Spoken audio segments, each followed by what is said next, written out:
busted it out. Running the floor, he slides and glides, and the fans, they all beg for more. Finding Joker, a Joker finding him. It's a two-man game, they'll always win. Yeah, yeah, you're gonna slide, you're gonna give him some room, and you know what's next. Step back, Jacob Bloom. That was a great block out. Porter for three. Yes! You can credit Nicole. Well, I'm told the Nuggets prioritize getting a fresh start, not only for Michael Porter Jr., but for their wing depth as well. And this is a major change from what we've known. They won a championship with Michael Porter Jr. in 2023, but they wanted to have a fresh approach, a fresh start at that position. Nikola Jokic said at the end of the season he wanted some depth, versatility. They get some 3-and-D play now with Cam Johnson. If Bruce Brown doesn't sign here, I'm going to have a Bruce Brown problem. And it's this. Then just always going away with somebody else. Okay, this isn't going to happen. Another team could offer more years. Well, stop flirting then. Golden State. You've seen the exact same thing that I've seen, okay? Don't be a tease. And they also reached agreement on a 1-year deal to bring back fan favorite, do-it-all forward Bruce Brown Jr. tonight as well, I'm told. So in the span of really the last couple hours, they've acquired Cam Johnson as well as Bruce Brown Jr. Michael Porter Jr. goes to Brooklyn.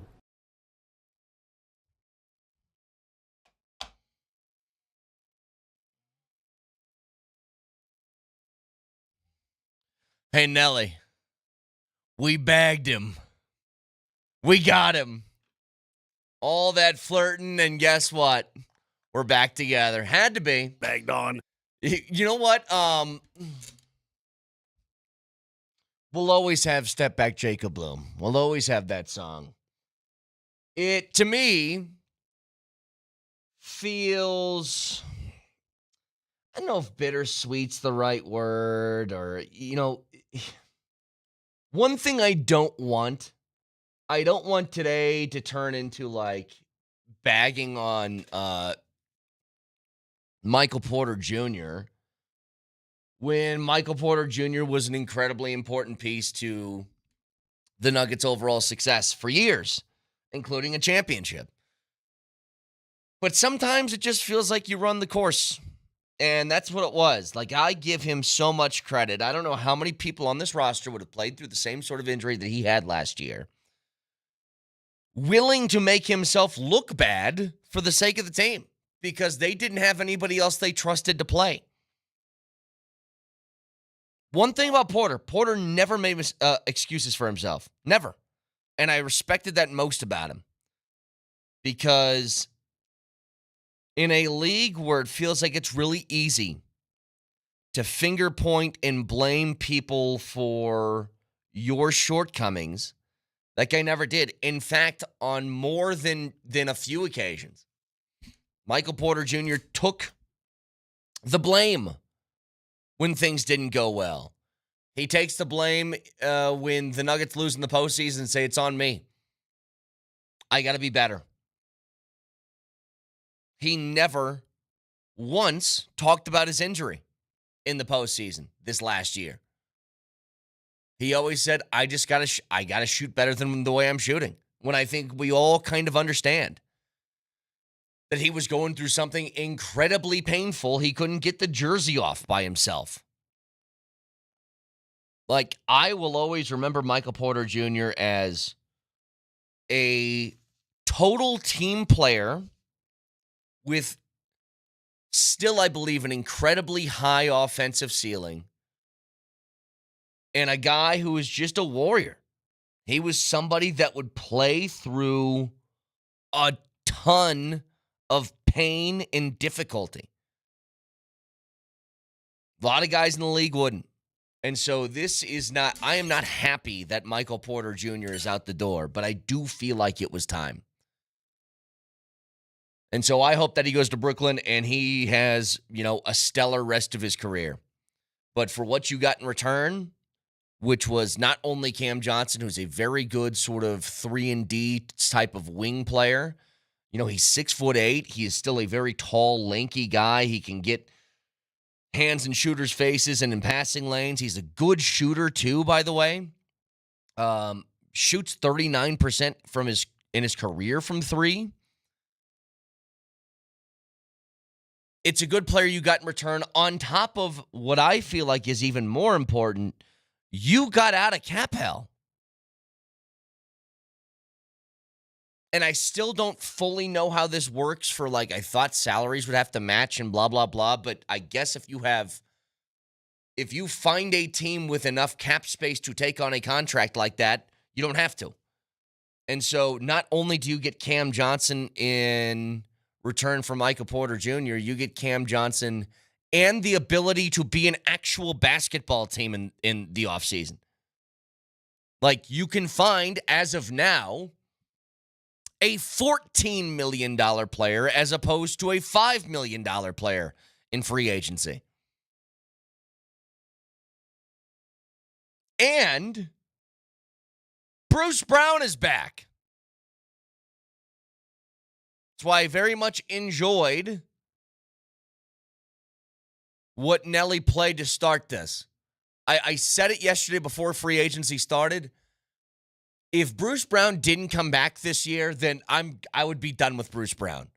Because he did all that flirting. He did all that stuff that was all indicators like, hey, Denver, wouldn't you love to have me back? And it's like, yeah, but if you're going to keep playing that game and then leave somewhere else, then bye.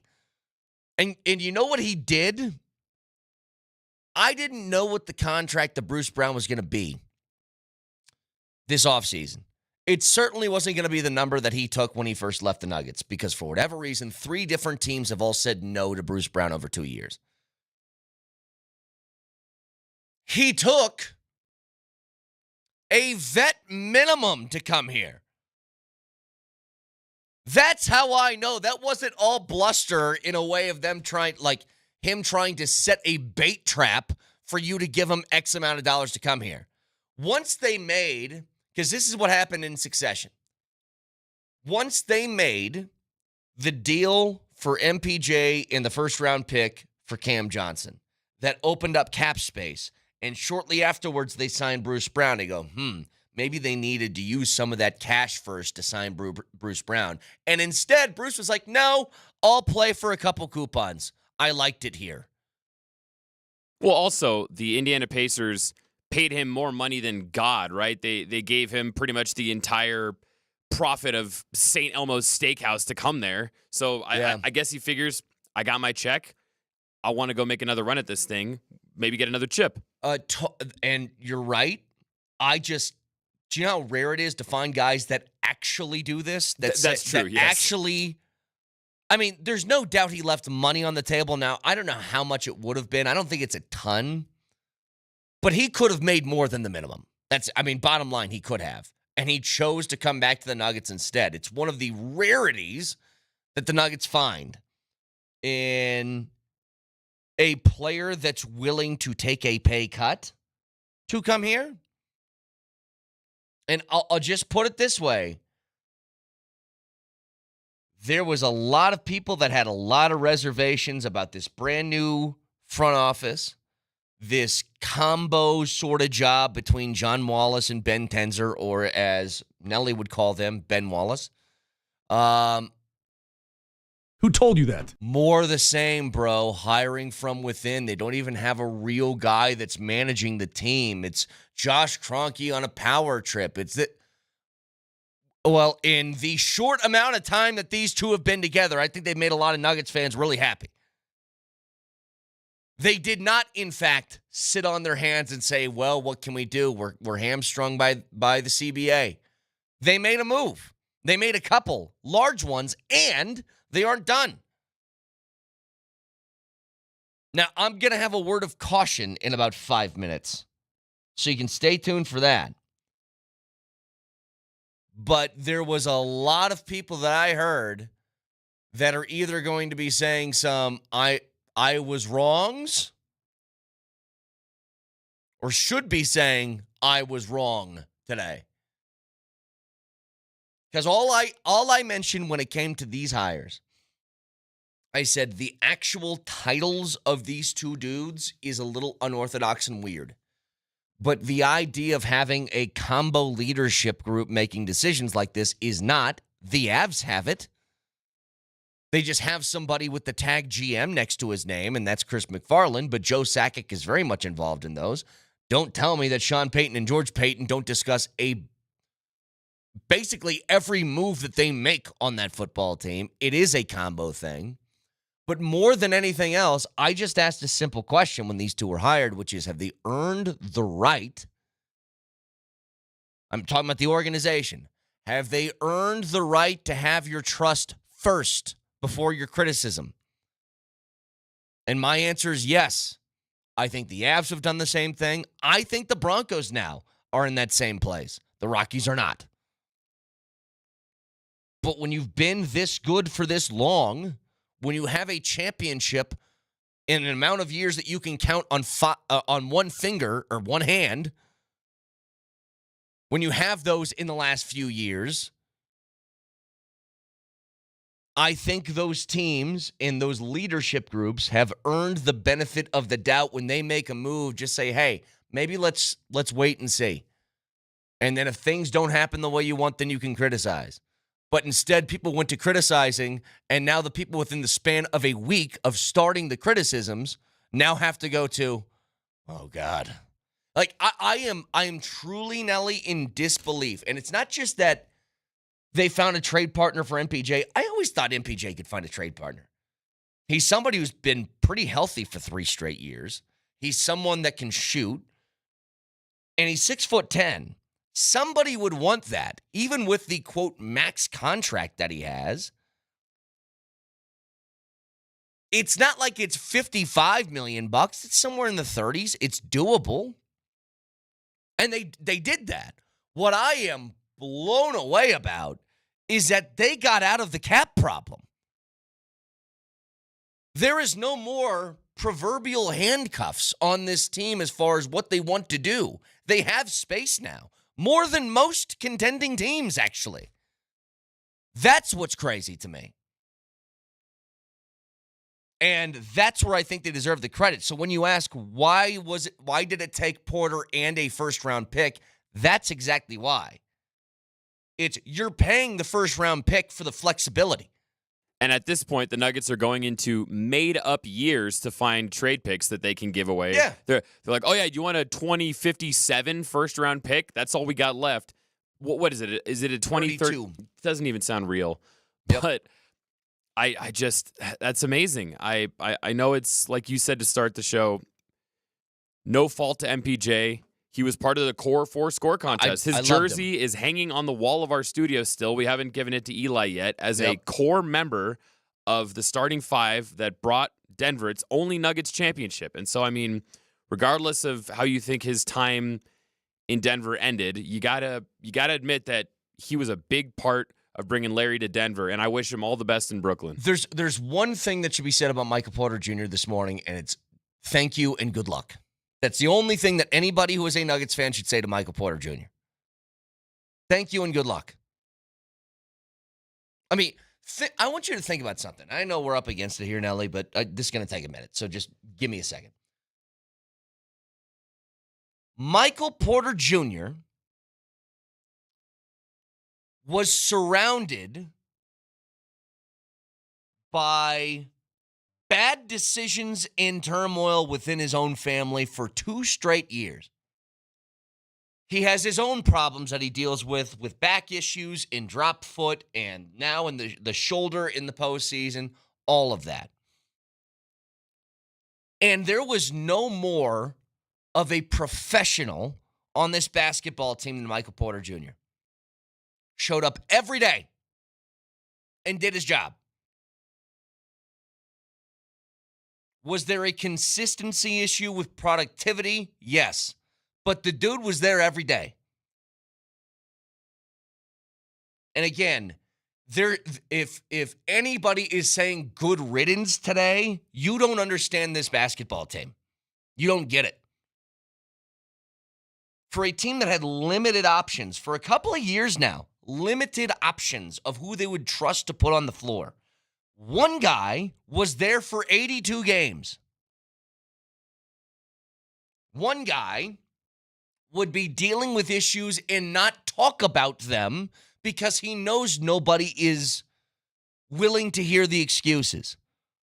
And if there's anybody that had the most reasons to struggle and then blame the struggles on issues, it was him.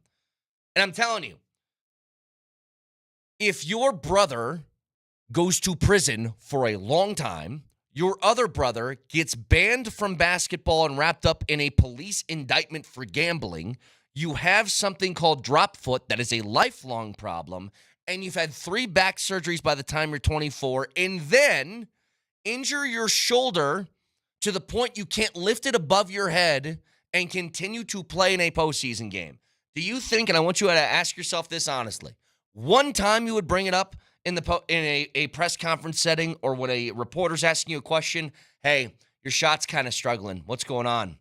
Do you think maybe once you'd be like, well, dude, look at look at the diaper I'm wearing on my shoulder.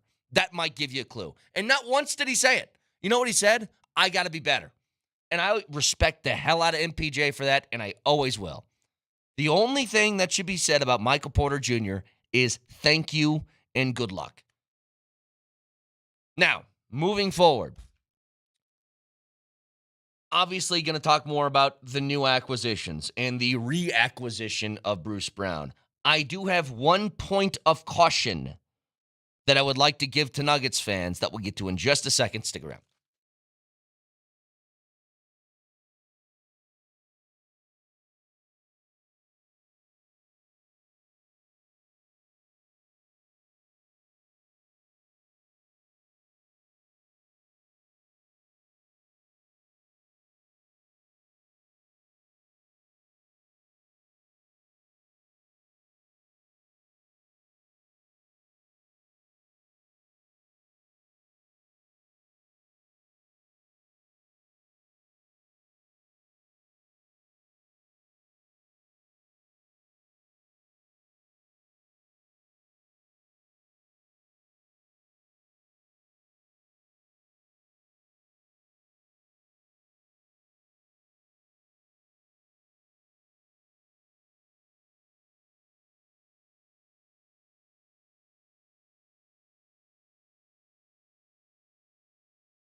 If Bruce Brown doesn't sign here, I'm going to have a Bruce Brown problem.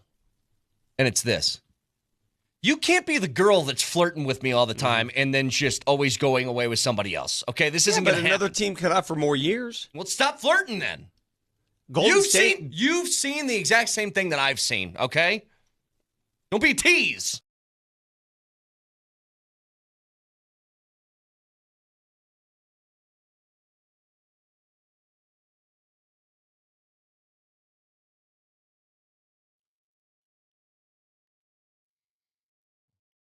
Look, I stand by everything I said yesterday, and I was right. It's the easiest way to put it. I mean, truly, I was right yesterday. I'm stupid, you're smart. I was wrong, you were right. You're the best, I'm the worst. You're very good looking, I'm not attractive. All right. As long as you're willing to admit that. Like that. Bruce coming back is, I mean, it's awesome. There's not going to be a single person that will pan this move. Bruce Brown was excellent here. He was not as good elsewhere, but I think if you put him back on this roster where I think very obviously for him, he knows he can succeed. You put him next to a guy like Jokic, he's obviously going to be better. And sometimes your game just fits one place better than another. It's just the case. Maybe it's you're more comfortable in one place. Maybe, whatever. But Bruce Brown coming back does a lot for you. It gives you a trusted option off the bench. But let me tell people something. As of now, and they're obviously not done yet. They have money to spend. And now it could be like a name that maybe we didn't consider previously because they have cap space. But there's a lot of Al Horford stuff out there. There's a lot of my man, Mr. Big Caboose Yabusele. His name is being mentioned with the Nuggets. So they have options. But here's what I'd caution you with, just as of now. It's not me trying to throw a wet blanket on the fun right now. It's just something to keep in the back of your head. What the Nuggets have done so far is this. They have replaced Michael Porter Jr. with Cam Johnson, and they have replaced Russell Westbrook with Bruce Brown. Now, are those upgrades? Could be. I think Bruce is probably, I say probably because I'm assuming that he's going to look more like the version of Denver than he has the last couple of years with 3 different teams. But Bruce Brown is going to be, I think, better than what Russell Westbrook has been. Cam Johnson, I don't know. Like, I have always cautioned people about breaking up this starting 5, which is already one of the best in the league. If you're already one of the best, well, how much better can you actually get? Maybe it can get better with Cam Johnson. Maybe it's the same. Maybe it'll get worse. I don't know. So that's kind of wait and see, but I think at minimum it's going to be a wash. What you haven't done yet is added. You have replaced. If we were talking about the bench being a numbers game, well, the numbers are still the same right now. It's just different names in 2 different spots. And again, you could argue better. But another word of caution when it comes to Cam Johnson. What was the big criticism, at least one of them, that people had for Michael Porter Jr.? It was that Michael Porter Jr. was inconsistent. I mean, I think it's a totally fair criticism. Well, when it comes to Cam Johnson, since 2022, he has been consistent when he's been on the floor, but Cam Johnson has not played in more than 58 games in any of those seasons. That's 24 games missed, at least, in the last 3. So health-wise, you're worried about Michael Porter Jr.'s ability to stay healthy. Well, there are questions about Cam Johnson with that. And Porter, to be fair to him, has played in a ton of games the last couple of years. But Cam Johnson's not played more than 58 over the last 3. So, just something to keep in mind. But I am always cautious about breaking up something that already works. Now, to get to fix the other ails and issues, somebody who was making a max contract had to go. And unfortunately, that was Porter. But that now gives you the ability to sign others. But for the moment, the Nuggets have not improved on their depth. They have replaced players. The improvement of depth comes in the next couple of days. So just a word of caution as of right now before we go too crazy with the pom-poms. And what are the things called that go...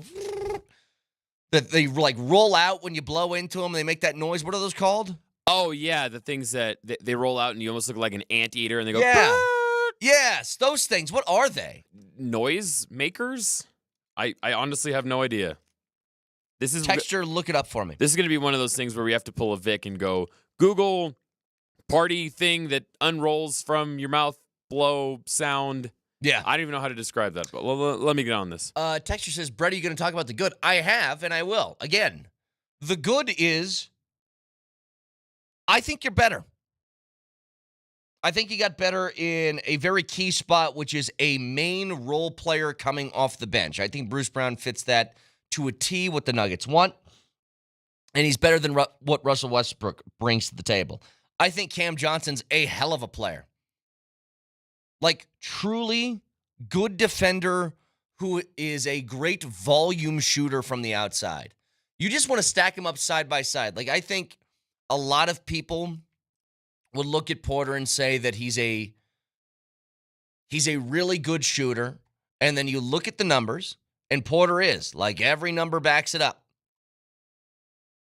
But when you stack them side by side with what Cam Johnson brings to the table, Porter in his career shoots 40.6% from 3.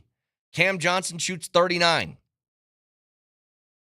Cam Johnson's also a really good finisher at the rim. Porter has improved that part of his game the last couple of years, but I still think not a great finisher. But Cam, he averages more threes per game than what Porter does. He takes an average of 7 last year, and he made 39%. Not to mention, when he does get to the free throw line, he's like an 88% free throw shooter. I think it's great. I think Cam Johnson is a hell of a player that's going to fit here, especially alongside Jokic. I think you very easily could see Cam Johnson be a guy whose numbers take off when playing next to the big fella. You're a spot-up, volume shooter, catch-and-shoot kind of guy, and all the attention is now on Jokic? Yeah. Oh, and Aaron Gordon improved his three-point shot a whole lot. And Jamal Murray is still a threat on the floor. I think you could see his numbers take a sizable jump. But again, what excites me most, because let's just say that Cam Johnson is a similar version of what Michael Porter Jr. is. Like I said, could be better, could be worse, could be the exact same. I don't know. I'm talking just truly offense. A gigantic part of what the trade does is allows you to get an actual dude. Combine that with Bruce Brown taking a vet minimum contract, and you have money to truly play with to improve the roster. That's the big thing. It's cash on hand. You know, the Nuggets forever, they felt like somebody who is rich. Like when you check someone's net worth, I don't know what Jeff Bezos has, $100 billion or whatever the number is. He doesn't have $100 billion just in cash lying around. He's got $100 billion in assets. And there are some people that are not very, I'm not saying this is Bezos, but there are some rich people that aren't liquid with cash. If you needed 50 grand, they just can't come up with 50 grand, but they have assets that they eventually could sell off and then get the money, but they don't have it immediately. That's what it felt like the Nuggets were. The Nuggets were a rich person that didn't have money just on hand. You know, think about a little bit like Pat Bowlen. Pat Bowlen was a rich man because he owned a NFL franchise. But you asked Pat Bowlen to get X amount of cash, he couldn't do it the same way that other owners could do it. And that's what the Nuggets were. And now there's somebody that they got money to burn. And they are going to use it. And getting, I think, a backup big is of the utmost priority. A name like Al Horford that has been rumored to the Nuggets. His contract last year was a 2-year deal for $19.5 million, so a shade under 10. And now he's 2 years older than signing that last contract. I would assume it's not going to be even as much as that. Like, you could get multiple different players, which is what we were begging for.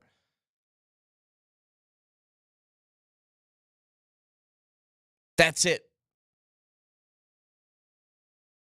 You have space to truly improve the depth, which was the problem. And after all the talk of the law firm of Tenzer and Wallace and David Adelman and Josh Kroenke, they were kind of like laying out these breadcrumbs that this was going to be an offseason that wasn't very eventful, that this was going to be an offseason in which it was going to take improvement from within for this team to get better. And now all of a sudden, you have a chance. I mean, the Nuggets are one of the main players of the offseason right now. And probably going to be. When Texture says, what do you think about the Nuggets trying to get Chris Paul? I don't know if that's rumored that they are trying. I know Chris Paul is available. If Chris Paul wants to come in here on a vet minimum and be a backup point guard, fine. Sure. Why not? Look, I'm looking for trusted bodies in this league. Chris Paul is obviously not the same player that he was years ago. But last year in San Antonio, he gave you 28 minutes, 9 points, 7 assists per game on 38% from three. You want to do that on a vet minimum contract coming off the bench? Be my guest. Please do. Chris Paul is very obviously still looking for that elusive ring in his career as well. Like, this is what I'm telling you. What the move did yesterday is gave you money to spend, which is then going to attract more players with, hey, if the Nuggets do end up getting a Horford type to now be a backup big, if you're a Chris Paul, do you look at that situation and say, man, would I want to play with a bench unit that's Bruce Brown and Al Horford and Peyton Watson? Yeah, sounds appealing to me. Drouin Holmes is also still very much an option if that's what you're looking for as a backup four, which Vic said yesterday is what he thinks Drouin Holmes' role is going to be, is primarily a 4 and not a 5. Like, things are starting to really look up. And like I said, you got more cash to spend on somebody. So this is incredibly exciting.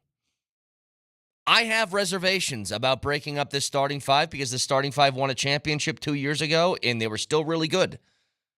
Yeah, of course I'm going to have some reservations about it. But all in all, I am not just happy. I am shocked that the Nuggets find themselves in this position, which I previously thought was impossible. But a real credit to the new leadership group in Tenzer and Wallace for making this happen, because as painful as it is to trade Michael Porter Jr., at least for me, I always thought higher of Michael Porter Jr. than I think others did. Because I think the things that he provided you, at least offensively, was a spacing that just not a lot of guys can do. Well, guess what? Cam Johnson can do that. And you have money. Like, it kind of feels like you won the lottery yesterday. Ooh, I got a good player and cash? Wow.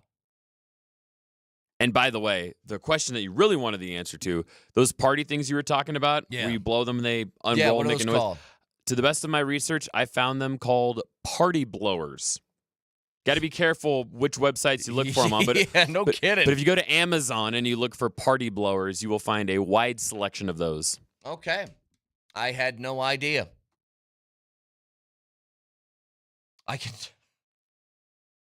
Never mind. I'll tell you during the break, Nelly. 303-504-0925. Shop Mazda text line. One price, one person, 1 hour. Back after this.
Still kind of shocked at what the Nuggets did yesterday. Where you're basically the main headline of free agency after day one. Who'd have thunk it? I certainly didn't. I thought that the Nuggets would be in a place where they would sign somebody to the MLE contract, which at that time was a shade over $5 million. Maybe get a vet minimum contract, and then that'd be it. And then you just kind of look around at Holmes and Pickett and Watson and Strother, be like, get better, boys, because we're going to need you. And instead, they're in sort of this new place. This Aladdin level of whole new world. Brand new place I never knew. And when you have cap space and people will sign with you, it really is. It's just like it's brand new. It's not a world that I imagined 24, 48 hours ago. Wait, sorry, the phone's blowing up here. Oh, hey, Lin-Manuel Miranda? You want Brett for your next musical? A whole new world. Don't you dare touch that phone. Give me a phone call. You know what's weird about this is that in both instances, with the Avs and Nuggets, they won championships with a core group of players, as we just had our core 4 score contest. I'm looking at the signed Porter jersey right now. Major cog in the middle of you winning a title. The Avs did the same. They had a major piece with a huge responsibility in producing a championship and great results. And they said, it's time. In the case of Mikko, I think it was more the contractual battle. It's not like they didn't want him back. They did. It was a contract problem that they just couldn't get resolved. And so it resulted in him leaving. But however you get to the end result's the same. Major piece of the Nuggets championship formula is out the door. Major piece of the Avs championship formula is out the door, and they're trying to rebuild that on the go. And not 1 ounce of this for either team feels like they're willing to take a step back. They aren't. They made these moves specifically to move forward and get better. This isn't taking a step back to take 2 steps forward. This is, you're pressing up against a brick wall and you're just trying to bash your way through it.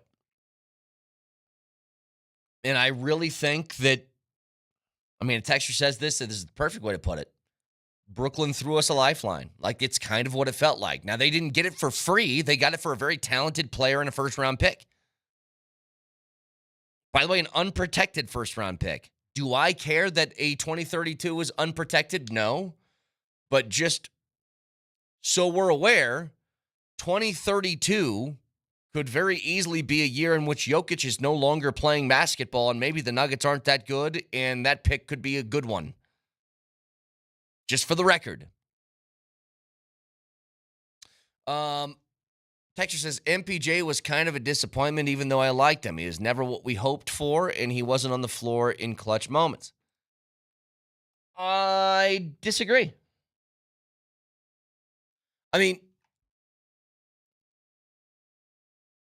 Porter's a very interesting case. Porter is treated as if he was like a number 2 overall draft pick when he was 14th. 14th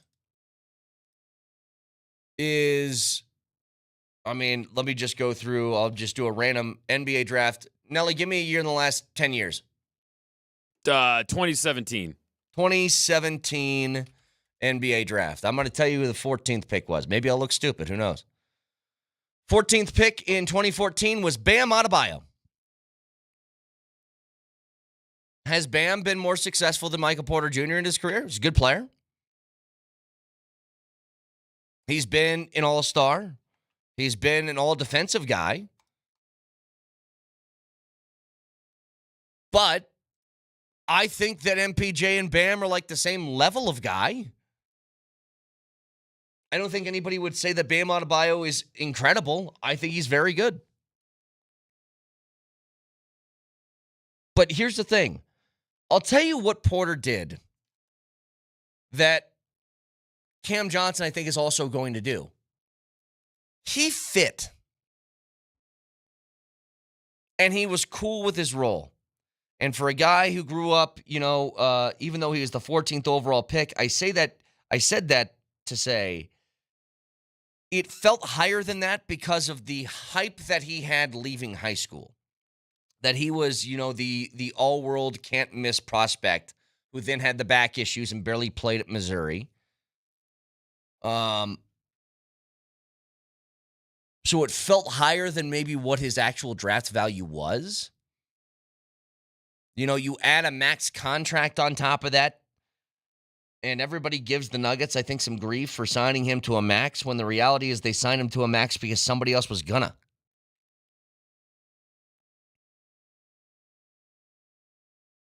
I mean, okay, people are pointing out that Bam was on the Olympic team. He's got 2 gold medals. Okay, so if Porter was on the Olympic team, would they have 2 gold medals? Probably. Settle down just the a little bit. The U.S. wins gold medals in basketball. It's what they do. And I don't think that Bam was the reason why the U.S. won. I think it was more like, the LeBron and Durant's and Curry's and people like that. Now, Bam, again, I'm not trying to crap on Bam. He's a good player. I only bring it up to say the number 14th overall pick is not typically somebody that you expect to be the best player in the world or something. Like, that's what Porter was. He was 14th. It was the year after him who was so that was 2017 was Bam. 2018 was Porter. 2019 was Romeo Langford. All I'm saying is the Nuggets are in a place now where not only do I think that they got better, I think with Porter, I want to see how it fits because the starting 5 was already really good. I think it's going to be really hard to improve. I think you could. But at a minimum, I think that Cam Johnson and Porter are a wash. I think that Bruce Brown, once he gets back here and goes back to his 6-man role, coming off the bench and being a spark plug, is going to be better than what you got from Russell Westbrook. I guess more consistent and less bad moments than Russell Westbrook is a better way to put it.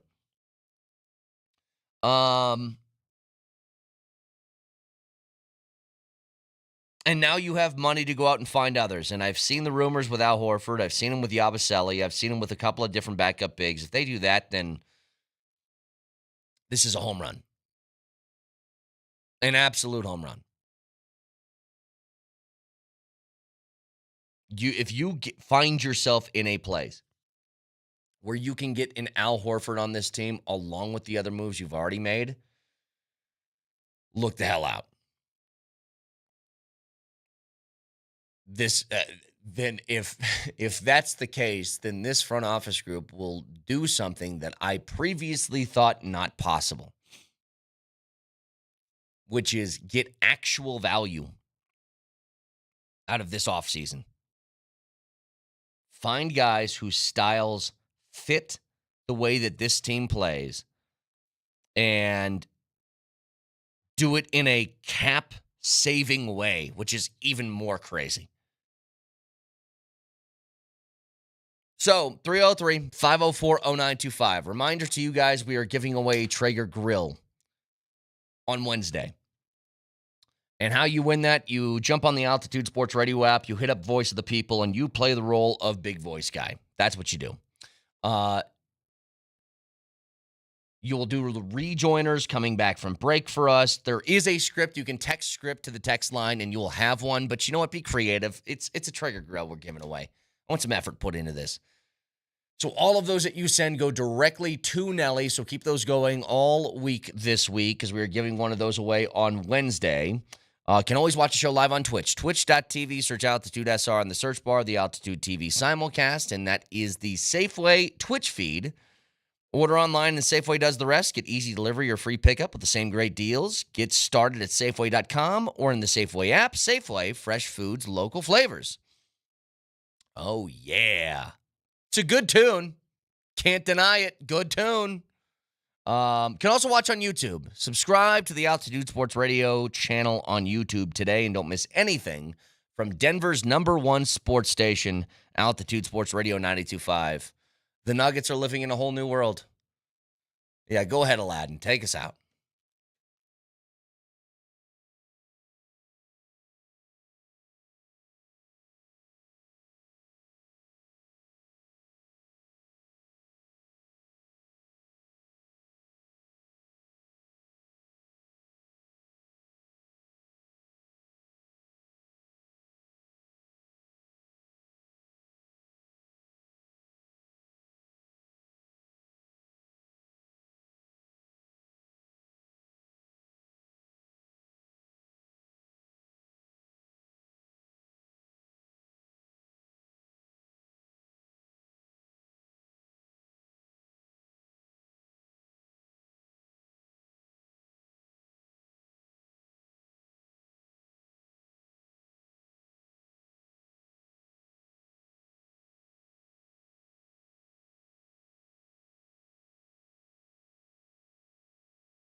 busted it out.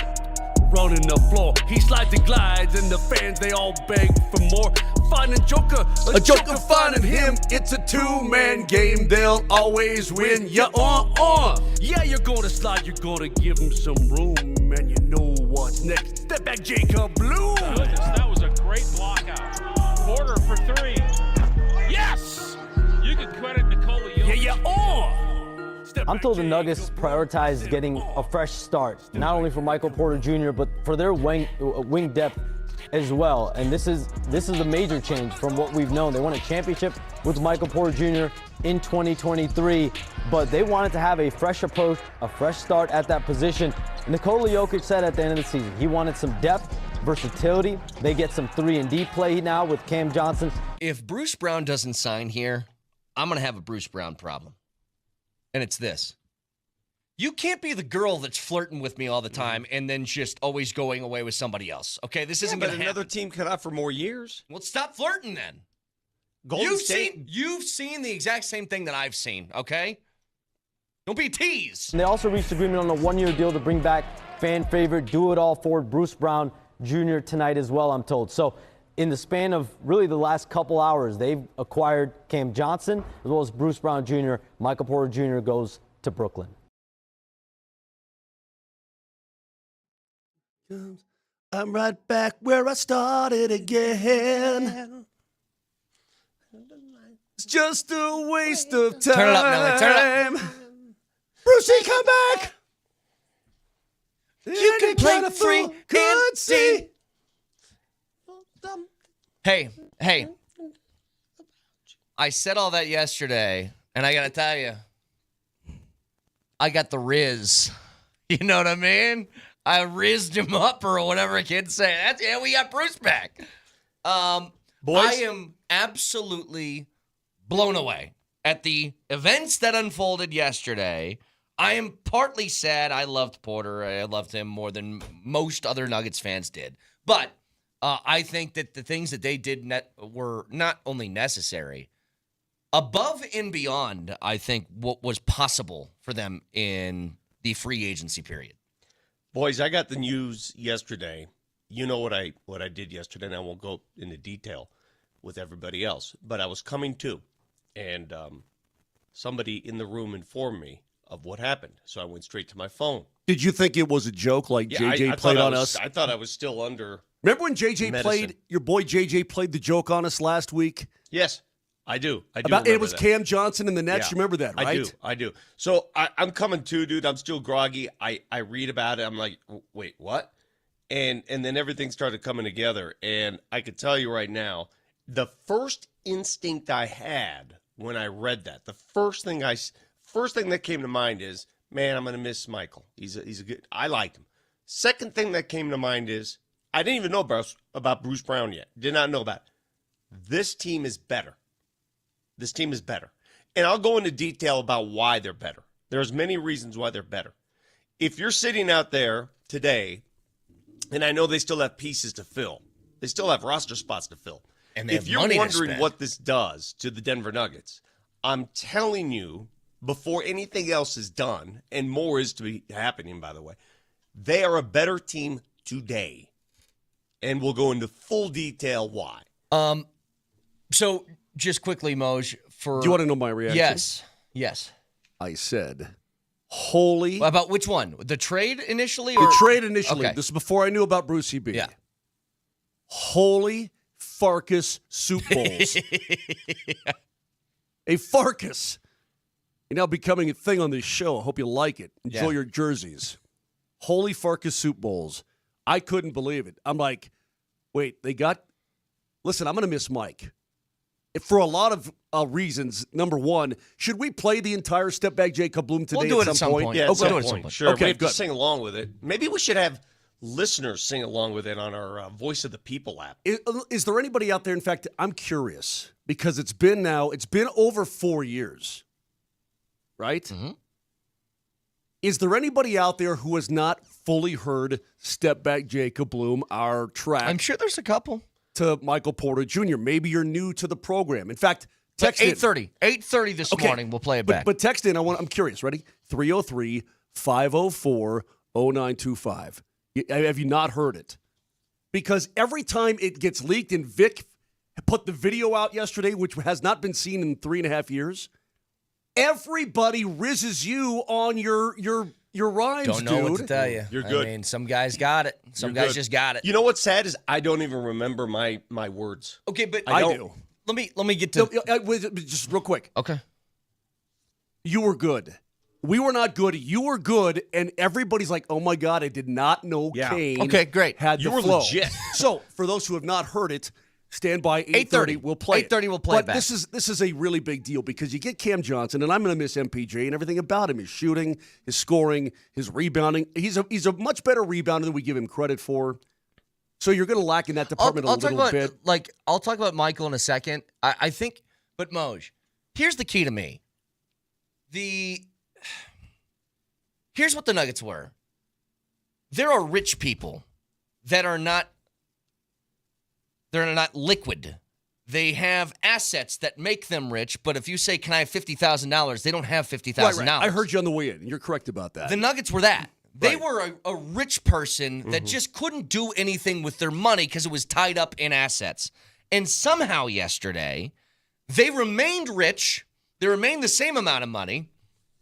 And they now have cash. Like, that's the most mind-blowing part, and I think that's part of why the first rounder had to go to Brooklyn with it, was that you got a good player in Cam Johnson, but you also had the ability to spend money again. And what blew me away was this. They announced the trade, and shortly afterwards, they announced Bruce Brown. I go, they must have needed some cash to sign Bruce Brown, and then they get him for the minimum. They got him for the minimum. The minimum. Yeah. Yeah, it's the Bruce crazy. Brown thing was not at all. That's mutually exclusive from the Cam Johnson thing. And they were going to do Bruce Brown no matter what. But you made a good point there. And let me tell you, the Nuggets got richer by becoming poorer, if it makes any sense. By getting under that apron, and I don't know how long they'll remain under the apron. They may go right back into it here. By getting under that apron, the financial flexibility it afforded them and still affords them right now is it really opens up a new frontier. Vic, again, this is the way I look at it. You ever play pinball? Sure. Okay, then you if you hit a certain thing, then you unlock more balls or what. By getting down, they unlocked all kinds of possibilities. Yeah. It's counterintuitive, I know. Hey, we spent less bread, but we've unlocked a lot more possibilities to spend bread. It doesn't make any sense, but that's exactly what happened. Okay, so let me answer a couple questions. I've gotten these over the last 24 hours. Why didn't the Nuggets do this at the trade deadline? 2 reasons, and one is a big reason. Number one, I think they were still sort of, do we have something here? Can we make one more run? They came close. Okay. All right. That was that. Number 2, the Brooklyn Nets would not part with Cam Johnson unless they got that first-round pick in return. They wanted that first-round pick in return. Well, the Denver Nuggets unlocked that first-round pick. What was it, 2032? Yeah, so, Vic, what do you say about a 2032 first-round pick? What do you care? Yeah, I don't exactly. care about future I generations. don't give a rat's rip either. You know what? If you're 8 years old, I don't care about you. If the world is still spinning in 2032, it'll be a miracle. Screw it. Yeah, I hate to be blunt like that, but I don't care about you. I care about me right now. Okay? I care about me and this team in the Joker Prime era. What happens when he's 37 years old? That's your problem. Dude, we're going to be in Sardinia. We're going to be in Sun Sardinia. City. We're going to be living in a hut I'll be gone. in Sardinia. It won't even matter. Correct. I don't care about you. I care about now. So that's number one. Number 2, they could not unlock that draft pick until the new calendar year. Yep. You understand this? So it's not like they had that draft pick waving around in February. Because of the NBA regulations, and you cannot trade a first-round pick every year. You have to do it every other year. They were already indebted with first-round pick trades that they've used for other deals. That was not at their hand. That they didn't have it available. So now it's available, and they can do the deal, and they did it in the first hour of free agency. Cam Johnson, what does he give you? I think Cam Johnson is Michael Porter Jr., but better. And I don't want to say bad things about Michael because I love the guy. I've told you guys what I felt about the guy. Accountable, accommodating, works his ass off. I think he's a warrior. He's the only basketball player in NBA history to have played the game with 2 back surgeries and drop foot. Look it up. There's nobody that's ever done that before and played 81 of 82 in one season. The guy makes himself available. He played with a bad shoulder. I will love what he brought to this team. He was a key member of a championship squad. Everything about him. Cam Johnson, in my humble opinion, is just a little bit better. Only because he does everything else better, including defense. Yeah. And he's a 39% shooter on volume, by the way. He averaged 7 makes threes a nearly game. half the price. Yeah. He's not only a little bit better, but he's making $20 million as opposed to $39 million. He is. I'd agree with everything that you just said. I still have reservations just because your starting five was already good. Like, it's when you have something that was championship caliber, and then you're like, is this going to be better? My response is always going to be, I don't know, because it's really hard to get better from already that level good. But I do think that Vic's right about this. Everything seems like he's better, especially in the defensive category. I would caution one thing surrounding Cam Johnson. Cam Johnson is, if you had concerns about Porter's health, Cam hasn't played more than 58 games in 3 years.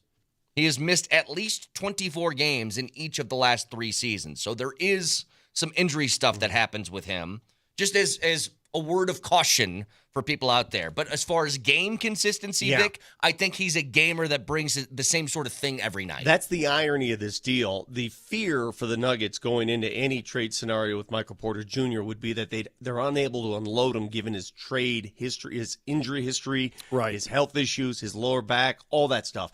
But it's the guy they're getting in return who's missed more games than Michael Porter Jr. on a season-by-season basis. I'll say this. I still cannot believe that the Denver Nuggets were able to unload that contract. And I mean that with all due respect. Because I just couldn't even envision putting Michael through a physical.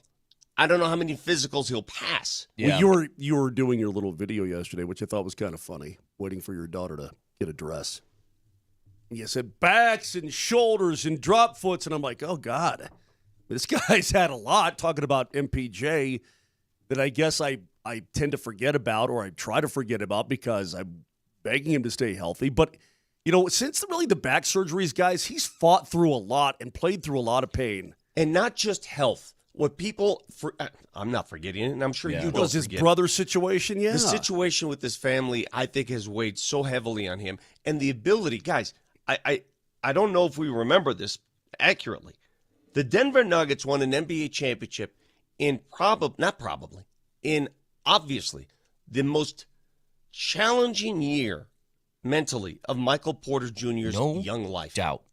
They won an NBA championship in a year in which one brother went to jail, another brother was about to be suspended for life, ejected from the NBA for betting issues, another brother the guy has gone through some family duress, mental duress.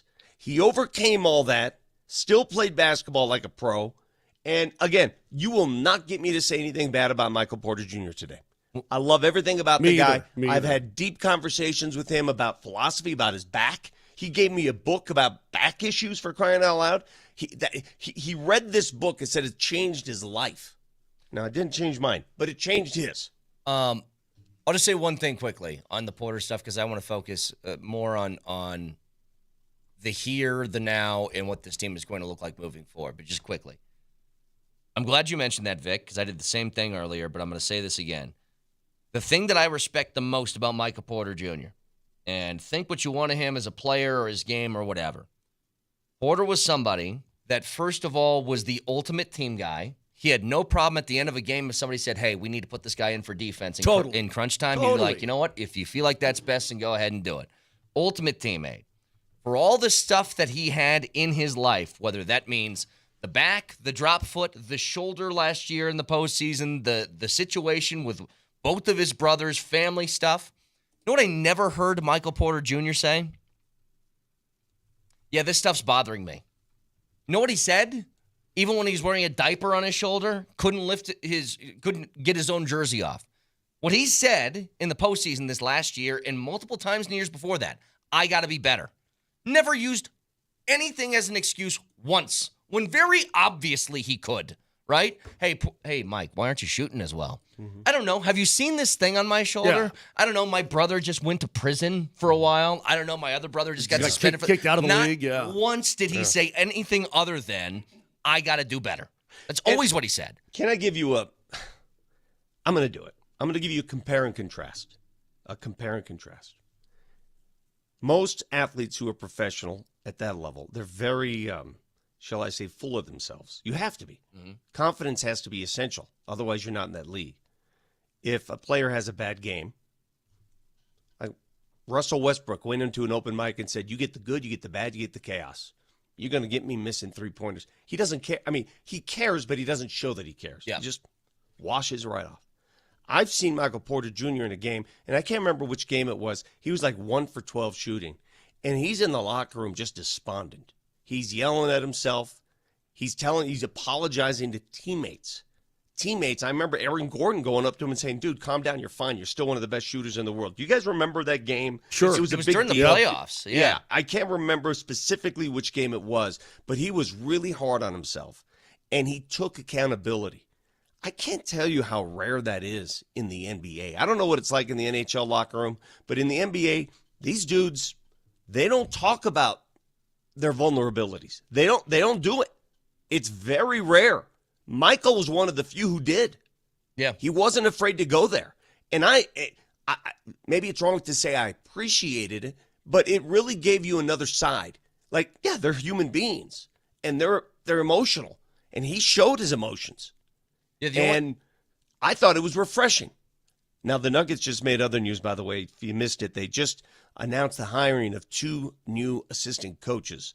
Number 1, the lead assistant on this team is a former point guard for the Dallas Mavericks by the name of J.J. Barea. Do you guys remember J.J. Barea? Absolutely, yep.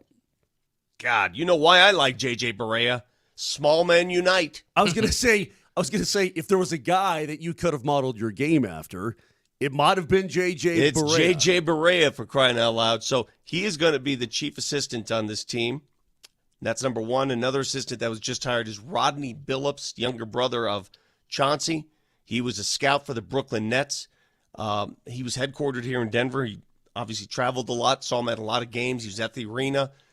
So he's back in the fold, back home. So those are 2 new assistants. I believe they still have 1 or 2 more to hire. By the They're way, not done Brett, yet. Rodney played at DU. Yes. Gotcha. J.J. Barea's name will always be intertwined with LeBron for him having LeBron in the post. You guys remember this? During that first finals with the Heat that Dallas ended up winning, LeBron posted up J.J. Barea, who I think is this tall, and wouldn't take him to the hole. And Remember J.J. how strong he was? Yeah. J.J. Barea was the one that was like kind of responsible for LeBron getting a whole bunch of grief that first go-around in the Heat finals. But cool. You know, there's a whole bunch more with these moves that I want to get to. I swear to God, Moj, I was fully expecting today to be an Avs day. And not hold on a Nuggets second. day. J.J. Barea was such a bum, LOL, from Loco Smoco Jr. You're an idiot. The dude played in the NBA. No, You're a moron for saying that. He played a moron. Real minutes You're for a an team idiot. that won a championship. I mean, A bum? He played in the NBA at his size. That doesn't make him a bum. That makes him 1 in 100 million. That's a moronic take. Take it back. Hey, Vic, can you tell us again who said that? What was that person? I don't know. Loco Smoco Jr.? Why get all these weird names with the ridiculous takes like that? So I was fully expecting this to be an Avs day because all indications from both members of the front office, from Josh Kroenke, from David Adelman, was like, hey, we got to get better from within. Well, maybe you can get better from out, and that's what they're going to do, and I think continue to do today. We'll get to it next.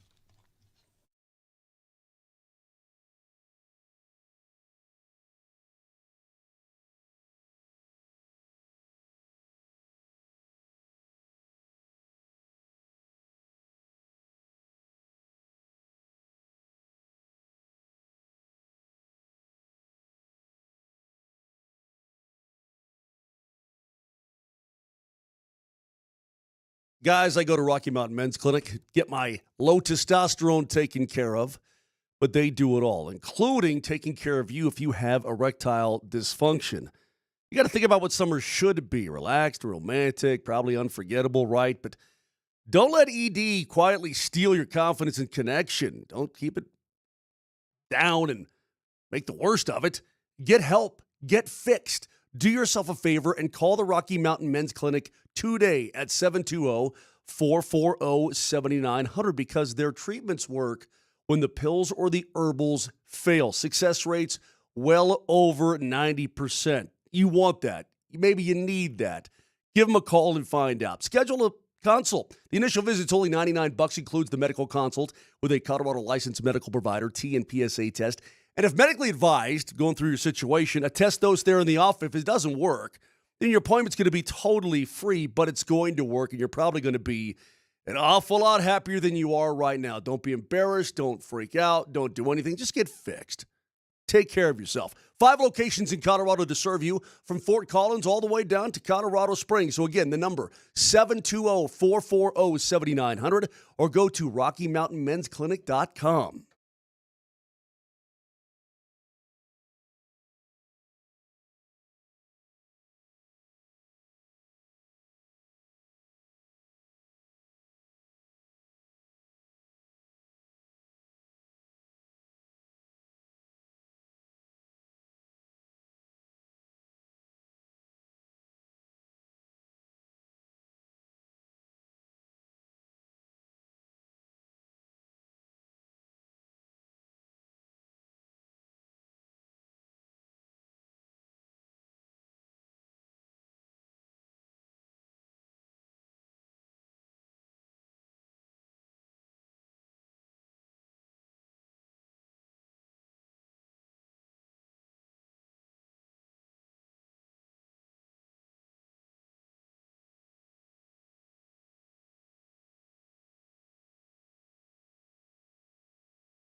If Bruce Brown doesn't sign here, I'm going to have a Bruce Brown problem. And it's this. You can't be the girl that's flirting with me all the time and then just always going away with somebody else. Okay, this isn't going to happen. Another team cut out for more years. Well, stop flirting then. Golden State. You've seen the exact same thing that I've seen, okay? Don't be a tease.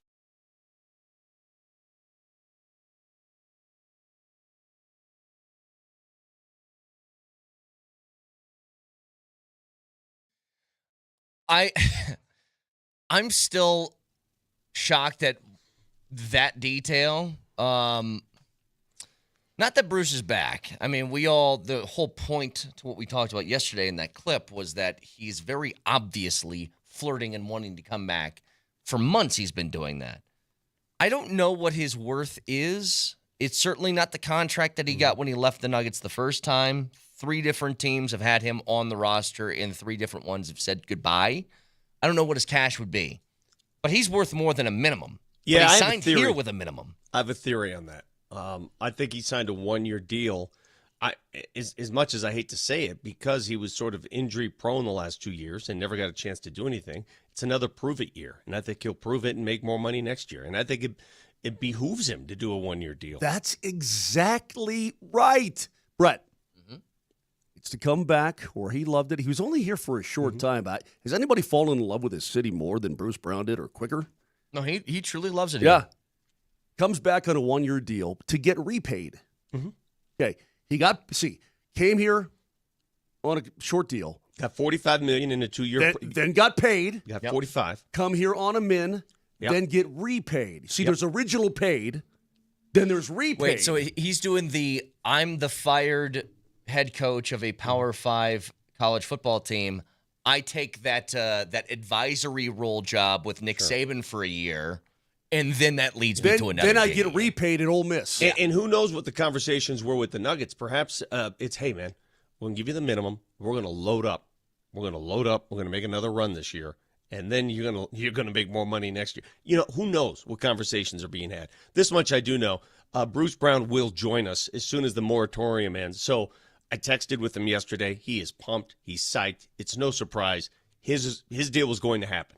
So he's going to join us on the show, but it has to happen after, what is that, July 6th? Yeah, when it's official, the contracts become official. Yeah, so these contracts, and I'm not sure why the NBA has this moratorium in place, but July 6th, there's all week long, they can do these deals, but nothing becomes official until that date. And they're not allowed to really talk about this stuff until noon, July 6th. So what day is that? That's a Sunday. So on the 7th or 8th, expect to have Brucey B and hopefully Cam Johnson and so on this show. I guess what this is, Vic, it's the negotiation period officially, right? It's, okay, you work out all the deals between the 1st and the 6th, and then they become official on the 6th, something like that, right? Well, whatever. I mean, deals can be thwarted by bad physicals. You don't know what can take place. But I'm pumped. The Nuggets got better. They got Bruce Brown, who is a two-way player like we've seen before. We've seen his game. We know defensively he's going to go all out. We know that he can play many positions. He can hit threes. He can do it all. So that's he brought the ball up a few times. He can do it all. Cam Johnson is, guys, the one thing I noticed about Cam Johnson, I did a deep dive on Cam last night. All right, so he's at 39%, just over 39% three-point shooter. He's a different kind of three-point shooter than Michael Porter Jr. Michael was pure, just pure, right? He had that pure. Cam Johnson is a moving three-point shooter, if you know what I mean. Yep. He moves and moves and moves and spots up and shoots. He's a quick release three-point shooter. It doesn't take long for the ball to come out of his hands. And if you find room on a court with Nikola Jokic, who makes ample room for his shooters, watch out. This guy's going to be better. And he's very, what's the word I want to use? He's smart. He's a very, very heady player. He knows the game. He's a gym rat. He is very intelligent. Defensively is where that's going to come in handy because he's going to know the rotations defensively. He's going to make this team better. So, a couple things that I wanted to highlight. Number one, I cautioned people who were confused, much like I was, when the Nuggets initially made the announcement that there's no GM, there's two guys in these weird sort of roles. They're going to be co-GMs, and they'll collaborate together on decisions. And Josh Kroenke says, I know it's unorthodox, but, you know, we've done things like unorthodox before. My whole thought process towards that, because, Vic, I think you and me both said the same thing. I would prefer just one person in charge, one point guy to this. But I also said this team has made enough good decisions and has been good enough for long enough that I think they've earned the right for you to trust them initially on things that they do. Yeah. And in the span of a week, there's a lot of people out there calling them idiots that are now already doing the I was wrong thing within a week. Because here's the situation. Did anybody think that what happened yesterday was even possible? And I'm not talking about just offloading the MPJ contract or getting a good player like Cam Johnson to return or getting Bruce Brown to sign for the minimum. The fact that they are now in a position, their mid-level exception is now $14 million as opposed to $5 million. Moj, the Denver Nuggets have now operated from the school of Pierre Lacroix when it comes to wheeling and dealing. And it's a school that you don't need to know what we're doing. We're just going to do it. Mm-hmm. Because at that press conference last week, if you remember, they all said, yeah, we love our core and we're going to, work around the margins. Remember that? We're going to work around. Well, this is not the margins, baby. Mm-hmm. This is not the margins. They zigged when we all expected them to zag. And I could tell you this deal for Cam Johnson, they didn't come up yesterday or 2 days ago. They've been sitting on this maybe for weeks. Yeah. They just didn't happen to tell you. So when we think we know, we don't know jack. We don't know. We speculate. We don't know. I'm very, very curious as to what they're going to do with that other exception. I'm very, very, very curious. I can tell you what they should do. You're going to say they should sign Brook Lopez. Well, he's gone. He's with the LA Clippers. He already went to the Clips? Was that last Luke night? Cornett signed with the who did he sign with the Spurs? Was that last night that I missed that? Yeah. Oh, I missed it. He's gone. He gone. Well, crap. So two of the targeted centers are gone. A backup big in my estimation. I know people are going to say, well, you need another point guard, another guard. I get all that. The Nuggets have not had a backup big who can shoot for what? Since Boogie Cousins had that 20-game experiment, they haven't had one. And I think there's guys out there still that can fill that role. There's still guys available. Al Horford's available. I know the Golden State Warriors are hot and heavy for Al Horford as well. It's not just Denver. Golden State's going to be in the running for that one. Al Horford at age 39 on a one-year deal. If he chooses to retire, fine. All you need is a year out of you. 1 year. He'd be an ideal pickup for the Nuggets right now. Yep.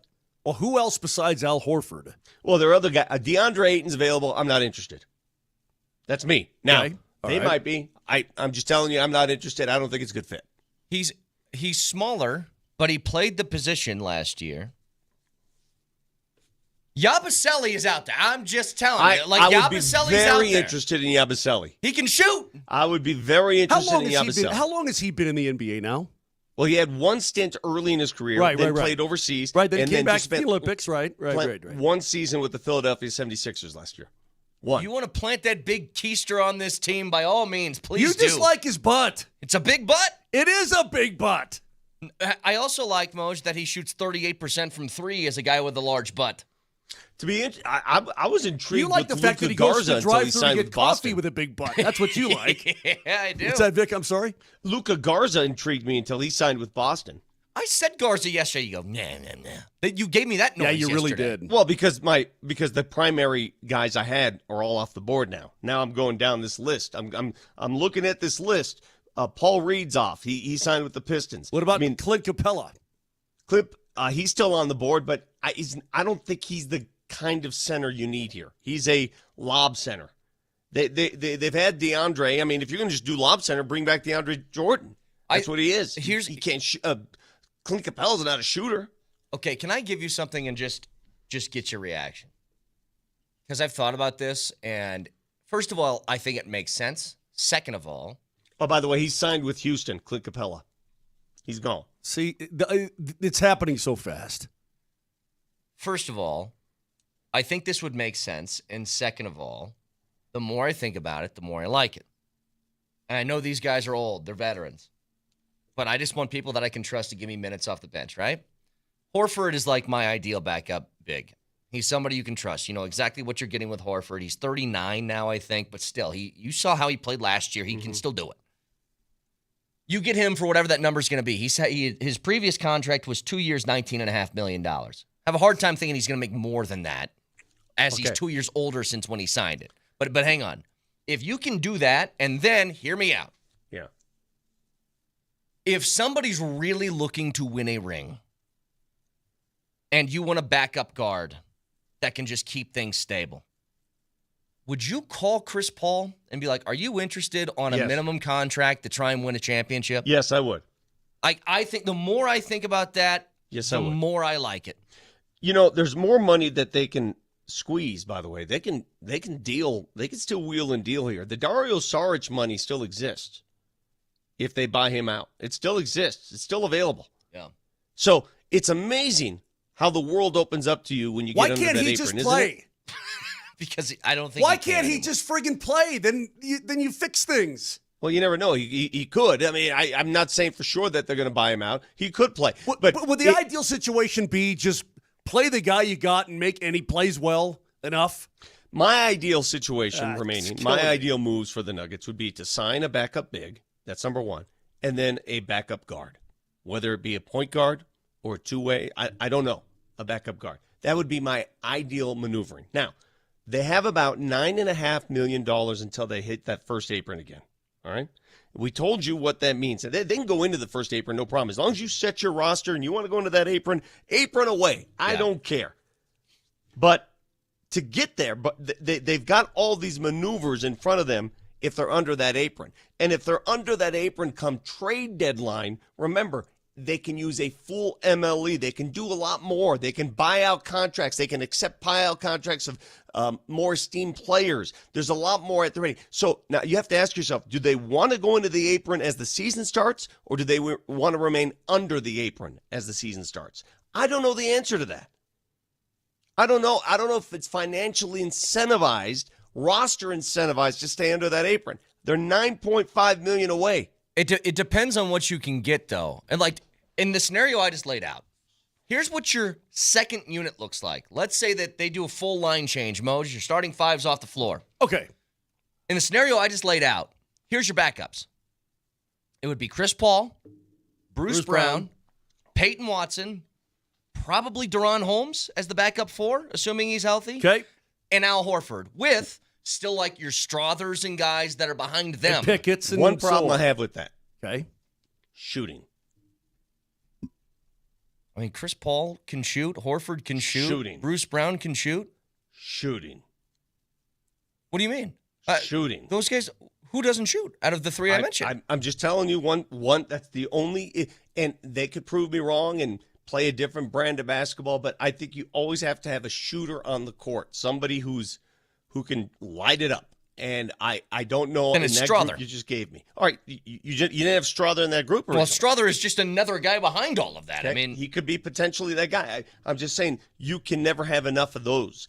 If you devote, you mentioned that Al Horford he had a 2-year, $19 million deal with Boston, correct? Yeah, it was 9.5 All right, a year. So let's say you give Al Horford, Al, come on over. Let's give it a run. 1 year, $8 million. Will you do it for 1 year, $8 million? Golden State may offer more. If you can get him for 1 year, $7-8 million, and now you have a few more million to spend, and you can manipulate one of those other players that doesn't play, move that person, move that salary, use that trade exception, and you get another guard in there, then I'm happy. I'm happy. But give me Al and a guard. Yep. And they have, obviously, room to play with that we'll continue to monitor this morning. Keep in mind, guys, our contest to win a Traeger grill from Ace Hardware is still going all the way through Wednesday while we will pick a winner. You jump on that Voice of the People on the Altitude Sports Radio app, and you are now our big voice guy. You make us a rejoin from break. You can only send them to shows during their show hours or else it's disqualified. But you can enter up to 4 times, so send it straight to Nelly. And as long as you do that, you are in the running for that brand new Traeger grill right before the 4th of July. So let's say you've already done it for our show yesterday, right? Mm-hmm. You can't do it again. I think you can do it. You can do it for whatever show. It's just only 4 times. Well, the point is you can send us as many as you want, but the maximum number of times you can get your name in the drawing is 4 times, 1 per show.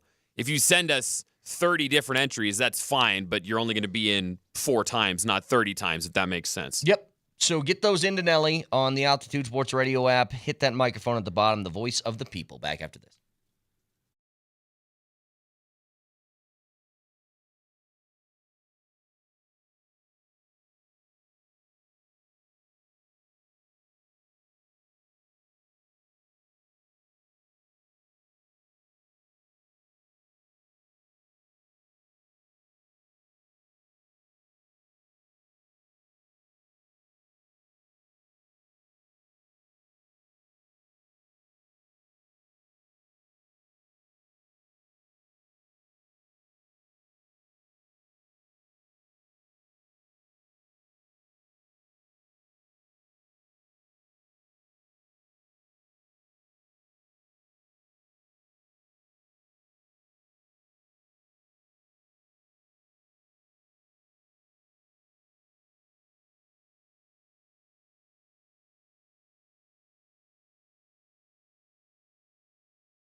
This is Aaron from Westminster, and you're listening to MLK, Moser, Lombardi, and Kane.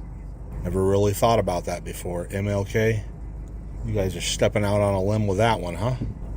Keep on listening. This is the voice of God, and you're listening to Moser, Lombardi, and Kane, a.k.a.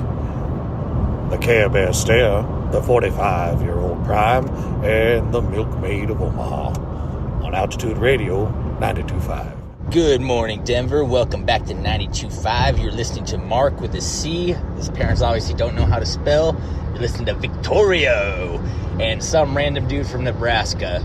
I mean, come on. Give me the Traeger. It's a Traeger. Touchdown. Touchdown. Stop following all these rules. Just give me the Traeger. Just give it to me. Touchdown. Was the voice of God supposed to be an awful impression of Morgan Freeman? Is that what I heard? It sounded like that from Bruce Almighty. Morgan Freeman. What the hell was that? That sounded more like Tracy Morgan Freeman. Yeah, I did. Hi, I'm Tracy Morgan Freeman. I'm Morgan Freeman. Get you pregnant. Again, can we go back to something real quick? What's that?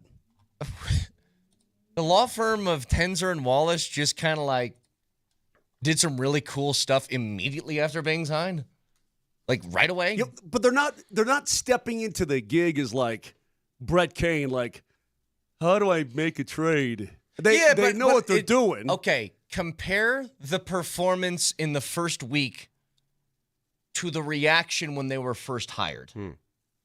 That's what I'm asking you to do. Well, people become impatient.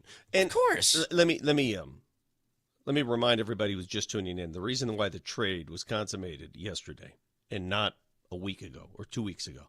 We talked about this. Why? Why was the trade consummated yesterday? Because it was the new league year and that allowed you to trade the 32 to use pick. that draft pick that they traded. Which I'm sure that Brooklyn wanted because it's smart on their part, by the way. It's an unprotected first, and they're probably thinking, if I can wait out one more year, what are the odds that Jokic is still playing basketball in 2032? It's hypocritical of us because, we criticized the Nuggets for giving away all those picks, for unloading Reggie Jackson and not being protective of their draft picks. But in this case, a draft pick in 2032 to get better now, I don't care what you do with that pick. I don't care who gets it. Sell it, auction it. I don't care. Yeah. There was only one person that I found that really didn't like it. Who? The trade? Correct, yeah. And told me basically to go do something to myself. Let me see if I can find it. Well, listen, you're always going to get people that don't like it. Oh, here it is. I said the Nuggets are arguably better overall this very second, and they shed CBA restrictions. And Loud Scott says, argue a wall. They are much, much worse. I mean, that's a clueless statement. Yeah, I know. Why would somebody say that? There's like only one person that I know that some people, you know what I'm convinced they're of? They're not worse. Some people choose to go through life miserable and unhappy. Yeah. Well, it's just false. I understand. I don't care but if it comes you're out miserable or not. That's just that's a poor statement made by someone who doesn't understand the game. Correct. But if you've watched Cam Johnson play, you'll understand why he appeals to a lot of teams as a three-point shooting wing that is among the best at what he does. Listen, he's a role player. You got to remember that. He's a role player. He's not a star. But can he have nights where he shoots like a star? You're damn right. He's going to come to work you know what he's going to give you? Nuggets fans, drink this in. Drink this in. Ready? You know what he's going to give you? Consistency. Hey, Vic, what about his reaction? The opportunity to win. He wasn't going to win squat in Brooklyn. He's got a real chance to win. Mm-hmm. And I think he recognizes that. Plus, you've got him now for 2 more years on this contract. This coming year and then the following year. So you have an opportunity here for a little runway, and he's got a chance to come back west and win. I think that would be very appealing to a kid. I keep asking myself, how were the Nuggets able to unload Michael Porter Jr.'s contract the year before I thought they would? And all signs point to this. Brooklyn had disposable income because they're not at the apron. They have nothing but look at the roster. They had 5 first-round picks. By the way, had no idea that was a thing. That if a team just wasn't at the max of the salary cap, that they can take on more contract and you don't need to make the money work. Had no idea that was a thing. Yeah, they're not anywhere near that. That's how the Nuggets saved money. Exactly. We always thought that you would have to do like what's his contract, $35 million or whatever. Let's just say 35 to make it easy for Porter. Porter was 38. 38. I always thought that you had to have 2 contracts that were essentially $38 million to match it up, and it turns out no, they had now cap it's space. something called a trade exception. Yeah, correct. And the Denver Nuggets now, again, they were able to navigate those waters, and they did it with the perfect team. Brooklyn looks at this and says, okay, well, we needed more money on our roster. Michael Porter Jr.'s contract, if it doesn't work out, let's hope it does for us. Let's hope it does. Let's hope, and for Michael's sake, he'll now go to Brooklyn and could be the second option rather than the third or fourth. Being the second option is a big deal for him. Maybe he'll shine. Maybe he'll average 30 a game. Who knows? In the Eastern Conference, he's got a great opportunity because that conference couldn't do it here, though. He couldn't do it. He couldn't be all of him here. He couldn't do it in this offense, and it was never going to happen in this offense. He was going to be that guy that needed to be consistent, and that's what the Nuggets have. Consistency at that position. All right, we'll get to it in a second. Get back to it anyway. Moj, some big hockey things happened yesterday. Yeah, you see, so to get around this whole not collusion, but tampering and all this crap, Vegas and Toronto actually did a trade. Yeah. So Marner ends up in Vegas and signs a $96 million contract. Same deal as Mikko, right? Yes, same thing. What do you think about that deal? Well, you're taking a pretty awesome player and you're bringing him to the West, so I think it sucks. But at the same time, that's a lot of money. That's a lot of money. The Vegas Golden Knights are going to be able to use Alex Petrangelo's money. Have you seen what happened to him? Guys, he's out for the foreseeable future. He has to have bilateral femur reconstruction. Jeez. You know what that means, Vic? That doesn't sound very attractive. They've got to put a rod in there? They got to reconstruct the ends of the femurs on both hips. Which means his career is over. I think what they're looking at here for Alex Pietrangelo, and it's going to have to be that way. He's been dealing with it for a little while. He's only 35 years old, but they're going to have to either be able to they got to fix the end of the femur, they got to smooth it, they got to do all that kind of stuff, or they got to replace both hips. And they're trying to get him back to actually just being a normal family man, being able to play with his kids and that kind of thing. I don't think he's ever going to play hockey again. So they definitely can use his money. And this is the last year they can. But Marner is now a Vegas Golden Knight. Now they're poor on the back end because Pietrangelo has been a horse for a long time. But other things have happened. I mean, you saw Patrick Kane go to the Wings again with a one-year contract. You saw Evan Bouchard get $10 million a year from Edmonton. Yeah. Good God almighty, that's a lot of money. And Florida is somehow keeping everybody.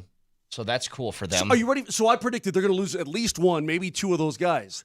You ready for this, Vic? Every single dude, Bennett, Ekblad, and Marchand, they all took less to stay. Every single one of them. Dude, that's a special room. I don't know what else to say. I don't either. They like winning.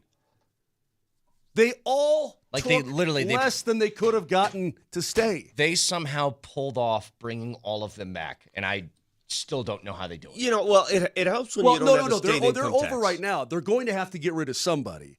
Like Evan Rodriguez is going to have to go. They're going to have to get rid of probably a couple somebodies in order to make it work. Okay, but I'm saying you kept their big guns. Yeah, they all took less to stay with Florida, which is Moser, wow. If let's say Columbus offered $1 million more, if you factor in the state tax, they ain't going.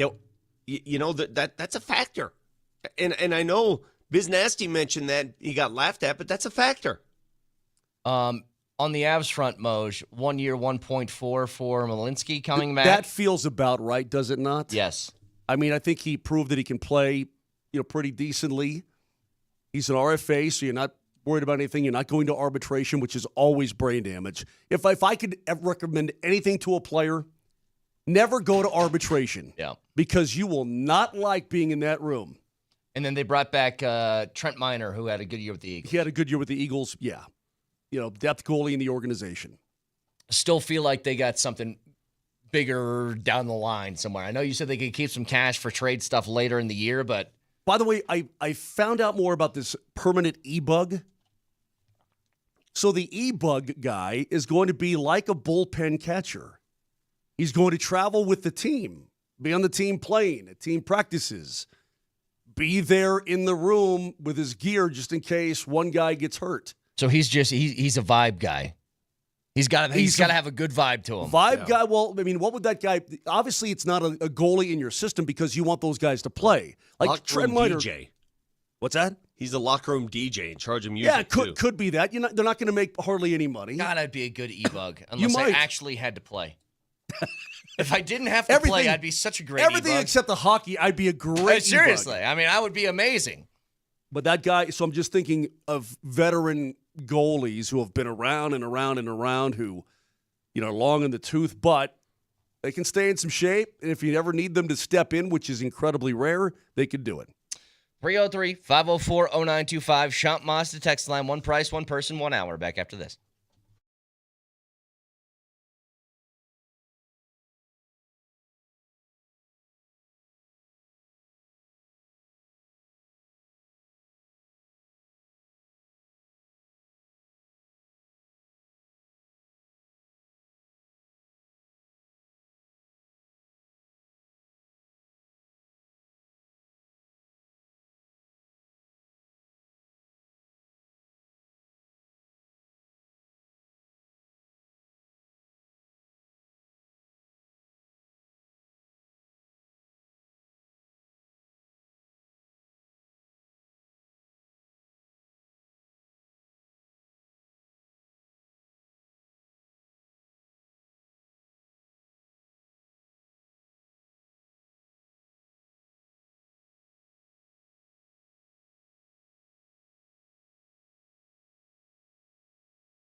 Welcome back to Moser, Lombardi, and Kane. Buenos dias! Good morning, guys. I want the Traeger. I also applied to be an intern at the radio where you work, so consider this my job application. Nope. And I want the Traeger. Nope. Dave Parker Hose. Good morning. You're listening to Nelson, Lombardi, and Kane. This is the 92.5 Altitude Sports radio program director letting you know that Mark Moser's contract with Altitude Sports has been terminated. Yep. He will no longer be heard on these airwaves. Yep. You'll enjoy the show more than you ever have. Probably. And now back to Nelson, Lombardi, and Kane.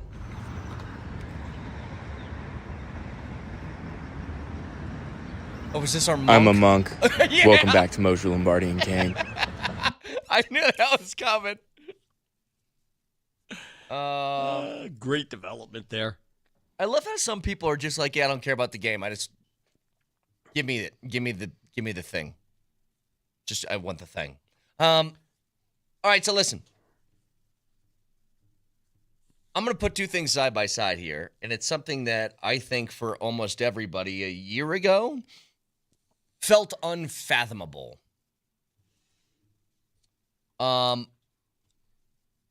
The Avs and Nuggets both did something that I don't know how many people could have predicted.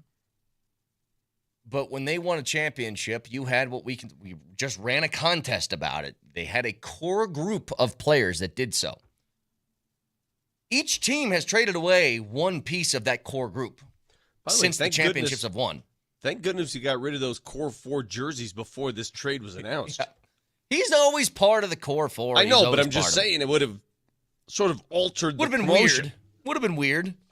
But I will say, like, imagine there's very easily a world in which Mikko Rantanen is still a part of the Avalanche. Like, there's very easily one. It was a contractual thing. That's not similar to Porter in the effect of they didn't trade him due to some sort of performance style thing. Mikko, it was a contractual issue that just kept playing itself out, and then they were like, all right, enough's enough. But he's no longer here, and neither is Michael Porter Jr. And I think when you have a group like this, you need to give it time to see if you can run it back, but also you need to recognize when time's up. And I, being as big a Porter fan as I think anybody that exists in Denver, it felt that way. It felt like it just kind of ran its course. And it doesn't mean that Mike's a bad player or anything like that. I still think he's a very good player. But it did feel like you just needed something new. That if you did this same thing over again next year, that you'd just be spinning your wheels.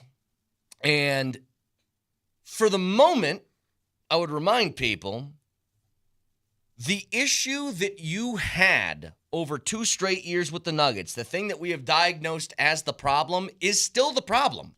They have not fixed their depth issue. They have traded out Porter for Cam Johnson, and they have traded out Bruce Brown for Russell Westbrook. At the moment, you have the same amount of guys. But you have space to do more. But you now have the ability to add a couple more dudes. Yeah. See, now you've relieved yourself of the apron situation, and you can actually now go and peruse through the catalog and try to find something that fits what you need. Can I be blunt? No, you can't be blunt. Yeah, I actually agree with Moj. I don't want that. Can I be lame? Yes. Sure. Absolutely. Well, Every day. Go ahead, Vic. Be yourself, is what you're saying. The Nuggets are simply doing today what I asked them to do 1 year ago. What did I say a year ago after the season? What did they need to do? You were talking about a major deal. Getting they rid needed of to move one of their the max contracts. Yep. I said that a year ago. Yeah. Yep. I said a year ago you have to move a max contract. I think the landscape of the league doesn't warrant 3 maxes. And they did it a year later because of the flexibility it gives you. Look, I think everybody in the West who is somebody, they're gearing up for a, battle royale when the postseason rolls Just around. real quick, hold on to the thought. Sure. Real quick. Just some breaking news in the NBA. Uh-oh. Shea signed, it's not shocking. Shea signed his 4-year extension with OKC. $285 million over 4 years. Settle down just a little bit. That's $71 million a year. Yeah. Anyway, continue, Moj. I just wanted to throw that out there. Oh, good God! $71 million per season? Yeah. But anyway, continue. That could get you 3 lines of hockey. More than that. That could get you a team. A hockey team. Oh, my Lord almighty, that's a lot of money per year. Continue, Moshe. Sorry. Well, that's what I'm saying. Everybody's gearing up for the Battle Royale with OKC, the now defending NBA champions. And I wonder how many people look at the Nuggets around the West and go, damn, I didn't see that coming. I didn't know they had that in them. So now what they're looking at is they're like, look, the Nuggets just took the chance to 7 games, and they got pasted in that 7th game. We all know that. But they're a better basketball team right now, and they're only going to get better in the coming weeks and months because they're going to sneak a couple of more guys in that theoretically can help this basketball team. Plus, you're hoping that Drouin Holmes is healthy and good. Plus, you're hoping that another kid takes another step. Yeah. Either way, they're still in really, really good shape. Really good shape despite the arms race out west. Listen, I've already acknowledged I don't see them bringing back Russ. I don't think that's going to happen. Could surprise me and make that move. I don't see it happening. Even if he doesn't come back, I know a lot of Russ stands are going to be unhappy when I say this. I still think their bench is better now. Well, he's better than Russ. At least. Well, you got Drouin Holmes back. You got Drouin Holmes as a bench player, and you're going to have help with Bruce Brown. So Bruce gives you that. One thing that Russ gave was that, hey man, we ain't going to be messed with today. We're going to play with some brute force. Mm-hmm. Bruce Brown does that. Yeah. Here's the thing. The highs with Russell Westbrook were really high. God, were those lows really low. Those were really low. And that's why I think if you're looking for a backup guard, if you're looking for another one to go with Bruce, maybe it's a backup point guard type of guy, you need somebody steady. Just keep it together. What the hell's going on with Monte, Vic? Can Monte still play basketball at a professional level? He's available at a veteran min.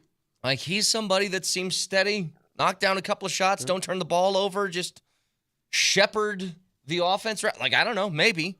By the way, somebody did the math. Shea will make $865,000 a game under this contract. Jeez. Did you see the trade? Lord. Did you see the trade proposal that's been rumored in OKC for LeBron James? Wait, OKC? OKC. This is not verified, but it's a trade proposal. If LeBron indeed wants to leave LA, they get LeBron James in exchange for Isaiah Hartenstein, Aaron Wiggins, Kenrich Williams, and 2 first-round picks. Remember, OKC's got enough first-round picks to provide. Who floated that out there? They could trade first-round picks to every team in the league and still have them left over. Where did you see this at? Oh, it's just on one of the NBA websites. It's from a site called Bro Bible.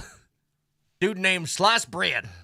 Who was the guy you said earlier? It was from El Loco Smoco. Loco Smoco Jr.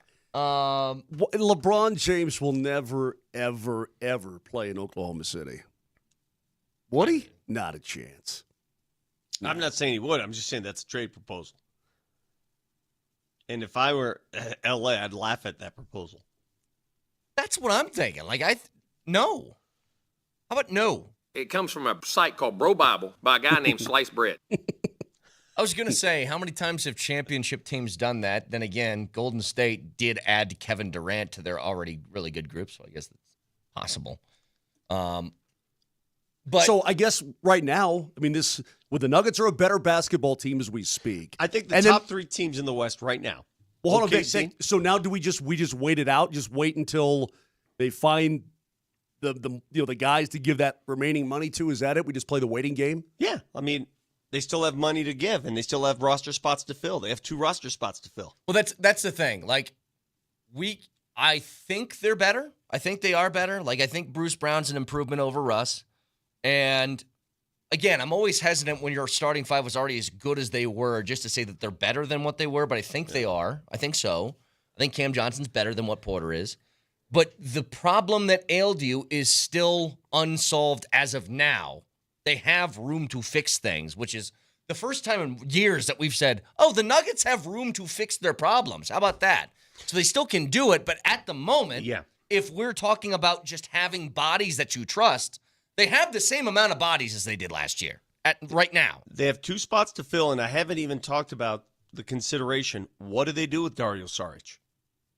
What do they do with Zeke Naji? Is it weird for me to say this, Vic? I don't care.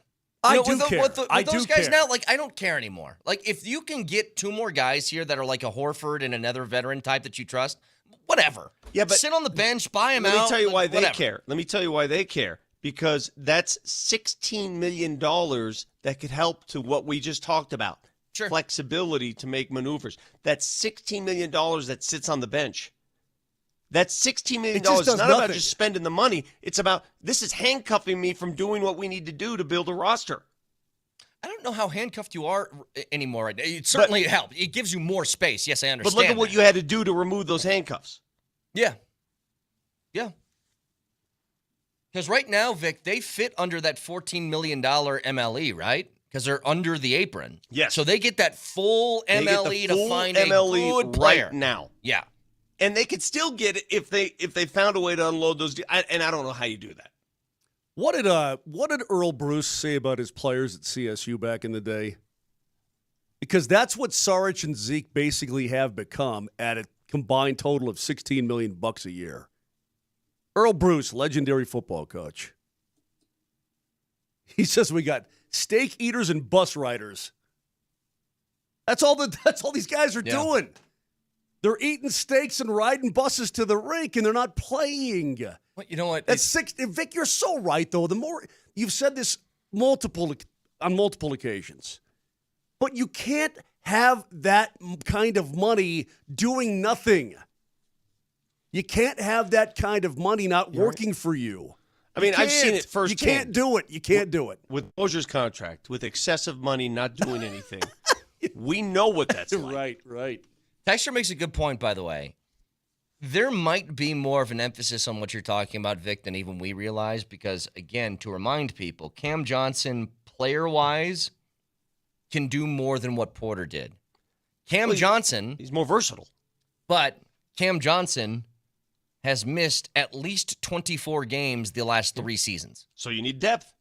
And so if he's going to miss games, you're going to need somebody that's going to fill in for 24 games. Yeah. Exactly right. You can't be afraid to play those guys. Yep. This much I know. Whoever remains on the roster, they're going to play. They're going to play. You got to. You're going to see different minutes being shared. I think you have to. Dude, if they get guys who could actually play for that money, my goodness gracious, how good could this team be? What are the odds right now? What are the updated odds on the title next year, Brett? On your little They've thing? improved for the Nuggets over. Have they? They improved a lot. Yeah. Did they really? They've improved. I think they're a top 3 team in the West right now. I think it's OKC, Houston, and Denver. That's my unofficial rankings. Houston's roster looks great. I'm cool with that. But I'm not sold on Houston just because, I mean, they added to their roster. Adding Kevin Durant doesn't necessarily mean you're a title contender at his age. I got to see it first. Before free agency started, remember we went through the list? The Nuggets were 5th in the Western Conference as far as odds to win the NBA championship. Do you guys remember that? Mm-hmm. Ahead of them was OKC, Houston, Minnesota, and the Lakers were ahead of them. As of right now, they're 3rd in the NBA to win the title. In the NBA? I misread that. They're tied for 2nd. You're kidding. It's OKC, and then the Nuggets and the Knicks are tied for 2nd. You're kidding. That's what people think of the moves do yesterday. You see, man, yes. We got to stop freaking out around here. They're going to bring in more dudes, and they're already tied for 2nd. It's a really good basketball team right now, and it has a chance to be great again. You know what? Kudos to Josh Kroenke. He knows what he's doing. Yep. And I know he caught a lot of heat for those comments about Joker. No, he doesn't, Vic. All the experts told me this was stupid what he did. He knows what he's doing. And I'm going to give him the benefit of the doubt. He knows a lot more about this game in the circles, the NBA circles, than we do. So, get back to this in just a second. I also want to ask Moj, in what was a minor day for the Avs yesterday, will it start to pick up a little bit? We'll get to it next.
guys won't read my text, so maybe I could get through this way. Anyways, I was wondering, did MPJ already take a physical in Brooklyn? And if not, what happens if he doesn't pass that physical? Is a trade void? And let's go Rocky Mountain Men's Clinic. Give me the grill.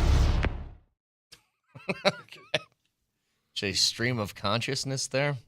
It gets you in, doesn't matter. Doesn't really matter what you say. I don't think they make the trade, Vic, unless they're very aware of Porter's ills. I mean, I think it's one of those trades where if he fails the physical, he doesn't fail the physical. Right. If you know what I mean. Yeah, everybody's like, we're good with that. Hey, real quick, right before we get to He could, though. I mean, just to answer his question, he could. The Lakers got cold feet when they tried to get that Charlotte center, and they failed that physical. Yeah. You only fail a guy if you want to fail a guy. Yeah. That's the only time you do it. Hey, real quick before we get to what you wanted to talk about, did you guys see the latest from our boy Zlatan? Yeah, did you see that hot wing competition? What is that? No. Show on That's, YouTube? That's one thing. That's called Hot Ones. That's where you. It's a great show. You eat the hot chips and you I do couldn't your do that. interview. No, I couldn't get through one round of that. they're wings? I thought they were chips. No, they're wings. I could not do one round. I'd be out. Who was the woman that was cursing him out? The actress going, "You mother blank or blank." Oh, that's from SNL. God, Rudolph, Maya Rudolph. Maya Rudolph. That's right. She's awesome. hysterical. She's man. great. I love her. You know, her mom is Minnie Riperton. I don't know who that is. Famous singer. Anyway, she's passed away. But so in this whole FIFA World Cup Club Cup thing, right? You saw that Inter Miami got smoked by PSG, Paris Saint-Germain. Yeah. So Zlatan, he's so arrogant, man. He's now in his 40s. He's like 43. He doesn't play anymore or anything, but he says, look, it wasn't Leo Messi who lost. It was Inter Miami. Messi plays with statues, not teammates. He's surrounded by players who run as if they were carrying bags of cement. He says, this isn't the Messi I know. If you put him in a real team, he'd go all out. There are no coaches, no stars, not even players who understand how to move without the ball. If he were on a real team, any great team, you'd see the real lion. It's amazing how international players can see the difference, right? I mean, he played here. Zlatan did. So he knows what MLS is. Who did he play for again? LA. He played for LA. Oh, yeah, that's right, the Galaxy.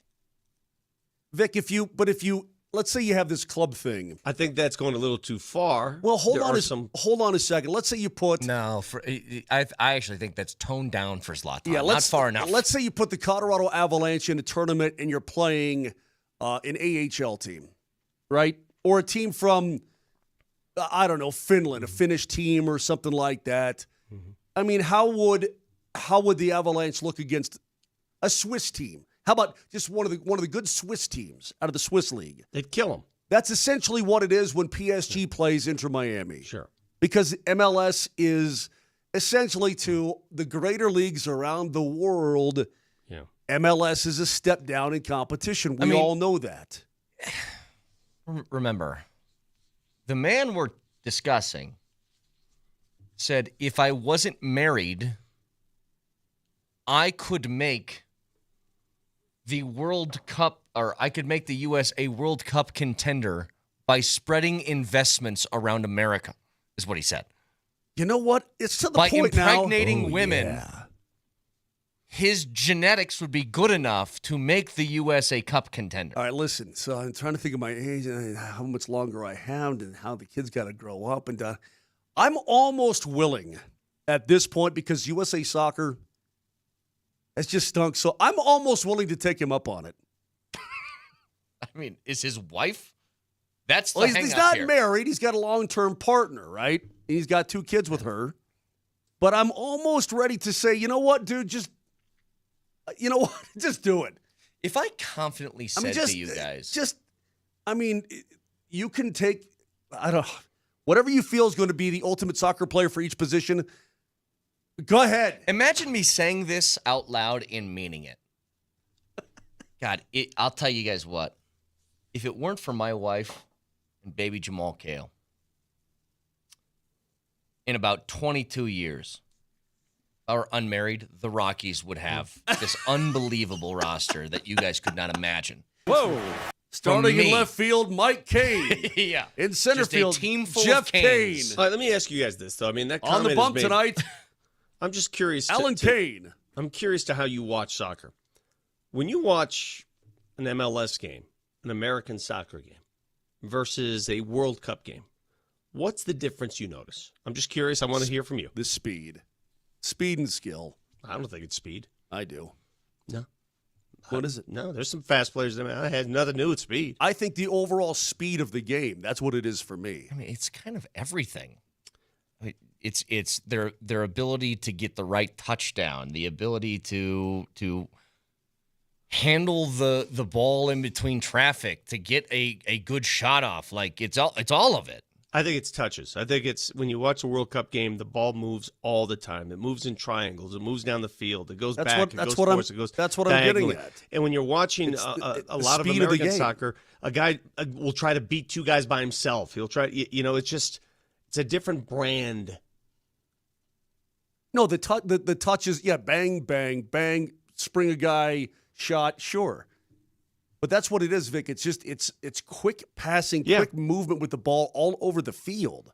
Now, like when Spain plays, they have a very particular style. They don't do it as much anymore. They used to.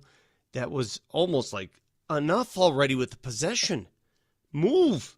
All they did was they made every effort to retain and keep possession. And they just moved in like little triangles up and down the field. We're going to play, for those who have not heard this before, back in 2021, we made a song about Michael Porter Jr. If you haven't heard it, we'll play it in a couple of minutes. In the meantime, Moj, the Avs made small, minor, detailed moves yesterday, bringing back Malinsky, signing another two-way with Trent Miner, the goalie for the Eagles.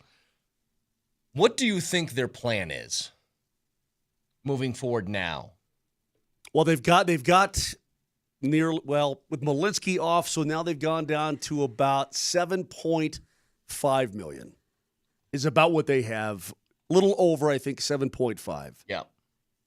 They still have to fill a couple of roster spots. And again, I'm hoping and praying that you actually have one of these 22, 23-year-old guys ready to make another step and become a player in the National Hockey League. Every single one of those guys that I was talking about the other day, they all have gotten taste, right? They've all gotten a taste of National Hockey League action, have they not? Yep. So the ideal situation would be to have one of those guys or a couple of those guys actually be able to take a step and play on a very team-friendly contract, but actually contribute to the National Hockey League team. Yeah. If they can't, then you're going to have to use that money to go and fill a couple of spots because you're going to need at least a defenseman, maybe two, and you're going to need to fill out your top 12.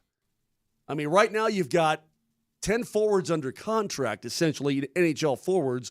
One of them is going to be out for quite some time in Logan O'Connor with his rehab. Mm-hmm. So basically you can ice 9 guys. Then what? And you got 7.5 to work with. So you're going to have to be creative, or maybe you do a deal and you free up even more, and then you can get – I don't know what they're going to do. And they're not in a pickle, so to speak. They're not really in a pickle, but they're going to need to fill some roster spots. Yeah, they got the main stuff, right? Now it's just filling in the rest. Right, you've got your steaks, or let's say you got your barbecue this summer, right? Got your burgers, got your brats. Maybe you got some ribs on the smoker, right? That kind of thing. Now you're looking for, coleslaw. Maybe tater salad? A little tater salad. Maybe a little baked bean. You like baked beans? I love baked beans. I love baked beans. Vic, are you a baked beans kind of guy? I like black beans. Two entirely different things. Turn them off. Turn them off. Entirely different things. Okay. The only thing they have in common is they have beans in their name. They're not even remotely the same. And I prefer lima beans. There is not a single barbecue in America on the 4th of July that is going to have burgers, brats, and black beans. Well, go to North Denver. Open your eyes. What? Welcome to Lombardi House. Burgers, brats, and dork beans. I like pinto beans. Okay. Panel beans. Just shut him off. Shut him off. Anyway, so now you're looking for. I don't like baked beans, Moser. I like Boston baked beans. Jeez, good God, somebody help me.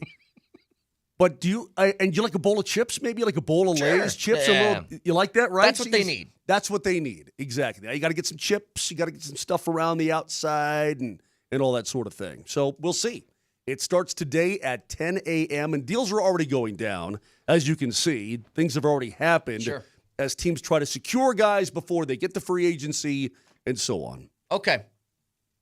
People are saying, Brett, land the plane. It's time for the kabloom. Okay, that was a long barbecue analogy. Jeez. Well, if you don't chime in with your stupid pinto beans, it could have gotten in way quicker. I'm sorry. You know what? It's my fault. I'm sorry I even asked you. It's my fault for even asking you about baked beans and a barbecue. Because unless it's like a glass of Pinot and skinless chicken. Right. We are done with this segment. I swear to God, if you keep talking about your barbecue, shut up. So 4 years ago, we made a rap. We made one about Michael Porter Jr. And today being the first day since he entered the league that he's no longer part of the Denver Nuggets. What inspired this, by the way? What was it? Why did we specifically? What year was this? This was 2021 playoffs. This is April of 2020. Is it April or no? It was before that, like early April, 2021. I don't know. It was sometime in April. This was okay. I know what it was. They got Aaron Gordon. This was before Jamal Murray went down with that injury. Correct. Yes. No, I think it was after. No, I think it was after. Vic. I think he'd already blown up his knee. Yeah. Okay. Because the Nuggets are undermanned, but they're still running. Yes. Yeah. So you remember the lyrics? I think this all came from Moser used to say "Step back, Jacob Bloom" about Porter all the time, and so he'd go "Step back, Jacob Bloom." Step back, and we're like, just make a song, just make a full song about it. So we went to Vic's brother's studio. We went to Adelio's studio, which is very nice, by the way. And his engineer was there. What was the engineer's name? I forget, but a great guy. He's a great guy. He gave us a sweet beat. He gives us the beat. That's all we did. By the way, we made this song in less than an hour. We heard the beat, wrote down the lyrics. We had no lyrics. And did this in less than an hour. So if you've never heard it, here's the song. Hold on. And Brett Kane, I'm going to say you should have had a bigger role because you were the star of the show. For those who haven't heard it, we bring you the final playing ever of Step Back Jacob Bloom. And I've seen it, by the way. It looks like it was uploaded to YouTube, and it said the debut of Step Back Jacob Bloom on May 5th, 2021. That's at least when it was posted to our YouTube channel. May 5th. But that's not when the song was made. That was when the video was finished. The song was made weeks before. No, it's not music video. It's you guys. It's the video of you on Twitch playing it in the studio. I got you. So go ahead, Nelly. From the Nuggets, Campazzo's in the game now for Denver. He has the basketball. He brings it out to the point. Shovel pass Porter, deep three. Here's the story. Yes! Stick with me now. Nuggets up 99-8. It's 2021. Playoffs are coming. Nuggets undermanned, but they're still running. Got a man-child ready to go and break out. Elevate his game, making fools want to tap out. He'll drive the floor, he'll dunk on your head. He'll back you in the lane and lay it up instead. And just when you slide and give him some room, hip a sucker, step back Jacob Bloom. Oh! You're on. Yeah, you're on. He drops threes like I drop rhymes.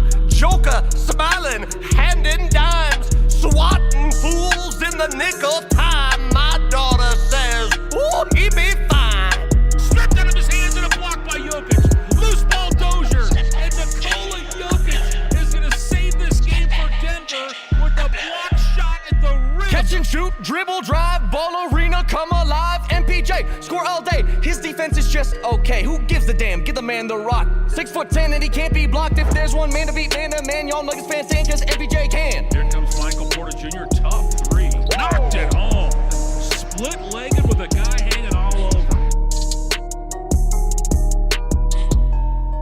Step back, Jacob Bloom. Busted it out. Running the floor. He slides and glides, and the fans, they all beg for more. Finding Joker, a Joker finding him. It's a two-man game, they'll always win. Yeah, Setting screens for AG, running picks so eloquently. Running down the jumpers elementally. Hit me up from way downtown. You can dial it up, man, and wear that crown. Yeah, you're gonna slide, you're gonna give him some room. And you know what's next. Step back, Jacob Bloom. That was a great block out. Porter for three. Yes! You can credit Nikola Jokic. Yeah, on. Step back, Jacob Bloom. I said on. Step back, Jacob Bloom. You all jumped up Mike Malone, coached him hard and set the tone, toughened him up to the bone. Now pass the rock, he's in the zone.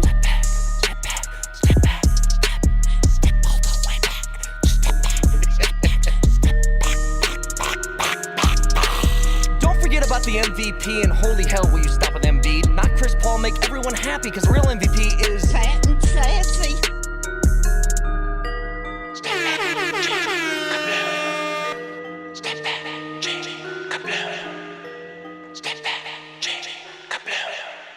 Yeah! All right, let me tell you something. Carrying that back, let me tell you something. That's so good. We listen to that song like once a year in its entirety. And every time, I'm still shocked by two things. Number one, Moser's ability to immediately date that song 2 words in, saying it's 2021. Hippa Sucka is such an inside reference to this show. Super inside. Such an inside reference. Vic, because I can picture you doing your rap, the voice with the hand. Remember the hand, Moj? No, it was the chicken wing. It was the chicken wing. If we play this again, Ellie, you have to play the video that accompanies the song that's on YouTube. You have to play the video. Forget our faces. Play the video. We'll do that later then. Yeah. We'll do that later. But everything, and then here's what else I love. Like, Mosher is just, you're my favorite in everything. In everything you do, Mosher, you're just my favorite. Mosher taking nips of whiskey out of a flask. and then, here's what I love most, though. Using the word eloquently. No, making up a word elementally. And I don't think that's the word you had written down, No, was it? it's not. It just came out of my But face. you just were like, screw it. It's I'm the song rolling. now. Yeah, I'm doing it. I love it. I love it so much. The yell-ons and the oh. My favorite part. I got that from Tupac, you know. I wouldn't have that if it wasn't for Tupac. I don't think you people understand when you're producing great music. You have the beat in your ear, right? And you all separately do your role. It's not all in one track. You started flapping like a so chicken. you have to sort of feel the moment. And you're in a separate room. You're not in the same room with the producer. You just hear the beat. And then that's when magic happens. Texture says, thank God we don't have to hear that awful song again. No offense. You shut but up. It's stupid. Hey, you listen. If you don't like that, this might not be the show for you. Maybe. I don't know how else to say it. It just might not. What's interesting in that music video in fact, as well. If you don't like it, I don't want you to listen to the show. Well, I don't know about that. No, come on, 05. I'm going to draw the line on that right there. Hey, the funny part is even the end. This is also one of my favorite parts.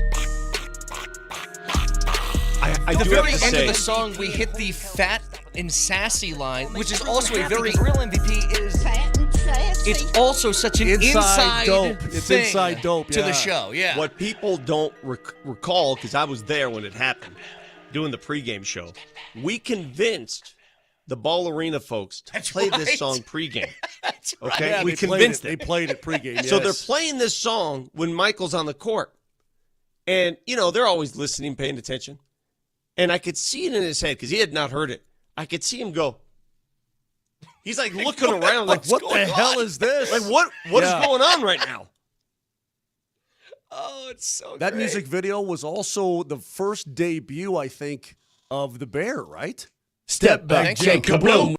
Yeah, that's how Yeah. it started, is that Yeah. we did that. Well, you did it, and then I eventually joined in to annoy Vic, and then Vic was like, then just make it a song. I guess that's what I'll miss most about Michael Porter Jr. is The song? when he was on. Yeah, the song.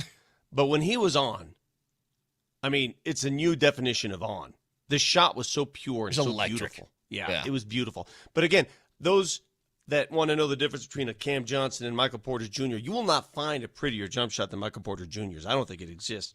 Cam Johnson's a different kind of shooter. He's not a spot. He will find places to shoot by getting there and quick releasing. He's a different kind of shooter than Michael Porter Jr. But they're about the same from the three-point line, guys. They're about the same. Cam Johnson's 39% on 7 threes a game, by the way. That's a volume shooter who also shoots efficiently. Hey, right now, move in with Aaron Gordon. You'll be at 40. You'll be at 43 by the time the season starts. He's a move and shoot guy. He's not going to just, a lot of people in the NBA, those corner threes, just stay in the corner. He's a move around guy. Yep. So we get to this in just a second. 303-504-0925. Back after this.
No, get back to the Nuggets in a second. Just quickly, Moj.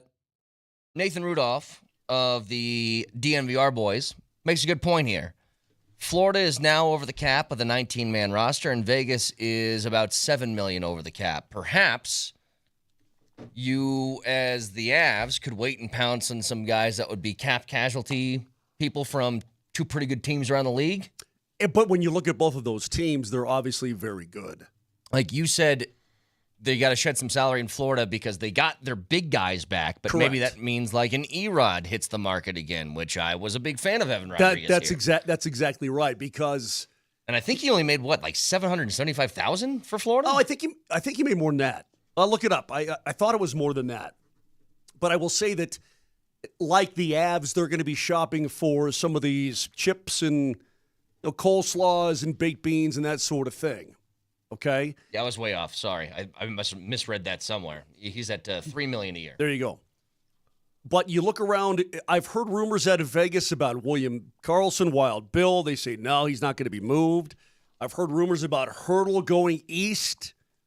I don't know about that. Waz obviously gone. He went to Toronto in the deal that brought Marner's rights to Vegas, and then he signs the 8-year, $96 million contract, identical to what Rantanen got with the Dallas Stars. I thought somebody was going to be dumb enough to try to pay Mitch Marner $14 million a year, and I wasn't going to be able to handle that. But again, they've got Petrangelo's money. He's going to miss.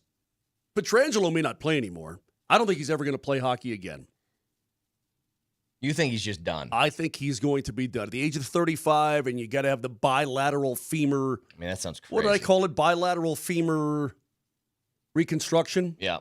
Means you got to get the tops of both your femurs done.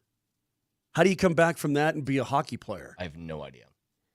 There you go. So anyway, they're still at their core very good hockey clubs.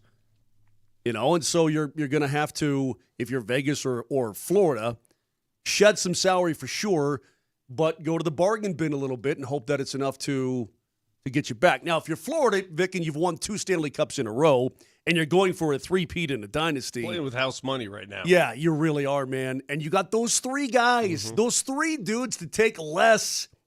3 guys took less than they could have gotten on the open market. Now, consider Brad Marchand. Dude, he's going to be under contract into his 40s. Yeah. Are you telling me he's going to be playing meaningful hockey at the age of 42? Highly doubtful. Well, yeah, it is highly doubtful, but Vic, nobody cares about Brad when he's 42, right? You care about him right now. You care about 3-peats. Vic doesn't care about the Nuggets 2032 first-round pick. Well, the earth will be swallowed by the sun by then, for God's sake. I will care, but I will care from afar, and I probably won't be in front of a microphone talking about it every day. So my care factor won't be nearly as much as it is today. Yeah. Have you heard anything else coming out here, Brett? All of your hockey sources, you heard anything about what's about to transpire? No. Nothing. It's disappointing because usually you... I mean, I'm usually on top of this stuff, and I apologize to not only you guys, but our listeners. I should know more, and I just don't. Sorry. Ivan Provorov, the defenseman for the Columbus Blue Jackets, signing a new 7-year contract worth $8.5 per. Dude, when you get guys, this is where salary cap really blows my doors off. And again, he's $8.5 per. He had 33 points last year. And he's getting almost what Makar is getting. It blows my mind. I think if Evan Bouchard in Edmonton just signed that new $10 million a year contract, more than Cale Makar, I'm like, what's dude going to get? You know what blows my mind? Oh, my Lord. You know what blows my mind is that Cale Makar is one of the greatest players in the world, right? The planet. Certainly the best player at his position in the world. On the planet. And he makes the same amount of money as what the Nuggets will spend on a backup center. Likely. Yeah. Think about that. I mean, think about Shea signing that contract worth $71 million per year. Shea is going to make, somebody did the math, it's $865,000 a game. That's a game check. That's insane. It's almost $1 million. They play 82 of them, by the way, if you guys didn't know. 82. It's just crazy. I'm trying to figure out, by the way, Clint Capella, who is he's signed with the Rockets on it's like 3 years, $21 million or something. How are the Rockets affording all these people? I just started thinking about that. Because they're getting Durant. Durant's making in the 50s. They're signing Van Vliet, and he's making like 25 some. Well, they got off the money that they were going to pay. Who's the guy they traded for Durant? Green. Yeah, but they're still paying Şengün in the 30s. I guess you're right. Yeah, because they get off Jalen Green. Yeah. Oh, they had Dylan Brooks last year too, didn't they? Okay, so that makes more sense. That makes more sense. You know, I'll say this about the Rockets, because before everybody writes the Rockets in as a contender, I got to wait and see. I'm going to give you a classic example of we are all enamored by what Kevin Durant can do on a basketball court. Do you remember that Phoenix Suns team that went to the NBA Finals? Do you remember who was on that team? That was Brooks. That was Paul. That was Durant. That was Malik Bridges. Mikal Bridges, I'm sorry. Mikal Bridges. Yep. Cam Johnson was on that team. Yeah, he was on that team. Cam. Yeah. Was that Nurkic? Do you remember what DeAndre Ayton was the starting center. Right. Yeah. Do you remember what they did? They broke that team up. The team was sold. New owner comes in. I got to have Kevin Durant. Yeah. They deal Mikal Bridges and Cam Johnson. See you later. Two bona fide players who played a huge role in the success of that team. Did Phoenix get better or worse? Worse. Much worse. They got worse. Like lots worse. Be careful what you wish for is all I say. Well, and is it fair for me to say this, Vic, and we can continue this on the other side, but I think the Nuggets are better today than they were yesterday. I still have reservations that I'm going to, even if I think it's going to be better, because you don't know. The Nuggets starting five was one of, if not the best in the league still last year. And you've traded a piece of that, and it was a major piece. Michael Porter Jr. And you think, yeah, I know, he's got a glass with ice in it. Is that why you're looking at him like that? I don't know what he's got. I just heard it. But you trade Michael Porter Jr., you are changing that. And there's not always going to be this automatic, like, it's going to be better. Guys need to fit. And I'm sure Cam Johnson will, but I still am in wait-and-see mode, I suppose, while being very optimistic about it because I think he's a really good player. So we can continue this in just a second. Stick around.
I want to talk more about Brucey B coming up here. Because it's just good to have a guy back who wants to be with you. You could tell. I mean, he just adores this city and the team. Hey, Vic, your boy here during the break. This is where Vic Lombardi and Brett Kane are the same, dude. This cracks me up. You guys make me laugh every day, by the way. So I show him a video, Vic, of Thomas Edison filmed a baseball game in 1898. So essentially, that's like Pebbly Jack era, right? Or just after.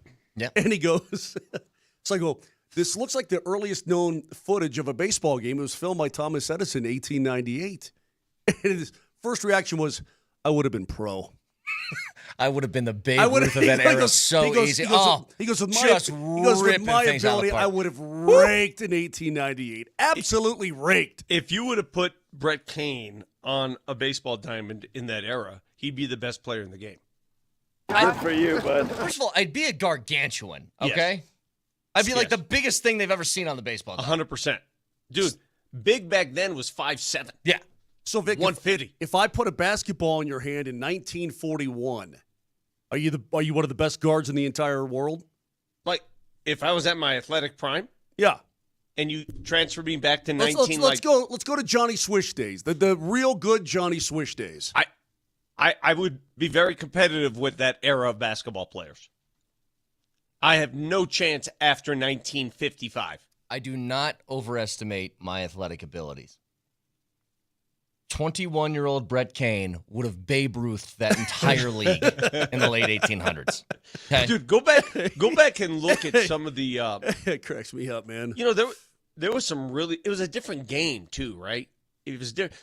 Like Babe Ruth's long swing today, he wouldn't even make contact. Can you imagine Babe? Shohei is coming in at a $101 to Babe Ruth, and that long swing of his. Good luck with that. I still remember. If you haven't seen it, Shane Gillis had this joke about like sports back then. And he's like, now coming to the mound is Old Curly. 82-mile-an-hour fastball. He runs a 7.7 40-yard dash. Greatest athlete alive, they say.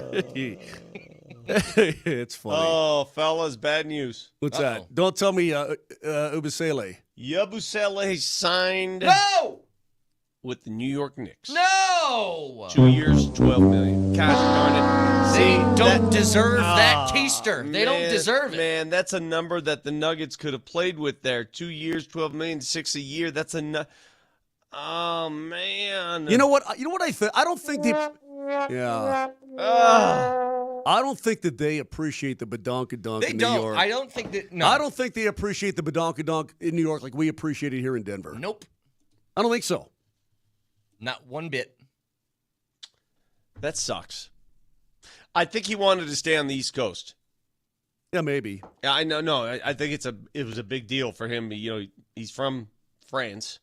Probably goes back and forth. I think he wanted to stay on the East Coast. That's one where location probably hurt the Nuggets and their free agent chances. It's so much easier to fly to Europe from. Of course it is. I mean, it's so much easier. Well, it's dude. closer, Moser.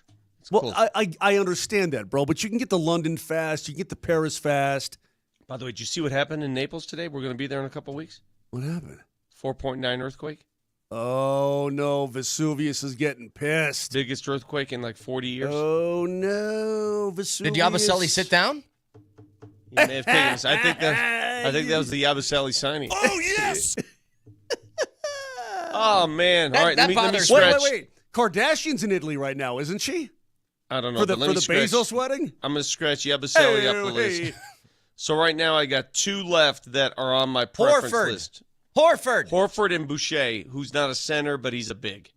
All right, so that's it? Otherwise, the Nuggets completely miss out on a backup big? Yep. Well, I mean. What, are you going to go get Plumlee? Dudes, but what, do you sign Plumlee?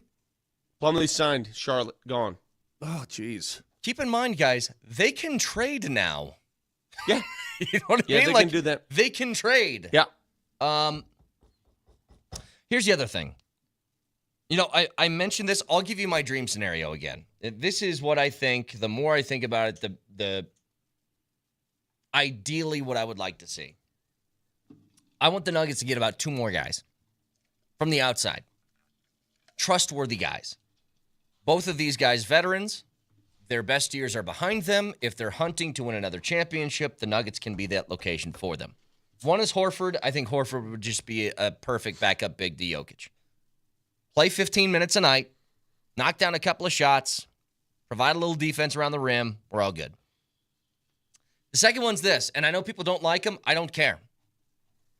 I think you try and convince Chris Paul to come here as a backup point guard. If you want to win a ring, we're going to have a good shot to do it. We need somebody to stabilize that second unit. You could be that guy. Come here on a vet minimum and try and win a chip. He's never won. That's what I'm saying. And number two, but A, how much game does he have left? And B, and I know the minutes he played in San Antonio. And I'll tell you B, what he did. He averaged 9 points and 7 assists. Is he willing to take that kind of role? That is a, hey, Chris. He's 40. I know you ain't a spring chicken anymore. We're going to give you a shot to a win. You think you'd do it? Vic, you think you'd do it? He played 28 minutes a game last year in San Antonio. He averaged 9 points and 7.5 assists on 38% from three. I would take that, no question, right now on this team. He also plays that I try to get foul when I drive the lane crap. I don't care. He's on my team. Go ahead and do it. You're focused on the wrong position. I just think that the most important position right now for the Nuggets is a backup big. And, man. Well, that's why I said Horford first. I said Horford first. I know, but Horford is going to be the sooner these guys come off the board, as Yabusele's now off the board. You got to understand, Golden State's going to make a push for Horford, big time. Well, Golden State guess what? Golden State is not as good as what the Nuggets are. I understand that, but sometimes not as good is trumped by money. Golden State lost Kevon Looney. He's gone. Yeah. So they need that desperately. I'm looking at the list of backup bigs, and it is growing smaller by the hour. Yeah. There's there's nothing left here, guys. Let me just go through the list for you guys. Steven Adams re-signs with Houston. That would have been awesome. Not too expensive. We just heard that Yabusele signed. He's gone. Luke Cornett, he signed. He's gone. He signed with San Antonio for a big number, by the way. Big number. Couldn't believe the number he got. Brook Lopez signed with the LA Clippers. He would have been ideal. 37 years old. He can shoot threes. Whew. He's gone. Miles Turner just signed a 4-year, $107 million contract with the Bucks. He's gone. He's leaving the Pacers? Leaving the Pacers, going to Milwaukee. He's played with Indiana his entire career. Wow. Holy cow. Can I ask you this? How Lillard is out with the Achilles. Yeah. That's a move for the future. It's not a move for the now. Obviously. Well, how old is Miles Turner? He's still younger. He's 29. He's been in the league like 10 years, right? That is going to hurt. That even makes it harder for the Nuggets. Because now Indiana is going to be in the market for a big. Well, I think maybe, Vic, if you don't get Horford, you just might have to amend your style of big to something different, which is a lob guy. Yes. Like people are bringing up Andre Drummond. You know, Drummond is... I don't think so. I mean, Vic, here's the thing, though. You can put him in to play a little bit of defense and get boards and dunk. And that's better than nothing.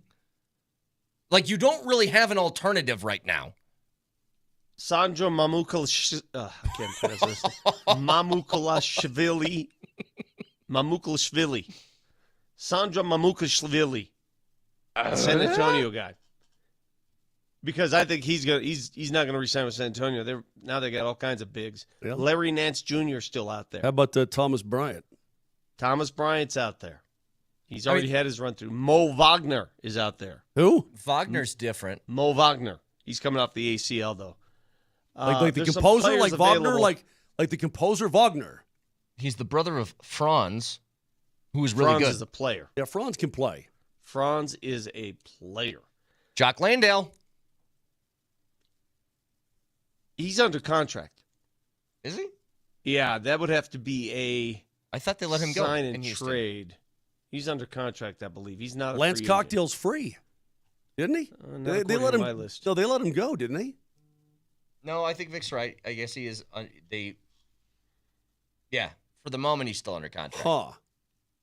Yeah, I at this point, the Nuggets' best opportunity to get a backup big, if it's not Al Horford, which I just don't know if it's going to happen, it would be to have to execute a deal with another team.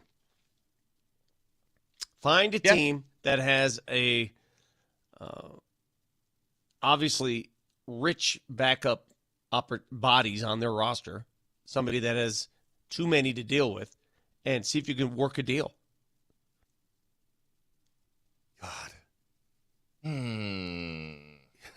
If these two, if Jonathan and Ben could ever somehow move Zeke for a backup big, they have my undying admiration until the day I die.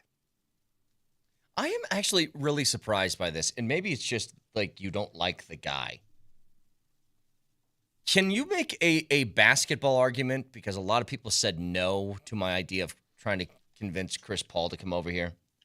Can you make a basketball argument that's purely basketball and why you don't like it? I'm not arguing that. No, I'm not saying you. I'm saying a lot of people that are texting. I brought up Chris Paul, and they're like, no. They just don't like Chris Paul. I know. So I'm asking them, can you make a basketball argument as to why you would not want him here? Because I can't. I think he'd be perfect. And I know, Vic, I put the emphasis on power rankings, what the Nuggets need still. It's a backup big more than anything. But who is going to handle the basketball for that second unit? Is it just going to be Bruce? Are you going to throw that trust in Pickett? What are you going to do? I mean, it depends on how quickly they want to microwave Jalen Pickett. Yeah. That what their expectations are versus ours may be different. Maybe they see Jalen Pickett as the future there, or maybe they go without a classic point guard on that second unit. Man, we've seen it across the NBA. Not everybody's going with the classic point guard. I would still like it. I'd like it. I'll tell you what, though, if they find a way, I think Horford's the big ticket now. If they can find a way to get Horford this offseason is immediately just a home run, grand slam. Yeah. If I told you, though, Yabusele's signing really shocks me. If I told you that the Nuggets signed Yabusele for 2 years, $12 million, I'm thinking that's a damn good deal. It's a bargain. I do, too. Aren't you? Vic, maybe he did not want to come west. That has to be it. They need something. Though. That's for sure. By the way, the Knicks are still a pretty good basketball team. Who's their coach? They don't have one. They don't have one. It's going to be Mike Brown, though, I think. Should probably get one of those. Well, yeah, but he's had a couple. He's had a couple of interviews, and I guess he's probably the leader in the clubhouse right now. I think that's actually kind of tough. How much do you think players take into account the coach of a team? At what price? Well, that's what I'm saying. Is it just all about what's the contract I can get and the market I'm playing in, or how much does a coach actually matter? It depends on what motivates a player. Is winning number one, or is it your bread? I can't believe that Miles Turner is leaving Indiana. He was a Pacer for life, I thought. Wow. What do they do now? He was an essential part of that run. Do not dismiss the role he played as a shot blocker. He's a great player. Great's not the word, but no, I think he played is. a big role. I think he's pretty good. I think he's pretty damn good. I think I think that's a product of. It's very simple for me now. I see it. Next year's a wash for Indiana. Halliburton's out. It's a wash. Right. But it's also a wash for Milwaukee. The difference is this. Milwaukee feels pressure to make Giannis happy. Indiana's still young enough to say, we'll take a year off. Milwaukee, on the other hand, is like, oh, geez, Giannis is going to bolt if we don't do something. Yeah. That's why. Yeah, Indiana's in that weird place that the Nuggets kind of were when Jamal tore his ACL. Yeah, they could take a little more time, reload, get back in the market for a max contract at some point. Well, keep an eye on these moves as they continue to happen in both the NBA and the NHL. We're broadcasting from the Backus and Shanker studios. Their passion is justice. Back after this.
This is Lindsay from Loveland on a Tuesday, bringing it back to 92.5 Altitude Sports Radio Network with Moser, Lombardi, and Kane. Well, butter my butt and call me a biscuit. Oh, here comes my boss. Falling under the first, second, and third apron of KKSE-FM, we have the Moser, Lombardi, and Kane Show.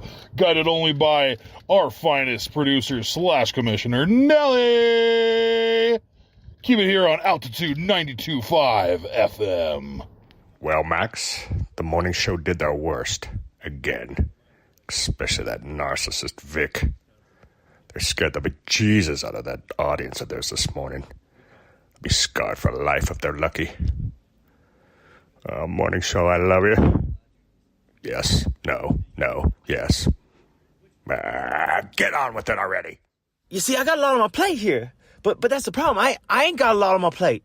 I ain't asking for the world here. I'm just asking for a Traeger grill. And welcome back to Moser, Lombardi, and Kane.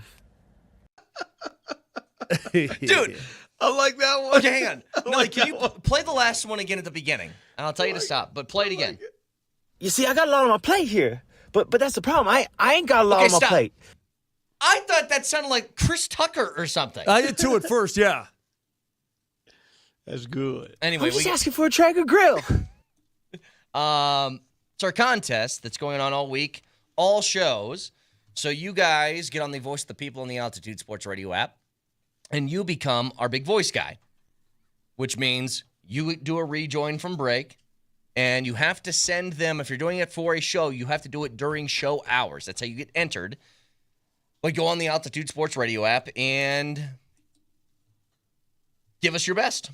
And you got a chance to win a Traeger grill from Ace Hardware. And based on your looks of confusion, I don't know if you understood, that third one was an impression of the Jim Carrey Grinch. That's what he was going for. Aha, not Sean Connery. It was Jim Carrey's Grinch. And when he referred to Max, that's the Grinch's dog. Max. Of course, yes. Not bad. Connor McGahee does an excellent Grinch, by the way.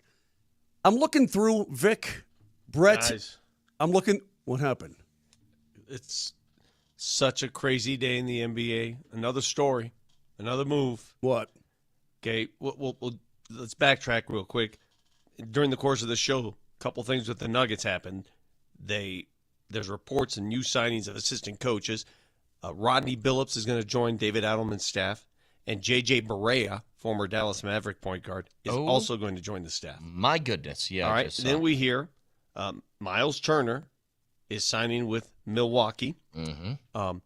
Yabusele is signing with the Knicks. To make room for Miles Turner in Milwaukee, do you know what they did, Moshe? What they did? They waived Damian Lillard. Whoa! $113 million left on his contract. And they used a provision that exists in the NBA where if you want to get out from under a contract, you can do something called a stretch provision, where you can basically buy out a contract and stretch it over the course of the remainder of the deal. And that's what they're doing. So it won't cost them all in 1 year. So goodbye, Damian Lillard. Oh, my goodness. What a fall from grace. Wow. He's out anyway with a ruptured Achilles, so he wasn't going to play. So what, they owe him that money no matter what, and he can sign somewhere else? Looks that way, yeah. I don't know all the details of how the stretch. I know it's called the stretch provision, and they can, depending on how his contract was written, they owe him 113. He's getting that 113 million no matter what. He's getting that 113. It's guaranteed, whether it's from the Milwaukee Bucks or another team. He's getting that 113 million. I take it back. Now, Damian Lillard for the vet minimum. Do that. Dude, he can't play. He won't play for another year. Well, he can play the year afterwards. Look at how his leg is going to be off his body. Look at how eager and anxious Milwaukee is to make do with Giannis. They're like, that's a pretty panicked move. I don't know how Miles Turner and Giannis are going to work together, because that's the new NBA. Like, these front courts are getting big. Like, they're going to start together. Well, Twin Towers action, huge. Yeah. What you need to have, though, is if you're going to do that, we saw obviously in Minnesota when they had Cat and Gobert. In Oklahoma City, they have Chet and Hartenstein. It's, I think, a necessity that one of them has to shoot, and Miles can shoot. Miles is a 40% three-point shooter, and he takes like 5 a game. Like, he can shoot, so you can do some different stuff, but that's crazy. Michael Scotto reports, he's the guy who reported on the J.J. Barea to Denver. He reports that the finalists for Yabusele, who we all wanted here, came down to the Knicks and the Nuggets. Come on! Yabusele ultimately chose New York. And I'm telling you right now, we probably won't know this until he talks. I think it has everything to do with East Coast, get to France whenever you want. Maybe his family wants to come and go. This is where playing in Denver cost the Nuggets. They got direct flights to France. I'm just telling you. It's a different deal. I've done it a billion times. It's just long. Different. Well, if you're in New York, believe me when I tell you to jump on at LaGuardia or Newark and just get your butt across the Atlantic, it feels pretty quick. But how often are you doing that back and forth? Well, when you've got... Jokic flies to Serbia when the season ends, and then he flies back when the season starts. Right. It's 2 days of your life for an extra 3 hours? Do you know how much easier it is for Yabusele to go? I'm telling you, dude, it's a hell of a lot easier. It really is. It may not be for him. It may be for family members. Who knows? Who knows? Maybe he likes Times Square. Whatever the case is, that sucks that the Nuggets lose out to the Knicks. It does. And maybe he figures, I want to stay in the East. It's a lot easier to deal with these people.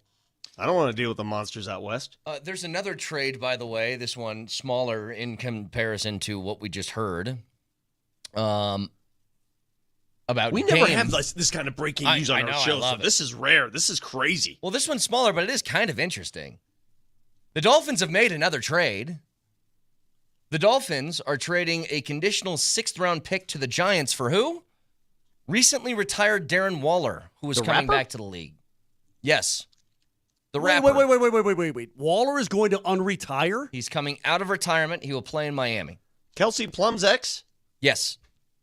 Isn't she the one that threw the T-shirt into the stands like a billion? Yes. Like top shelf? Yes. Right? Top deck? Yep. She's got an arm on her. But yeah, Darren Waller, if you remember, in Oakland and Vegas for like 2 years, he was one of the better tight ends in the NFL. He had like 200 catch seasons, and then injuries and a whole bunch of other stuff piled up to where he wasn't the same, but they're, I guess, hoping to get something out of him. So wow, he is coming out of retirement and being traded to the Dolphins. He used to be pretty dang good. He's been out of football for a year. Huh. He had to find himself. Apparently, there's got to be a personal connection there somewhere. Well, he's had some demons in his life that are well documented with addiction stuff and all of that. Now, I'm not saying that's what happened and why he retired or anything like that, but he's had issues in the past that he's had to get over. But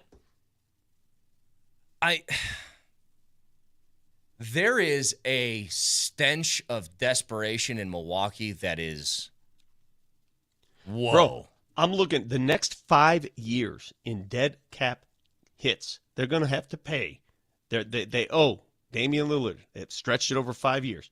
$22.5 million per year. $22.5 million. That's a lot of $1 million per year. It is Bobby Bonilla Day. Here's what they've determined. Here's exactly what Milwaukee looked at Damian Lillard and said, well, even if he makes it back, he ain't going to be Dame Lillard anymore. Nope. We're out. They're probably right about that, Vic. Yeah. They're probably right. Let's just eat it while we can. Yep. Hey, again, a mess. NHL free agency is soon to hit. They caused that mess. They're the ones who signed him. Yeah, they did. Well, I mean, you're in a weird spot. Before you get to the NHL, Moser, just real quick. Like,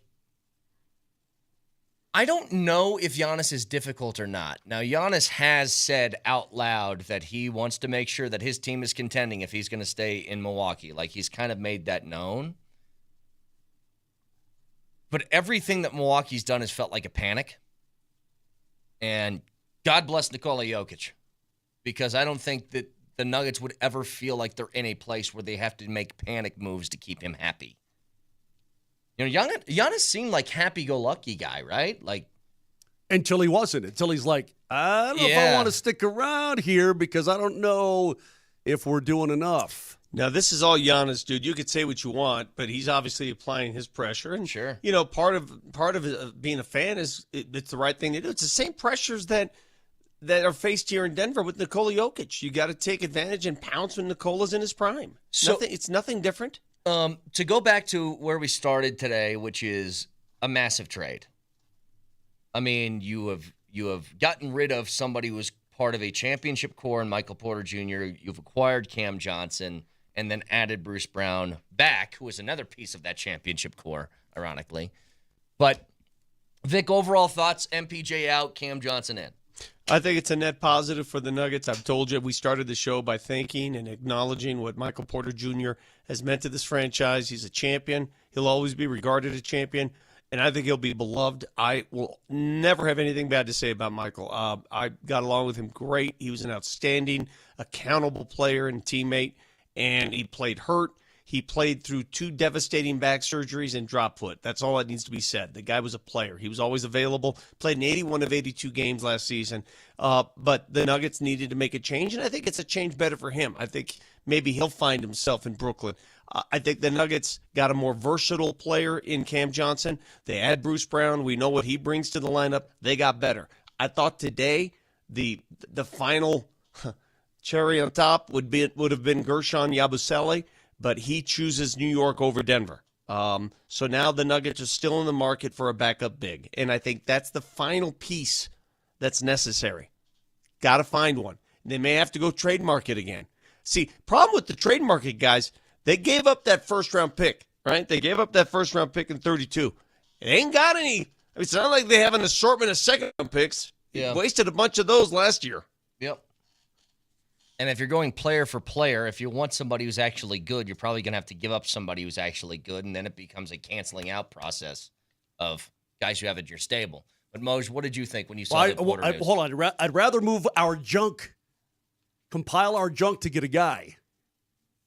But who wants nobody wants your junk. Yeah, who wants compiled junk? Nobody wants your junk.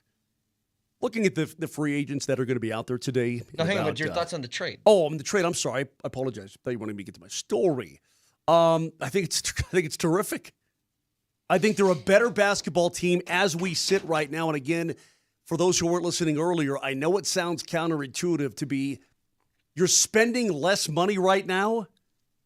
And you're richer. And so you can spend more money. It's bizarre. The money you were spending before, you couldn't spend any more money. Now you're able to spend money and you're able to get more players in and be a thicker bench, a deeper team than you were yesterday. So it's a terrific move. Terrific. I love Porter. I think that Porter did. Love him too. Absolutely love the guy. I think as a dude, first of all, he seems like a wonderful dude. Second of all, I thought what he did for this team was really important and that you needed some sort of lockdown shooting threat on this team. And you still have that because Cam Johnson provides it. But I think even with guys that you really like, sometimes it just feels like it's run its course, like it's time. And that's how the Porter stuff kind of felt. You know, especially with the injury, it was really tough in the postseason. It's for all the guys that have stepped up in the postseason and played better, Porter has had issues with that, where he's seemed like to have a hard time finding his stroke in the postseason. But it just felt like it was time, and I think this is a great move. But Moshe, go ahead. You had something on that. Well, yeah, just to finish some things up here. In 26 minutes, it's officially open for business.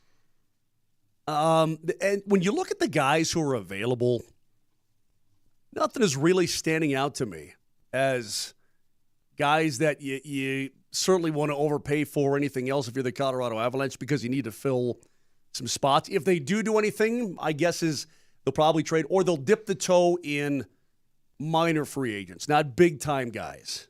Okay? Well, here's an update from Frank Zaravalli. All right.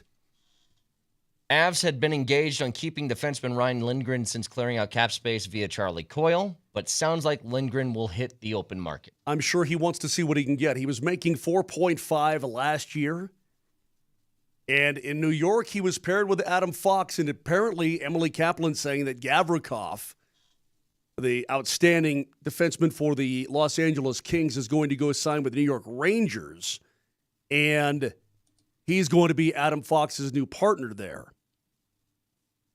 And Gavrikov's a pretty dang good player, so that's going to hurt the Kings, so they'll be in the market for D-men as well. I'm just looking at, again, if they do anything, it's probably going to be more on the minor side as opposed to any kind of name that you guys would either recognize or really care about. That's my thought. Yeah. And, again, there still could be trades to be had in this situation as well. I think for both the Avs and the Nuggets, I wouldn't rule out a trade for either of them. What is going on here? I keep saying I just see something now that the Bucks have emerged as a serious suitor for DeAndre Ayton. What's going on with the bigs in Milwaukee? What are we doing? Why would now they want a backup big? Because that's what he would be. He would be a backup big. Wait, so you Ayton, Turner, and Giannis? Well, Ayton didn't sign there, but they've emerged as a suitor. Let's say they did. I don't know what they're doing. Are they trading Giannis? Is this next now? The NBA's gone off the deep end in the last. I mean, this is crazy. This is action. I mean, they free up some of that day money, and now they're going crazy. What else? They would not. They're not. There's no way. Happen. Not unless they're moving another big piece out. And in case you guys missed it for Nuggets news, Russell Westbrook has unfollowed the Nuggets on Instagram. Oh, that's it. I'm bummed about the Yabusele. I thought he would have been a perfect fit here. Just perfect. Yeah, you know what? Absolutely perfect. His butt doesn't look as good anymore. Nope. I gotta be honest with you. I'm not fond of it like I was before. It's kind of like Seth Rogen in Step Brothers. Now the suits seem kind of effed up. That's how I feel. I don't like it. Wait, I'm only mad because that's the kind of money the Nuggets could have easily afforded in a deal. It's not like, if like Luke Cornett got some serious cash, I'd be like, okay, yeah, I am playing in those waters. I ain't swimming there. But this is money they could have spent. Yep. Why'd you give me that look, Moshe? Oh, you're talking about when he's interviewing the dudes. Yeah, they're wearing the tuxedos. They're wearing the tuxedos, right. And he thought it was funny at first, and then one of them cracked the fart, and he goes, now they seem kind of messed up. That's how I feel about Yabusele's butt. I liked it, and I don't anymore. Now it seems kind of messed up. How about you take care of yourself? Lose some weight. Jeez. Also, Vic with the biggest news of the day. Vic with the biggest news of the day. 4.6 magnitude earthquake in Naples. Mm-hmm. That means Vesuvius is waking up, dude. We got to be careful. We got to be careful, bro. Be in Sorrento right underneath it real soon. Yep. Just make sure if you ever get stuck in a volcano, erupting volcano, bring an umbrella. I'm sure that'll work. Just stay apart from people. Stay apart from your friends. What do you mean? What do you mean, what do I mean? You'll know. In case the lava comes down? Yeah. Yep. Dude, I'll race that lava. You're done. You're dead. That other Achilles will snap. You'll be frozen for life. They'll find the remains of Moser in 100 years. Not 100, more like 2,000. Grabbing at his freaking Achilles, the other one. Moser is going to have a Miller Lite and a dart in his mouth. Be like, just go on without me. I can't make it. All right. So if there's any news in the last 20 minutes, we'll obviously bring it to you. 303-504-0925. Fact checker next.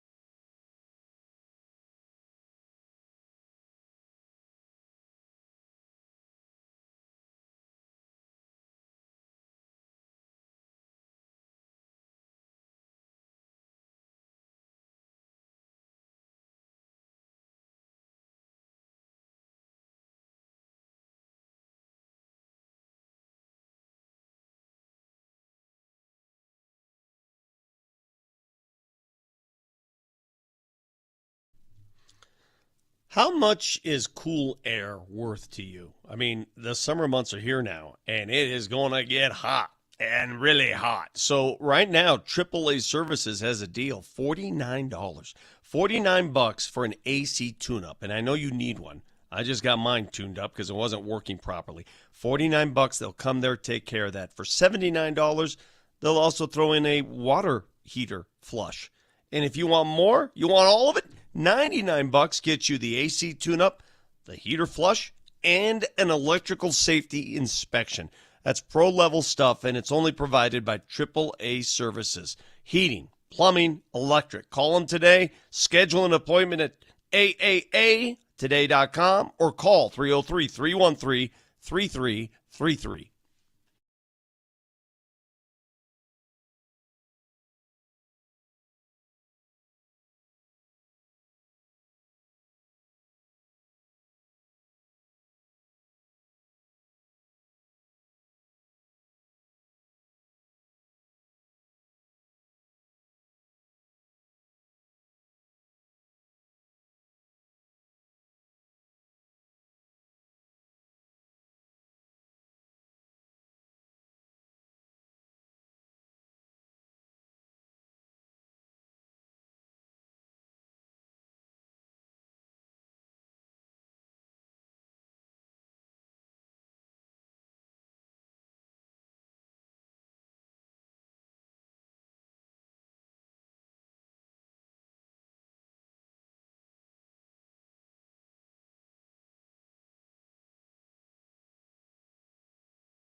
Just give me one more bit of news before we get out of here. Is it too much to ask? Give me something on the Nuggets. Give me something on the Avs. Let me see something. I want something. I ain't asking for the world here. Yeah, I'm not. I still can't believe, if you guys are just tuning in, as far as a national story, not local, Damian Lillard being waived by the Bucks is insane. Like, that's one of the craziest things I've ever heard.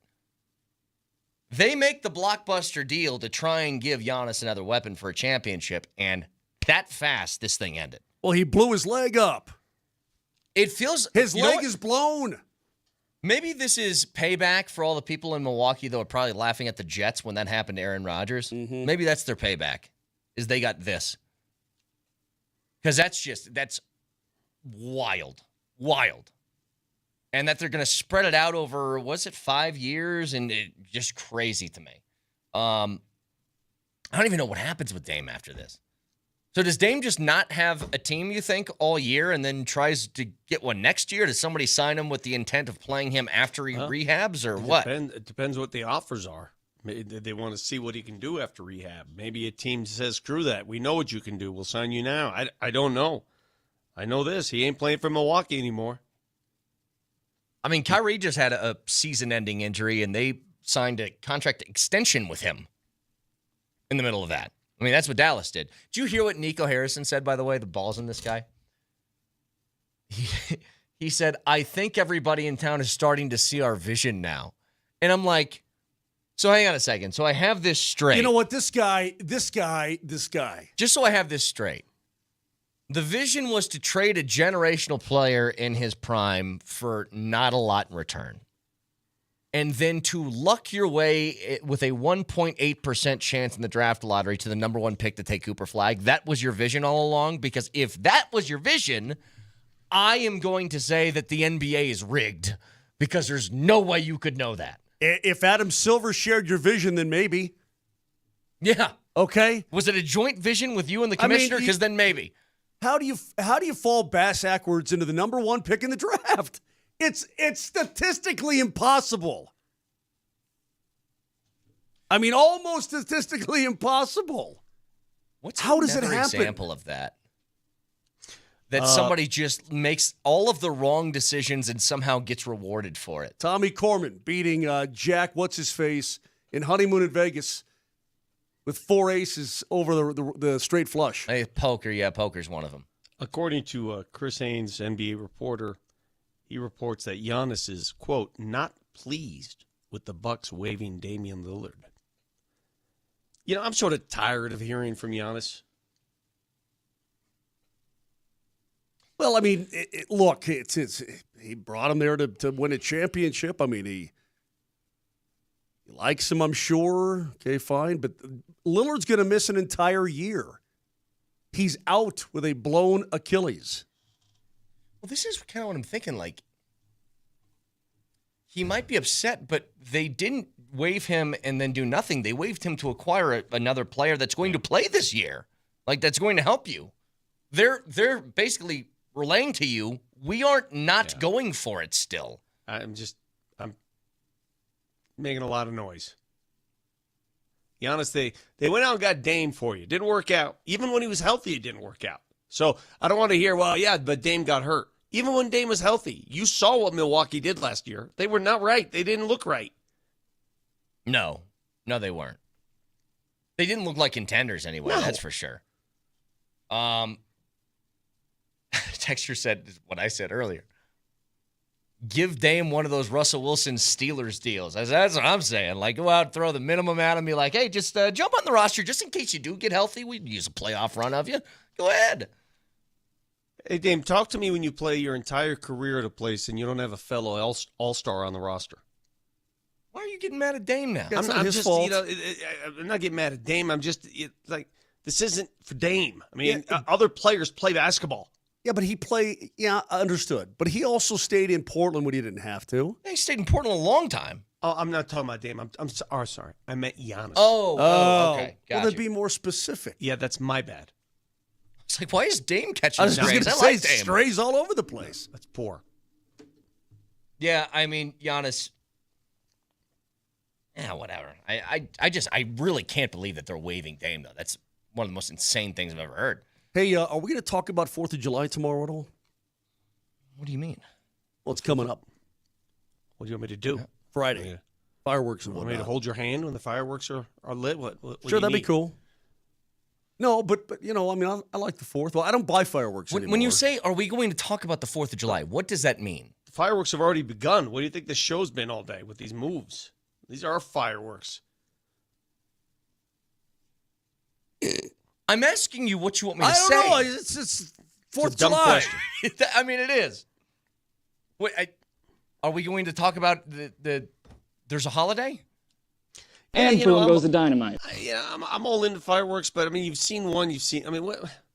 Oh, yeah, I don't want to sound old. Okay. I've gotten to be sort of anti-firework guy. Well, what are you going to do back there? Just drink beer and hang? Yeah.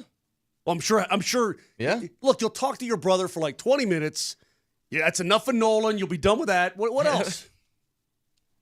I'm going to see my family who I love. Hey, by the way, Vic. Is that a good enough response?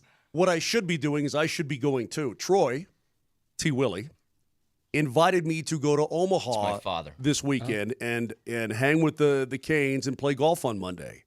Oh, wow. I should just take Monday off and Tuesday. Play golf on Monday, come back on Tuesday. That's what I should be doing. Hard to pass that offer up.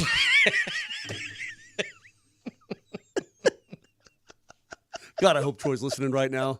God, I hope he's listening. I'm telling you. I hope he's listening right this second. My dad's a good hang. He's a good hang. He's a great hang. I love hanging with your old man.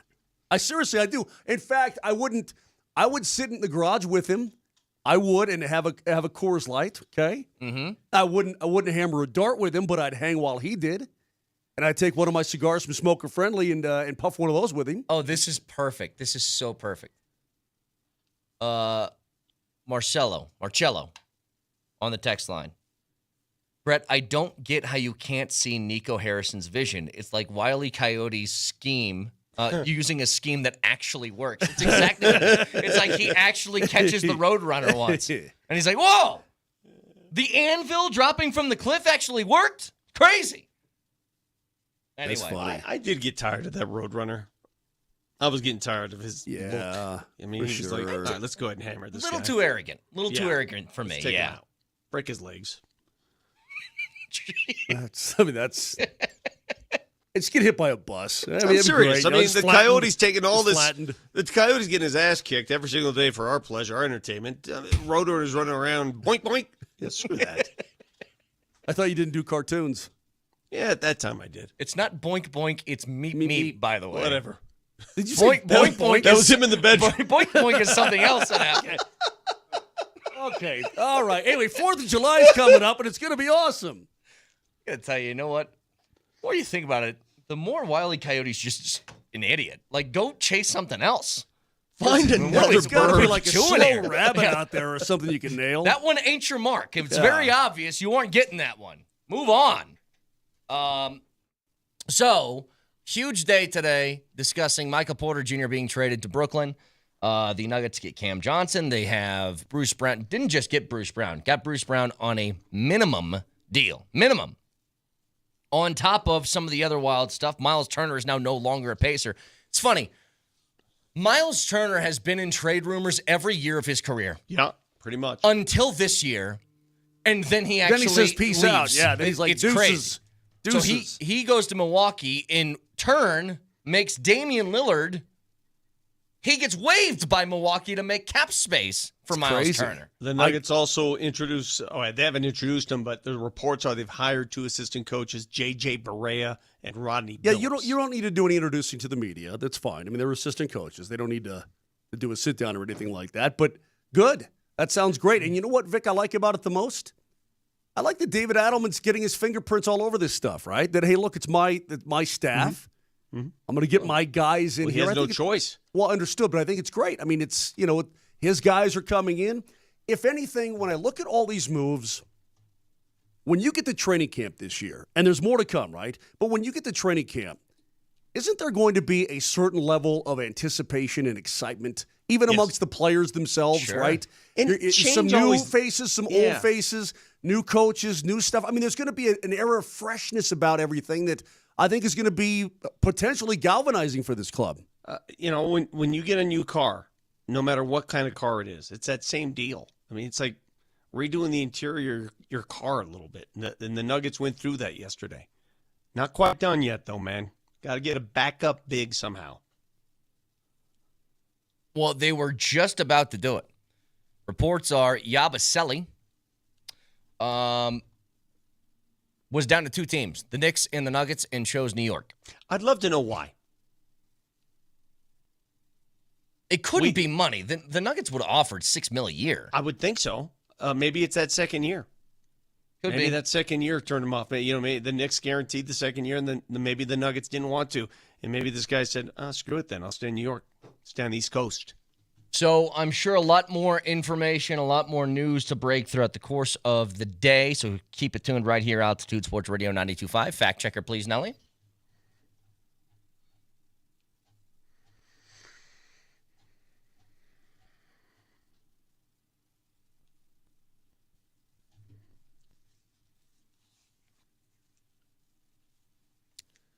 The Nuggets are still looking to fill some depth at the big man, and here is a name that Vic threw out there as a potential guy they could go get. Sandro Mamukelashvili.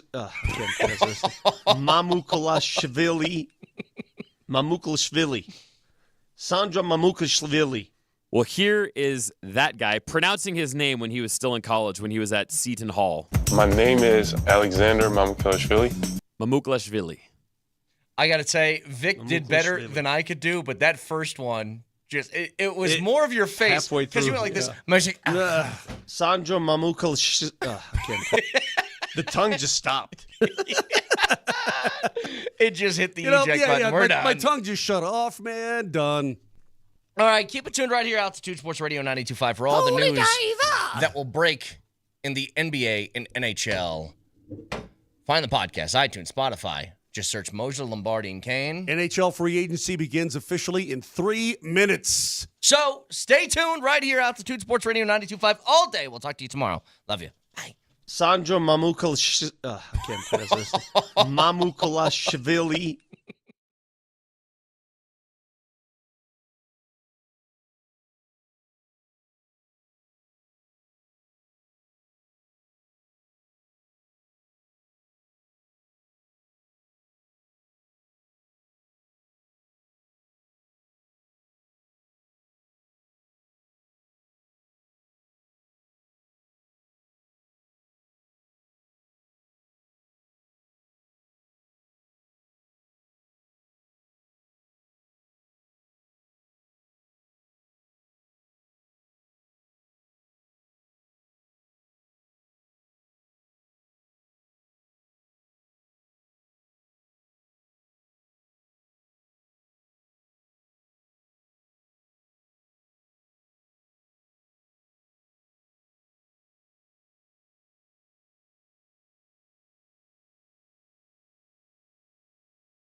A wild day in which the Nuggets trade Michael Porter Jr. and a 2032 first rounder to Brooklyn for Cam Johnson.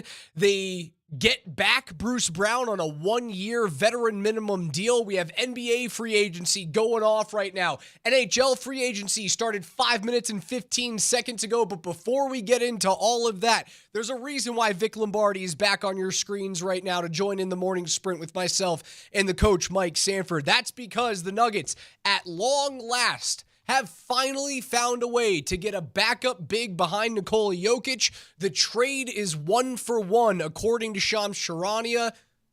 Dario Saric for Jonas Valanciunas. He is your newest Denver Nugget fellas. As we welcome back in Vic Lombardi. Holy crap. Yeah, I was not in the office here when this news broke. It happened about seconds when we got off the air. And Mike, I want to say hello to you, wherever you're reporting from. Where are you? Steamboat Springs, Colorado, Vic. Beautiful. Great to see your beautiful face. Great to see you as well. I just wanted to chime in on this because this is a guy that the Nuggets have been hot for, Jonas Valanciunas, for a couple years now. It's not like a newfound love. They've been in love. They've been dating, right? They just couldn't figure out a way to get him here. And the fact that they got him here by trading away Dario Saric, I am trying to figure out for the life of me why and how Sacramento would do this deal. What is Sacramento going to do with Dario Saric exactly? Is it a buyout arrangement for them? Is it when they know that he's going to go play in Europe so they can buy out half of his contract and it gives them some financial incentive or some financial room? I don't know what that is. But the fact that the Denver Nuggets and their front office, kudos to them, found a willing trade partner, not only to move off Dario's contract. All right, moving off the contract is one thing, just like they did MPJ's deal. Amazing. Moving off the contract is one thing. But to get a valuable asset that is expected to play, a rotational player of need, is another. That is quite amazing. Just a standing ovation for what the front office has done now in the last 20 hours of work. It's been ridiculous. They are kicking some ass in free agency. Kicking ass is all I can tell you. This team is so much better. Vic, I had a feeling yesterday, and it was just I've had plenty of sports takes based off of feelings that have gone awry, that haven't gone all according to plan. But yesterday, when you have a new head coach, you have a new basically the trio of the general manager between Josh Kroenke, Ben Tenzer, and John Wallace. I just felt like there was something massive that was going to happen because you want to start with a bang. And John Wallace and Ben Tenzer now, under the direction of Governor Josh Kroenke, now have done things that most people didn't even think were possible. And the hits just keep coming. I was ready to settle for Gershon Yabusele as a 6'8" backup center, and you get a 6'11", 265-pound veteran that he's the perfect backup center. Did it go any better? I can't like this anymore. And fellas, in terms of the cap ramifications, Jonas has essentially 1 year left on his deal because the second year is a team option. So it's going to be $10.4 million this upcoming season for Jonas. Dario cost you $5.4. So the net cost for the Nuggets is $5 million. That's what they're paying net after trading Dario Saric. It's a $5 million acquisition, which is far less than I ever imagined for a backup center. So now, having said that, they still have money left. They're not done yet. They're not done yet. There is still money under the apron threshold, under it, in which they can go get a guard, because that's the last remaining piece. Maybe another shooter, perhaps a point guard, somebody out there, another piece they can add to their bench. Their bench is already miles ahead of where it was last year. And this caps off two things that I know to be true now. Two things. Obviously, DeAndre Jordan, thank you, my friend, a great leader in that locker room, but I think this marks the end of DeAndre Jordan's career with the Nuggets. And number two, Russell Westbrook, with yesterday's acquisition of Bruce Brown, he's done. He's gone. He's not coming back. It is a new room. It is a new bench. It is a new team, and it's a new hope. And if you're a Nuggets fan, I'm telling you right now, you better be smiling ear to ear because this team is a hell of a lot better right now. Without a doubt, they are better today than they were yesterday. You essentially trade Michael Porter Jr., a first-round pick, and Dario Saric for Cam Johnson and Jonas Valanciunas. And then you're able to utilize the money that you saved to go out and get a guy like Bruce Brown. The fact that he comes in on a veteran minimum deal is unbelievable. And if I read this correctly, Vic, like the conversation was, can you get another veteran minimum contract to come in here as a guard to help run that second unit? Like, you don't have to worry about just going after a guy like Chris Paul here. You can continue to make big swings, correct? Yeah, and I just wonder because they've used some of that trade exception. So usually you can't make a deal like the Nuggets just made. All right, Dario Saric straight up for Jonas because the salaries do not match. One's double the other. You can't make that deal unless you have what they call in the NBA a trade exception, which the Nuggets got thanks to that MPJ deal. They had the exception at their disposal, which they've used. They've taken on more salary. They're not done. They're not done. There's more they can do. And the action they've taken on in the last 24 hours is more than what they've done in the last year and a half. Right? A year and a half of moves does not equate what they've done in the last 20 hours. No, they brought in 3 players, right? You've replaced a starter with a starter. You brought in a bench player who can play starters minutes in a pinch in Bruce Brown, and you've moved out a player that hardly did anything for you last year. Now, I know you were just as excited about Dario Saric last year. That was the guy that you pounded the table for. What are the differences between Dario Saric and Jonas Valanciunas? Well, the difference is size, first of all. Jonas is a true center. He's a true center. Dario didn't play. I mean, I don't know what to tell you. He didn't play. This guy's going to play. This guy is going to be firm. He's going to rebound. He can shoot threes. He can shoot threes. Listen, I'm guilty. I'm going to raise my hand, Coach. I was banging the table last year for Dario Saric, saying he'd be a perfect fit. For whatever reason, and this happens in athletics, either the guy forgot how to play or they yanked all the confidence out of him early and he never remembered how to play. But he didn't play. This guy's going to play. Dario Saric has been a bit of an enigma throughout his career where there's been moments where, Vic, you would have been completely right. He was a ball distributing big, right? He's a guy that could handle the basketball. He had a feel for the way that the game and the flow of the game works. He just looked like he lost his step. He lost his entire confidence as a Denver Nugget. The one thing when you look at the slash line, the stats historically for Jonas Valanciunas, this guy is the model of consistency. Almost every single season, he averages just shy of 8 rebounds per game. Per game. He's a guy that he'll give you somewhere between 18 to 25 minutes, exactly what the Denver Nuggets need for their backup center. And he's going to get ugly. He averages 9.3 rebounds throughout his entire career. He's a guy that's a 50, last season, he was a 55.6% field goal percentage guy. He's a really efficient big. He's the perfect guy to bring in off the bench to help spell Nikola Jokic, which you just haven't had. And they haven't haven't ever had that. No, outside of 2 months of Boogie Cousins. When Boogie Cousins was here, there was that 2-month stretch where Boogie came in and played some considerable minutes. They haven't had anybody like that. This guy, again, is strong. He can rebound, and he can score when you need be. He's not Nikola. You're never going to get that. But he's an answer to that backup unit. This backup unit is getting better every day. Wow. I mean, they answered the call, man. Needed depth. They got it. One more. I asked for one more, guys, and watch. I'll get off the air with you guys, and they'll make that one more move. That one more move is another guard, maybe a shooter, maybe a backup point. I'm not sure. I think one more move is in the works before the Nuggets call it an offseason.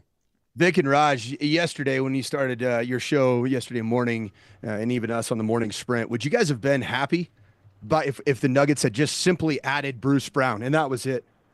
And would most Nuggets fans have been fairly happy? Like, we got Brucey B's back. Well, I think that was always sort of understood, right? I think we all felt that Brucey B was returning. But the fact that they were able to get off the MPJ contract and actually get a player who can be a little more versatile, and then they got a backup center who is going to play a lot. The thing about the backup center situation the last couple of years, we didn't know when DeAndre was going to play. He played some games, didn't play, played, didn't. This guy's going to play. he's going to play, and he's going to play a lot. So they have that going for him. I need to find out what the motivation was for Sacramento to make that deal with the Nuggets. I don't know if there's some witchcraft at work. I need to know what happened and how they made that happen, because I tell you what, it's an amazing piece of work by the Nuggets front office. Just amazing. Kudos. Two big Vals in Denver. Once again, Dario Saric. The trade is 1-for-1 with the Nuggets to the Sacramento Kings. Denver receives center Jonas Valanciunas on the way back. He will be the backup big to Nikola Jokic. Michael Porter Jr. again traded yesterday with a 2032 unprotected first-round pick to Brooklyn for forward Cam Johnson. Coach and I will get into that next. Vic, thank you so much for your time, brother. It feels like the Nuggets are not done today. NHL free agency is underway. Do not change the dial. We'll be back momentarily.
You're smart, I'm dumb. You're big, I'm little.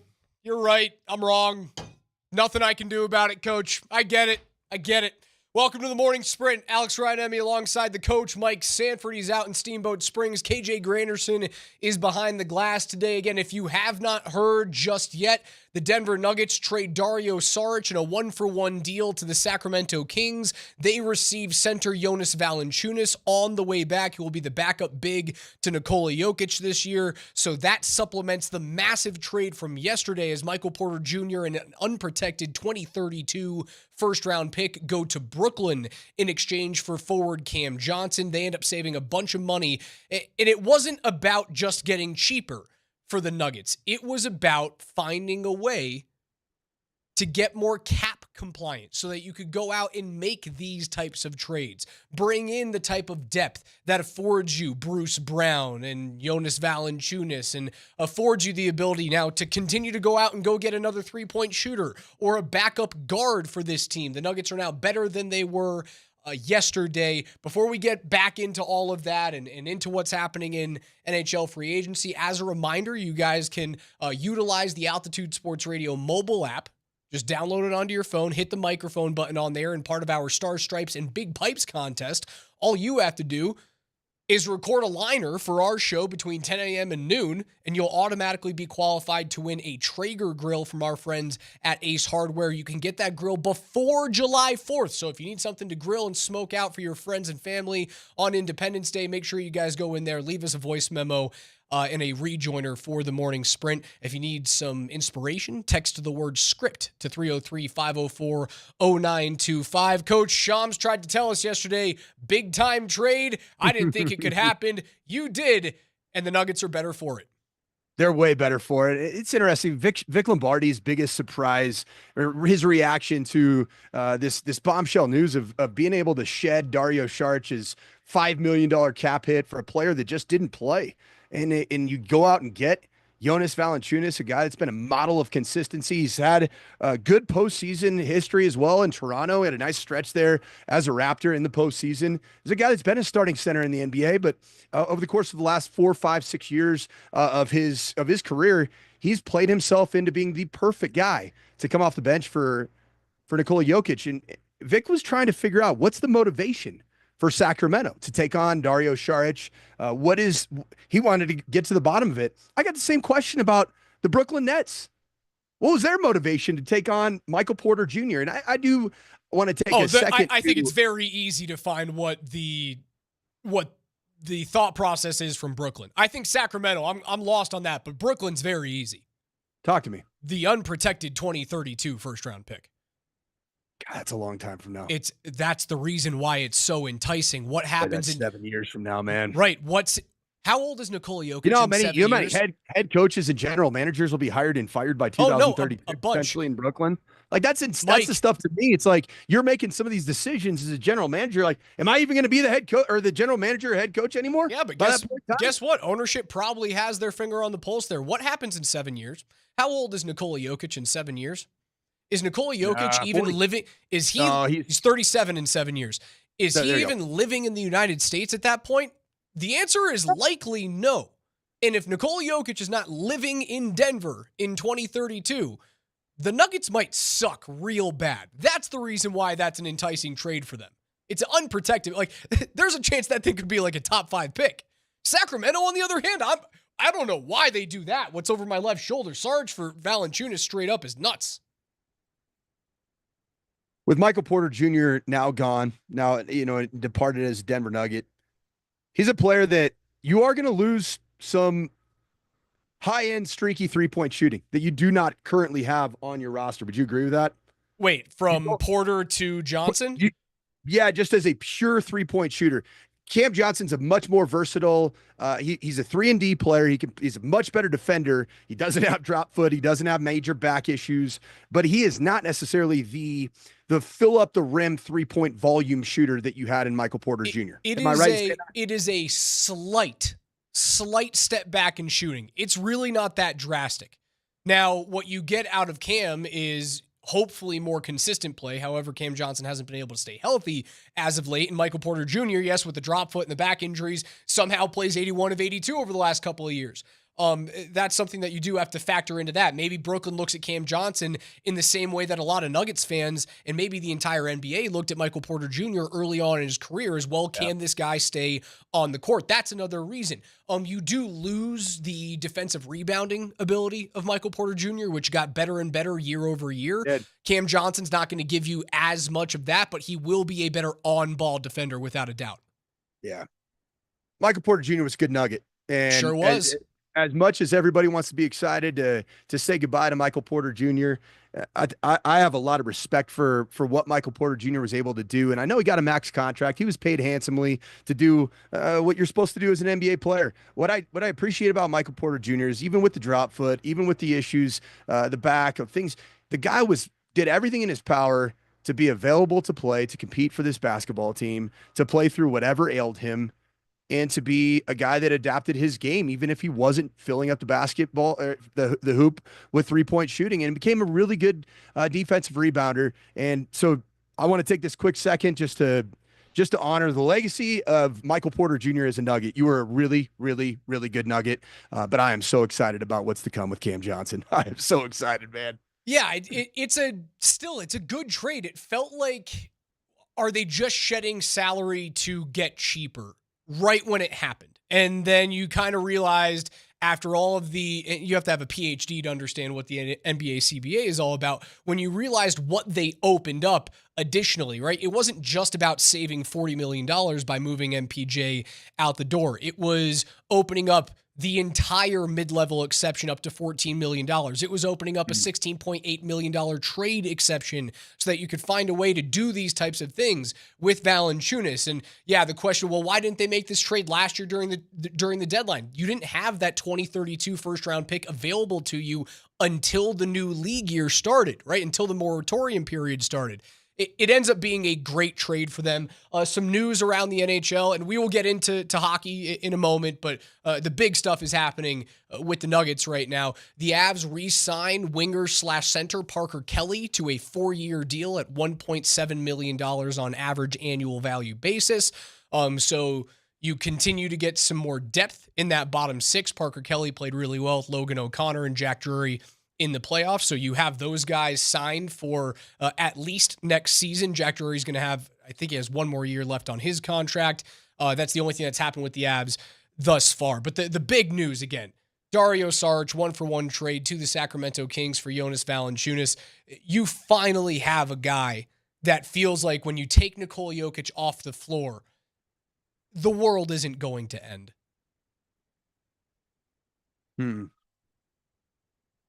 That second unit now is so much improved. And think about last season. You didn't even have Deron Holmes available. He's going to be available. Apparently when the summer league starts, he's going to be available to compete. It's another athletic big that gives you length, athleticism, and the opportunity to take the ball to the cup. You had Jonas Valanciunas, who's an absolute unit. He's a house. The guy's massive. He's huge, 6'11". You know what? And we were talking about all-time beards last week because that was one of our keywords last week on the core 4 score, which great beard. Oh, by the way, yeah. I mean, Jonas Valanciunas, that is a great low beard, solid low beard, and a good Lithuanian too, man. We're getting more Adriatic and Baltic by the minute around these parts. Well, we moved Baltic out the door to bring more Baltic in the door. So yeah, I don't know. This trade doesn't make you more Baltic. Yeah, but you're the same amount of Baltic. Saric was more like Dashboard Confessionals version of Baltic, and now Jonas Valanciunas is Metallica Baltic, and I love Metallica Baltic. Are you putting Dashboard and Metallica in the same like general music sphere? No, I'm saying that Dario Saric was very emo, man. He was an eye black and lip liner guy. He was the guy from South Park that was just kind of always moping around. And you're like, oh, here's the emo kid coming in. And whereas you got Valanciunas coming in as Pantera or Danzig, he's ready to go, man. He's ready to get crazy in the circle pit. So excited about that. But yeah, the second unit, man, Bruce Brown now coming off the bench, guy that we know he's runner up for Mr. Nugget.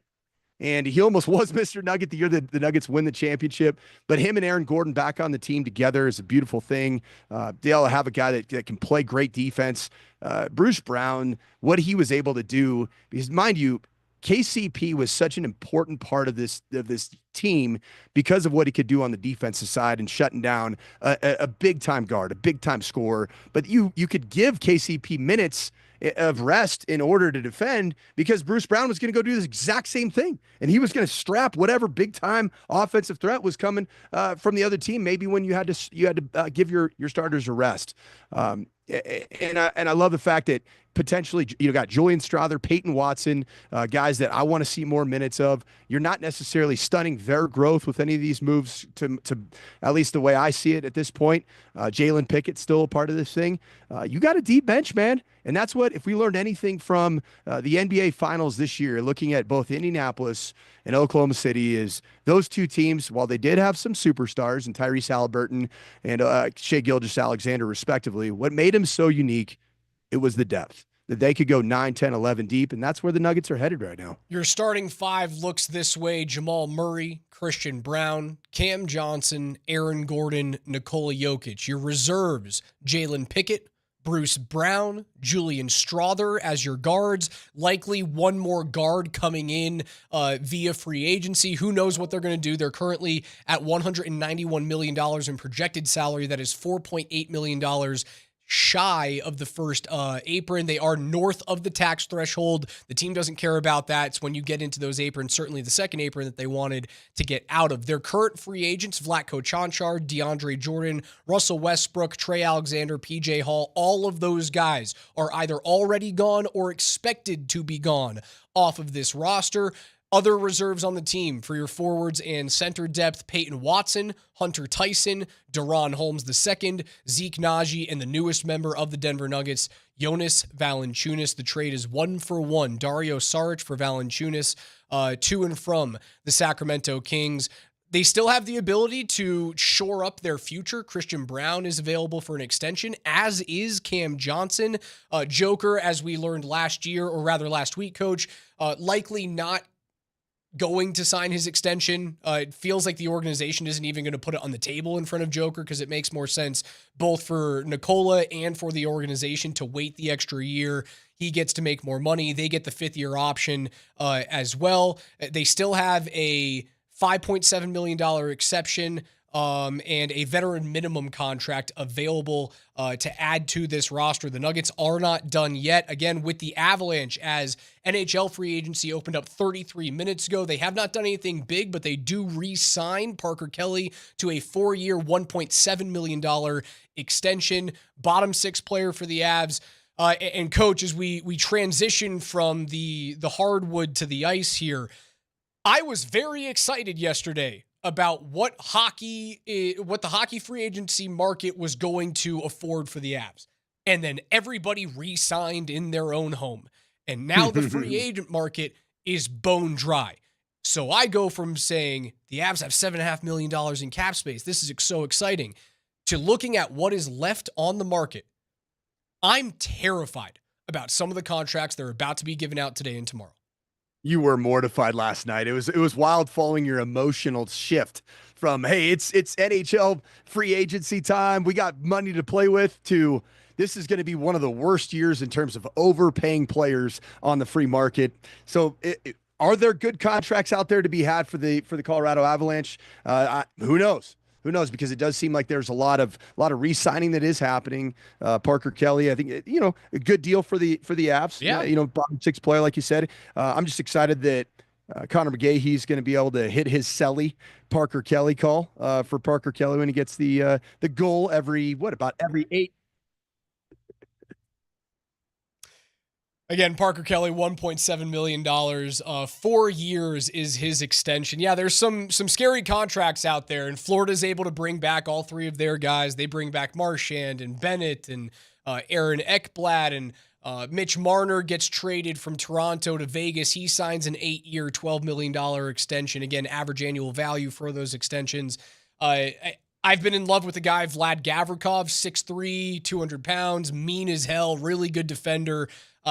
I don't think you're going to be able to afford him now because there's just nobody left on the market. Ivan Provorov re-signs with the Columbus Blue Jackets for well above market value at like $8.5 million, and that's starting to reset.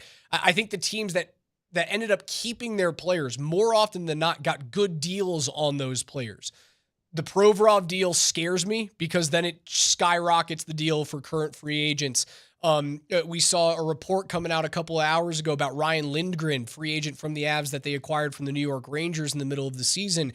He was expected to go back to the Avs, but now that all of these crazy dollar amounts are being thrown out and the free agency pool has thinned incredibly over the last 36 hours, it looks like Ryan Lindgren is going to go test the open market. And that's what scares me about free agency is the ability for teams to overpay and then look down the road and go, oh God, what have we gotten ourselves into? There's trade protection on these types of contracts. The Avs have to clip the right wire here. Like, this is a minefield of bad contracts out there. I think it looks like the 2013 NHL free agency class, which was historically bad. I don't know what McFarland and Saric are going to do here, but I think my Gavrikov dream, which was very much alive yesterday, is dying by the minute. Are you thinking because the Avs only have roughly 7.5 to play with, and he's looking probably north of 8.5 to 9? Yeah. Is that the reason? Yeah. His number's gone up by like $1 million in the last day. Just because nobody's available, right? No one's available, and the Provorov deal kills it. How about what Vegas was able to get done, man? Yeah, they trade away Nicholas Waugh, who's a good middle six, bottom six, hard-nosed player, to bring in one of the most productive players in Maple Leafs history in Mitch Marner. Now, they get better. Marner is a good player, and not only is he a good player on the offensive side, one of the best passing players in the entire NHL, his defensive metrics are phenomenal. However, it seems as though he shrinks in the playoffs. So my question about the Vegas Golden Knights are, did they get better? And I go, yeah, but did they? Because I think they're going to be really, really tough in the regular season. But if the same Mitch Marner shows up in the postseason, I think they're an easier team to play against. He has to take the next step.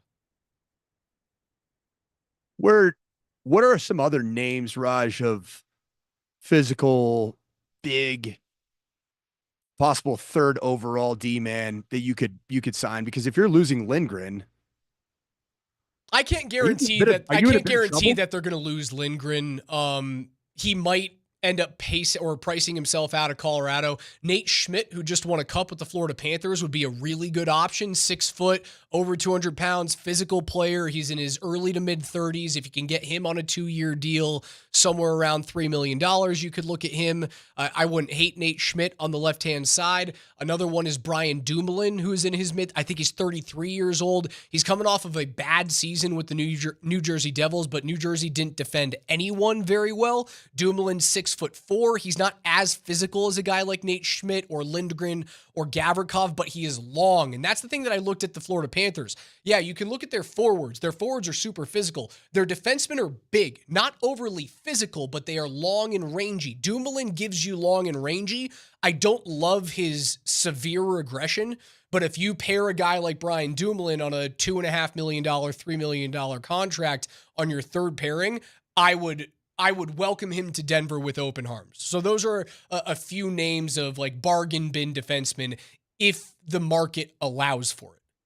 Right now in your pairings D-man wise that are guaranteed to be back, where are you today? Taves, your Taves and Makar set in stone. Tell me about your second pairing. The team right now on the defensive side is Taves, Makar, Gerard, Manson, Middleton, Malinsky. Okay, so is Mance completely he is locked in for one more year? He's locked in for one more year at 4.5. Okay. And he's been a player that you can throw around the idea of like, oh, would you trade him?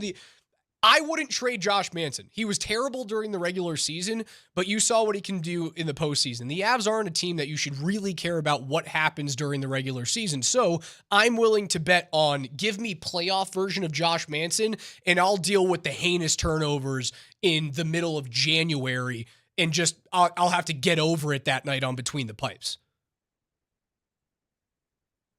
Second pairing is Manson and was it Malinsky? Manson Gerard is your second pairing right now, and your third pairing is Middleton and Malinsky. They're going to add a defenseman. They will add at least a defenseman, and They probably have to find another way to get a winger.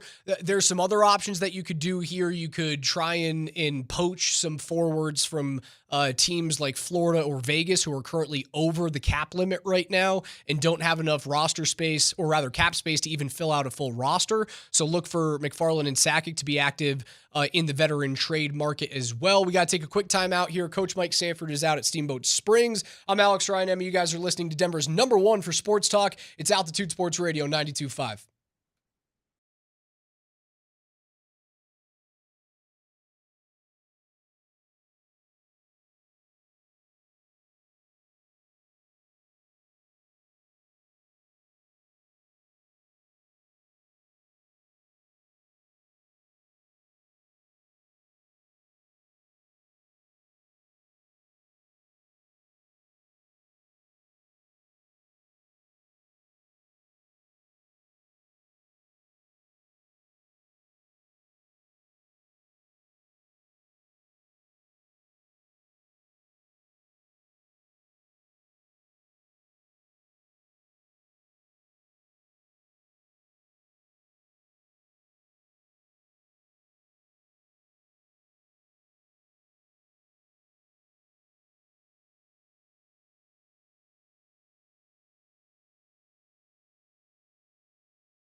You're listening to the Morning Quickie with the Raj Father and Coach NBA Predictor Mike Sanford and KJ behind the glass here on Altitude Sports Radio 92.5. And now, reacting to the giant Nuggets news, here's your morning sprint with Coach and Raj on Altitude Sports Radio 92.5.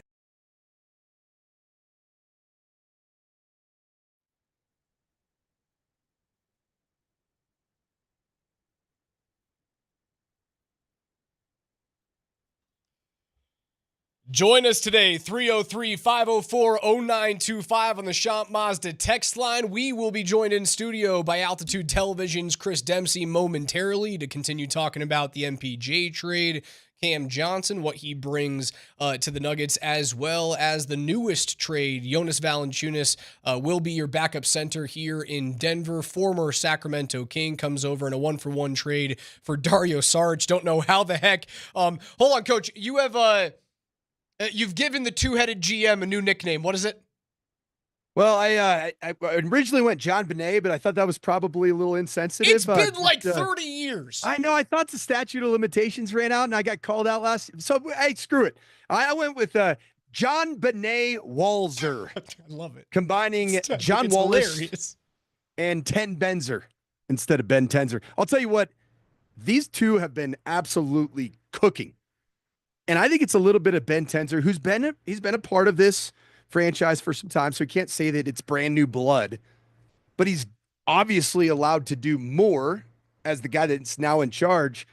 He appears to be a numbers guru that can get into the weeds about how to slide under the first apron, how to work different deals. Because this, when you start looking at some of these spreadsheets, and I've seen a few of them floating around in terms of where the Nuggets now stand with regards to the cap and the first apron, second apron, the taxpayer exemption, all the different things. There was a miracle that was worked over the course of the last 24 hours so far. I mean, it has been an absolute miracle. You have a new basketball team. A completely new team. And the ability to go out and make trades, the ability to go out and not just be forced into what veteran is available for the minimum, right? That's essentially what you were looking at before trading Michael Porter Jr. And it's not saying good riddance to MPJ. That was a damn good player. Good player. Really good player. That's a championship player. There's a reason why he was part of our Core 4 contest. And I apologize to our winner. There's one of those jerseys is no longer being used. But it's it was a Core 3 plus a throwback. That's what it really was. It was a good vintage. Like Mike was phenomenal as a 14th overall pick. What you got out of Michael Porter Jr. was really good. Like really, really good. And he will always be remembered as a champion. Like you don't go 16-4 without Mike in that run. He was relatively healthy, which is something that we didn't think you would ever get out of that player. He got better defensively. Did he ever become like a good defensive player? No. But he was certainly serviceable on the defensive boards. And when he was hot, he was one of the streakiest shooters in the NBA. But moving on from him gives you the ability to now compete with the teams that are going to be competing in this version of the CBA, which are 10-man rotation teams. You had not been that for the better part of 5 years, and you were a dying breed. You had to make a really difficult decision at some point, and that happened yesterday. And once you make that decision it's like kind of cutting off a limb when you know it's gone, right? It's going to suck in the moment, but eventually it's going to save your life. I didn't think it was going to happen this quickly, but they cut off the limb, cauterized the womb, or the wound rather, and now they're sprinting again. Yeah. No, they're sprinting full speed, and what's been prohibiting the Nuggets from getting anywhere near a 10-man rotation has been the fact that you've really had this core 4, and 3 of which were on fully maxed out contracts. And that was when you look at Jamal Murray, just my personal opinion, Jamal Murray 2 days ago, before you parted ways with the massive salary of Michael Porter Jr., that salary hit plus Michael Porter Jr.'s salary hit, in addition to Nikola Jokic, which you can pay him whatever the max of the max of the max is, pay that man. But it just seems like Jamal Murray's contract's a little bit less intrusive in terms of being able to get to a spot that you need to get for a 10-man rotation. Now, I'm not mad at Jamal Murray's max as much. I completely agree. Does that make sense? It's the same contract, but now in the new world, you don't want to have 3 max contracts anymore, Raj. You don't really want to live that life. The reason why I was so upset about the Jamal Murray extension was because I didn't think they were going to move on from Mike. I thought the organization was so committed to that player and so committed to the value that you got at 14 overall when he tumbled because of his back injuries. I just didn't think it was going to happen. And that's the reason why we opened up the show the way that we did. Like, I'm dumb, you're smart. You're big, I'm little. I was just simply wrong. And now that you alleviate that pressure, it makes Jamal's contract look okay, especially if they find a way to get a veteran point guard that can calm everything down. I know Brett was talking about Chris Paul. Bring Chris Paul to Denver immediately. You want to bring that calming presence, that guy who, you know who he reminds me of? He reminds me of a latter year Le'Veon Bell in the backfield. You give him the ball and he just waits and waits and waits, and he's just kind of meandering and then finally finds a hole. And is he going to be the same guy that can break off a 35-yard run? No, he's but not. He'll get you 4 yards. But he'll get you 4 yards. He'll keep you ahead of the sticks, won't he? He will. He's not going to. That's what Chris Paul will. Chris Paul, if he's willing to come for an NBA veteran minimum, you take that. You want to win? You'd love that. You want your ring? Come here. Come on. It's going to be tough because you're in the West. It's going to be tough because you're in the same division as Oklahoma City. But if you want to win, this is a very good opportunity for you, Chris Paul. If you want to get some minutes, still be relevant, and actually provide true value to the team. And that's the ability to, I know it was you and I went head to head on Russell Westbrook because I think you got a ton of value out of Russ. He's the antithesis of Russell Westbrook. Russ is run, chaos, up and down the floor. Chris Paul is the guy that's going to come into the game and go, chill the hell out. Yeah. I got this. We're good. Yeah, it's like Russell Westbrook was like listening to Little John, and Chris Paul is Sade. He's got Kenny G. The other side of the pillow. Just listen to some smooth jazz. Some news around the NHL. My guy, the apple of my eye, my sweet darling Vladislav Gavrikov has been taken off the free agency board. Oh, where's he going? By the New York Rangers. He signed 7 years, $7 million average. That was the team that he was rumored to yesterday by Pierre LeBrun. That was right in the wheelhouse for me.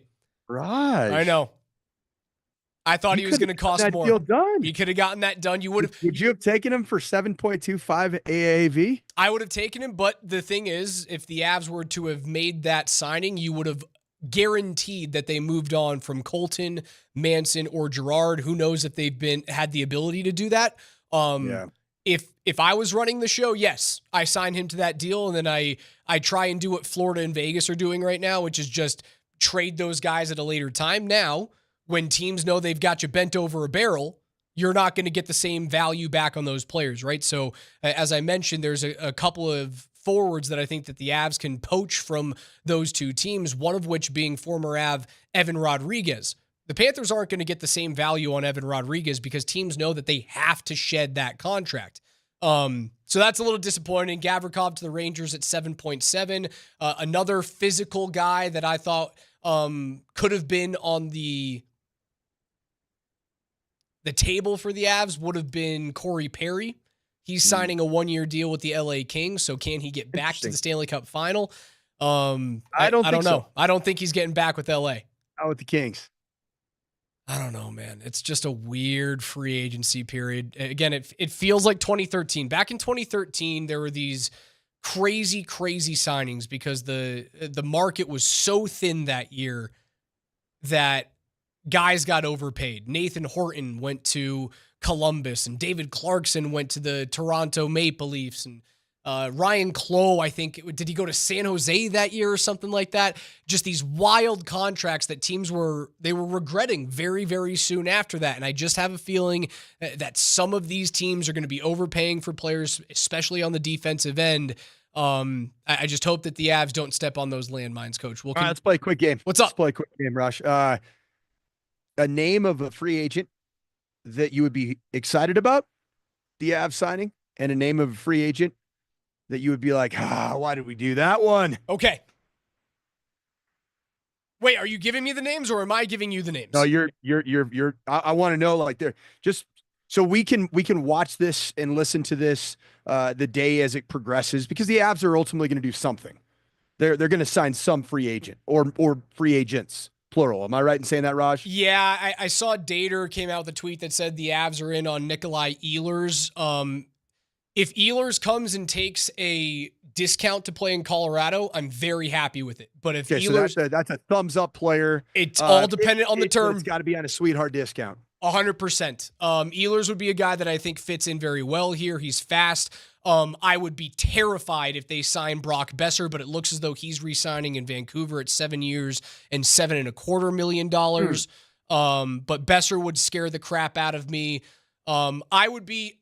How's this? This might not be popular here. I'm not going to be very happy if they re-sign Jonathan Drouin. 100% agreed. That's my if they sign Drouin, I'm going to be upset about it. Especially if there's even any semblance of overpaying for him. Yeah. That's my what the heck are you doing thing. You don't think that McFarland would do that after what he just witnessed in the postseason and even down the stretch of the regular season? That was just not great. I don't think McFarland and Saric will re-sign him, but that's my big one that I look at and I go, if they just get forced into that, I'll be very, very upset with that use of the money. What do you think Drouin's market value is right now? It can be as high as $5 million. And his deal right now with the Avs was 2.5. Okay. Yeah, I don't need him back. That's my, you re-sign him. I go, what the heck are we doing? I'll be very happy with Nick Ehlers.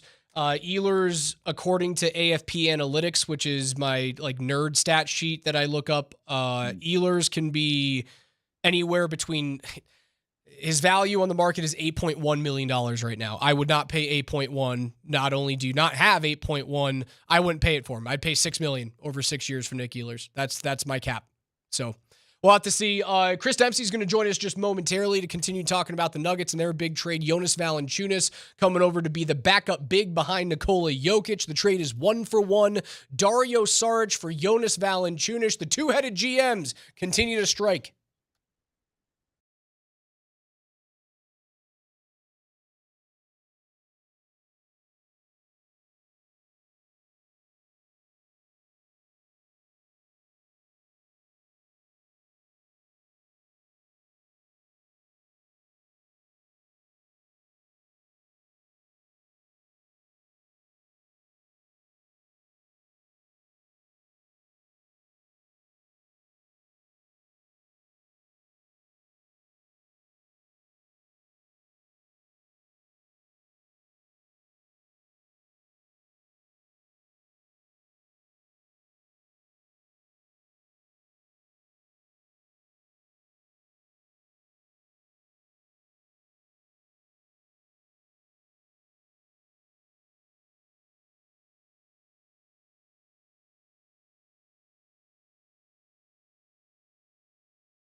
This is Brandon from Denver, and you're listening to The Morning Crawl on Altitude Sports Radio. Welcome back to The Morning Trot. Who are we kidding? It's a morning walk with Alex, Mike, and the other dude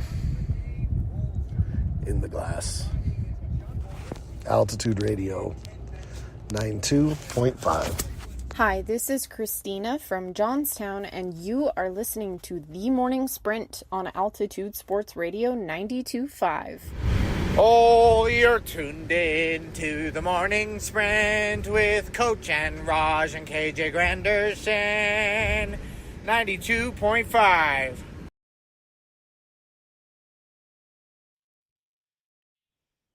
That's all part of the Star Stripes and Big Pipes contest. We're giving our voice guy a break for Independence Day, so you guys, our loyal listeners, well, you're filling in. And if you fill in successfully by just going to the Altitude Sports Radio mobile app and hitting the little microphone on the bottom and recording one of those that you just heard, a little liner, you'll automatically be qualified to win a Traeger grill from Ace Hardware. You can get that before July 4th. So if you're looking to smoke some meats for your friends and family, make sure you guys get in. Some caveats here. If you are recording a liner for our show, The Morning Sprint, it has to be done between 10 a.m. and noon. If you want to do it for Kreckman and Lindahl, it's got to be done between 3 p.m. and 6 p.m., so on and so forth.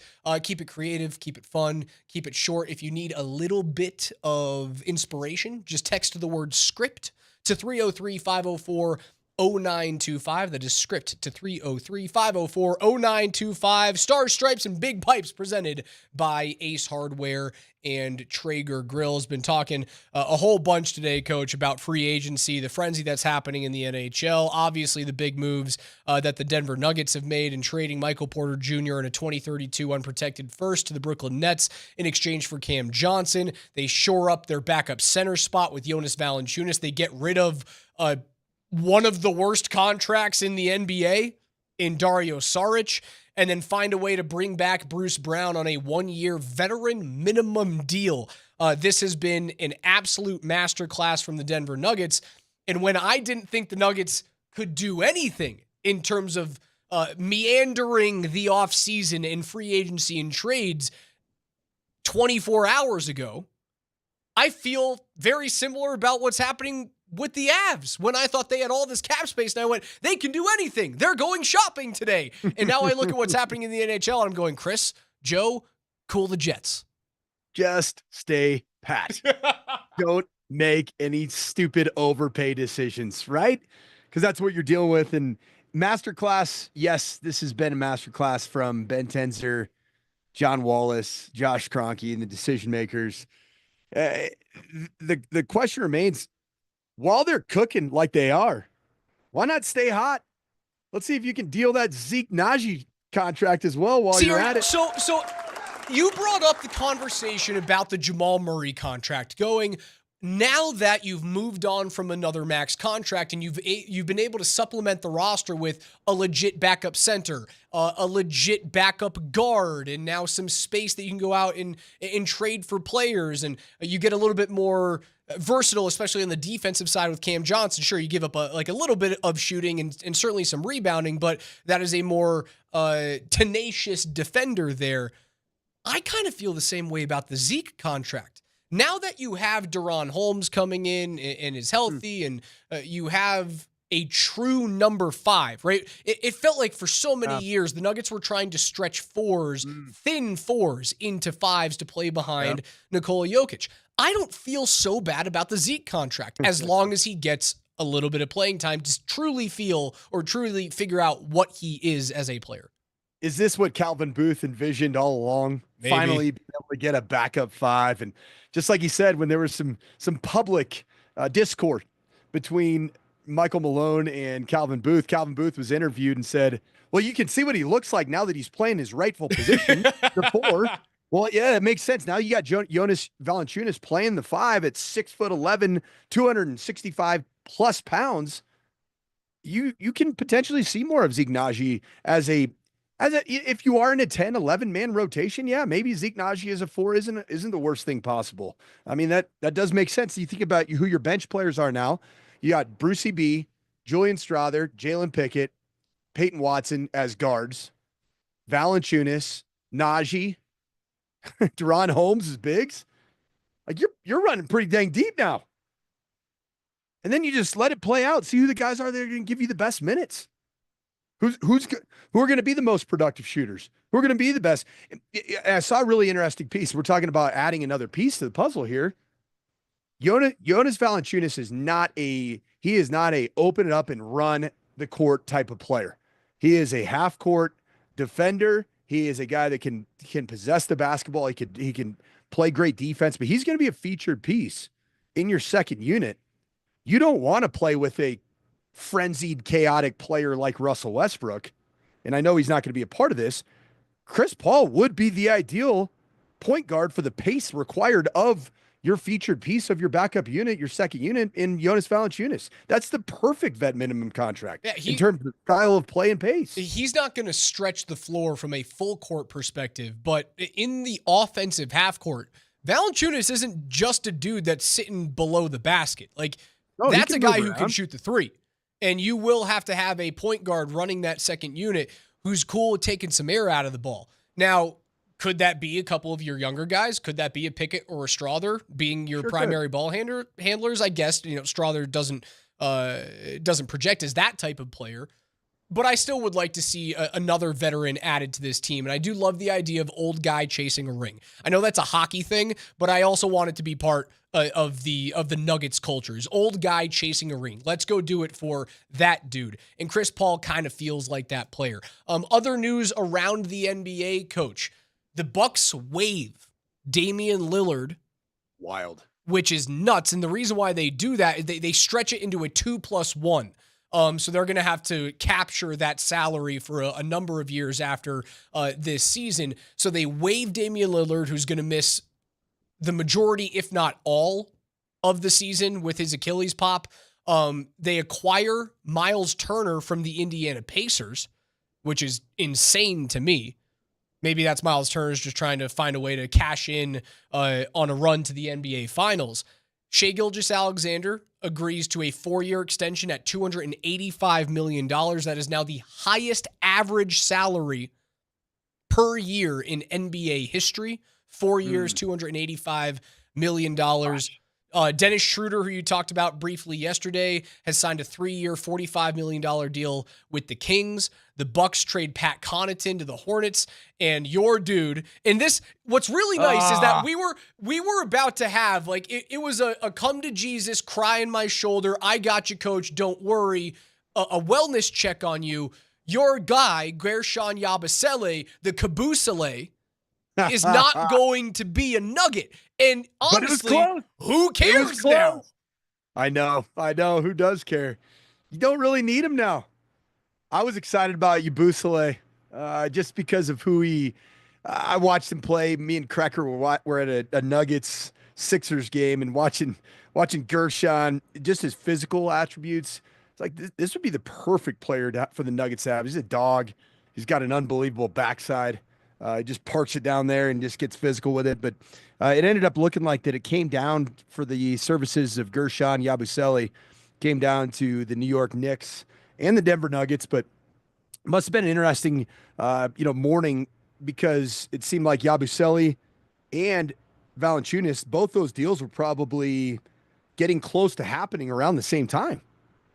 And the Nuggets made the right decision because they got a bigger presence in the paint. They got a more consistent presence. The guy that's been an NBA player who's played in the postseason. I love what has happened with this bench unit. It's almost miraculous to think about when you watch the series between the Denver Nuggets and Oklahoma City. How painful was it watching non-Jokic minutes? It was impossible. How painful was it? And it didn't exist. It didn't exist. You had nobody to bring off the bench. You had nobody to stop the length of Chet Holmgren when he decided to come down the lane, and now at a 6'11", it's 6'11" and built like a you-know-what house. Valanciunas is perfect just to park in the middle of the lane there. He's got to feel a body now to come down the lane and get to the hoop. Valanciunas and Jokic will have some fun minutes together too. Don't forget about that. It's not so simple as to say that when Jokic isn't out there, that Valanciunas is automatically in there, and vice versa. I mean, the two of them you can get a little bit of Twin Tower vibes going. Man, think about how far the Indiana Pacers have fallen in 2 weeks. Their starting lineup as of right now. Turner's gone. As of right now, Andrew Nemhard, Benny Mathurin, Aaron Nesmith, Pascal Siakam, and Tony Bradley. As compared to what it was going into the finals when you had Mathurin coming off the bench, when Bradley was coming off the bench and part of a 10-man rotation, if not even deeper during the regular season. What one injury does to a team that was, a half of basketball away from winning a title? Where did Miles Turner end up signing? Miles Turner signed a 4-year deal with the Milwaukee Bucks, and that's the reason why Milwaukee has decided to waive Damian Lillard. So they're not going to keep him on the roster. That's another player that, if he doesn't get signed by someone, could you give him, just say, we know you're getting paid by Milwaukee, come sign a 1-year deal, we'll prorate it for the rest of the season, and if you happen to be healthy, come April 20th, we would love to have you on the roster if you can play a couple of minutes in the postseason. That would be the perfect assassin to add to the roster. It'd be wild. Wouldn't it? I would do that. Dude, I would sign Damian Lillard to a vet minimum right now and just go sit out the whole season. If you can be back by the playoffs, we'd love to have you. Let's take that chance. But in all reality, what would prevent Dame Lillard from looking at all the situations and choosing his destination based off of where he could end up getting a ring in that scenario? Nothing. Because he's waived. Nothing. An Achilles tendon tear, I mean, that's a little bit less than a year of until a full recovery. He did that. What was it in? Was it in April? I can't remember when that injury was. KJ, do you remember when Dame popped his Achilles? Yeah, I think it was April because he tried to come back in the playoffs, and then that's when he hurt himself in that first round matchup against the Pacers. Yeah, he's 35 though. Is he going to bounce back in time? This is the world that we've opened up, is that we can now dream about these crazy possibilities rather than 24 hours ago, you were having to hope that someone chose you at a lower level of salary than they were actually due on the open market. Now you're living in a completely different galaxy as a Nuggets fan where you are going, maybe Damian Lillard decides to go to the Nuggets in the middle of the season because it's actually a possibility now. It's insane. Yeah, it was into April. So, I mean, I've seen guys come back from that in 9 months, and you don't want to stretch it, especially, but even 10, 11 months, a full year. If you're back for the second or third round of the playoffs, if you're Dame Lillard and you've been in search of that ring, he hasn't won one, correct? No. Why would you not look at what's going on with the Denver Nuggets, seeing that Nikola Jokic is going to have, he's going to have help surrounding him?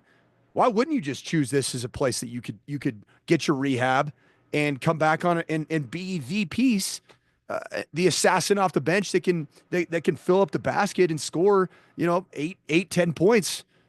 Why would you not want to get a ring?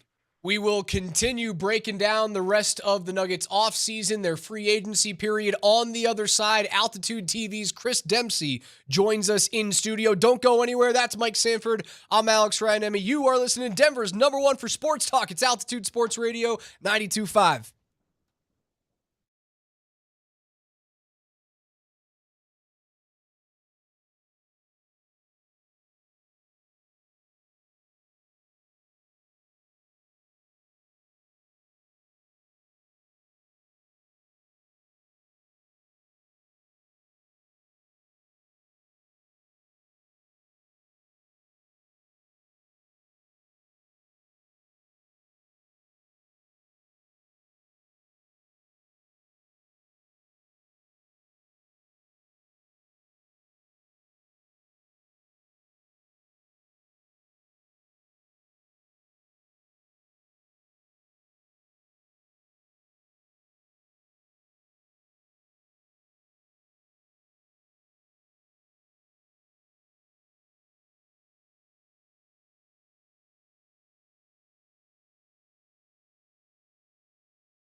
Hey, morning sprint. How are ya?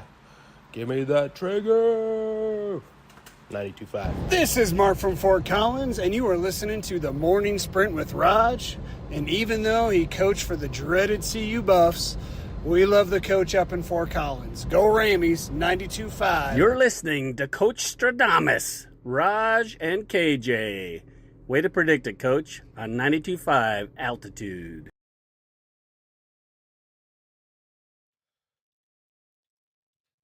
NBA and NHL free agency are well underway on a 2K Tuesday, and as a result, we have a treat as we welcome in studio, Altitude TV's own, our dear friend Christopher A. Dempsey. Dempsey, what is up, brother? What is up, everybody? I would be here on the day the coaches did Steamboat. It's good to be back, man. Hey, you look good. Demps, you are looking as good as ever in the saddle, baby. It's good to see a guy that has a face for television come and hang out with us, slumming it on the radio, man. It is so good to see you. What a day for the Denver Nuggets. What a 24-hour period. Demps, did you feel any of this coming on at all yesterday? Nothing this thorough. Let's put it that way. You know, I was just saying to Raj, and I don't listen. I don't want to get ahead of myself here. And I don't want to speak with too much hyperbole, but this is one of the greatest off seasons this team has ever had, ever. And when you factor in they fired a coach and a general manager. The interim coach becomes your head coach. You hire him. You hire you hire kind of an unorthodox style of front office individuals in terms of how their duties have been split up. And then those guys get to work on this masterpiece of of an offseason where you trade Michael Porter Jr., you get a player, a similar player in return that you can plug right on into a small forward spot and keep on going. And then you bring back Bruce Brown, and then you get off of Dario Saric for Jonas Valanciunas. Raj. How and why? Yeah. So, okay. So here's look, the Sacramento Kings they also have a new coach. It's Doug Christie. He was the interim coach after they fired Mike Brown about halfway through last season. They want to play a certain style. I think they want to play faster, and they want to play faster like their starting five and their reserves. And Jonas Valanciunas doesn't necessarily offer you afford you the ability to play at a breakneck pace all the time. But so I understand why they want to get up off him. But for the Nuggets to be able to take advantage of that situation and trade them Dario Saric is amazing. I would be obviously shocked if Dario played a single second for the Kings. My expectation would be that they would buy him out and then move on from there. So for the Kings, it's kind of getting off of Jonas Valanciunas. For the Nuggets, it's getting off of Dario Saric. They have run into a couple of situations that have quite honestly been perfect case scenarios. Like Brooklyn's head coach was a Nuggets assistant coach. So he has institutional knowledge of Michael Porter Jr. He wanted to, that's a guy that he knows what he brings. He could bring him in. Like the Brooklyn Nets don't have they don't have a core yet. They're trying to figure that out. And for MPJ, I've always said, I've said this on these airways with you, if he had the opportunity, if his usage rate was commensurate with usage rates of actual max contract players, interesting. What can he do with that? And I think he's going to get that chance in Brooklyn. Debs, for all of us that are out there that know something about Cam Johnson, but maybe not the totality of the prospect, give us a breakdown of Cam Johnson and what the Nuggets can expect from him in their starting five. So Cam Johnson, I think, is going to be stylistically a really good fit here. He's a movement basketball player, so I expect that David Adelman is going to really, really lean into more movement, from all five players all over the court as he kind of builds out his X's and O's philosophically here. And I just think Cam Johnson is perfect fit for that. He's a good catch and shoot guy. He's a good standstill shooting guy. Defensively, he's going to be an upgrade. And, I think for that starting five, generally speaking, from a 30,000-foot view, this Nuggets team right now looks a whole heck of a lot like the one that won that won the title. And the reason I say that is because now defensively, you're back to a space where you were because your players are defensive players. It's, to me, one of the most overrated aspects of evaluating teams' defenses is to be like, oh, they're not very creative defensively. They need to change the X's and O's defensively. There's only 5 things you can do defensively on a basketball court. Like, it's not like you can do a ton of stuff on a basketball court defensively.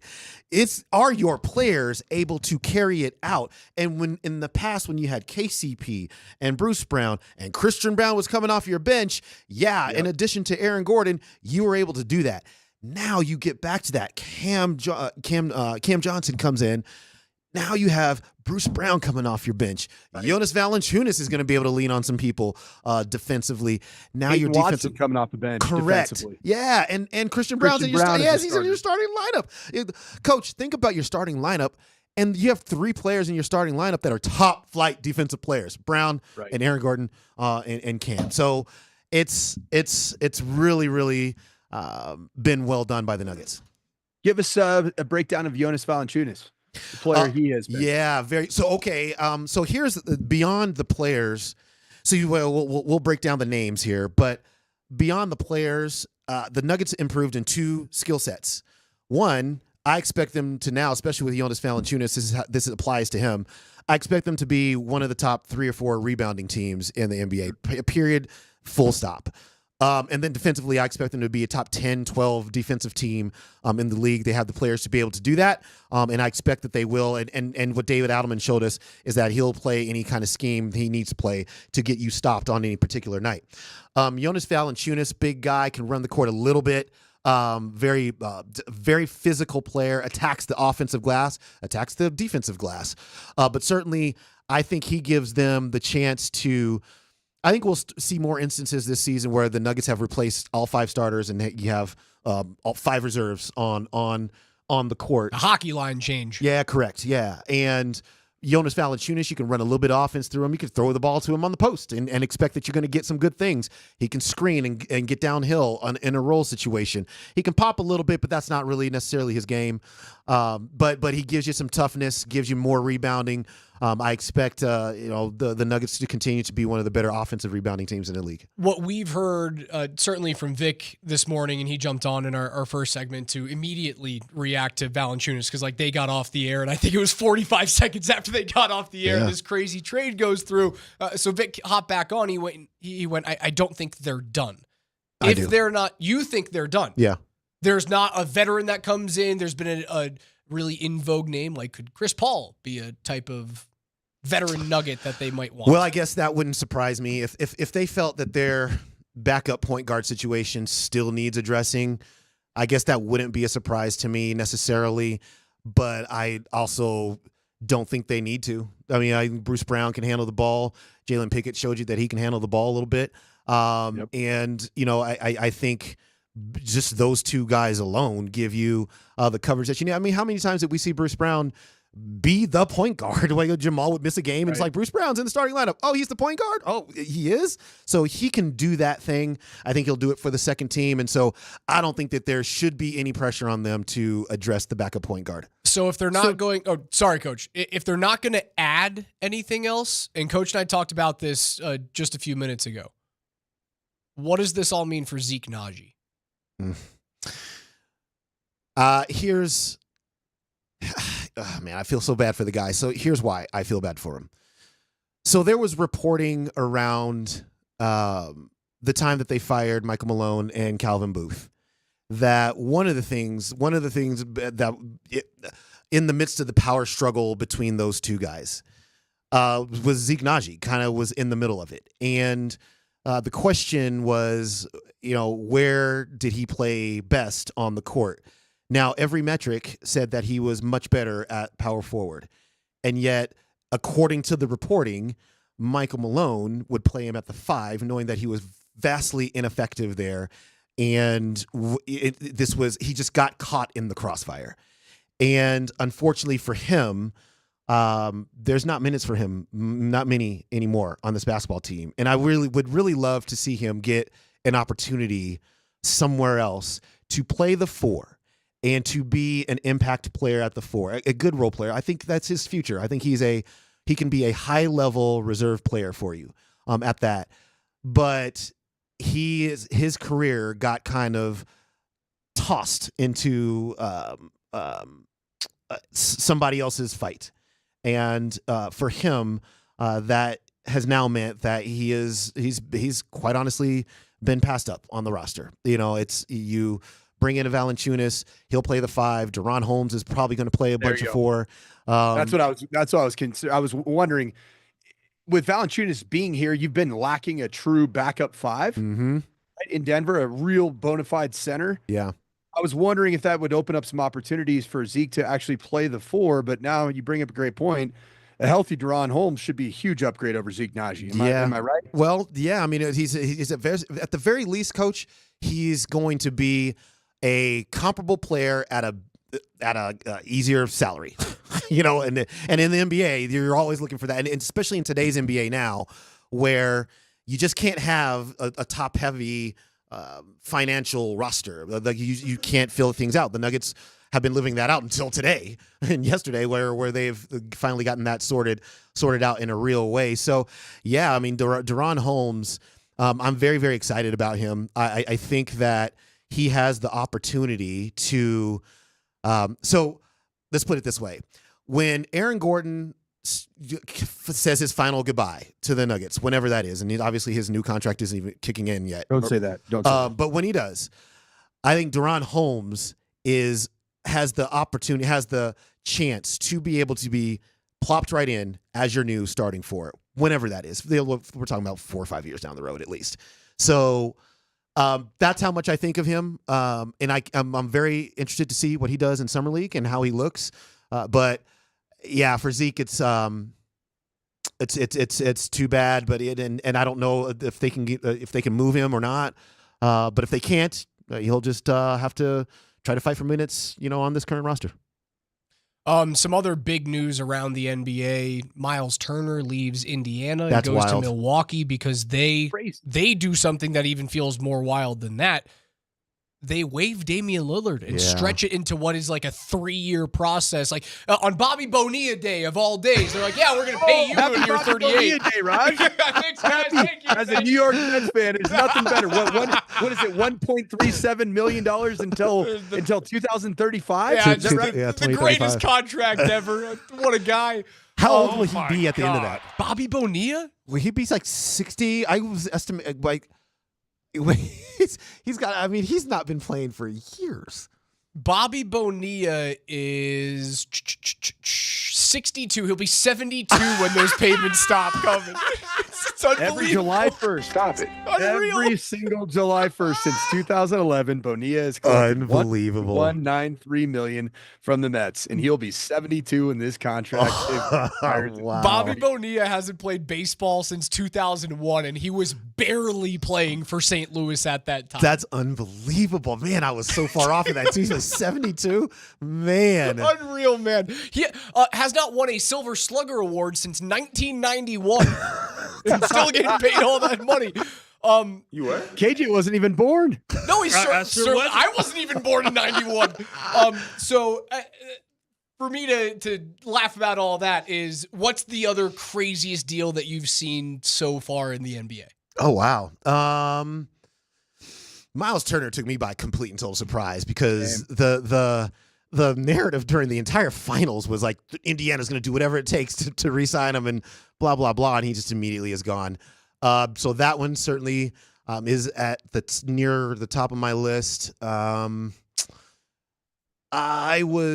about Clint Capella? I mean, they already have Steven Adams and they already have Sengun. Why is Clint Capella going to Houston? My guess is that they are going to.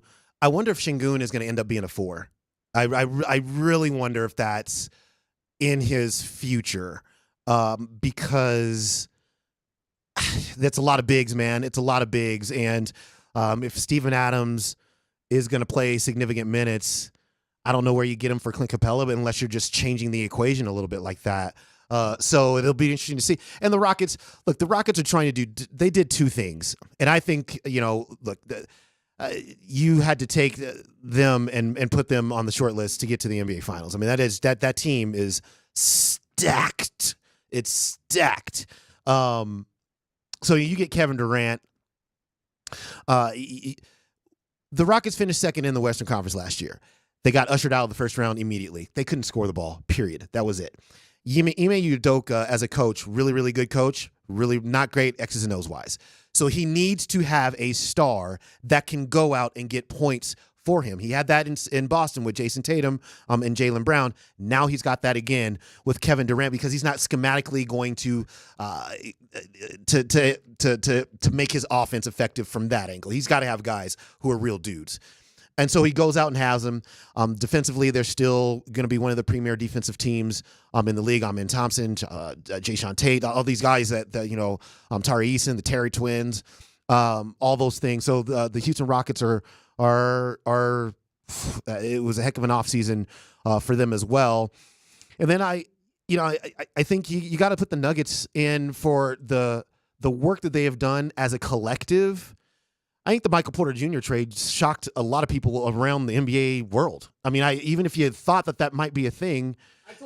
I told Mike he was crazy because we were talking. It was the Shams tweet that came out around like 11 yesterday of like, hey, something's happening tonight. Mm-hmm. And Mike went, I think it's the Nuggets.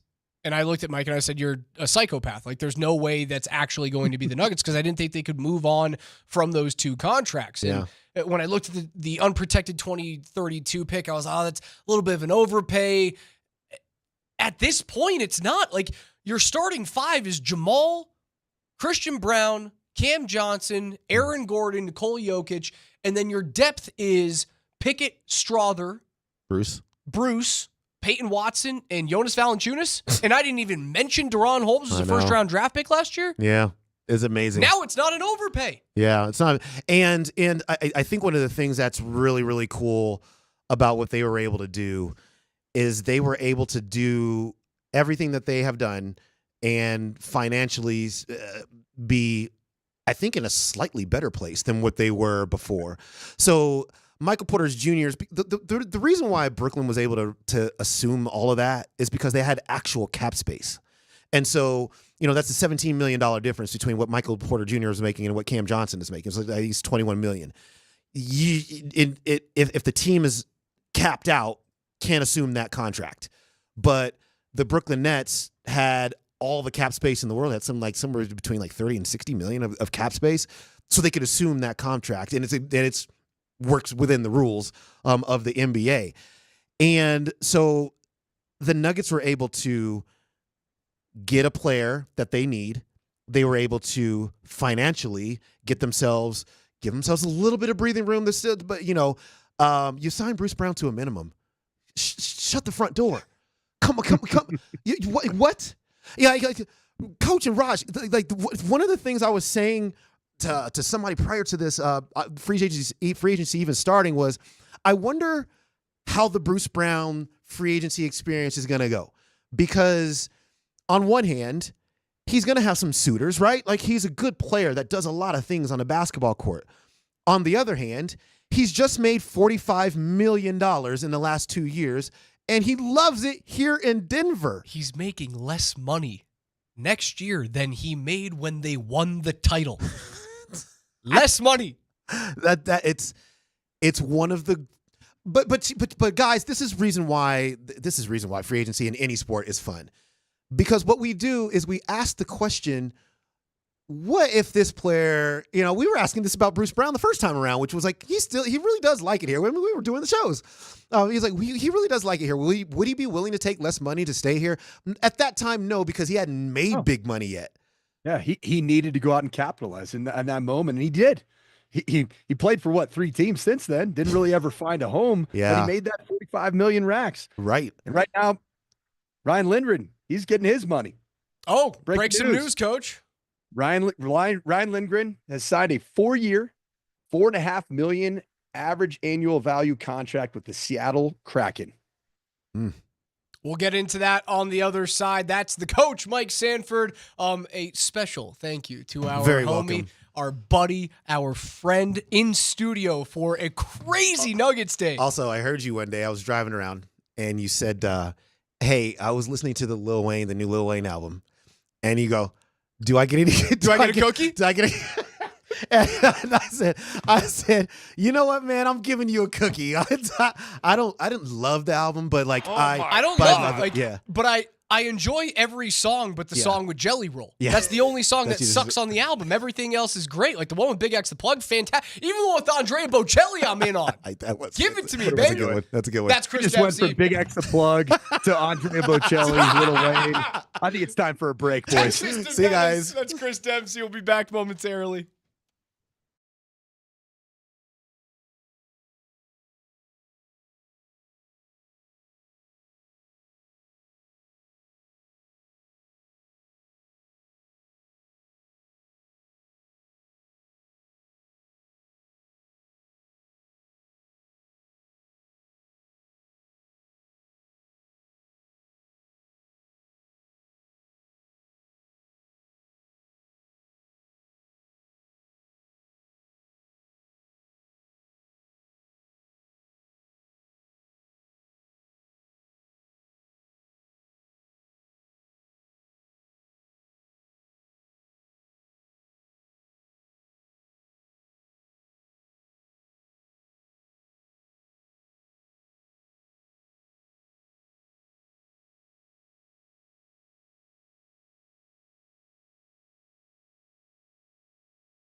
This is Ed in Firestone, and you're listening to the Morning Sprint. Because, well, we had to put something on between the morning show and PhD on 92.5 Sports Radio. This is Matt Neary. You are listening to the Morning Sprint with Raj and Coach, altitude 92.5. Grilling, chilling, and smoking meats. Hi, this is Carnell from Littleton, and you're listening to the Morning Sprint with Raj and Coach Sanford on 92.5. The boys are back in town. That's right, Brucey B back in town with Denver, back from break with Coach and Raj, and the special treat of Vic Lombardi back in the studio for the Morning Sprint. You're listening to Altitude Sports Radio on 92.5. Altitude Adrian winning the Traeger Grill. Out.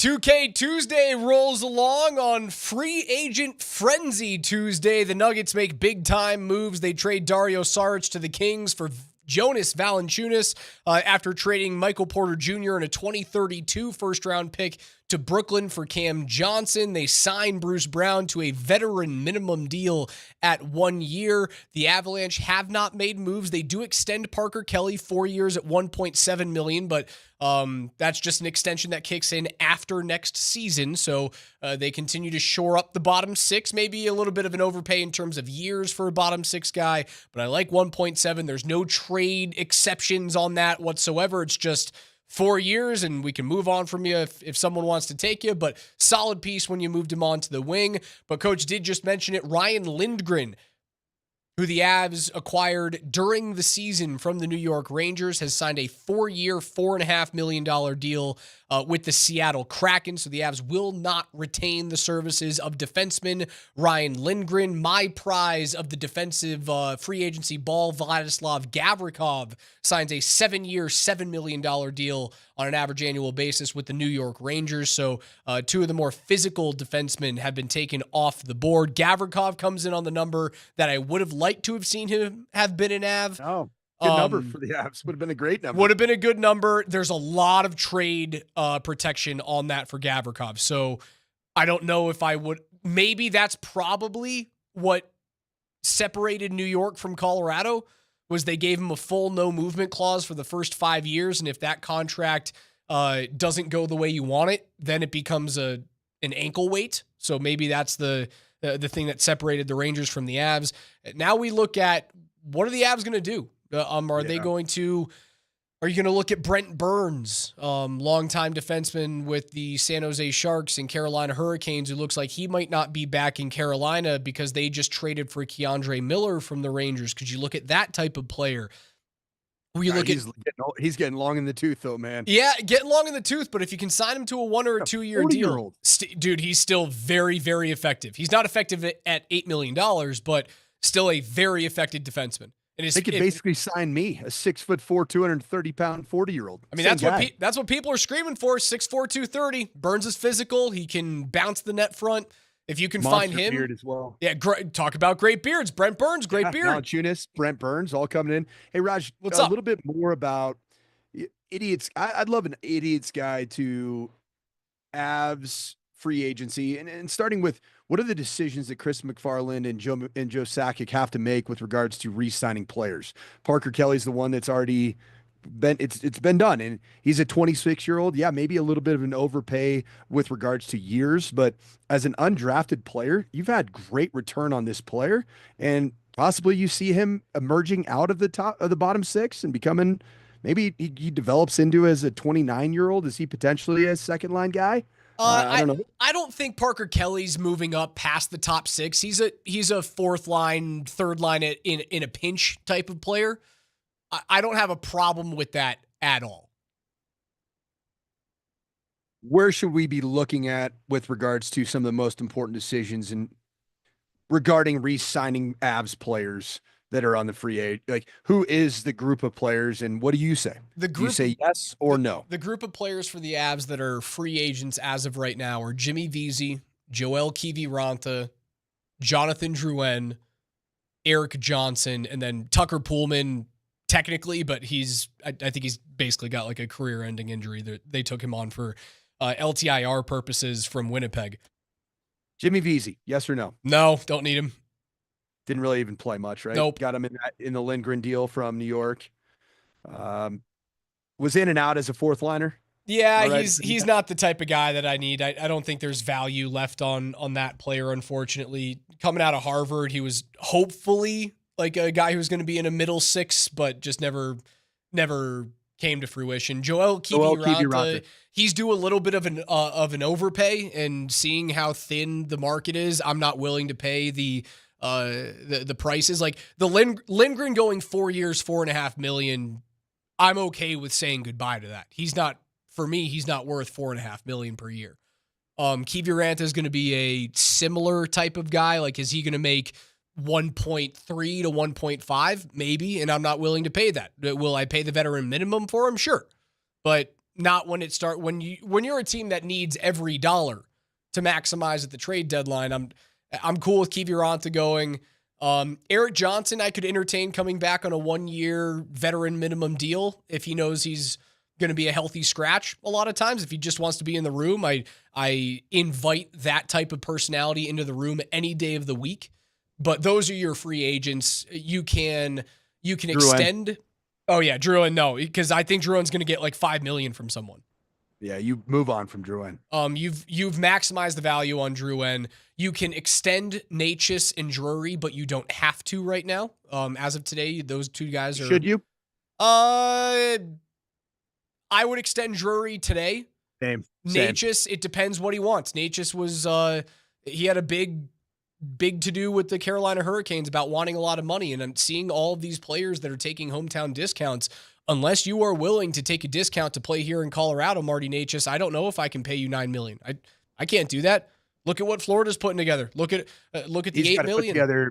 He's got to put together a prove-it year in order to pay that type of money, and that prove-it year has got to be not just a regular season, which has been something that he's been able to do, is put really productive regular seasons forward as a member of the Canes. He's got to do it in the postseason, man. Without a doubt, Coach. Yeah, with all this money and all of these players coming off the books before the free agency period opens up, the thing that you need to look out for the Avs with all of this cap space, it's kind of what the Nuggets did. I think you need to look out for a trade with the Avalanche rather than a free agency signing now. Look for that on the horizon. I've been wrong before. I was wrong yesterday, right? Could it involve Val? I don't want to get rid of that player. No, I don't either. The Avs are better when Val's on the ice, and I like having 2 Vals in Colorado now. Thank you very much. Yes. That'll do it for us, for Coach Sanford. Enjoy Steamboat, my friend. Happy 4th of July. I will be joined by Connor McGahee tomorrow. Whole bunch more Avs. But for Coach Sanford, KJ Granderson, I'm Alex Ryan. PhD is coming up with Rob Trigilio.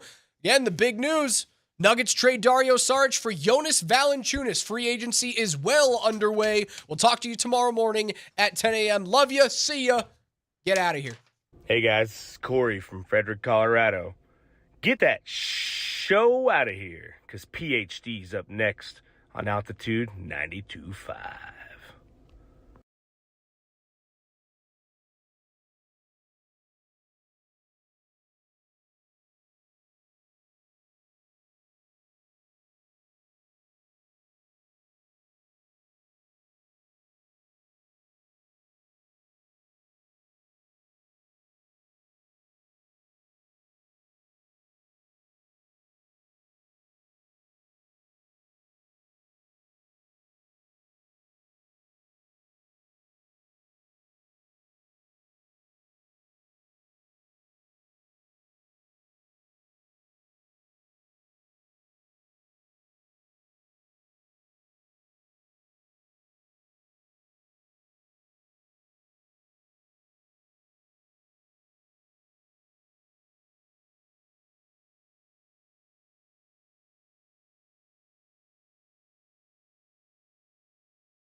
PhD on Altitude Sports Radio 92.5. I'm Rob Trujillo, filling in again for, let's say, DMac, because we might have our friend Scott Hastings joining us from a lakeside cottage in Oklahoma, Tyler. Yeah, buddy, nothing like getting hit up for work when you're on vacation. That's what I said to him in the text. I'm like, Scotty, if it's too much work on vacation, feel free to say no. But I think it's your show, and the people want to know what you think about all this Nuggets news. We hadn't even had time to react to the first trade of Michael Porter Jr., and they make another one with Jonas Valanciunas. An incredible day, incredible 24 hours for the Nuggets as the new VPs remake the roster in their vision. DT, do we got Scotty with us here? I saw you on the phone. He is going to join us on Zoom here in a second. Okay, he's hopping on Zoom, so he'll be with us in a minute. We'll get his thoughts. Just first blush, Tyler, your thoughts on MPJ moving along and the deals in general. Yeah, I mean, first off, I couldn't be more pleasantly surprised to be wrong. And I was dead wrong about what this next season was going to look like for the Denver Nuggets.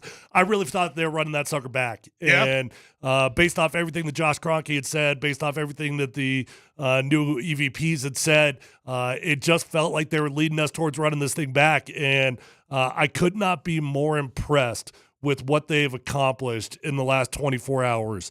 Mike Porter Jr., the reality is we should all be grateful, man. He's a champion, and he was a huge part of what they did. But it was time to make some big shakeups, and being able to move on from Michael Porter Jr. And I guess what gets that deal done is this 2032 first-round pick that I don't even know if I'm going to be alive in 2032.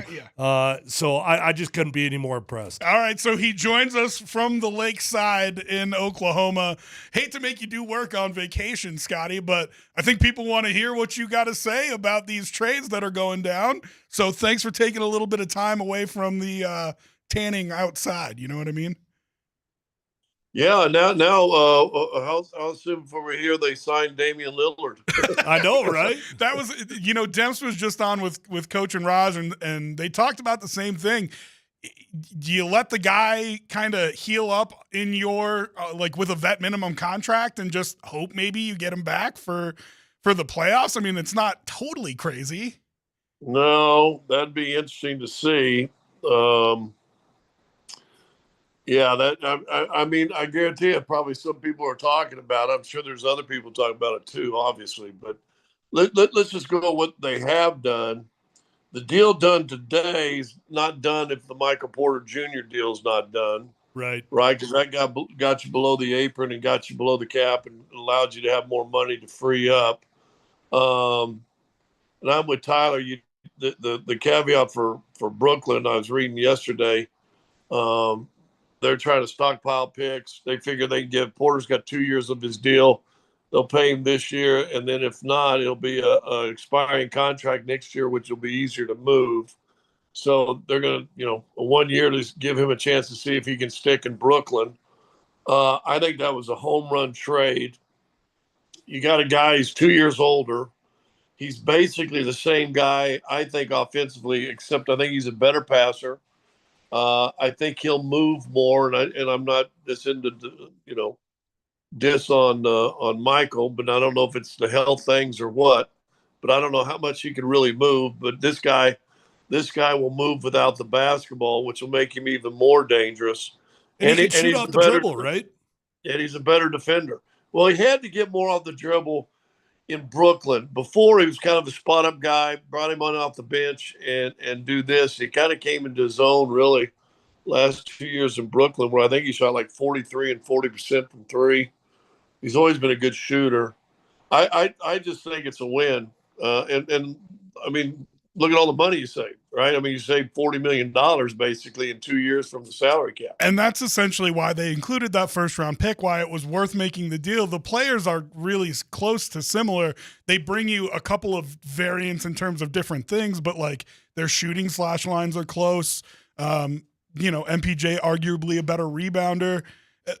My question for you is, with the addition of that, now you got Jonas Valanciunas in the fold as well. You bring back Bruce Brown. You were on the show when we talked to the VPs and said, hey, what is your identity as a team? And they said to be able to beat any style, which is great when 15's on the floor. But when 15's not on the floor, what's your identity? Is it maybe defense now, Scotty? Well, it could be. I mean, Valanciunas is not the greatest defensive player, but that's a big, stout, strong dude who's been a star of the league, who's a pretty good passer as well. Listen, when you compare passing with Joker, I mean, you got to see if Magic still got some years left in him. That's the only guy you can kind of compare him with. But no, it's the first time since Plumlee you've gotten a legitimate center that can back up Joker and take big minutes. That's probably about 8 times more talented offensively than Plumlee was. How the heck did we get that deal done? That one to me is almost crazier than the Michael Porter Jr. one. We just swapped Dario for a dude that actually plays basketball, that scores 10 points a game, that's 6'11", that's like a legitimate backup center. Like, how do we get that done? And if you go back to his Orlando days, made an all-star game, I believe, when he was in Orlando or Chicago, one of the two. And I think was a 2010 guy for a couple of years in his league. He's probably getting up there. I didn't look at his age. I bet he's 31, 32, 33 maybe.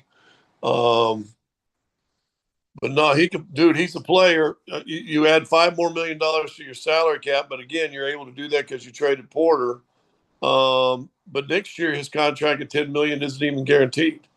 Yeah, it's a team option, which is great for the Nuggets, right? The opposite of what Dario just had. Doesn't work out, then guess what? So, listen, hey, anybody had any question on John Wallace, I think I ought to step back and go, my bad.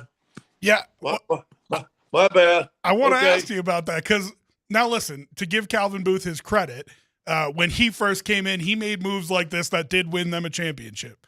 And so his credit is due there, but it makes him look kind of bad here on the back end. So I wanted your take on, John Wallace coming in, making these moves, and why Calvin Booth didn't. There was reporting that it got squashed by ownership a little bit, trying to trade MPJ maybe at the deadline.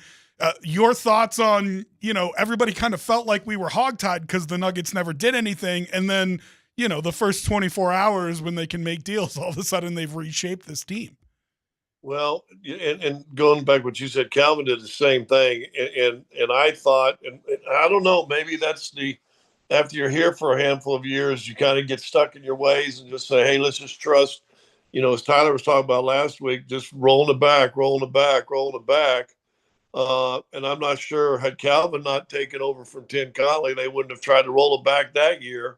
And Calvin said no and made 2 significant trades and you know what, a workmanlike draft and getting Porter Jr. and even Peyton Watson didn't play that rookie year, but a good solid draft and 2 great picks. Well, they didn't have any picks. The draft day in 2 days was boring as heck if you were a Nuggets fan.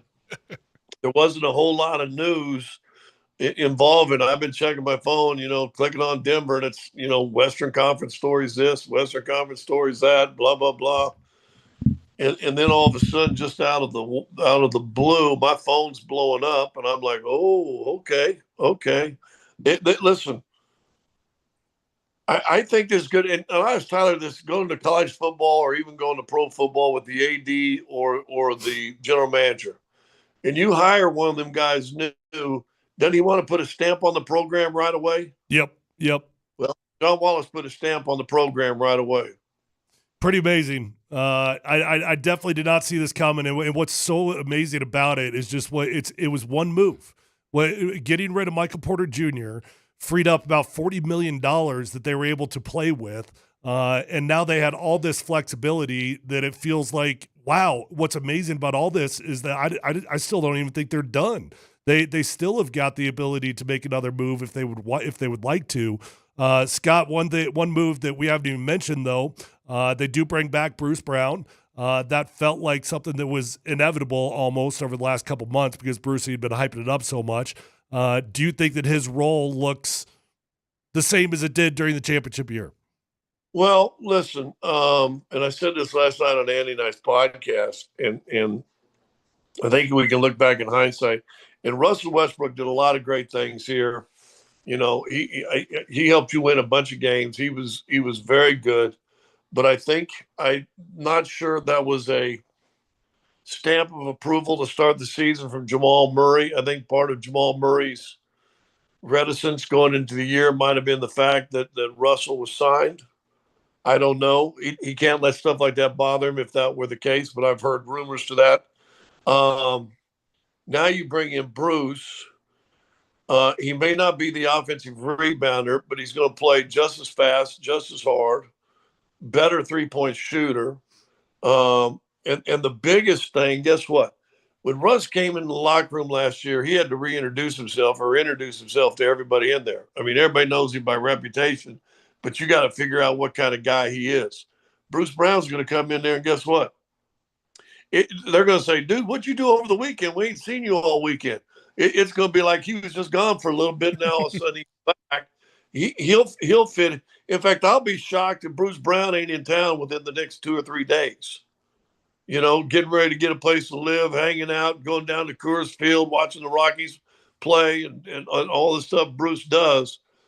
He'll get in this, and he knows everybody's routine. He knows what everything has to go through. He knows the strength and conditioning coach, what the expectations are. He knows where the gym is. He knows where he's supposed to park his car.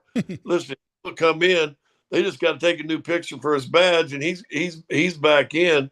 It's going to be a smoother transition for a guy who will still back up Jamal in some moments. They'll play him and Jamal together sometimes. And so I just think it's going to be smoother. Now, the key is by getting Bruce and now adding Valanciunas and even in Cam, I think you've added 3 scores or guys the capability to score. I think Cam takes what Michael could do, and he can blow up and have big games. I think Bruce can do everything that Westbrook can do and score and have big. Well, and now all of a sudden you got Valanciunas. Listen, go back and just look in his years. I think he was a 20 and 10 guy for a year or two in the league. So this guy, now you finally, for the first time ever, got a real guy that can score and cause a whole lot of problems on the offensive glass as a backup center. And now, again, I'm going to stay consistent. If Julian Strother takes that step up, you would have added 4 pieces that are better scoring options that you brought in than from last year. At least 3 of them, I think, will be better than what you had last year. Yeah. That's incredible. To Tyler's point about the money, I did want your take on this too, because a couple people have said it. If they stay under the first apron this year, everybody has said that this makes it way easier to sign Christian Brown to a deal maybe next year.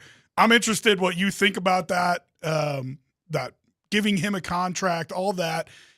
This re-situation of their cap kind of affords them the opportunity to do that next year. I assume that's something that you're interested in with the way that he plays. What kind of contract would you like him to have and contribute to this team, Scotty? Well, listen, money always creeps up, but I don't think he's ever going to be a max deal guy. But I think you're going to see him float around between 15 and 20, and I think he's making, 4.5? Yep. Yeah.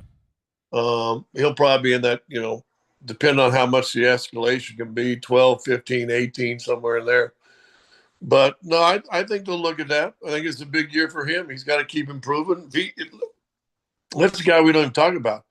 And probably should have said I think, maybe been the most improved player. They give the most improved player to Cade Cunningham, who was the first pick in the draft. Well, wait a minute. Maybe you just stop sucking, because obviously if you're the first pick in the draft, everybody thought you were pretty good, and now you win comeback player of the year from being the first pick in the draft. Come on, man. That ain't realistic. And you got a guy that went from 8 points a game to 15 points a game, from bench to starter. That's improved. So if he could take another step next year, and he's floating between 15 and 20, 17 points a game also. Listen, all I know is this. You got to play him when you get him. Can't wait till November. But they got better. They've gotten better in 48 hours. Heck yeah. Are you? Does it give you a little bit of juice? I had a little bit of juice this morning. Like, I woke up, I was like, I'm throwing on my Nugget shirt to go in there today. You got a little bit of extra juice, Scotty? Yeah, you know what? like I said, my phone started blowing up yesterday. I was like, oh, what did they do? Because if you guys remember, I was talking Cam Johnson at the trade deadline. Cam Johnson, I was throwing his name out last February. So that excites me because I like I said, I think he's a more mobile, defensive-minded Michael Porter Jr. That's what I think he is. Valanciunas is better than any backup we've ever had. Listen, he's gone head-to-head with Joker in Orlando and Chicago. I mean, he started against Joker, and he's had games where he played well. That's a man. They got a man backing up center now. Let me ask you this one more thing too. So Chris Dempsey was on with Kreckman and Lindahl right when this trade happened, and Bruce Brown got signed yesterday. And Brian Porter's gone. He wasn't overly happy about it. He's a big Michael Porter Jr. fan, but when he was talking about Bruce Brown, the guys asked him, what is the expectation? Like, where should the expectation level be at for Bruce Brown coming back? And I think that's a fair question. He struggled a little bit in all his other stops. Right. And part of that was, and there was a story. 3 teams in 1 year. Yeah. There was a story about him in free agency where Michael Malone walked up to him and said, these teams aren't using you right. I know how to use you. Come play here. Now, DA was obviously here for that and knows how to use him. But do we need to temper our expectations on what Brucey B can deliver? Or do you believe that his expectation level should be right back where it was when he was the 6th man for a championship team? What was your expectations when he was here? A 6th man of a championship team? Yeah. That's exactly what your expectations should be. You think so the couple years he was away was just... Well, you got to remember, he had hurt his knee and had knee surgery, so that messed him up a little bit. But everywhere, I mean, he had some nice games in Indiana and he had some nice games in Toronto before the injury. So I listen, I think he'll be healthy. Like I said, I'll be shocked that he ain't in town, and he's going to make 100% sure that come training camp, that knee is 100% right and ready to go. Hey, Scotty, before we let you out of here, I got to get your thoughts on what Milwaukee's done. I mean, moving on from Dame, that's a pretty insane move there. Is it just outright desperation to keep Giannis happy, or what's going on there? Well, that's a good question. I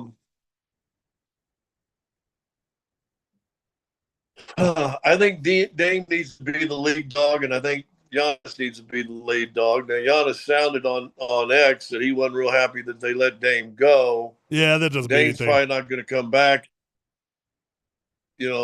way late in the year if he comes back.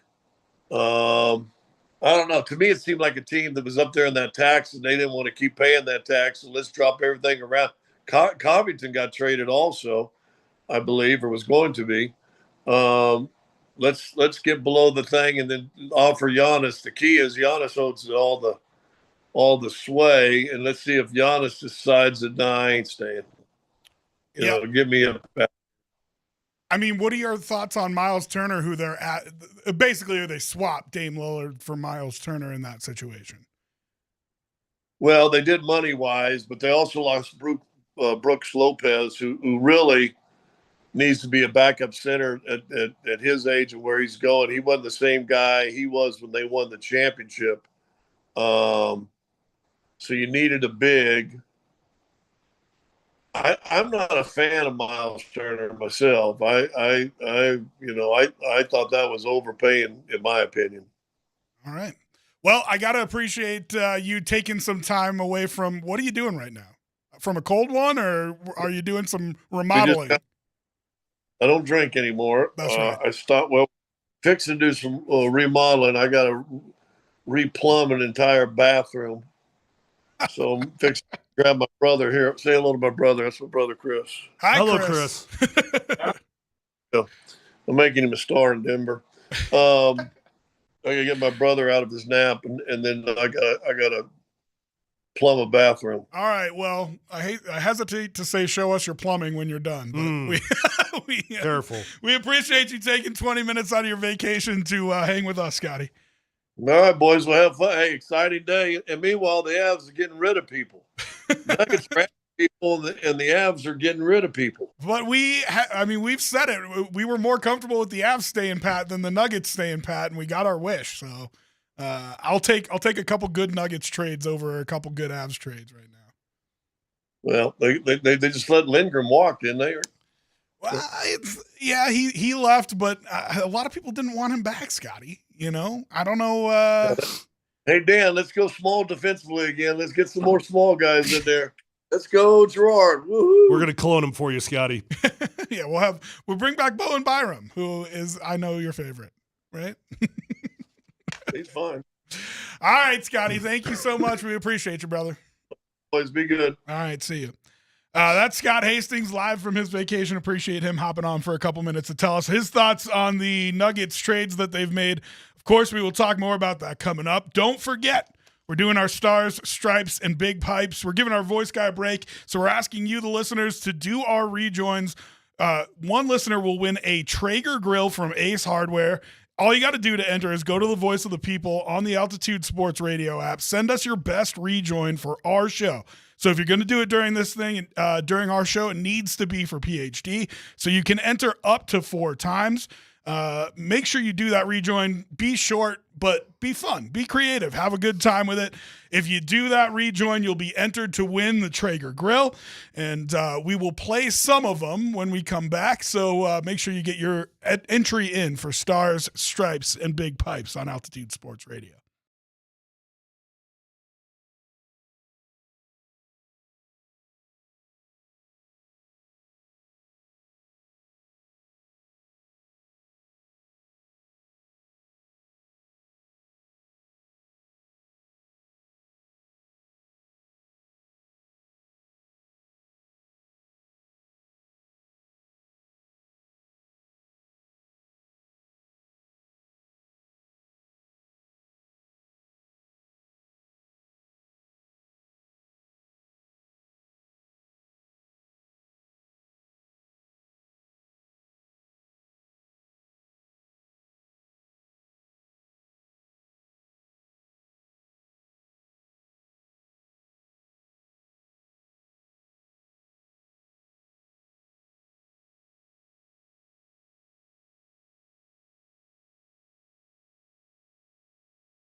You're listening to PhD, but between the three of them, you wouldn't even have an associate's.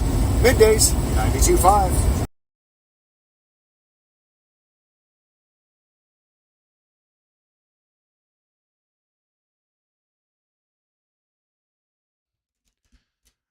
Altitude Sports Radio 92.5, live from the Backus and Shankers studios. I'm Rob Trujillo, filling in for DMac. We just had Scotty join us, give us his thoughts on the Nuggets trades.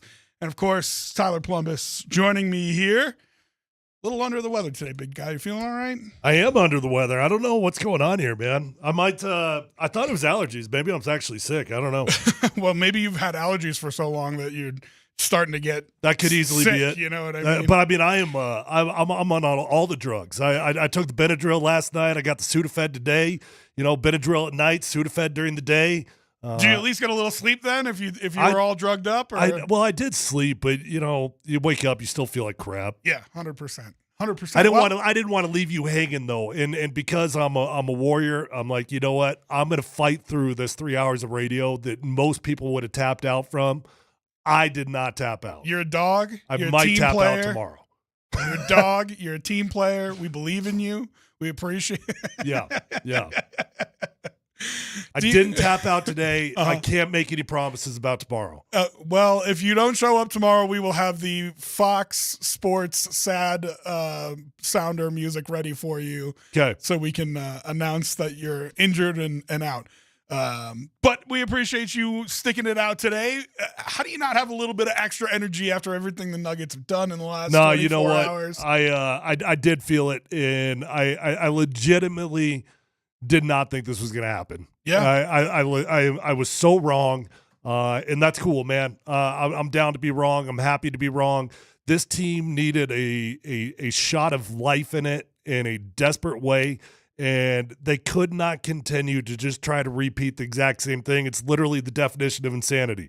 Just running that sucker back would have been the definition of insanity. I cannot believe the freedom of getting rid of the Michael Porter Jr. contract, what that was able to do for this team. Everything that's been able to happen is because of the $40 million that they're able to free up. I'm no freaking rocket scientist here. I don't understand all the aprons, but I do know that this provided them so much flexibility. And when you look at, man, like, it's bizarre. You look at these two players, Michael Porter Jr. and Cameron Johnson, they're literally like the exact same basketball players, except for as I was watching all the watching the highlights last night on Cam Johnson, he looked significantly better off the dribble. But listen to these stats, dude. It's crazy. So Michael Porter Jr. actually was more healthy. Even with all the injuries, even with the back stuff, the drop foot, he didn't miss basketball games, whereas Cam Johnson did. He played 57 games. Michael Porter played 77. Points per game, 18.8, 18.2. Assists per game, Cam's slightly got him there, 3.4, 2.1. I know nobody likes numbers here. Just stick with me here for a second because it's crazy to me. Steals per game, they both average just a little bit under 1. Blocks per game, they're nearly identical. Field goal percentage, Michael's got him slightly, whereas Cam's at .475, Michael's at .504. 3-point percentage, identical, .39, .395. You know, it's freaking wild how identical these basketball players are. And you got a better defender. You got a dude that can shoot off the dribble.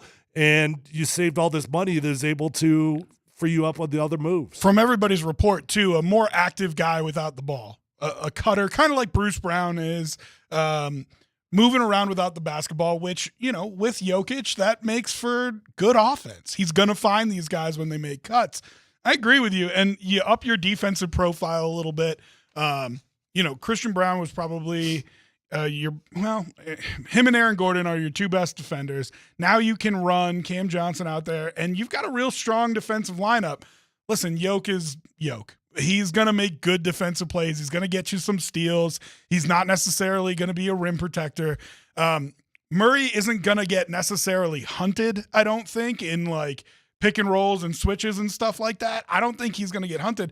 I think you up your profile of your defense a lot here by not having that one weak point on the floor, which was Michael Porter Jr. At the very least, you shouldn't have a dude that's getting picked on. Right. And that's a big difference.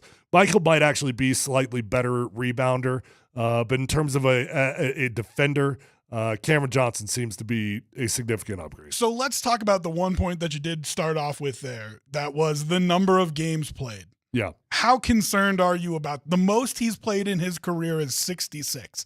That is the most games that Cam Johnson has played in the season. Can you catch me? I legitimately don't really know what his injury history is. Can you catch me up on that? All I know is that last year it was a knee, I think, that cost him games. There was a calf, I think, the year before, but this is just me hearing people talk about it secondhand on, ESPN and so on and so forth. So I don't actually know the details of his injury history, but what I do know is when I went back and looked at his games played, the highest he had was for Phoenix was 66 games.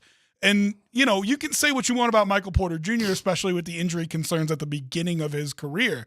But 81 games 2 years ago, 77 games last year. The dude, even in the playoffs with a major injury to his shoulder, toughed it out. He was willing to be out there like Tyler Polumbus coming in to do radio today. That's right. so how much does that concern you? Well, that's the one thing that was so amazing about Michael Porter Jr. And with all the frustrations that we had and his disappearance in big games and just, going so ice cold, like you just couldn't even understand how ice cold he could get at times. The one thing that he always had was availability. And that's with all the injuries. That's with the drop foot. That's with the 2 or 3 back surgeries that he's had. And he just stays on the court. But, if we're keeping it real at the end of the season, I bet there's a large contingency of Nuggets fans that would have preferred he took a few games off there at the end of the game. At the end of the season. I would put myself in that category. Dude, you couldn't play basketball. You were on the court, but you couldn't play basketball. Yeah, in the playoffs you're talking about with the shoulder. Yeah, and he would pop up every once in a while with a good game, and it's like, oh, maybe he's feeling all right. But then you hear, it's really just a shot that he's taken. And some games he takes the shot and some games he doesn't. And maybe those are the good games versus the bad games. But you have to compliment him for being a warrior and playing through. And don't make any mistake about it. He was part of the championship core. He should be revered. I hope everybody cheers him when he comes back, right? Like, this isn't a case where you boo him for leaving town. No, God, no. I hope everybody does that when he comes back. I think it's the opposite of that. I really do. I think there are far more Michael Porter Jr. fans than there are people that are frustrated with him. Like I legitimately think that there's a greater contingency of Denver Nuggets fans that are going to miss Michael Porter Jr. than are celebrating him being on the way out the door. That being said, I think that this trade made him better. Dude, you know what I mean? It made the Nuggets significantly better, and maybe it wasn't so much the 1-for-1 trade there, but it's the freedom, the flexibility, everything else that came with it, the moves that came after. It's amazing to me how stuck they felt yesterday, and the freedom and the flexibility that they've had over the last 24 hours. So real quick, let's talk about Bruce Brown, a guy coming back into the fold. And Scotty has said it. A whole bunch of people have said it. He's going to fit right back in, right? Like, he's going to lock in that locker room where he was a beloved figure when he was here. Can you kind of talk about that? Somebody maybe leaving and coming back. Did you ever have that situation in the NFL where a locker room favorite came back to the team? Outside of Tyler Polumbus? Yourself, yeah. Coming back to Denver, sure. No, I guess I don't have anything off the top of my head, but I'm sure that I had a moment or two like that. Do you just pick up where you left off if you do? I don't again? know. I guess I don't really know. It's a new iteration. It's a new head coach. Bruce has had a long year, man. That was a long year, and a lot can change in your career in one season. I am very optimistic about Bruce coming back and fitting like a glove, and we know he'll fit like a glove in the locker room. Whereas Russell Westbrook, I'm not saying that he was a problem in the locker room, but, was he a gravitational force in a positive way? Probably not. Bruce Brown is a gravitational force in a positive way. Yeah. And I think the style of basketball that you can play with him, if he's your 6-man coming off the bench, I think it makes guys like Christian Brown better, right? Like, those two guys playing defense, getting turnovers, running. I'm excited to see what they look like. in the non-Jokic minutes, which, let's be honest, we all know the Jokic minutes are going to be fine, right? Whether it's Brucey B in there or Cam or whoever, the Jokic minutes are going to be great. What you needed to do was improve the non-Jokic minutes, and I'm really excited to see what Bruce can bring to that. Oh, somebody putting a little wet blanket on this thing saying, please answer if you know, and I don't know the answer. I'm going to guess it hasn't happened yet. They asked, has Michael Porter Jr. passed his physical yet? Is it possible that this trade still doesn't go through? So for Brooklyn. And the answer to that is yes, that's always a risk until they pass that physical. But Brooklyn doesn't care. Brooklyn is trying to get picks right now, which they got a first-round pick out of this. Yeah. They're trying to utilize their cap space to get assets, which is what they did. This is one of only like 4 teams that the Nuggets could have made this trade with. Because not only did they need to be under the first apron, but they needed to be under the first apron far enough that they could absorb the difference in the contracts, which they were. So there was like 4 teams that they could have done a deal like this with without having the salaries match. And so Brooklyn is not in it for Michael Porter Jr. They probably will flip him at the trade deadline or summer to a team if they can. I don't think they really care if he's healthy. I think they just want the asset and then to try to get more assets for MPJ. Yeah. So, I agree. I don't have any real concern with it, but we've certainly seen this happen. It happened with, what's his name with the Lakers last year, the big center from Charlotte. Why am I drawing a blank on his name? I'm drawing a blank on his name too. Anyways, yeah. he got to the Lakers, and they just got buyer's regret. That's all that they got in that situation, and they said he didn't pass the physical. Yeah. Yeah, and I just think they're going to go physical. Are you here? Are you breathing? Okay, check mark. You're done. I agree. All right, still plenty more to talk about. We haven't even touched the Jonas Valanciunas thing. We need to talk about NHL free agency. We will do all of that coming up. In the meantime, make sure you open up that Altitude Sports Radio app, get on the voice of the people, and send in your rejoiner for PhD. You can make fun of DMac for biking off a cliff and being dead. He's not actually dead. You can make fun of Scotty for being on vacation in Oklahoma. You can give Tyler some props for toughing it out through his with the sniffles. With the sniffles today. You can give him some props for that. All you got to do is get on the Altitude Radio app, do the voice of the people. If you need a script, you can text script to 303-504-0925, and we'll play some of them on the way back from Altitude Sports Radio.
Hi, you're listening to PhD on 92.5 with Polumbus, Hastings, and the kid and firework hater himself, Darren McKee.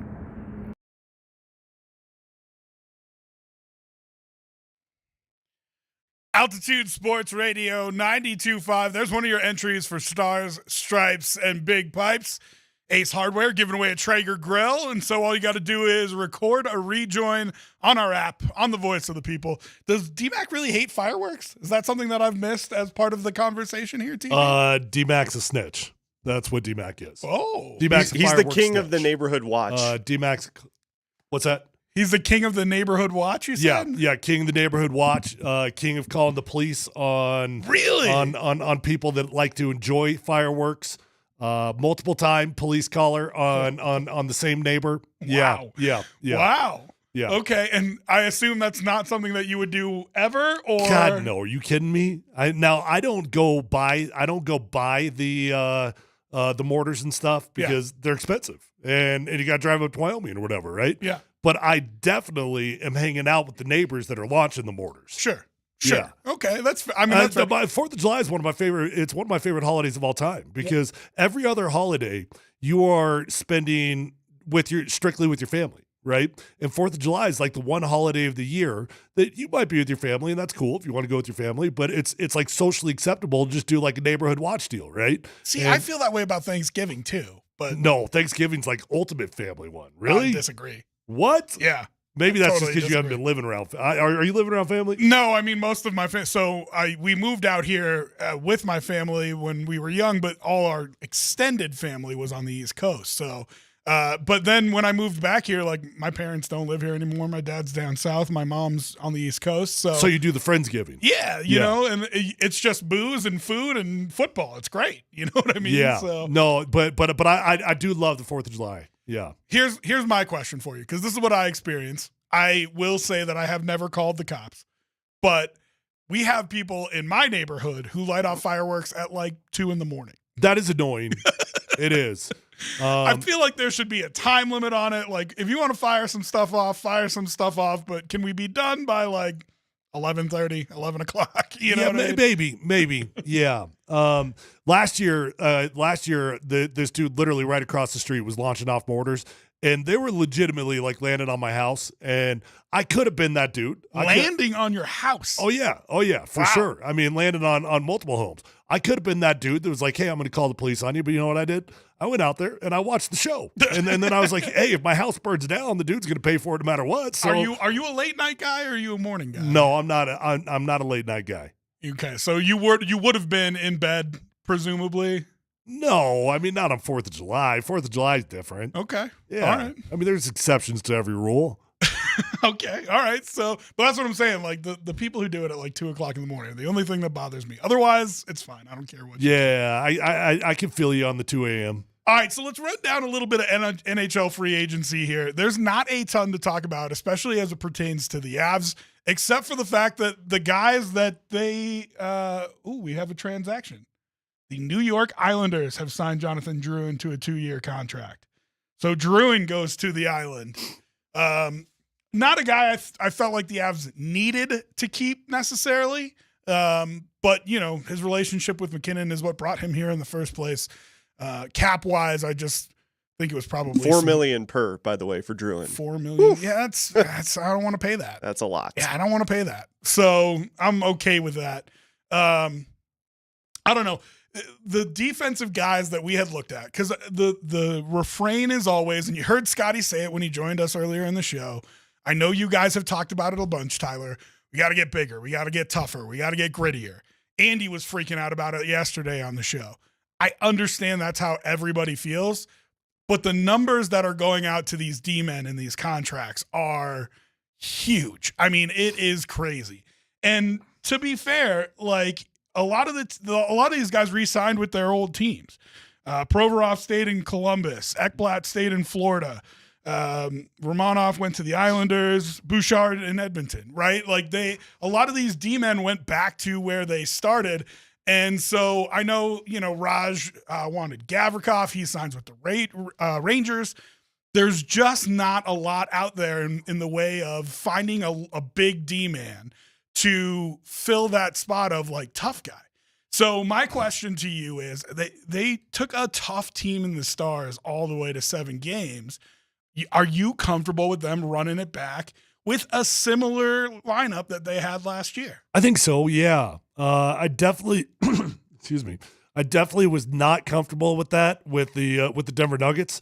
But I feel differently about the Avs. They just feel like such a deeper team than the Nuggets were.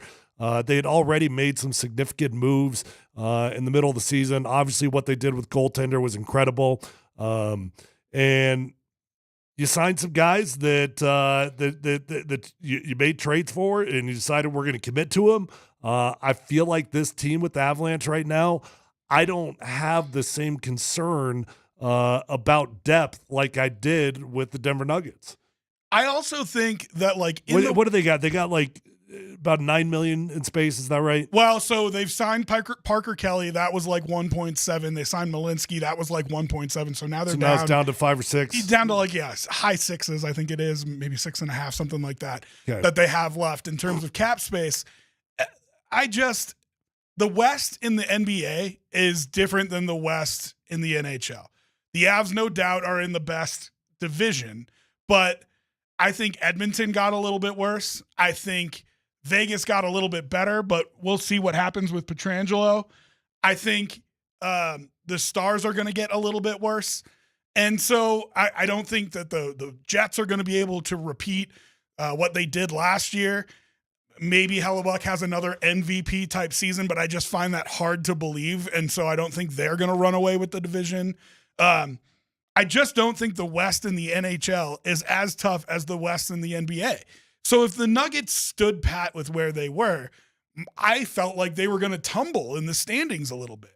Because if you're not getting better, you're getting worse. Absolutely. But the Avs, with all the moves they made at the deadline, I just don't think they're going to fall too far. I think they might actually improve where they are in the NHL's Western Conference.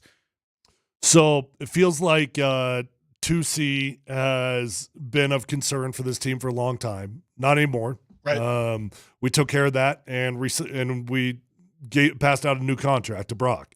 So I don't necessarily have like amazing memories of Brock Nelson throughout the season, but the team made the trade and they feel pot committed to the guy and they feel like he's going to help you out. You have the 2C issue no longer, right? Maybe you got some defensive depth stuff that you could address with. You see, you got $7.5 million in cap space is what Dan just put up behind us. Okay, that's the exact number. And other than that, though, I mean, I'm trying to figure out what are the real holes on this hockey team. So Dan just whispered in my ear too, the Kelly extension doesn't kick in until next year. As far as the cap's concerned. Yeah. So that 1.7 doesn't come off of it, so they're still at 7.5. Okay. Sorry, what was your question? Well, I'm just trying to figure out, like with the Nuggets, I could have told you 3 or 4 different holes on that team. What are the holes on this Avalanche team? Your bottom 2 defensemen, it's not a killer pairing, but that's fine. You're going to have that in some spots. So adding an extra D guy, Manson's getting older. He didn't play great at times during the regular season last year, but he brought that physicality that really you don't have another defenseman that brings. Right. You would like to see some grit. You'd like to see some toughness brought in on the defensive side. And I think that's really where it was. For me, a little bit of depth as far as the forwards go, I thought was necessary, but I don't think they need to necessarily go in and spend all their money because I think they can leave themselves the option of doing at the trade deadline what they did this last year. Yeah. Find out what's not working. Who's hurt, right? Like, can you bring in a guy and, have somebody retain half the salary and you take half the salary? And that's what you're saving that $3, $4 million, $7 million for. You know what I mean? I just think I don't need them to be making big moves. And especially when I feel like these contracts are a little bit of overpays when you're talking about the defensemen. And, like I said, conversely with the Nuggets, I just feel like in the Western Conference, they are still in fantastic position to make a cup run. Mm-hmm. Malinsky and Middleton are your bottom pair defensemen. And okay, right? Like they just re-signed Malinsky. They're fine. They're 5th and 6th defensemen. You probably have 2 6th defensemen, really, if you're talking about it. And you would love to add a guy in that 3-4 spot and be able to mix and match who plays better. have a little bit of toughness, a little bit of grit, but there wasn't a guy. There wasn't a guy based on the contracts that got handed out, really honestly, before free agency. Like I said, most people re-signed with their current teams. So I'm confident in them making a run. And you push off maybe remodeling that defensive group another year and hope that Manson plays better than he did in the regular season, plays more like he did in the playoffs. I mean, the thing with Josh, though, it's he's probably on a downward trajectory. And there's probably no turning back from it. It's just a matter of how much can you get, how much has he got left in the tank. Dude's been playing hockey for a long time. Well, and now that all these free agent moves have kind of settled, now they might look at making a trade for a lower tier defenseman. I mean, the arrow's not going to start going back up for Josh Manson, is my point. But that's what I'm saying. So if you want to go get a lower tier defenseman to kind of fill that grit role, because you're worried that, the arrow's not going to start going back up for Josh Manson. Yeah, but he could still play. He could still play a grit role. Right. And so if you add another guy who can play a grit role, now you got two guys amongst all your defensemen. I think that's a good position to be in. So I would look for them to be active in maybe trying to trade for somebody, late round pick for somebody who's Vegas is in a spot. They did the Mitch Marner deal. They're going to be over the cap. Florida's going to be over the cap. These guys are going to have to trade away contracts that they have to get under the cap before the season starts. Can you go poach some fifth or sixth defenseman off their list and make yourself a little bit better? Can you poach a depth forward off their list? I heard Raj talking about bringing back Evan Rodriguez. Yeah. Can you go take his salary from them and get a good player that Florida doesn't necessarily want to part with but might have to? So interesting to see. We have Jason Kosmiski coming up at 1 o'clock. He is going to join us to give us his thoughts on all the deals that the Nuggets have made. Also, we still got our Stars, Stripes, and Big Pipes. Make sure you get your entry in for that. If you need a script, text 303-504-0925. Just text the word script, and we'll tell you what to say. Then open up the Voice of the People app, and you can submit your rejoin to try to win a Traeger grill from Ace Hardware and Altitude Sports Radio.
Turn it up.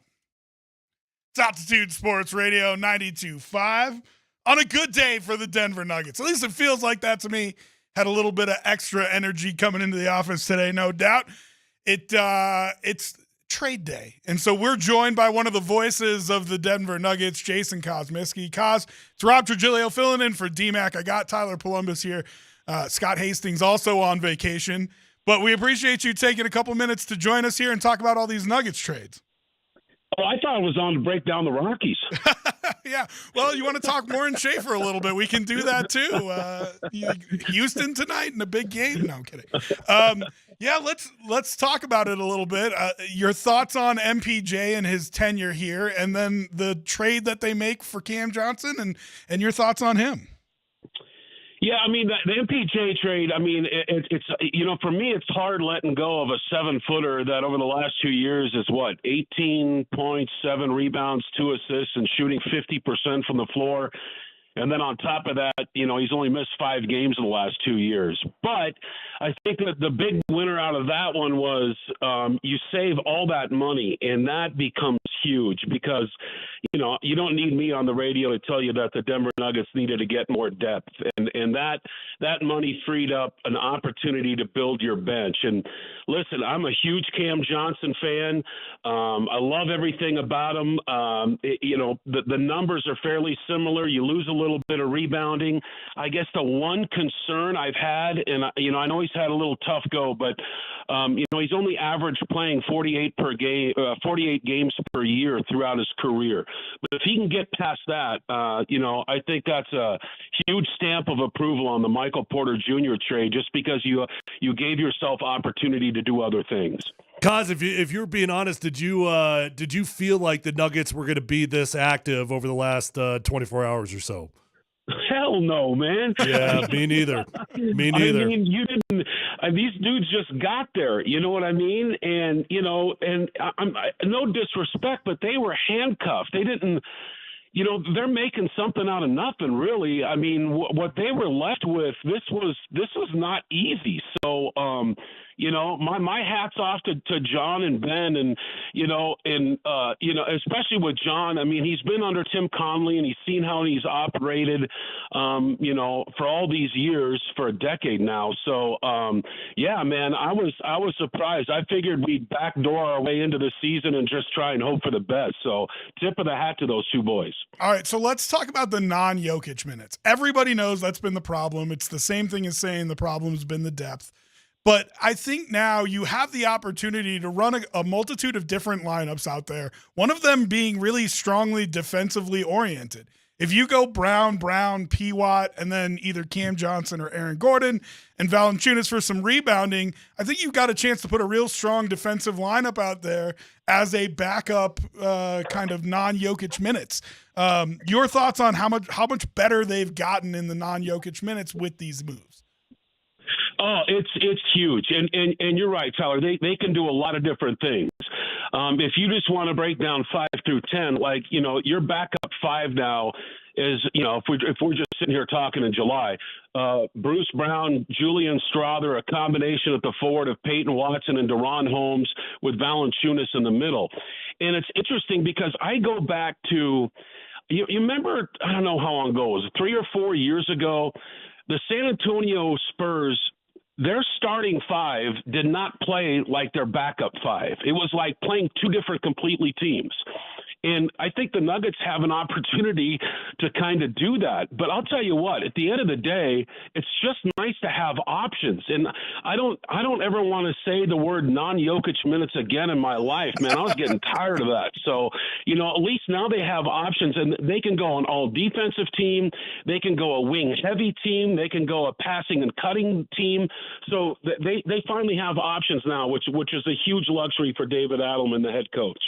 Cause I can make sense out of the MPJ and Cam Johnson trade from both sides. I can make sense out of that. I don't get why did the Kings trade Jonas Valanciunas for Dario Saric straight up? Why did they make that deal?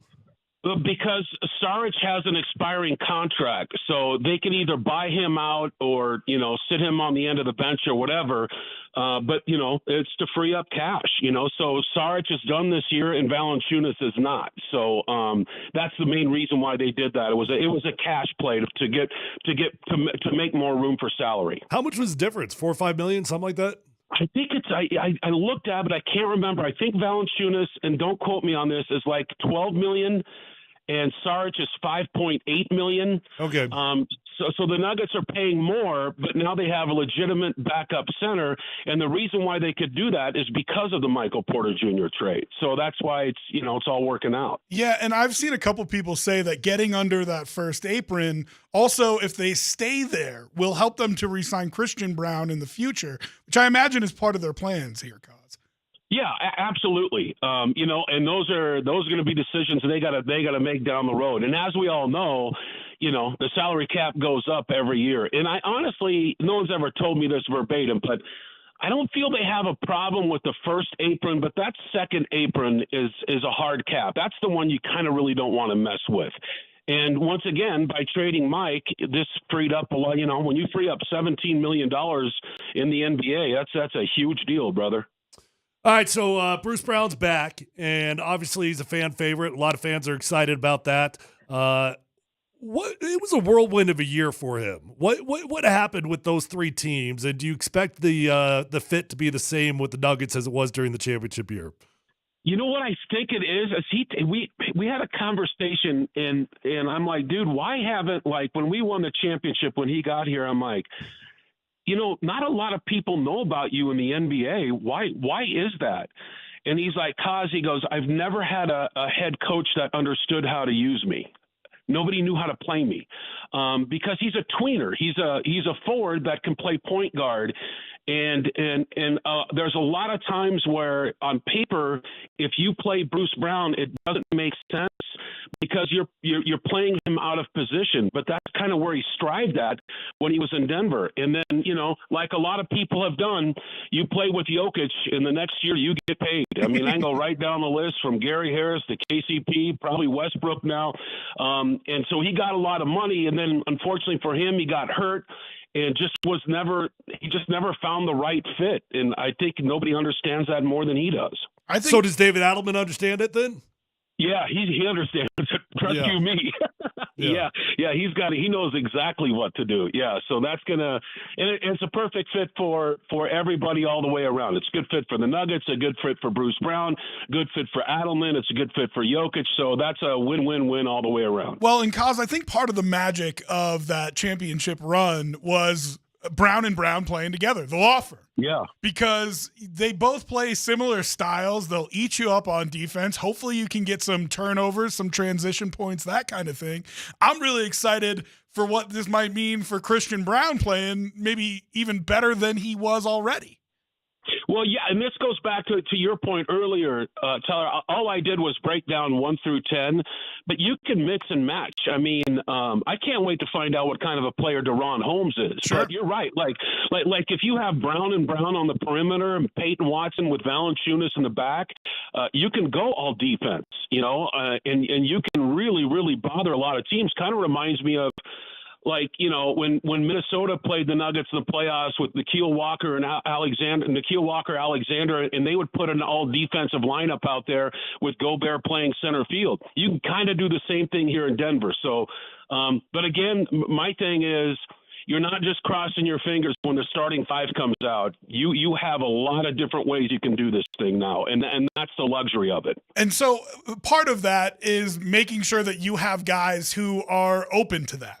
Right? Like there's not so many egos in the room, not to say that either of the guys that got traded away were egos. That's not the point I'm making. But I've heard Cam Johnson is really just good with being a role player. He just kind of wants to come in and be a hoophead and do his job. And so whatever you ask of him, you'll probably get. Now he'll be in the starting lineup most likely, but your ability to mix and match, like you're saying, I feel like having guys who are open to that is certainly going to be a help.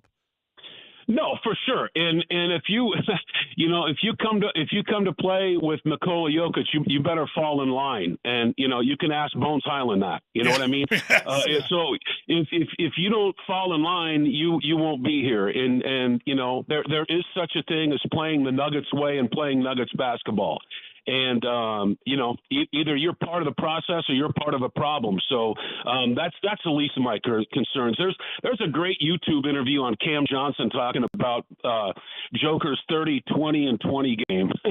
And he's like, 20 assists in a game for a 7-footer? He goes, I'm trying to get 20 assists in a week or 2 weeks, So he seems like he's got to figure it out already, and he'll be fine. I don't think there's going to be any hero basketball with any of the guys that they're bringing in here. All right, so do you feel like they got moves? They got space for another move, and if so, what would you like to see? Well, here's one. I'm just gonna. This is in the spirit of sports talk radio. Okay. Every year, Dave when Lillard. Chris Paul, LeBron James. no. Every year when Chris Paul makes the All-Star game, it's over Joker's birthday.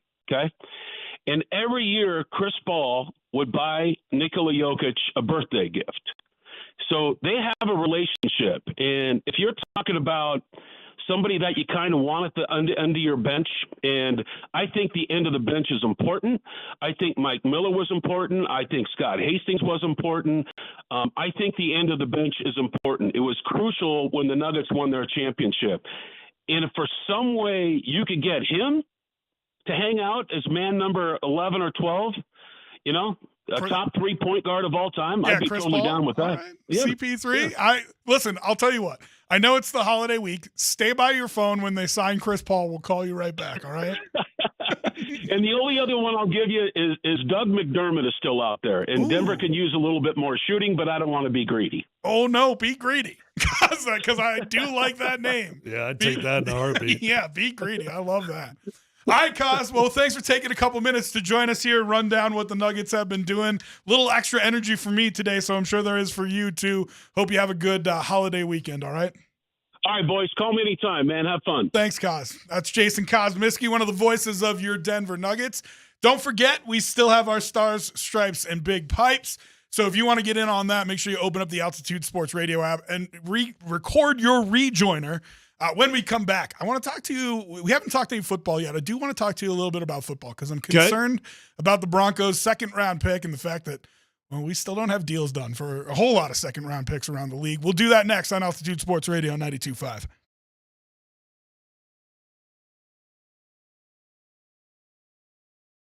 All right, guys and gals, hey, if you're out there looking for a new vehicle, now's the time to go check out my friends over at Phil Long Ford. You're going to love your experience, and you're going to find the vehicle of your dreams. Bought my first car there my rookie year, and I just keep going back every single time I need a new vehicle because I know these guys. I love these guys. They take care of me. They get me in, they get me out, and they find the vehicle of my dreams.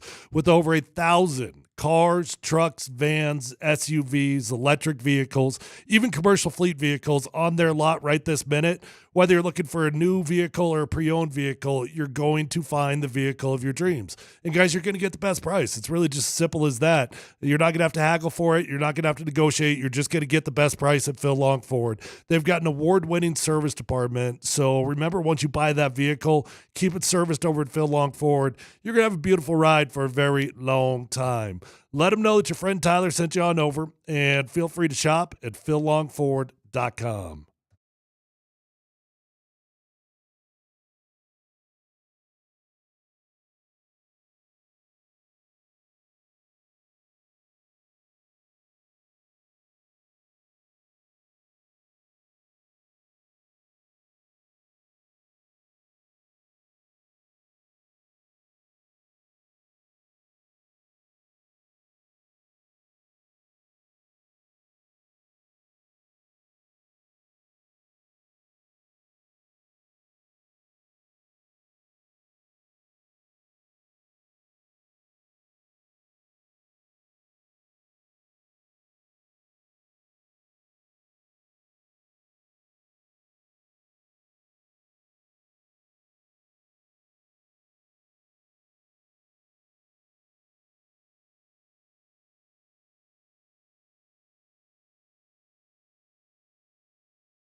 Welcome back. You're listening to DMac and Polumbus fight like they're a couple of grade school boys on the playground.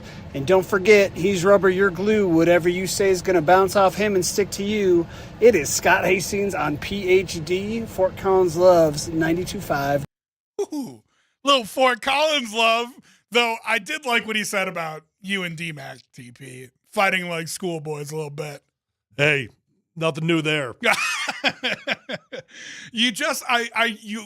When I listen, and this is just my take, so take it or leave it. But when I listen, it feels like you try so hard not to dip down to his level. And then like once per show, you just find yourself It's down. challenging. He's like a vacuum, man. I mean, he sticks that cord out there and he just starts sucking and sucking and sucking, and eventually he just wraps you on in. And then before you know it, Dan, you're enjoying it. Well, wow. That really took a turn there. All right, well, I'm glad you enjoyed DMac sucking. I'm sure you're not the only person across the state that likes DMac sucking, but we appreciate the shout out from Fort Collins. If you want to get yours in, go to the Altitude Sports Radio app, go to the Voice of the People. Don't you dare clip that. I already did. Yeah, I was going to say, that is absolutely a 220 going to lead off our Let's Football. Yeah, that's There's all right. no That's doubt all right. about that. No problem. All right. Well, if you want to get yours in, go ahead and put it in on the Voice of the People. You could win a Traeger grill from Ace Hardware that you could have by the 4th of July, which is kind of cool. That is cool. So if you want to smoke some meats or do some sucking, you can do that all right here with us at Altitude Sports Radio 92.5. All right. So I want to talk about, I haven't seen any updates on it, which is as concerning as if I had been seeing updates on it. But this second round pick holdout across the league, almost league wide. The only two that I've seen that have signed have been fully guaranteed deals. Feel free to correct me if I'm wrong on that. But it's part of the reason that everybody else in the second round is holding out, because these two second round picks at the top of the first round have signed fully guaranteed contracts. And because of that, is this the first time that's happened? That's the first time second rounders have gotten fully guaranteed. So 2 second rounders have gotten fully guaranteed contracts, and now everybody else in second round's like, well, I want that too. I'm holding out for it. That looks pretty cool. Right. I'd like that deal. And it's part of the reason that RJ Harvey Who are the two that got it? Do you know? One was in Houston and one. That's all right. I'm sorry. One was in Cleveland, I think. They were like the top 2 picks of that second round. So we'll find the names. But my point is, for you, how important. So RJ Harvey was a bigger part of this team until about 4 weeks ago, when they signed J.K. Dobbins. And you were going to lean on him heavily. And I think the hope is that maybe you still do lean on him heavily. But in terms of if he gets into camp or not, what is your concern level for if he does miss some time, as we're now 25 days away from camp starting, 24 days away? Yeah, certainly wouldn't be ideal. Not for a young football player that has got a lot to learn. And, the day that J.K. Dobbins was signed, irregardless of whether RJ was signed to his deal, when J.K. signed his contract, I was like, okay, well, that's going to be our day one starting running back. I don't know. I'm not necessarily predicting that J.K. Dobbins will be the starting running back the entire season. But I do think J.K. Dobbins will be day one. He'll probably be week 2, probably week 3, maybe week 4. And then at some point, you would like to think that RJ Harvey takes off and that electricity shows up on the field, and he could take over as your starting running back. But for him, he's going to want to start from day one. So he's going to want to get that deal done as soon as he possibly can. So the agent is obviously going to be pushing you to wait for the guaranteed money. But at what point as a player would you say to him, this ends? Like, we sign it? I don't know. Would you do it before camp is kind of the question that I'm asking, right? I guess it depends. RJ was pretty late in the second round. Yeah. Let's see, what number was he? I mean, it was like there was just a few picks left, right? Yeah. It was later in the second round. Yeah. So the odds of him having any credibility of getting a fully guaranteed contract is probably next to nothing. I don't know why there were 2 second rounders given fully guaranteed contracts this year. I'd be very curious what broke the mold. Why did those teams cave for those 2 players? But no, I don't. I'd be very, very surprised if we got to training camp without RJ Harvey signed. And from a running back, I feel like running back is like a unique position for this conversation because you can kind of plug and play. So what is it? Pass protection really that you're concerned about to make sure that he gets in camp? It's not if he's in shape. I mean, athletes now don't really get out of shape. It's not like he's got to be in camp for that. I mean, what is it that you're mainly concerned about him coming in and trying to make sure he's ready for camp? Well, sure, pass protection's one, and that's something he's going to have to earn the right to be on the field on third down. That's not going to be handed to him. So he'll have to earn that right, but the Broncos like him to be out there. If he could prove he could pass protect, and he's a small dude, but he is stout. Yep. If he could prove he could pass protect, I know they would love to have that 4.4 speed on the field. But it's everything, man. I mean, from the landmarks to the timing to the figuring out your offensive line play to understanding the run game calls to the checks, all those things. I don't necessarily think the running back is the most complicated position in the world, but I do think there's a learning curve. I don't think it's like playing defensive back. I think defensive back, not a whole lot changes. Really? So you think defensive back is easier to assimilate than running back coming from college to pro? I do. Yeah, significantly easier. So and maybe the main reason is just the timing and the landmarks of the running game. It's so much quicker. You got to make that decision quicker. Yeah. The understanding the run game calls, understanding what your offensive line is trying to accomplish. Is your tackle helping your guard, or is he helping the tight end? Do I have a tight 5? Do I have a wide 9? All those sorts of things. I'm not trying to make it to be the most complicated position in the world. It's not. But I don't think it's plug and play. So, I mean, it's interesting because this was going to be my next question to you. Jahdae Barron, same situation. He's not signed yet either. And for me, I felt like DB was this spot where you really want to make sure you're in there for camp. Because not only do you have some stiff competition in terms of getting snaps from guys like Riley Moss and Jaquan McMillan, but I felt like it was more complicated to learn the defense than it would be necessarily for a back to come in. You're saying you may be less concerned about Jahdae Barron being in there for the start of camp? Yeah, far less concerned. I think playing defensive back is 95% being an athlete. You've got 4 or 5 different coverages that you got to understand. And you probably ran at least 2 or 3 of them in college. Actually, you probably ran all of them. The differences are going to be minute in comparison to other positions. In my opinion, I think playing middle linebacker is a very challenging position on the defense. Defensive line is one of the easiest positions to play. You got the A gap. You got the C gap, right? It's not a very complicated position. I feel like you're just saying that because you were an offensive lineman. No, I mean that, dude. I legitimately mean that. Defensive linemen go forwards, and if you're in a 3-4 scheme, you're 2 gapping. If you're in a 4-down scheme, you got the C gap. You got the A gap. You got whatever. It's easily the most simple position on a football field. I mean, you're not wrong, but I just feel like you want to take some shots. Nah. I mean, they're all a bunch of big dumb animals. There's no question about it. That's kind of what I felt like you were saying. I didn't want to say it. I mean, defensive linemen react. They don't know how to think. That they're big dumb animals. Yeah, big dumb animals. Which brings me to our big dumb animals: Zach Allen, John Franklin Myers, even Nick Bonito. Is it a situation where you'd like to have those deals done before camp? It doesn't feel like any of them are going to hold out, but Jonathan Franklin Myers might. He's been the only one who's seemed a little bit contentious on Twitter about it. And as we get up to camp here, maybe he waits a couple days just to kind of make a point. Well, Jonathan Franklin Myers, as far as I'm concerned, if you hold out, I'll figure out how to play football without you. And I don't mean that as a shot, because he's a hell of a football player. But he's the lowest on my priority list of trying to get a new deal done with. I mean, if you had to prioritize the guys, how would you do it? I mean, I think I would pay Bonito first, and we've argued about this a little bit. I just think the number for Bonito is going to go up so exponentially that I'd like to have him done in camp, because that way if he comes out gangbusters this year, I don't have to pay him at a $40 million level. Hey, listen, I'll tell you this. I mean, if you are George Payton and you've seen enough, meaning I know who Nick Bonito is, I've seen enough, I feel very comfortable, then you are right. I personally don't feel like I've seen enough that I'm comfortable handing that dude $30 to $35 million per year.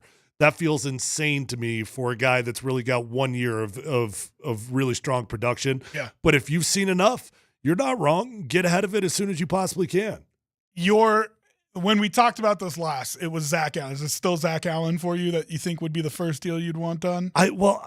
Zach would be number one in terms of want. Yeah. Yeah. I'd probably start with Cortland Sutton because I think that's the easiest deal to get done. Sometimes you just start with what you think you can get done, right? And I don't think Cortland's going to be overly complicated. Yes, there are some wide receivers making $40 million, $30 million. I don't think that Cortland Sutton's going to be asking for that type of money. You could probably offer Cortland anywhere between 20 and 23, and he would happily sign that deal, and you would get a very good value deal done. So I might just start with the bird that's in hand. I know there's kind of this unwritten rule that you don't talk about other players' monies, contract situation, whatever, especially in camp. But how much is there conversations about who gets paid after the deal is done? Because I've heard GMs say before, everybody sees who you pay. Yeah. And so is there something to that in terms of these deals that we're waiting for where Sutton is your vocal leader? He's been a captain for how many years? Yeah, I mean, I'm trying to think anybody else who's even on that level. I know McGlinchey kind of took up the speaking role, but he feels like more of the PR guy for the team rather than the actual leader of the team. You know what I mean? So is there something to paying Cortland first to kind of say he's our vet, he's our guy, he's the leader here? So first off, I was never a big dog like these guys. So I was never battling for a big contract. I was just happy to be on a football team. So I don't have direct experience with this. But just being in a locker room when there's been 2 or 3 big dogs that all wanted to be paid at the same time, from my experience of being around those guys, very, very rarely is there animosity when one of your teammates gets paid. Very rarely. Where there can be animosity is when you make a trade out of nowhere and all of a sudden this dude who hasn't done nothing for you gets paid the day that he arrives, and you're like, hey, I've been here for 6 years. I've waited my turn. I've earned my keep, and you haven't rewarded from within. So if you get in a situation where a team is now becoming notorious for not rewarding their players, animosity comes about. But I don't think that there would ever be animosity between Cortland Sutton, Zach Allen, Jonathan Franklin Myers, or Nick Benito, just because one guy got paid in front of the other. Internally, there might be a little bit of jealousy, but I think jealousy is different than animosity. The money thing is one side of it. The other side of it is, and I sent you this yesterday from Anquan Bolden. He was on a podcast, and he was just talking about, hey, the best teams that I was ever on, the championship caliber teams that I was on, there was always self-policing in the locker room. Yeah. There were guys that held the standard. And I know you've talked about guys like DeMarcus Ware like that, Peyton Manning like that. Who is that guy for the Broncos? Because it's not Bo Nix, right? As much as you'd love that to be your quarterback, he's too young for something like that. So, if we're talking about this team in the way that people like DMac want us to talk about it, which is, can they be a contender in the next couple of years? Who is that guy for the Broncos? Is it Cortland, or is there somebody else that you can think of? That's a good question. Pat Surtain is the best football player on the team. Generally speaking, by default, the best football player on the team is the de facto leader of the team. Now, that's tough when you're not a quarterback, right? Because quarterbacks, generally speaking, are the leader of the team. Yeah. So Bo Nix is the leader. Let's just keep it real. Even in a second year. So hold on, you played with a rookie quarterback who was a high draft pick. I mean, did Robert Griffin III feel like the leader of that team, or did it feel like it was kind of slipping away and he wasn't able to grab that kind of leadership role? No, Robert was not the leader of that football team, Okay. and not even close. And he didn't know how to be a leader yet. But I think Bo Nix is very, very different than Robert Griffin. Okay. At that age. So you would like to see Pat Surtain be that guy that, when you walk around, you straighten up your back. But Pat doesn't really talk very much. Right. He's a pretty quiet dude. Right. I think Bo Nix is pretty comfortable in speaking. I think he's pretty comfortable in demanding things of people. I bet Quinn Miners, the whole offensive line, quite frankly, they've got the caveat to speak, and people should listen. I mean, every single dude on that outside of your center, anytime Ben Powers, Garrett Bowles, Mike McGlinchey, Quinn Miners, they open up their mouth, you should probably listen when those dudes speak. So what I would like to think is that the offensive line as a whole, they're the accountability group on that football team. I'd love that. But, I feel like offensive linemen are notorious for not necessarily stepping out like that. Now, we do have a different guy in McGlinchey who seems to seek out that role. I don't know how many offensive line rooms were you a part of. I understand exactly what you're saying in terms of offensive linemen shunning the limelight, but leadership is radically different than the limelight. Sure, 100%. And what goes on behind closed doors, oh yeah. Some of the best leaders I've ever been around have been the offensive line. Well, and those are the dudes that when they speak, they don't speak often, but you get a little bit scared when they do. And are those not the best leaders? When they don't talk just to talk, they talk when they need to talk. Some gravity around it. Yeah. Yeah. Listen, I'd love that. And especially with Bowles being one of your longest tenured Broncos, I think it's easy for him to step up and say something. He just has never really struck me as that kind of guy. Now, I'm not saying offensive linemen can't be leaders. You go back to guys like Tom Nalen, you know what I mean? Like, definitely there is a history of that. But I don't know that any of these guys strike. Minert seems like a quiet guy. Powers seems like a quiet guy. McGlinchey's really the only one that I feel like might do that. But I could be wrong. I obviously don't know what happens inside the locker room there. So I don't know. Do you think that one of them, is there one in particular that you can point to and say, I think he's probably a strong voice in the locker? Well, Quinn Miners was the captain. Yeah. So I guess by default, it would be him. The one thing that this team does not have, there was not a lot of turnover, but outside of Pat Surtain, you can't look at anybody else on this football field and be like, yeah, you're a top 2 or 3 player in the league. Whereas on that 2015 team, God, we had boatloads of them. Yeah. Boatloads of them. And all those guys, just naturally speaking, are going to have a gravitational force. Yeah. Oh, man, I'm so psyched for football season. I can't even tell you. But it's here. I mean, we are in a weird lull of the sports calendar. Yes, Dan. That's me. I'll take it. That was me. I did it. We're in a weird lull on the sports calendar, but dude, we are a month out from training camp. Are we even a month out? No, we might not even be a month out. 25. Was it the 26th that they start, Dan? Do you know? Something like that. I mean, we are last week of July. Yeah. So we are 3.5 weeks out. And I'm psyched for it. I'm also really fired up about what the Nuggets have done today. We'll recap a little bit of that as we move forward. Big trades being made by your Denver Nuggets. We also have no dumb questions coming up. So if you've got those, you can submit them at 303-504-0925 or, of course, on the Twitch chat. And yes, it's the voice of the people. Head to the voice of the people, and you could win a Traeger grill. All you got to do is record a rejoin for this show, and we will get you registered from Ace Hardware. Make sure you're here for that on Altitude Sports Radio 92.5.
Polumbus, Hastings, and DMac present Dum Dum Dum Dum Dum. No Dumb Questions. This is your safe space. Send us your not dumb question now. You're a smart guy. Tweet it, text it, or Twitch it. It's No Dumb Questions. Hey, I know this segment is called No Dumb Questions, but sometimes there are. On Altitude Sports Radio 92.5.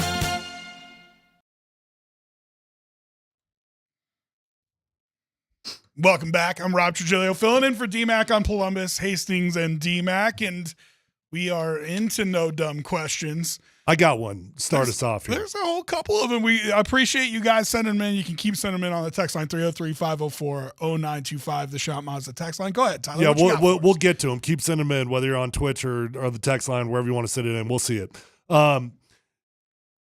Did the NFL, are they purposely timing these big trades at the same time as the NBA? Because it's been quiet, and all of a sudden we've got all these big things going on in the NFL. The second that there's big news going on in the NBA or that there's NHL news, we have the Jalen Ramsey trade. Today we got Darren Waller's coming out of retirement. The Dolphins make a trade with the New York Giants to go get Darren Waller, the rapper, who's now going to make $5 million playing for the Miami Dolphins. I'm like, it's actually amazing. The NFL, they find a way to freaking stay in the storylines no matter what is going on in the world. They were the first sports entity, I feel like, to work real hard to make sure that there was news every month of the year. Yeah. Even in the quieter times, there is always NFL news. And I'm a sucker for it, so I don't mind it so much. I love that there's football to talk about. But isn't it kind of amazing that we hadn't really had any big news going on in the NFL, then all of a sudden the same timing as the NBA, we've got big stuff going on? It's literally the only dead period. This is the only time that everybody's away. I thought I saw Sean Payton maybe over in England at Wimbledon. It's the only dead time. And we've had the past 2 days 2 huge news announcements from the NFL. So you make a great point. But I'm a sucker for it. Oh, me too. I'm good for it. DT, you had one, you said? Yeah, I got a no dumb question for you guys. So I'm rewatching Band of Brothers on HBO. Okay, so I'm Moj. curious what your guys' favorite war movie or TV series. What's the best war TV or movie of all time? I hate to be basic, but I really want to say Saving Private Ryan. I mean, that's a classic. It's good. And the age I was when it came out, it irked me. You know what I mean? And I would watch the History Channel and stuff, and you see all this stuff in black and white. And now, of course, they've colorized it, but back then it was black and white was all they had. And you felt something when you watched it. And then you went and watched Saving Private Ryan, and you saw the cinematic, and yeah, of course it's acting, but you saw the cinematic feelings that these guys had. It was incredible. It was incredible. So I got to go Saving Private Ryan. So I do enjoy World War II stuff. Yeah. Matter of fact, there's a great documentary on Netflix right now on World War II. There was a great one on Vietnam as well. I watched both of them. I watched the Vietnam one. The Vietnam one was fantastic, wasn't it? Yeah, it was so good. So I enjoy that stuff, but I love modern warfare movies. Love them. Matter of fact, I just saw one. I think it's called Warfare. It was just out in the movies a month or two ago, and it's in Iraq, and it does not go in the Americans' favor. We get our asses kicked in it. And it's an hour and a half of straight PTSD. You see what these guys are going through. Yeah. It's freaking hardcore. Great suggestions coming in on the text line now. You know what movie I liked? With Tom Hanks, the Navy one. Greyhound. Do you remember that one? Yeah, it's the German subs. Hunting that was a good in the one. Atlantic. That was a real That's good really one. good. I don't think I've seen that one. Tyler, what about Generation Kill? You ever seen that? Kill. It's about the Iraq invasion, I think, in 2003. Really good series. I don't know if I've seen that one. I don't think I've seen that one either. All right, here's what's coming in on the text line, which some great answers. Glory was one of the first movies as a kid that I watched that I was like, this is incredible. It's a Civil War movie, and it was that's an old school one. Old school, but it was awesome. Fury was great. Band of Brothers, Hacksaw Ridge, Full Metal Jacket, American Sniper, Overlord. Lone Survivor's got to be up there too. Yeah, I mean American Sniper and Lone Survivor, those are phenomenal. Incredible. So that was a good question, DT. How about DT coming in with a good no dumb question. No, here. it's fun. It's funny you asked that though, because I said this the other day. I filled out my TV room with surround sound, and so I've been like binging war movies because they're obviously great for surround sound. Mhm. So I've been looking for good war movies to watch. Yeah, well, now you're just going to have to open up the text line and go through them all. All Quiet on the Western Front is a really good movie on World War I. Also, Tyler, if you haven't seen that was a new one on Netflix, right? Yeah, that one was very good. Dunkirk was good. That was a good one. Yeah, man. And I do see Twitch saying early onset Republican. If you've seen the Shane Gillis special. Yes, we all go through it. It's fine. War movies are cool. All right, so we have a couple other no dumb questions. This one from 2760 says, does Bruce Brown start and we have CB, Holmes, Pewatt, and Valanciunas coming off the bench? I don't think I want to do that at all. No, the answer is no. But the beauty of Bruce Brown is you've got a phenomenal bench player that's capable of playing starters minutes. But no, Christian Brown is cemented, especially now with Michael Porter Jr. out. He is cemented in that core. Well, and listen, you have Aaron Gordon as a stopper, and you can put him on guards if you need to. But I like having him and CB on the floor versus starters all the time, because then you've got a really good defender against small forwards and guards, and you got a really good defender against small forwards and power forwards. I love that. I guess I'm really curious, and everybody keeps talking about it. Nobody knows how to use Bruce Brown except for Michael Malone. And now we're just assuming, well, of course, David Adelman will know how to use him because he was on the team, right? What the hell went so wrong with Bruce Brown last year? I mean, he was on 3 basketball teams, and I know he was making a lot of money. And I at the end of the day, they just looked at it like it's not worth the amount of money. But, man, 3 teams gave up on him in 1 year? It felt like the moment that he left here, all he wanted to do was come back. Yeah. And I think part of that is you always remember it better than it was, right? That's why people go back to X's and whatever. But I think he was maybe a little bit distracted. Like, he took the money. It's apparent now, right? He took the money just to take the money. He didn't want to go play in Indianapolis. Which is fine. That's totally fine. And totally fine. It's exactly what he should have done. Yes, I agree with you. But there is something to be said for what his mental health was when he did that. Like, it's apparent he took the money at the cost of his mental health, and it feels like to me he just wanted to be back here. Okay, whole time. well, here's my other no dumb question with Bruce Brown. Is his value in the NBA truly only a league minimum now? No, I don't think so. I think it's a little bit higher than that, but I think that's just how badly he wanted to be here? I think so. I do. I don't know if it's true. So he went from a $20+ million guy last year to a league minimum guy? The Nikola Jokic effect. Wow. Right?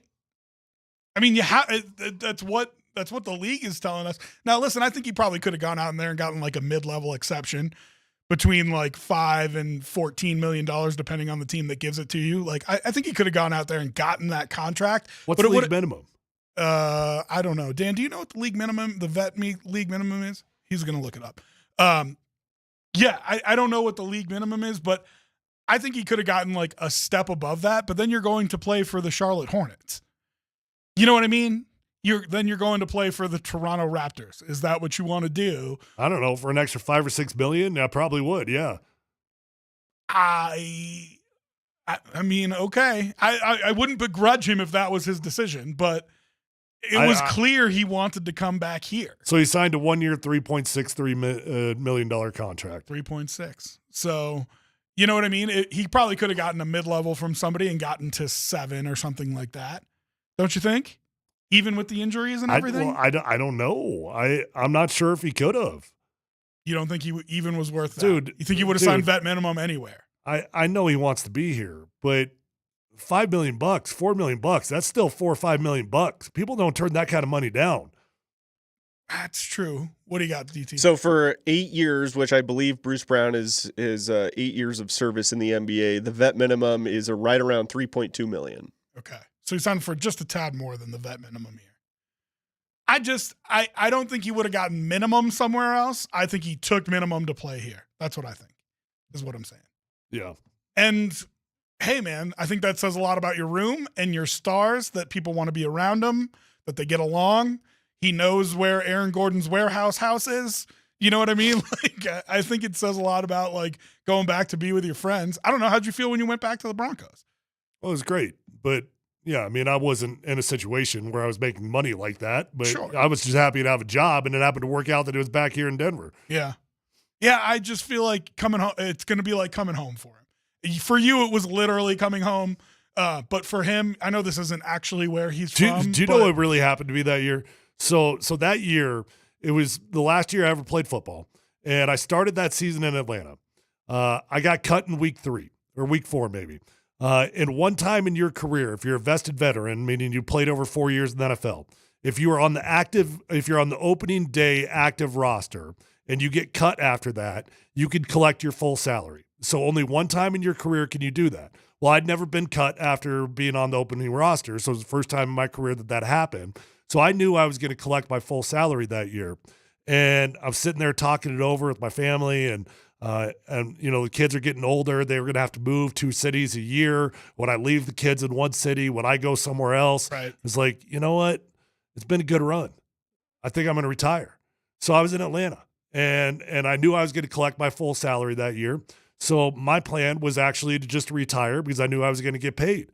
Bought a flight back to Denver. Probably an hour after I bought that flight back to Denver, I get a call. It's a 303 number. I don't recognize it. I answer it. It says, "Hey, Ty, John Elway, how you doing?" I'm doing great. He says, "You want to come back and play for the Broncos?" And I'm like, "Well, I got a house that's 10 minutes from the facility. I already bought a flight. Sure, why not?" So that year, my plan was to retire because I was going to collect the money no matter what. I bought a flight. I literally told them, I was like, "Hey, don't even worry about buying me a flight. I already bought one." Come back home, and I got to finish it off and walked away with the freaking Super Bowl out of it. With a ring out of it. And John Elway's number to boot. Yeah. Yeah, man, it's incredible how that worked out for you. Yeah. Things happen for a reason. I just think Bruce Brown, I mean, he kept his house here by all reports.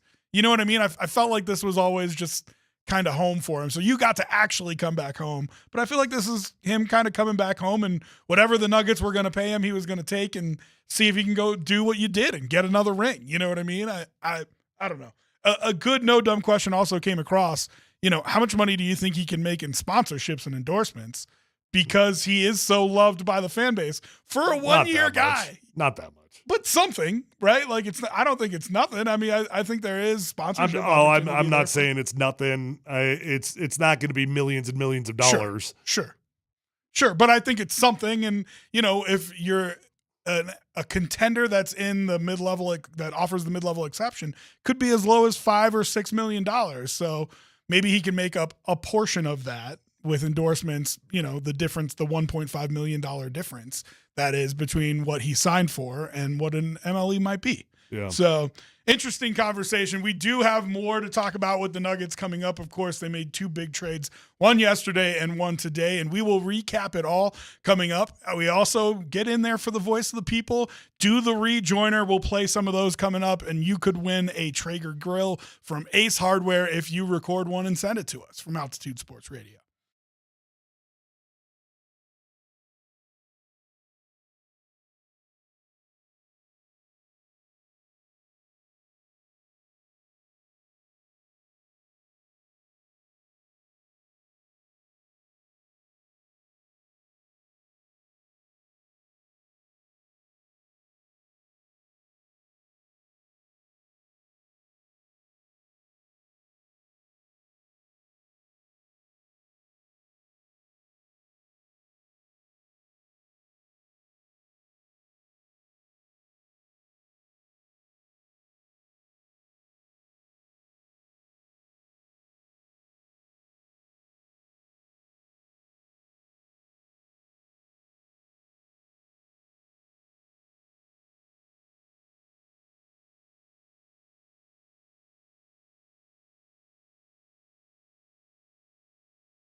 Welcome back to PhD, the most educated sports show in Denver. All right, I don't know who that guy was, but he's clearly just trying to suck up so he can win a Traeger grill from Ace Hardware. Because of all the shows in Denver, I don't think PhD is the most educated show. What is that supposed to What? I think. Holy crap! You come in here as a guest. Tyler? You come in here as a guest on our show. I just think, and with the title PhD, literally telling the world we are smarter than you. You come in here with some nonsense like that. Unbelievable. I don't mean to be rude, because I really don't. Well, know you were. I really don't know the answer to this question. What? Did you graduate before you left CU? Yes, I graduated. Business management major. Thank you very much. All right. Okay. Yeah. I don't know. You know what I mean? And same thing with Scotty. You two were pro athletes. You might have made your way to the league before. No, not only did I graduate, I was dean's list for 6 semesters. Thank you very much. Baby. Listen to him. Yeah. Did you So shut your face. Do you have like any of the chords or anything? Do I like remember that? anything about it? No. So if we sent you to like a class at CU right now, Yeah. you think you could pass like a test? What kind of class? Like a business management class. Something like that. Yes, business management I could pass. You already did pass. That's right. Why do I have to do it again? I'm just asking if we sent you now. Why would I have to do it again? I'm just asking. I You already think got that degree. I'm just, Yeah. the smartest show in Denver. You're gonna have to back that up somehow. Who's smarter, Rob? Who's a smarter No, really, show than us? that's a great question. Seriously. I mean, in terms of sports or just in general? Well, I mean, you've already dug a hole, so keep going. All right. I mean, listen. I'll put Kreckman up against you. Well, Kreckman's he's kind of a nerd. Yeah, that's what I'm saying. Yeah. I'm not a loser. I would probably leave Andy out of it. Love you, Andy. My boy. But, I'd probably leave him. You're very stereotypical right now. What do you mean? So Andy's the athlete on that show, so he's the dumb one. Oh, wait. Are we calling Andy an athlete? Andy is an athlete. No, he legit is. For reals. All right. Yeah. I'm just going to let that. That's all you got to say about it? Wow. But now we're taking shots at his athleticism. Oh, I will take shots at Andy's athleticism. Okay. I have played softball with that man. I know what he looks like running the bases. All right. Well, I mean, he tells a lot of stories about being an athlete. Yeah. So I can tell you stories about being an athlete, too. That doesn't mean they're true. All right, go ahead. Rank the smartest shows on the station. Smartest show on the station. Top to bottom. That Let's is go. actually an interesting question. What would you rate the smartest show on the station? PhD 1. Come on. That's it. Okay. All right. If you say so. I'm being dead ass. Okay. All right. I think Coach and Raj probably have something to say about it. Oh, with what? What do you mean with what? About what? Being the smartest show on the station. Okay, go ahead. Rank them. That's what I'm saying. I think Coach and Raj have something to say about it. That's not what I asked. Who has something to say about it? Rank it. Put your name on it. I think we should send you all. We can get a sponsorship from somebody. CU Denver or Metro, and we send you all to a class, and you all get to take a test. Oh, well, I did one time with Vic Lombardi when he used to have his Let's Talk Football show. We did the Wonderlic live on TV. But that's not like smarts, right? That's like it's the common sense, God right? bless it. Like, how dumb can you be right now? Not smarts. It's literally what the whole test is. It's trying to figure out how smart you are. I thought it was like... It's like an IQ test. Yeah, like answering questions under pressure. It's not about like knowledge. What do you think an IQ test is? I don't think it's a straight IQ test. Maybe I have it wrong. That's what I'm asking you. I mean, yes. You've taken it, so tell me. It's figuring out if you're smart or not. Okay. Yes. Tyler, did you do the Wonderlic did they do that at the combine? Yeah. Okay. I scored a 34. Wow. It's impressive. Maybe we should all just Allegedly. do the Wonderlic. Yeah, we did. And I crushed Vic. Vic crumbled under the pressure. I can see Vic there's TV, there's video proof of this. Okay. Yeah. All right. Listen, I'm more than happy to say that you guys are the smartest show if you're actually the smartest show.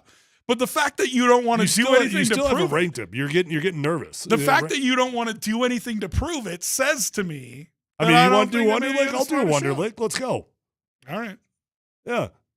I think maybe as a neutral outside observer that it would be good for me to administer all these tests. Oh, you're not going to participate? I mean, I will if you want me to. I just don't think people really care. All right. So, of course, the big story of the day today. And now everybody's dumber for having to listen to that. Yeah. I mean, it happens like that sometimes. Yeah. You know what I mean? Hey, listen, we just finished No Dumb Questions. We were keeping in the spirit of that. Enjoy a little summer radio and calm down. Why don't you? Yeah, yeah. All right, let's talk Denver Nuggets, man. It was an incredible 24 hours. We didn't even get to react to the Michael Porter Jr. trade that came down during the Kreckman and Lindahl show. So let's start there and go forward in time and talk about how you feel about this basketball team, a team that we thought was going to be in position where they had to run it back because they had no other option. Last week, we talked to them and they said, we got to make changes around the margins. And instead, they come in with a big move, starting off with trading Michael Porter Jr. Man, I could not be more impressed with Ben Tenzer and John Wallace. And I feel like Scott always just defaults to John Wallace, and maybe that's what we should do. But between whatever the duo of that two-headed monster is with the EVPs that we've got / GM role that they've got, what they've accomplished in the last 24 hours literally felt like it was an impossibility 48 hours ago. Right. Never in my wildest dreams would I think that the Nuggets could have found as much flexibility as they've gotten simply by one move with Michael Porter Jr. And you make a player-for-player trade. You include a 2032 first-round pick, which I don't even know if I'll be alive in 2032. Who cares about 2032? Seriously. I can't even believe that they care about a 2032 first-round pick. But you get a guy that statistically speaking is nearly identical, and you free up $40 million that you get to work with, which is now why the Nuggets have been able to make the moves that they've been able to move. And now you traded Dario Saric. You've got Jonas Valanciunas. Close. Almost got there. Go ahead. I'm not very smart. There you go. Valanciunas. From the smartest show. Yeah. Okay. That is like the biggest deal of it all. How the hell did you get the Kings to swap out those two players? And you, after all that, you still have extra cap room below the first apron, not the second apron, which is what's remarkable about all this. You mentioned it when you were talking about the MPJ trade. It felt like the Nuggets were backed into a corner where they were going to have to run it back. The fact that they're able to make that trade for a player who has at least a similar stat line to MPJ. Dude, the stat lines are identical. Maybe MPJ is a better rebounder. Maybe Cam Johnson's a better defender. Yeah. Like, we can argue all that kind of stuff. But at the end of the day, they're very similar players. Yes. And all you had to give up was a first-round pick, and the flexibility that you've gained by doing that. It's just incredible, and I don't think they're done. Here's the bottom line. The previous, and it's no longer the current iteration, I'm going to call it the previous iteration. The previous iteration of the Denver Nuggets that included Michael Porter Jr. had run its course. It just felt like we were stuck. It felt like we all knew that it had run its course, but there was no way to get out of it. We were just going to keep running the same course with the same guys, and it was going to feel like the definition of insanity because you were trying it again, and there was no way out. It had run its course, and you found your way out of that thing, man. And you got your way out of that for a very similar player in Cameron Johnson, who I could argue is going to be a far better fit for the Nuggets because he's not just a spot shooter. The dude can dribble. The dude can shoot off the dribble. The dude moves well. He is better defensively. I'm not saying he's a savant defensively, but he's better defensively. He's not going to be picked on like Michael Porter Jr. was. You flat out swapped out for a more flexible contract for a very, very similar basketball player. And created in turn, we were talking with Cause about this earlier in the show, created in turn a situation where you've got a lot of different options to run in your starting lineup, though that's probably set with those 5 guys. But then off the bench, you can run a offensively minded bench lineup. If you put Strother in there and Pickett, you can put a more defensive minded lineup in there. If you run with Brown and P. Watt, and I just think the options that they've created when they talked about what the identity of this team was, I asked the two VPs what the identity of this team was, and Wallace said it's being able to play against any style. And they've now created these options that they have where they can literally match up with anybody, both in the starting lineup and in the non-Jokic minutes, which we're not supposed to say anymore. Yeah, and despite the fact that we are the smartest show on the station, I'm definitely not smart enough to know and understand the differences between the second apron and the first apron, everything that goes into it. But what I do know is that this now gives the Nuggets a very legitimate chance of getting Christian Braun re-signed, staying under that apron even after you do that. You've now got the mid-level exemption that's available if you want to use it, right? Am I wrong on that? No, I think you do. Yep. Yeah, you still got that available to you. And I don't think the Nuggets are done. I mean, I see a lot of people talking about Al Horford. How would you feel about that? He's interesting to me, especially now that you have Valanciunas. Like, if you hadn't signed Valanciunas, I would love, because you could put him on. So is that done now? I think so. He had a lot of suitors, too. I mean, he had a lot of people who really wanted his God, services. how old is that dude? He's old. I mean, he's got to be like one of the oldest dudes in the league. Yeah, he's up there. And he's a stretch five. You could put him out there with Jokic. It would just really hurt your defense if you did that. 39. I would have thought he was over 40, to be honest. But I think now that you have Valanciunas, I think they thought maybe he was going to go to Golden State or back to Boston. There's a whole bunch of teams looking for his services, and they just said, you know what, we're going to go get this guy instead and let the Horford thing kind of fade off into the distance. I heard Coach ask Raj an interesting question that really puts into context all the positives that have happened in 24 hours. If this offseason would have ended, and I'm talking about 48 hours ago when we felt like there was very little things the Nuggets could do. If this offseason would have ended with simply the addition of Bruce Brown, how would you have felt? And the subtraction of Russell Westbrook, you're saying? Yeah. I would have felt okay. You would have been like, all right, they did the best they could. Yeah. Right? Like you wouldn't have been like fired up. You wouldn't have been like yippee-ki-yay. Right. But you've been like, all right, they did the best they could. Right. We got Brucey B back. Heck yeah. Welcome back to the club, dude. Let's go. Let's run this sucker back.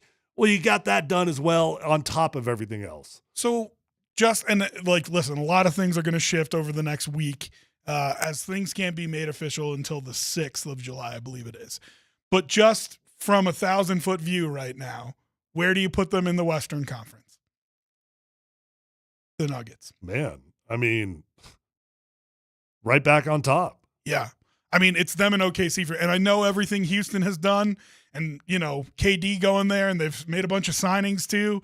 But to me, it feels like a two-horse race. Like, I feel like that is how good these moves have been for the Nuggets, that they're just right back there with two of the best players in the world. And, one is Jokic and one's Shea, who got a new deal today, by the way. So it's hard not to be overly optimistic right now, in my opinion. I totally agree, man. I'm absolutely fired up about this iteration. All right. Well, we've got Let's Football Go next, and then we'll talk a little bit more about this, all these trades. I'm psyched about the Denver Nuggets. I threw on my playoff shirt today. It's a little worn out, but that's fine. It was a good luck shirt during the playoffs. So I think everybody's got that little extra pep in their step. And we'll talk more about it coming up. We'll also do Let's Football Go next. Make sure you get your rejoin in before our show is done for the Traeger grill from Ace Hardware for stars, stripes, and big pipes. We'll play more of those as well coming back on Altitude Sports Radio 92.5.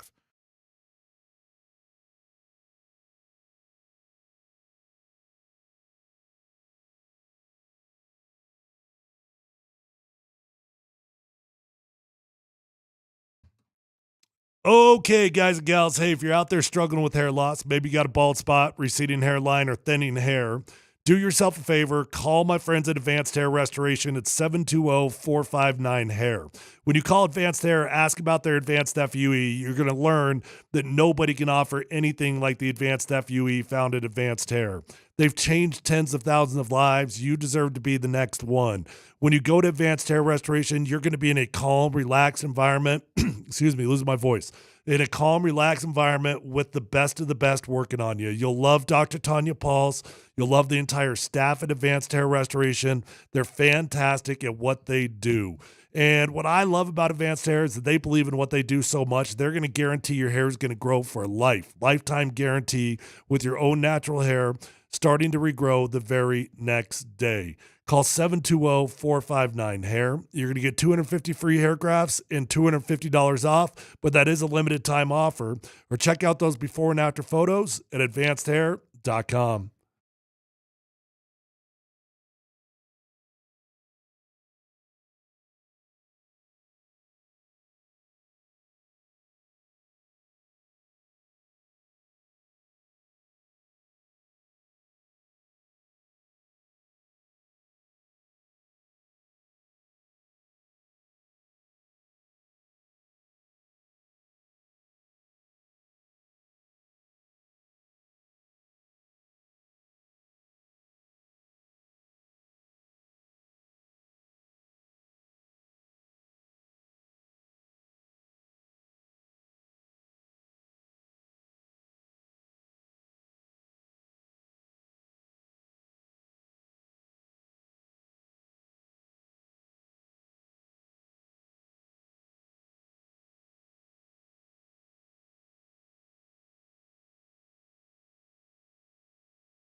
You know, I muddied it up a little bit by laughing at the beginning and laughing a little bit at the end, but the one part that was important, really nice, clean drop there. Appreciate it. Yeah.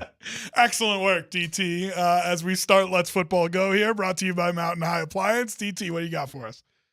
All right, let's start with Leggy had an article on ESPN a couple days ago, guys, about the running back room for the Denver Broncos. Now, last year, we all remember this the Chargers game in L.A. where Sean Payton had, run the ball on his play sheet. Yeah. Obviously, the Broncos had a pretty disjointed running back game last year. So what's the running back room going to look like specifically to start the season, fellas? Is it going to be J.K. Dobbins? Is he going to be the starter week 1? Is it going to be R.J. Harvey? Where does Jaleel McLaughlin factor in? How much run does Audric Estime get early on in the season? What do you guys think about how the running back room shakes out specifically, let's just say in the first 4 weeks of the season? Who will be the most utilized running back in that room? So I think one of the more curious decisions that needs to be made on this team is how many running backs you're going to carry. I would guess they end up carrying 3. Maybe they keep 4. Probably not. If it's going to be 3, it kind of feels simple to me. I guess I'd be curious if you disagree, Rob, but if you're going to carry 3, it feels like you got J.K. Dobbins, you got R.J. Harvey, and you got Jaleel McLaughlin. And Estime's your odd man out. Probably, right? I assume that – does that include Barton for you? Yeah.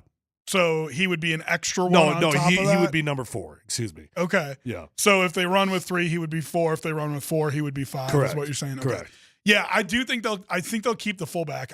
I think that's just a Sean Payton thing. So Jaleel McLaughlin offers just such a different skill set than the other 3 to me.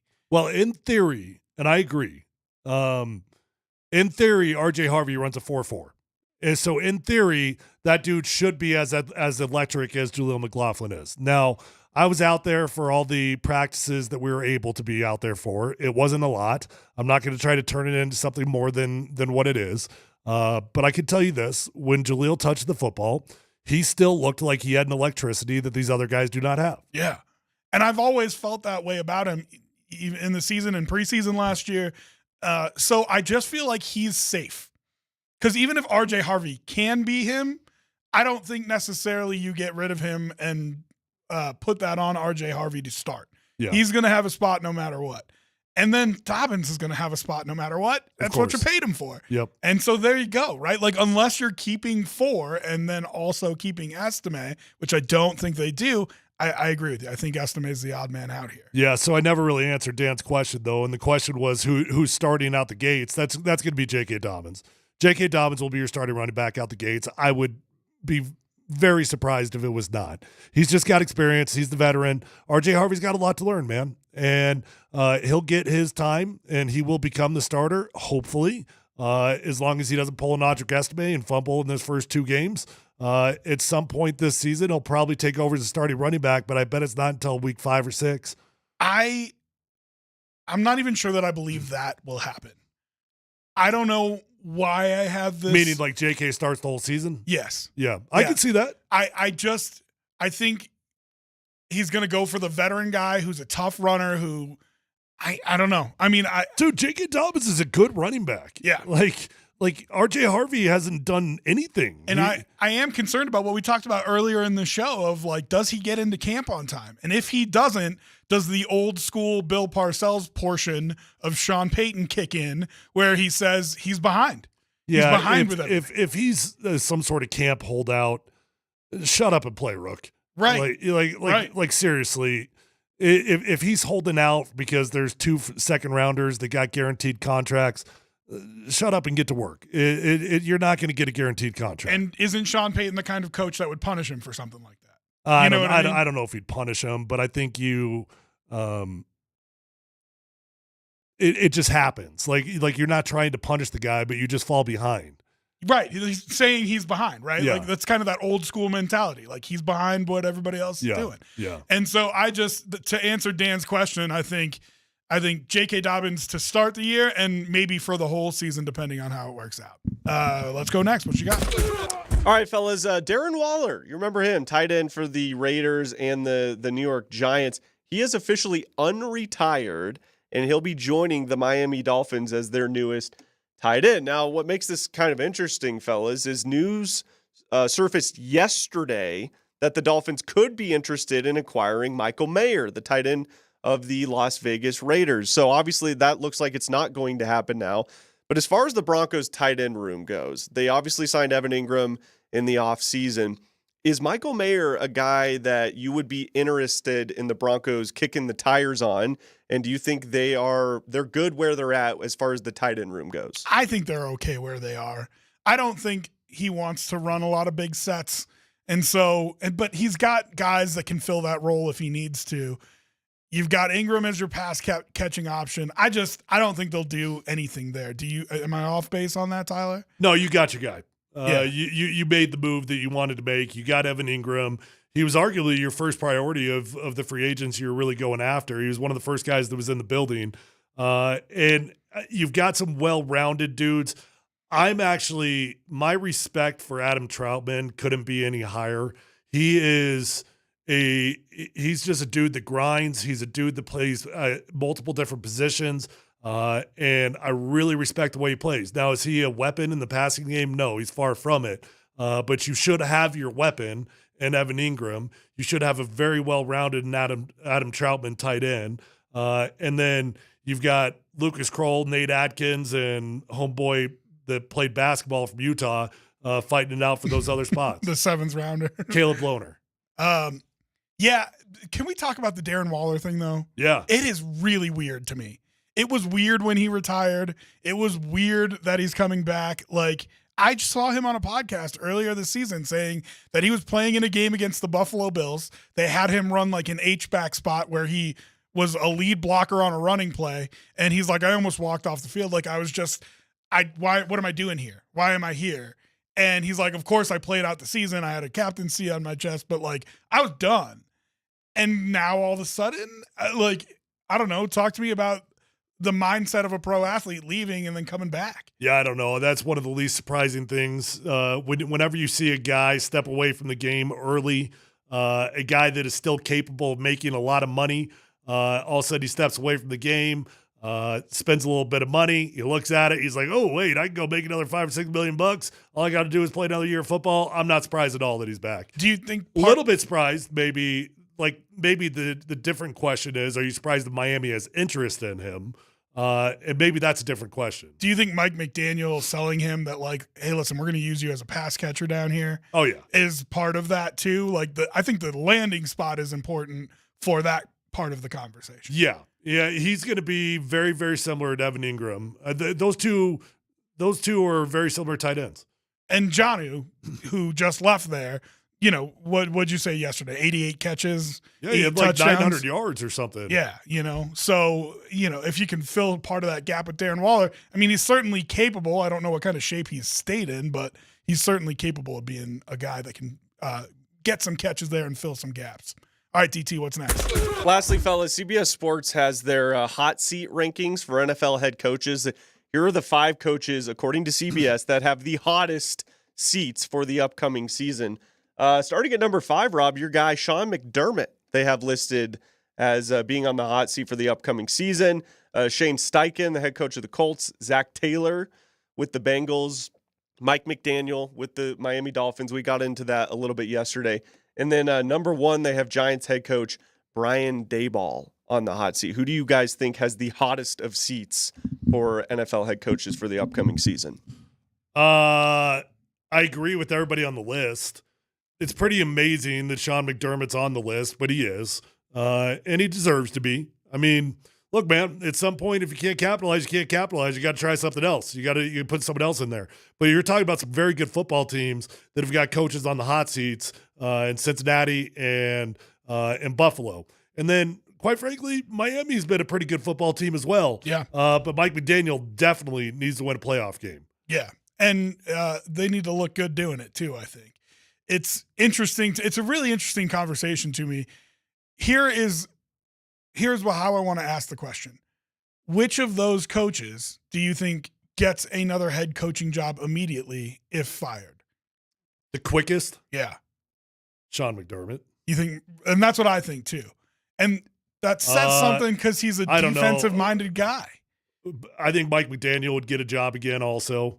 As a head coach? Yep. I think he would be snapped up as a second as an offensive coordinator, but as a head coach, I'm not entirely sure. You think he would get another shot immediately? I think he would. Yep. Okay. Zach Taylor, Steichen, and Dable were the other ones. And I think Steichen. I think Dable and Steichen probably no. Zach Taylor, maybe. I think all three of those guys probably offensive coordinators somewhere. Yeah. Right. I think they probably land on their feet, but it's as a coordinator. Listen, McDermott, people underestimate how much the ownership loves him for taking that franchise and turning it around, him and Brandon Beane. I think he's a lot safer than a lot of people think. But it's interesting from the outside, you feel like time's up kind of thing. Like you got to get over the hump. Well, I thought he was really on the hot seat last year. Or was that the year before? I forget. There's one of these recent off seasons, it felt like he was like the hottest seat in the NFL. Yeah, I think you got to win, dude. But it is really hard. It's really hard to walk away from success. And I understand exactly what you're saying. Why does Mike Tomlin still have a job? Because it's really hard to walk away from success. Why did Marvin Lewis keep a job forever? Because it's really hard to walk away from success. Well, and here's the thing. And I've heard. But what is success? I've heard the Check the Mike guys, Steve Palazzolo and I forget the other guy's name. I've heard them talk about this too. You kind of just ran into a dynasty. You ran into a dynasty. Yeah, but aren't you supposed to be a dynasty? I would hope so. but I think by anyone's definition, the Buffalo Bills should be a dynasty. Okay. I don't know that everybody would agree with that. Dan, would you agree with that? What about the Ravens? Where would you put them as far as them versus the Bills? Should the Ravens be a dynasty? Right? They're just really good football teams. And what the Check the Mike guys said was like, listen, I think they're doing the right thing by not freaking out and firing the head coach because you've ran into a buzzsaw. Patrick Mahomes is a buzzsaw. He's a witch, and he's got a wizard as a head coach, and it just – it was unfortunate. You were this close time and time again. Yes, you need to get over that hump at some point, but at what point do you pull the rug out from underneath it and try to restart from the beginning with a new head coach? At some point. Yeah, I guess I don't know what the magic answer is, but at some point you say we're not getting it done. What are our real goals here? Our real goals just to be a good team, or our real goals to be a dynasty? Like the goal in Buffalo should certainly be to be a dynasty. Sure, 100%. To win a title is the only way that you can mark success for the Buffalo Bills. So that's why I understand why he's on the list. It's a failure if they don't. But I just think, especially with how he rebuilt that team, I think he would get a head coaching job in a second. And I don't think the owner is particularly anxious to move on from him. But, let's put Tomlin back on the conversation block as well. Yeah, I would agree with that. He wasn't on that top 5 list, but, you think this is a make or break kind of year for him. I think it is, yeah. In one aspect, it almost feels like a final hurrah no matter what. If the Steelers have crazy success, kind of feels like it might be Mike Tomlin's final hurrah there. He was talking about leaving just a year ago. And pulling Elway and just ride off into the sunset? Yeah. Kind of thing? If they don't have success and it's an outright failure, well, I think he'll probably get fired. So I could see this being a weird just last rodeo. And I don't know. The Steelers aren't known By for the way, Dave Canales has got to be on that list as well. Oh, you in Carolina? Yeah. It's interesting because that to me has a lot to do with what you think of Bryce Young. If you think he was given a bad quarterback to deal with, if he gets the first half of the season, Bryce Young. Wait, did he not draft him? Who drafted Bryce Young? Yeah, I think he was the head coach when he was there, but I wouldn't say he drafted him. But yeah, you do. Okay. If you're the head coach and you drafted dude number 1 overall, you drafted him. Okay.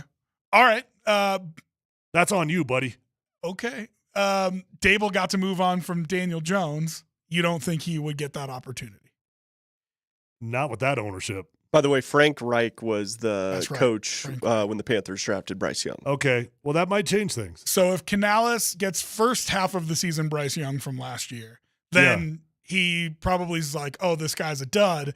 Let me get another quarterback and we get a second chance. Yeah, if he didn't draft him, maybe he's got another year. Maybe maybe they'll give him a shot to get his own QB. It's interesting. But I think Bryce Young is going to be okay. Here's one more I want to throw in. We don't have a ton of time, but I did want to throw this in here. I think Brian Schottenheimer has a real chance to be a one and done as head coach of the Cowboys. I can see it. I just think they fell backwards into him. I don't think they liked any of the other candidates out there. I think they did a poor job with the timing of all of it. It felt like one of the most underwhelming hires in NFL history. Didn't it? Yeah.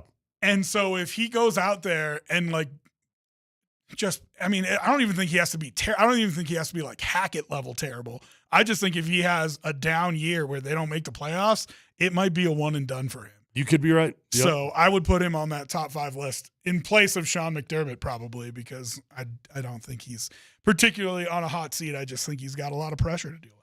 All right, we'll talk with Andy and Nate. There's tons to talk about in terms of the Denver Nuggets and the 2 big trades they've made in the last 24 hours. We'll do that coming up next on Altitude Sports Radio 92.5.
This is Daniel, and you're listening to PhD on 92.5 Altitude Sports Radio, where you will get the latest in sports, dad jokes, and a lot more nonsense.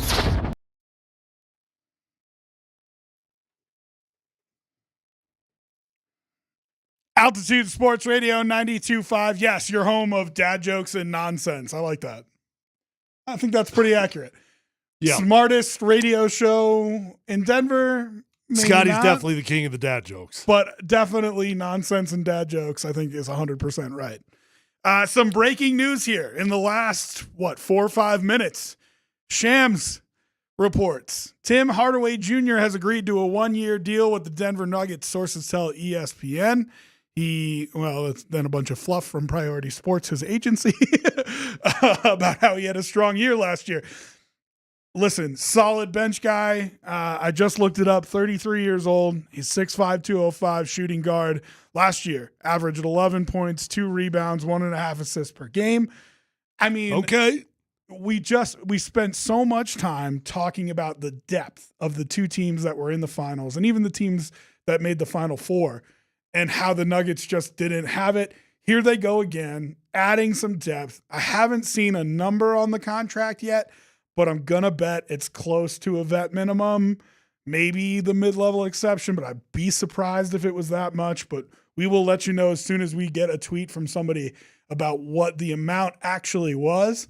But, you said it earlier, Tyler, they're not done. Like, it is impressive the amount of moves they are making. And I believe that they've got one spot left. Yeah. That they can still do something with. We'll see what the numbers come in at on this deal here with Tim Hardaway Jr. I don't know, admittedly, a lot about his game. I remember when he first got into the league, I was watching him closely just because of who he was. And I look, man, if you're telling me we got another shooter that can come off the bench, cool. He was not on my radar in terms of players that I was looking at for the Denver Nuggets to pick up. But you're telling me we could get a dude that averaged about 11 points coming off the bench? Sounds like game plan to me, dude. Solid NBA player. And we got a backup center now who averages about 11 points, I believe. I think that's what he was at. Yeah. You got Tim Hardaway, you can put up 11. You could count on 11 or 12 for Brucey B coming off the bench. Dude, I'm not saying they're all going to average that again. But what if they did? What if you got 2 or 3 guys coming off the bench this year that could each average over 10 points a game? And they're not all NBA players. Don't get us wrong. We're not saying that. It's just they haven't had this depth to their bench even in the championship year, they didn't have this much depth on the bench. No. And so if you just give me real solid NBA players, and then you start talking, like the conversation 48 hours ago was about guys like Julian Strawther and Peyton Watson. Can they take an extra step forward? Can you trust Julian Pickett with actual minutes, right? Those are all things that can still happen. Maybe, but I think we got our answer to what they think about that. But now you just create competition, right? Like it's the old Pete Carroll thing. Guess what? Whoever gives you the best minutes is going to play. And they've put themselves, I think, in a terrific position that if one of those kids pops, great. And if not, we don't have the same year we had last year where you just run your starters into the ground. It does feel like gravy now if you can turn Jalen Pickett, Julian Strawther, Zeke, something like that, into another player. That feels like it's all just icing on the cake now, because previously the whole game plan felt like, David Adelman, you better develop these younger players better than Michael Malone did, because we're screwed without him. Yeah. But I do think that look, man, they wouldn't be this aggressive. They wouldn't be making this many moves. We've made 3 very, very significant additions to this basketball team. 4 significant additions to this basketball team now. And I don't think they would do that if they felt good about those younger players. You're only minus 1 guy, really, from last year's roster, too. Saric wasn't really – I mean, yes, he was on the roster last year, but he didn't play any decent minutes for you. No. And so, like, you're trading that – you're saying we're adding 4 guys, and you really only lost 1. Russ, too. Russ. Oh, God. Thank God. Russ unfollowed the Nuggets on Instagram. It's all over. It's official. Did he really? He did. Yeah. It's an official Instagram divorce. I don't know, man. I had kind of resigned myself to the fact that he was gone anyway. and I was never the biggest fan of the move. But we know what you're the right, Instagram divorce technically. means. Yeah. Yeah, well, I mean, there were apparently a ton of people who were not entirely happy with his time here. But hey, listen, I think he did what he needed to do for the Nuggets. We've now got 4 dudes that have got very good experience as bench basketball players in this league, and have all proven that they're capable of contributing at a high level. You've got a true backup center on this basketball team now, which is what's great about that is that it takes a lot of pressure off Drouin Holmes. That's a name we haven't even talked about. Yep. You know, Drouin Holmes was the dude that we were counting on to back up Nikola Jokic and Aaron Gordon. I think that allows him to focus a little bit more in on that 4 spot, I would guess, and a little bit less on the 5 spot. But now you've got 4 dudes in Valanciunas, Bruce Brown, Tim Hardaway Jr., and who am I missing? Dang it. Bruce Brown, Tim Hardaway Jr. Oh, did I say Bruce? And yeah, you did. And Cam Johnson. Yeah, Cam Johnson. Excuse me. He's not a bench player. He's a starter. Right. But Yeah. it feels like a remake of the bench because a lot of the times when Jokic isn't on the floor, he will be on the floor with the bench guys. That being said, you've added so much depth now. Maybe not. Maybe he won't be on the floor with those bench guys. It's really incredible. I'll be fascinated. I'll be fascinated to see, does Bruce Brown just fit back in like a glove? Does it just look exactly like it did? I really want to have pause before I say that because I don't necessarily believe that it can just go right back to what it was. But I don't know. I mean, Scotty sounded like he believed that that's what was going to happen, and so did Kaz. I guess I just don't understand what the heck happened over the last year for Bruce Brown. Three teams. It didn't work out on 3 different teams. Well, I mean, that's why I brought up the mental health thing. Like, if he was that a deal with them? I guess I didn't realize that. No, I don't mean like in terms of something that was reported. Was he not happy?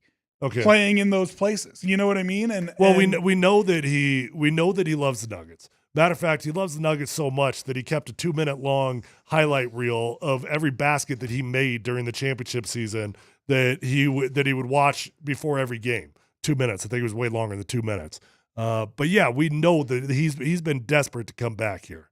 And I think it makes him, if he gave up a little bit of money to be happier, then yeah, maybe you get a better result from him. You also said, they still have 1 spot left. This is before, like, there still could be trades. You still might be able to move on from a Zeke Naji contract. These players who you had talked about developing. Is Zeke the last contract that you feel like you're stuck in? How do you feel about Jamal Murray? That's a good question. Not like that. That's a way different kind of stuck. But you still love what Jamal brings to the table. I feel fine with his contract. Yeah, I really do. But there are a lot of people who don't, and I understand why they don't. I feel better about Jamal Murray today than I did yesterday.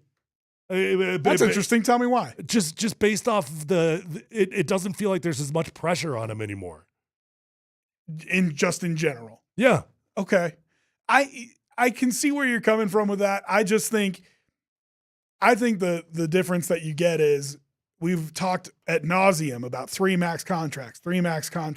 Well, now his isn't one of the 3, right? Now it's one of the 2. And I think that just puts a different level of pressure on him, like you're talking about.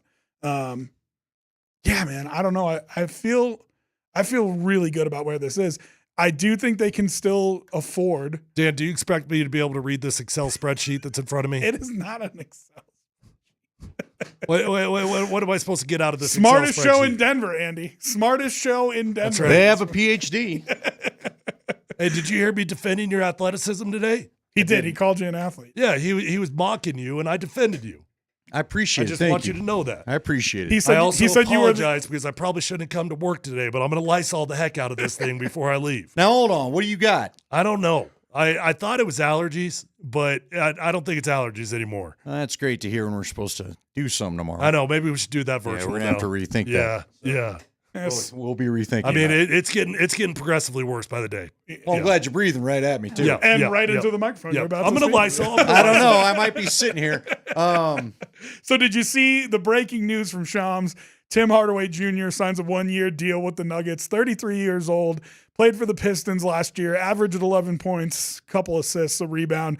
Just a real solid bench guy, Andy, but the team's still going after depth and being able to get it. I think it's impressive what these two EVPs have done so far. Your first thoughts? Oh, we're going to talk about it obviously in Kreckman and Lindahl, but this is like a Denver Broncos free agent day that I've not seen the Nuggets have, and I don't even remember when. They drafted to put this team together, which is the way you want to do it.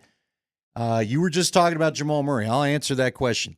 I'm not as upset about the Murray, and upset's probably the wrong word, but I think one of the problems I had with the Murray contract a year ago was we knew it was going to lock us into this hell we were in this apron where you couldn't get anybody, you couldn't make trades, your mobility was limited. The minute you got MPJ moved, and I can't make it clear enough, I hope when MPJ comes back, everybody gives him a warm Bruce Brown type reception. Yeah. There's no reason to be mad at the guy. Of course. But the bottom line was, I'm not celebrating so much that MPJ, the person, is gone. I am celebrating that the Nuggets they finally have maneuverability for the first time since they put this core 4 together. Now it's a core 3. So yes, the Jamal Murray thing is less of a deal now because you actually are able to move some parts around. You're actually to make some moves. You're not stuck with 4 starters and pray you put a bench together like the Heatles from back in the day. This is outstanding. And now you got Hardaway. They have a real bench. What I love the most, this does make me wonder, do you do something with Najee? Do you get to the point now where you just go ahead and buy Najee out? Buying somebody out, and Nate can speak to this too, buying something out. Freedom. Yeah. Well, and it won't save you any money against the cap if you buy a guy out, but it gives you a spot. Does he need to be in the locker room anymore? Do you let him just go try to find his place? I don't know. Here's one thing I noticed looking at this list now that I haven't felt in a long time. But as I look at the people who are actually on the roster and actually in the starting 5, you have like literally any of them can contribute. Now, you don't know how that rotation is going to pan out, who actually plays effective minutes. And when you get to the playoffs, you're going to get down to 8 or 9. It's just what you do. But as I'm looking at the entire roster, I can paint a scenario where every guy on that bench at least has a chance to contribute to this team. And I haven't felt that way in a really long time. Maybe since it was like Ty Lawson and Danilo Gallinari, and like maybe it's that far away. All right, that I let felt me like ask you everybody could contribute. And Nate, I'm curious your answer to this too. Scott Hastings has told us all a whole bunch about how important he thinks Julian Strawther is. Do you shop Strawther for a pick? Do you try to recoup picks now?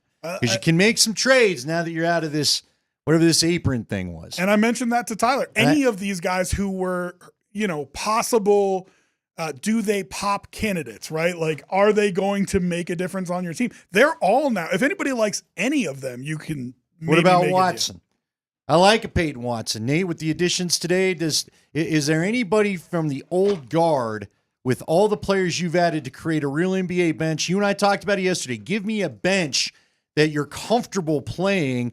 And now that we're in a spot where, like Rob just said, you've got 4 guys you'd bring off the bench where you were lucky to have 2 last year. Some games you didn't even have 2 you were comfortable, depending on whether Watson or Westbrook was playing well. Now you got 4. Are there any guys, a Watson, a Strawther? I mean, the Najee thing, we know they've tried to trade him in the past. Do you think anybody maybe gets moved for some draft picks? You could. I wouldn't, but you could. And here's a little bit of my view on this thing right now. Oh, where'd it go? I liked it. Put it back. It was nice. Hey, what'd you do? I like the visual aid. Spring said you're done with the visual aid. Okay. No love for you. No visual aids whatsoever. I was kind of enjoying that. I like a nice table. I like a chart. Well, with the way things are going, we need it. Seriously. By the way, Tyler's sick. You're going to have to get used to this view. I don't think I'm going over there. Fair enough. I'll sit this way. Keep all respiratory illnesses over today. Yeah. The Tim Hardaway Jr. one's an interesting one to me. So right now, like legitimately, the Nuggets have eight dudes that you could play every single night, right? They got 8 dudes. Last year they had 6. The biggest thing that trading Porter does is you turned Michael Porter into multiple different pieces, both with your savings and bringing in Cam Johnson and his versatility and all that stuff. So there's good things happening right there. But Going back to the should they trade somebody for picks? They could. And I wouldn't say that's necessarily wrong to do, but let's try and win a title and maximize everything with Jokic for another year. Like, couldn't you possibly see a world maybe where Watson or Strother are rotation guys and you look at Hardaway and say, okay, we know what you can do. Like, you're a good NBA player. I think he averaged 11 a game last year and like 28 minutes per for the Pistons in with a youngish kind of team. So he could be a really good piece to have right there. But you could also look at him and say, all right, Strother's going to get these minutes to begin with. We're going to see if Julian can hit what we hope his ceiling is. Sure. The guy that could come out in Game 6 and light it up the way that he did. Like, Andy, I told you, when I talked to John Wallace after the press conference for just a moment, we specifically talked about Julian Strother. He loves that dude. I mean, unprompted, he was just like, I really like what this guy can turn into. Youngish player. Well, not even youngish. He's just a straight up young player. But, like, Tim Hardaway Jr. just becomes a reliable fallback. The kind of veteran on this team they just, like, really haven't had since, like, Justin Holiday was here. And that's a good kind of piece to have. Or you could just simply say, like, okay, forget it. You guys just got to win the minutes, and whoever is best is going to play. You could also make that decision, but no problem with that. Yeah, this gives you, this gives you 8 dudes. You have 8 right now, and I'm not even counting Strother and Watson, both of whom are young basketball players that I really, really like. But you have 8 dudes right now that you can go into a playoff series with. They just didn't have it last year. They had 6. That was it. And the moment you suffer a major injury like what happened to Aaron Gordon, you're a compromised basketball team. It's crazy. It's crazy how much this thing has changed in the last 24 hours. It's KKSE Longmont Denver, and we're talking about the Nuggets signing Tim Hardaway Jr. And Kreck, I totally agree with you. It feels a little bit like it's going to be a Pete Carroll situation here. That was quite the noise. We need some WD-40. What is happening? I got a creaky arm over here. Yeah. Yes. It feels a little bit like a Pete Carroll situation here, right? Like it's going to be like, hey, best man wins. If you give us the best minutes during the regular season, you'll play in the playoffs. And like that, listen, they still could make deals. We were talking about the Zeke Naji thing. If anybody likes any of these young developmental guys, Jalen Pickett, Hunter Tyson, you now have the ability to trade them for picks. Sure. I just don't know why you would. I mean, because if Valanciunas leaves next year, if Hardaway leaves next year, you still want these guys to develop into NBA players for the good of your basketball team. I think it's going to be a competition. Best man wins. Best man gets the minutes in the playoffs. Let's see if we can help the big fella. You know what I mean? It's funny because, and I would agree with that, but like maybe they don't reach that conclusion until like January 1st. And maybe early on in the season you say, okay, like we want to see Julian Strother develop into a full NBA rotation player. Like we used a first-round pick on him. We love what he had an amazing postseason game. We know what his deficiencies are. But more than anything, and Edelman talked about it too, like these guys are just going to have to play. Like they just flat out have to play. Is Peyton Watson's ceiling as a defensive stopper and the kind of length you need on the wing, is it higher than Tim Hardaway Jr.'s? Yeah, probably right now, but we know Hardaway is a vastly better shooter. So my approach to this is early on in the season, knowing you have Hardaway who is that's just is a stupid term, but follow me on this. He's just a professional basketball player, right? Like You can put him in like clockwork. You automatically know what you're going to have, but you could take the chance of we could hit a higher ceiling on a couple of other guys, on some of our young guys we've been working to develop for a couple of years. Here's that statement to me is kind of important because when you said that, it harkens back to when Nathan McKinnon said at the trade deadline last year, I wonder how he's feeling today, it's hard to win with young guys. Yeah. And I think Nikola Jokic, probably after this experience, after the last couple years, I wouldn't be surprised. I'm not saying he's dictating any terms. We all know he's in Serbia, probably enjoying himself. But I'm sure Nikola's not going to be upset that he has some more professional basketball players to play with, guys that know how to play the game, guys that maybe he doesn't have to do. I mean, that guy did a lot of coaching in the huddles, it looked like, this past year. And they had a lot of young guys they were hoping would be able to come in and perform in the big moments. And you know what? A couple of them did in Game 6, but then they didn't in Game 7. You can't keep doing this when you're trying to maximize this guy's career. And guess what? You actually now could go 2 full units of players. You got 10 players like the Clippers do. Yeah. You kept talking about that during the Clippers series. You may shorten the rotation, as sometimes naturally happens when you get to the playoffs. But when was the last time the Nuggets had 9 or 10 guys you knew you could see in any given game? Yeah, I mean, that's what I was saying before. It feels like maybe back to Ty Lawson and Danilo Gallinari. I don't know if Jokic... The problem with that team was that they had 11 dudes, but they didn't have like Jokic or Murray or Gordon. Gordon. They didn't have 2 dudes, you know? Yeah. They had so many dudes. That was the problem with that team. What's really interesting about it to me, and we had Kaz on, and he kind of talked about this too, was now the options that you have to mix and match these lineups. Your bench lineup, you can go all defense and go the law firm of Brown and Brown and Cam Johnson and P. Watt and Valanciunas, and that's a decent defensive lineup coming off the bench. Hey, look. Or you can go Pickett and Strother and try to score them out of the gym. You know what I mean? Like, it's amazing the opportunities, the different combinations you can put together now that you have all these guys. In that vein, I talked to Hastings this morning about it, because I was asking him about Valanciunas. He said, don't rule out you could see Valanciunas and Joker out there together. You want to do this Twin Tower crap to us? That's interesting. They finally, I'm not saying it's going to be a regular thing because he's not going to be a true fill-in for Gordon, and you still have Drouin Holmes. But you know what? When teams want to go big and try to blitz the big guy, well, now you got some what I love about this 2 days, not even 24 hours of all this news breaking, you finally can mix and match to what the Wolves have done to you, to what Oklahoma City likes to do to you. And guess what's not going to happen? JJ Redick, I guess, is going to have to come up with a new plan. You can't just blitz Nikola either with some of these shooters that they picked up. Good luck now. You want to throw everybody there. They finally have some perimeter guys that can maybe make you pay. So, well, and I think the biggest thing is like Cam Johnson's got you can put him in ISO. He can actually drive, you know. He can actually go at the bucket and get some finishes on his own.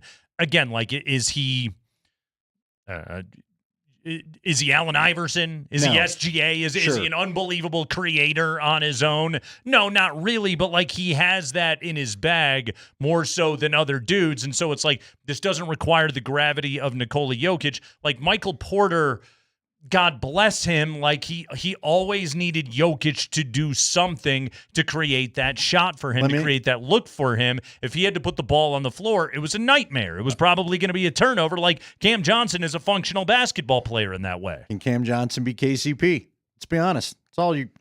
If you get kind of a KCP level deal with the defense and the shooting. Yeah, different player, not the defender that KCP is at all. By the way, is he just having FOMO right now, watching all of his old buddies hanging out right now? He's gonna, like, I got to get back to Denver. Sign a vet minimum to come back to Denver. Vet minimum. I mean, he has not been bought out in New Orleans yet, though, has he? Or was it Memphis? No, he's in Memphis. Where did he get traded? No, Memphis. he's going to play for the Grizzlies. Yeah, I think he's going to stay there. Yeah. He's making a pretty good living. Yeah, He'll be exactly. Okay. Yeah. He's got a couple rings. KCP's okay. He's on a good team. All that good stuff. But Memphis has made some moves too. They have. Dude, let me the ask West, you about that, though. I'm sick of the West. Everyone's getting better in the West. It's getting a little tiresome. But I talked to Tyler about that. Like, where do you think that this now lands the Nuggets in the West? They now, got sure, Jokic. A lot can change. Top 2. Right? Yeah. I mean, top 2. They got Jokic. Yeah. And I think it is as simple as that. You can give me Kevin Durant and all the other guys the Rockets have signed. You can talk about the up and coming Grizzlies. It just, to me, it is OKC is your dead eye looking at them for the 1 seed, and that's it. You got to be until you beat Minnesota. I suppose we don't really have. Can we necessarily say eventually you do have to win a regular season game against the Timberwolves? Do you have to? You have to snap. Do you have to? It'd be great if they did. It would help. Could you imagine if they go 0-8 versus the Timberwolves and then cool. win We don't the get title? smoked by 20 anymore. Yeah, we don't need that happening. But look, to his top 2, I want to add to that. They only lost 1 regular. That's what's crazy about this. All you did was subtract Michael Porter Jr. You still have 4 guys with the chemistry used to playing with each other. A lot of these teams are going to have to get their chemistry right. The Nuggets don't have that problem. And what's even more remarkable is they did all that and got under the first apron. Yeah. I mean, that is what's really and you know what? That's the new game. You know, Scotty said it on our podcast last night. Check it out on the YouTube page of the Altitude Sports YouTube page. It was good. I watched it. I appreciate it. Scotty's good when he's relaxed. He was ready to, when he's having a good time. But no, he talked about the fact that the second apron is the new salary cap for most teams. No one's going into the second apron because of what it cost Boston and so on and so forth. Look at all the teams that were in it. Yeah, like Boston. They want to get out of it. Dying to get out of it. And I think the Nuggets want to stay in a position when we had our chart up. There's still $2 million from the first apron, which gives them flexibility at the deadline, which I hope they keep. And affects what they can do next year, too. That's something that we talked about both with Scotty and Kaz, who joined us today, was if you stay out of that, then when you go into the offseason next year, it affects what you can do. And I've heard it'll make it easier for them to sign Christian Brown, which is something that I think that they want to do. Yeah, they're going to have to. That's going to cost him. So there you go, man. This is a thing of beauty. What a day! I had a little extra pep in my step today. I'm not going to lie. No, in all seriousness, like the Nuggets, I was low on hope in this offseason. I'll tell you the biggest reason why. And we talked about this a little bit yesterday. We were in the moment reacting. We were just getting, they were landing just left and right hooks on us all afternoon with NBA news. You guys did a great job. It was beautiful. It was a lot of fun. But it's like, you want to be able to sit back for a minute and just sort of like let your brain sort of process all of this information and what this now means for this team. And one of the biggest things, maybe the reason why my hope was so low, the reason why I didn't think we'd be feeling this way about a Nuggets offseason is I didn't think anybody wanted Michael Porter. I really didn't. And I don't mean that as a knock to the player or the dude. Like I said it yesterday, like I'll always love MPJ for what he did here. He's a great Nugget. But I didn't think number one, I didn't think anybody would want his injury risk because he's just a risky investment to begin with. And secondly, I didn't know if there was a team out there that was just like, yeah, I want that guy and see what it looks like without Nikola Jokic.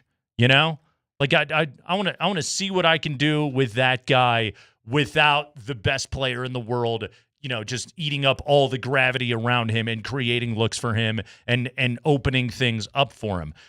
It's an interesting move by Brooklyn, and again, with more time to process it, it's starting to make sense for me with what they're trying to do. And also, the 2032 first-round pick, which we didn't even really mention yesterday, it's kind of a big thing. It kind of is. Because the Nuggets... Joker's going to be 37. He may be done. Yeah. He may not be on the team right before they get there. It's unconditional. But those are things that you have to mortgage if very you're much talking about without hanging another banner. If you're Brooklyn, that's what your focus is, and then you get a good veteran culture guy like Porter, and you put him on your basketball team, and that's a good addition for you. The other trades that we talked about, we talked about the Trey Murphy trade.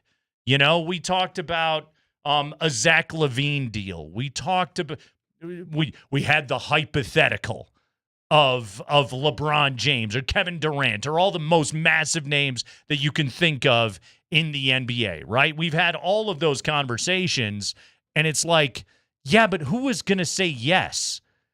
And I'm still kind of amazed that Brooklyn said yes, and the 2032 first-round pick is just the freight you pay. But somebody else in the NBA wanted Michael Porter Jr. and wanted to pay him, most importantly, pay him that contract. They're one of the few teams that could have done it. Right. But it begs – I'll ask this one last question, I'll get out of your hair.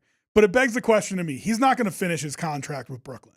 They're going to trade him at some point, whether it's next offseason or at the trade deadline. Probably next year. He's an expiring contract he'll be an expiring deal next year. If he gets his three-point shot up and humming again, some contender will want him. Yeah, as an expiring contract. And they could get more picks. Brooklyn. Well, that's what I was going to ask. What do you think they get for him? Yeah, they're going to look for more draft compensation. Right now, they're viewing. I think they're just looking at it and going, "We're just going to try and Sam Presti this thing as hard as we possibly can." Yeah, I think that Brooklyn's opinion on it is okay. Let's get all the cap space. Let's get all of the picks.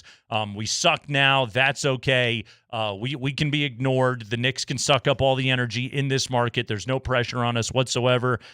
Who's a Brooklyn Nets fan?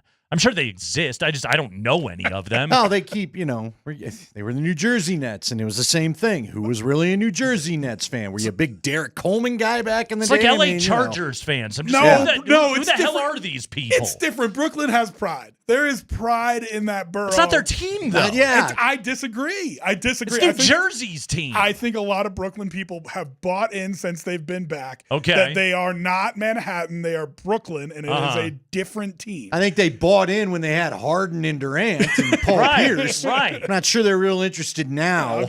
Now it's all but. Now they're literally their best player is Michael Porter. I get Cam Thomas, too, but that's... Come on. Well, they made a couple moves today. I can't remember any of them, but they made. Look, hey, I got news for you. Brooklyn's making more moves than the Lakers have. I want to talk further about this very thing coming up here on the other side. Is Cam Johnson the best the Nuggets could have done in the midst of all of this rebuild? We got a lot going on. It's Kreckman and Lindahl. We're rolling with you. It's a Tuesday afternoon. NBA moves are flying around, and we're doing it all on Altitude Sports Radio 92.5.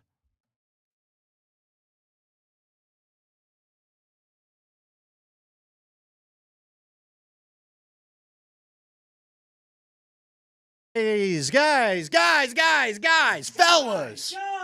We have a moment of silence anyway. Wait. Remember the Dumb and Dumber scene?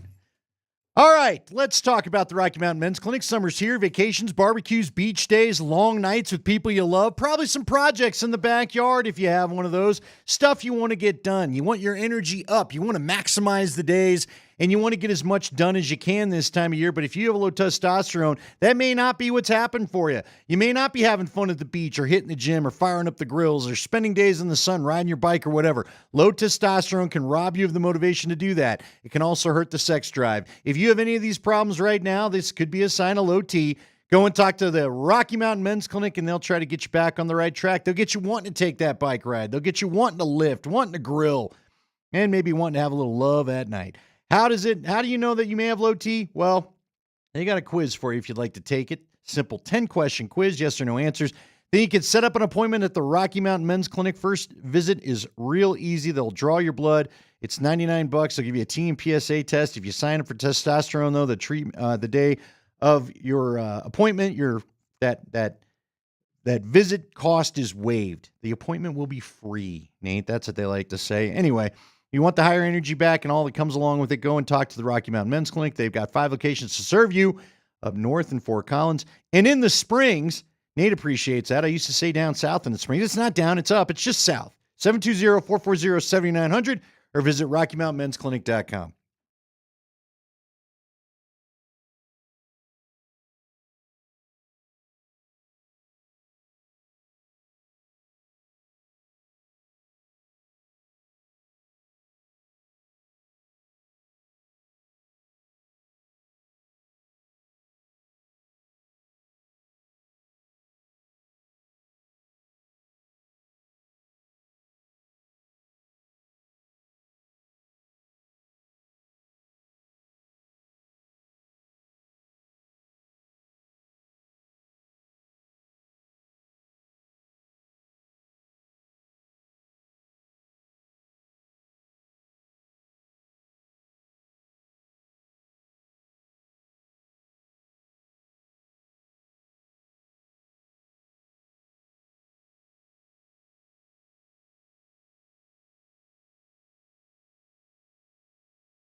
Johnson off the bounce for three.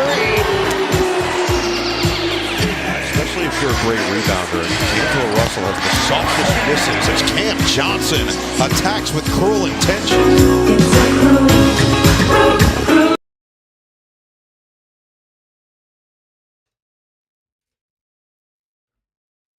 Thought I heard some Noah Eagle right there. Voice of the Brooklyn Nets, who apparently have fans, according to Rob Trujillo. It's Kreckman and Lindahl. It's Star Stripes and Big Pipes. We're giving our voice guy a break, and we're asking you, the listener, to do our rejoins. One listener who enters will win a Traeger grill from Ace Hardware. To enter, go to the Voice of the People icon on the Altitude Sports Radio app. You have to have our app. You download the app. You can listen via the app. And then you send us your best rejoin for our show. Something like, hi, this is First Name from Town.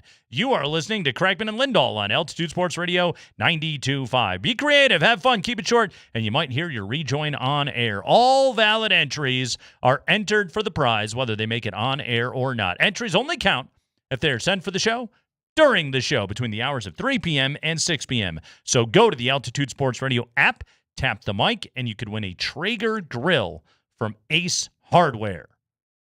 Yes. Yeah. An Ace. Where's our guy? Yeah. There he is. I know that guy. Yes. My what a 24 hours. So this morning we got the Jonas Valanciunas news.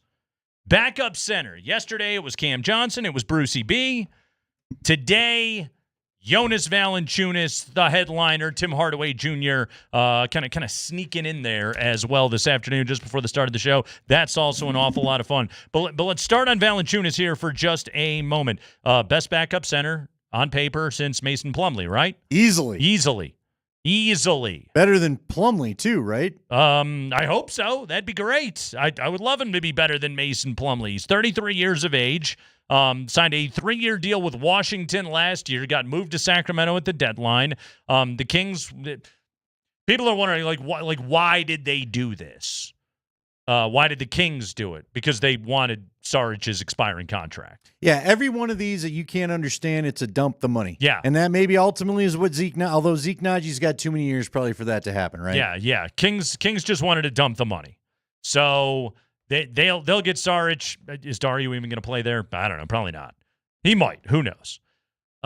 They may just buy him out and say, go have fun in Europe. Valanciunas shows up, 2-year deal, 2 years left on the deal, 2 years, $20 million. So he's a $10 million per a year player. 7 feet tall, Andy, 265 pounds. A dude that has been one of the few guys in the NBA that can physically match up with Nikola Jokic in the last, 5-6 years of Nikola Jokic's prime. So I don't know, kind of a quiet bonus to this. There's one fewer of those guys in the NBA now. Tell me you didn't think about that. Right. It's not necessarily the worst thing in the world. Played 32 games last year for Sacramento, averaged 9 points a game, 7 rebounds in 17 minutes. This is pretty damn good that the Nuggets go ahead and make this move. Valanciunas, a guy that we know in his prime was pretty damn special in Memphis and in New Orleans, averaged a double-double for 4 straight seasons. He's a career 13-9 guy. He can step out and make threes. He has shot over 30% from 3 in various different seasons in his career. But here's the thing is you need Valanciunas. You need him to be solid for, in the regular season, 18 minutes a night, 17 minutes a night. And in the postseason, if you can get 10, 11, 12 minutes of banging on a Jonas Valanciunas, a couple of putback buckets, some tough rebounds in traffic, use up some fouls, that's going to be fantastic for you. Right away, your non-Jokic minutes are less death with Jonas Valanciunas on your team. Well, and again, I don't think it's going to happen at all times, but when needed, you can put him in there with Jokic, let Gordon get a rest, and there's 2 physical dudes down low for like a Hartenstein to deal with all of a sudden, right? The dude who's our guy from the Clippers that was kind of a pain for Jokic this past playoff series. There's center. Yeah. Zubats. Ivica Zubats. But these are the kind of guys now that just, again, not all the focus is on Joker. Aaron Gordon maybe doesn't have to play the most physical matchup for as extended periods. He doesn't have to play backup 5 at all anymore. Well, and Drouin Holmes. I think Drouin Holmes can focus on being the main sub for Gordon. I think that's great. Yep. And you know what, Nate? We might get closer to – you are never going to be a perfect unit on the floor that can play just like you do with Nikola Jokic in there, really, because he's so special. But you're a little closer today. You got a little more of a chance to try to play the same style of basketball, whether Jokic is in there or not. Yep. So, this is I can't wait for the NBA season to start all of a sudden. Do you remember 2 years ago, the Clippers, they ended that season and they were like, okay, we've got defensive shortcomings and we need a solid, reliable big man. So they go out and they paid top dollar to bring in Hartenstein, and then they get Caruso, right? They trade Giddey for Caruso, and it was just like, these are our exact weaknesses, and we need to address them right now. The Denver Nuggets, I think, addressed their exact weaknesses in the last couple of days. One of their biggest weaknesses is we need somebody that is an offensive creator, somebody that can get their own bucket, somebody that can work off the bounce, that can play in ISO, that can drive, do all those things. I've been screaming about that for years now, Andy, and I think Cam Johnson can do those things. Not at an all-NBA level or anything like that, but certainly he does it pretty damn well at his price point, and he does it a lot better than Michael Porter Jr. did. So, boom, you've addressed that right away. You desperately needed a backup big so that the non-Jokic minutes wouldn't just dismantle you. Jonas Valanciunas, again, best that they have had since the Plum Dog. You very much needed another good veteran culture guy who, by the way, is a switchy defender and isn't going to murder you with bad shot taking, a la Russell Westbrook. Bruce Brown automatically checks that box right there. And you went from being a team that had 6 competent, reliable NBA players, which, what did we talk about? Depth. That was all that we talked about. You got 8 of them now. And maybe more, because I'm in my 8, I don't include Peyton Watson or Julian Strawther, both of whom have been good NBA players at various points, but they're young and they're inconsistent. Like the thing that Oklahoma City did when they fell short was that they automatically, against Dallas, they went in and addressed their weaknesses. The Nuggets are doing the same thing right here. Absolutely. And we still don't even know about Drouin Holmes. That could make 11. Yeah. That could make 11. So very much so. This is a team. This is the new NBA, honestly. With the cap the way it is, with the aprons, with the tax exceptions, all that. I think the 3 max contract, big 3. That's kind of the old formula everyone's throwing out the window, and everyone's going for depth. Depth. You know, it's what you need. You got to save your dudes, and you, quite frankly, you just need the guys to get through 82. And the Nuggets finally have it. They had a very flawed roster last year. I like this roster an awful lot right now. I'm really happy that they did this. And kind of going back to our point from Cross, Andy, is like it's so funny because now that it's all happened, there's a part of my brain that's just like, I should have seen some of this coming. But the part of it was that I couldn't make ends meet in my brain was somebody was going to want Porter. And I say that as somebody that suggested probably 9 dozen hypothetical Michael Porter trades the last 3 years. Well, yeah, but we didn't. Well, and the other hard part about this is that every time you needed a Michael Porter Jr. trade for you to realize that a non-apron team and an apron team can get together and more money can, because everything was about slotting. Everybody we talked to leading up to the start of this had basically said they still have to kind of trade value for value. You and Chris Dempsey, when this move went down yesterday, we were all wondering who was the other piece, because there wasn't enough money in there technically to be even. That's the wild thing about this NBA, this CBA and the rules and the caps and all that, is that it feels like you learn something new every day. But at the end of the day, you found a coach that I hope is good for Porter and Fernandez out there in Brooklyn. Yep.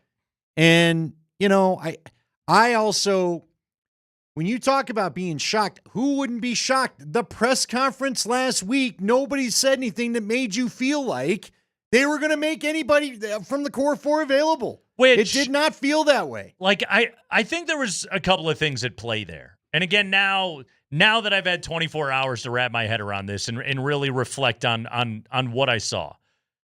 I was at that press conference, and I think what was going on, number one is obviously you don't sit up there and say, here's what we're going to do. Exactly. Like, this is what we're going to try to do. Or we're going to try and move one of our core pieces of our team, because if you don't, then, well, now you've got bad feelings and now you've got bad vibes and you mess things up. So you got to play everything close to the vest.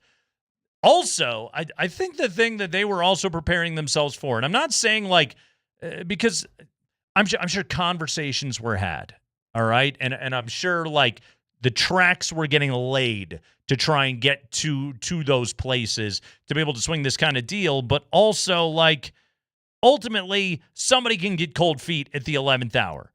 And the kind of player that somebody could get cold feet for would be a guy like Porter. But again, Brooklyn was such a perfect trade partner here because the Nets are essentially just kicking the can as far down the road as they possibly can. Ultimately, what got this deal done if you're the Brooklyn Nets? This sounds ridiculous. It was the 2032 first. No, I'm with you because I'm sure Fernandez said to them, there's a possibility we get a pick the year after Nikola Jokic is not a Nugget anymore. Right. And we all hope that's not the case. We really do. But you're not going to be sure. Here's the other thing that I wonder. I want to know what else I wonder, because I kind of talked about this yesterday, and the more that this happened, the more I think, I just wonder, did John Wallace get in there with Josh Kroenke and say, because and maybe Ben Tenzer was in there too. I don't know how Ben Tenzer would have felt about things, but, his title suggests he's more the numbers guy, so they had to go talk to him to make sure the numbers worked. Did John Wallace simply say, here's the guy we attack, and it's Michael Porter Jr. when you're on defense?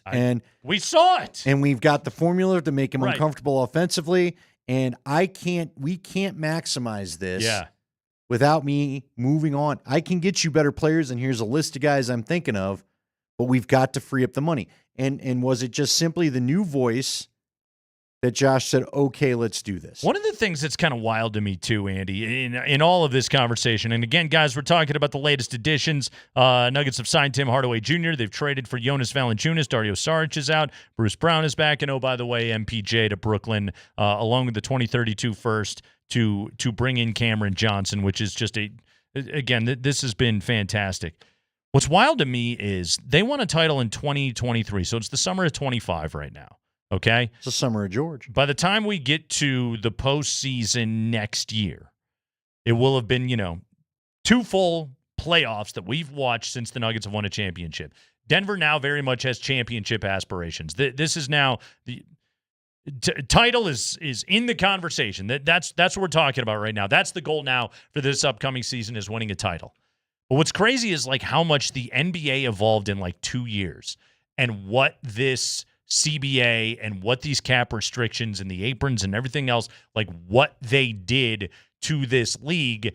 And the Nuggets, who had a roster built to win a championship under the old CBA, like how quickly that thing became obsolete. That the Nuggets salary cap structure, Andy, was a VCR over in the corner collecting dust, right? And now it's, hey man, we're streaming, baby.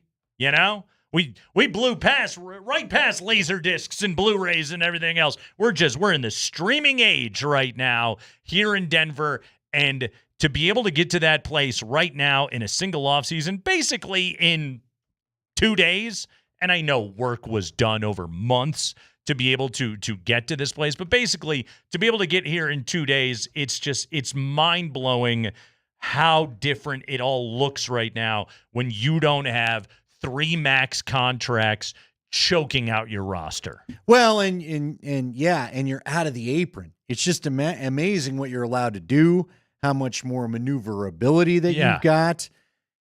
And look, they could still do something at the deadline. I don't care if they trade someone for picks. I don't need them to add salary because I want you to have flexibility at the deadline at this point, unless you just get some kind of... Somebody's going to want Zeke. Well, yeah, that's where I asked you more about a Strother, a Peyton Watson, or somebody that we haven't talked about before. Somebody's going to want Zeke, right? Not that I'm saying you right? shouldn't want them, but those are... Yeah, exactly.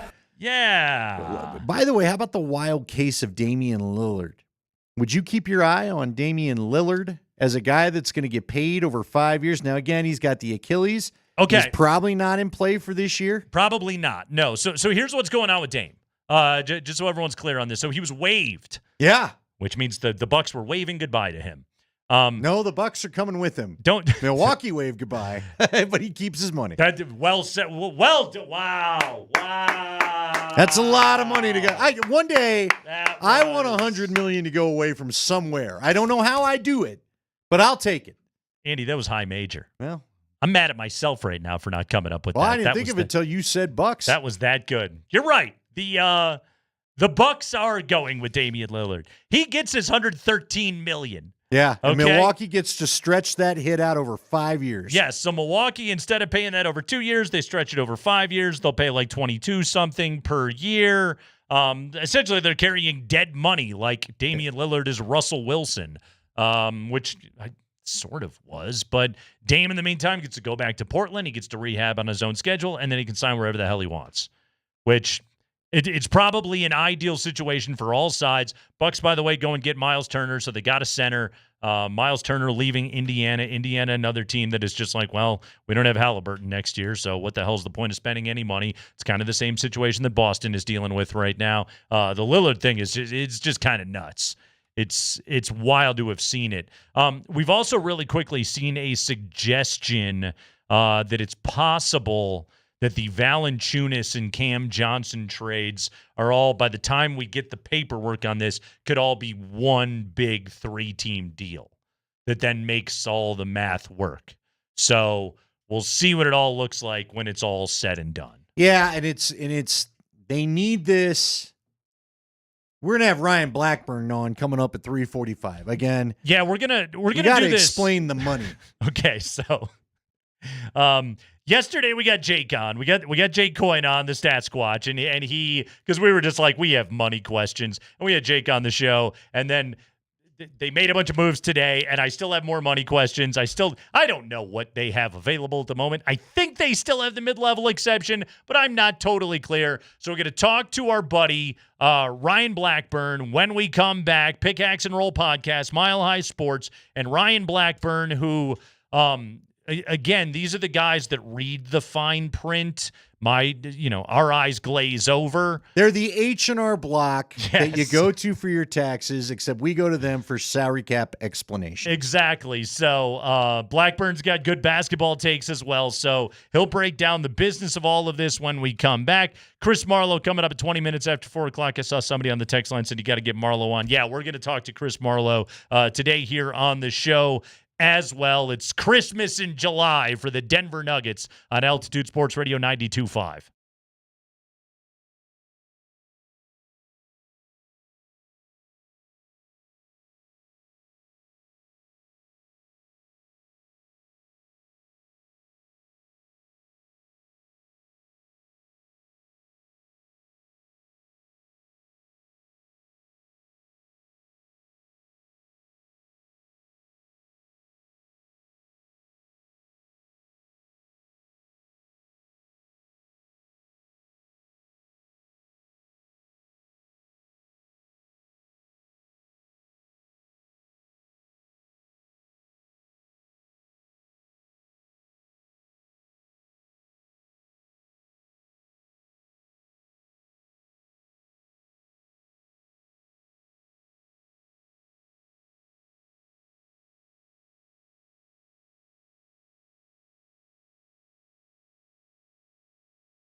Hi, this is Michael from Denver, and you're listening to Kreckman and Lindahl right here on 92.5 Altitude Sports Radio, the place where they can pronounce Shams correctly.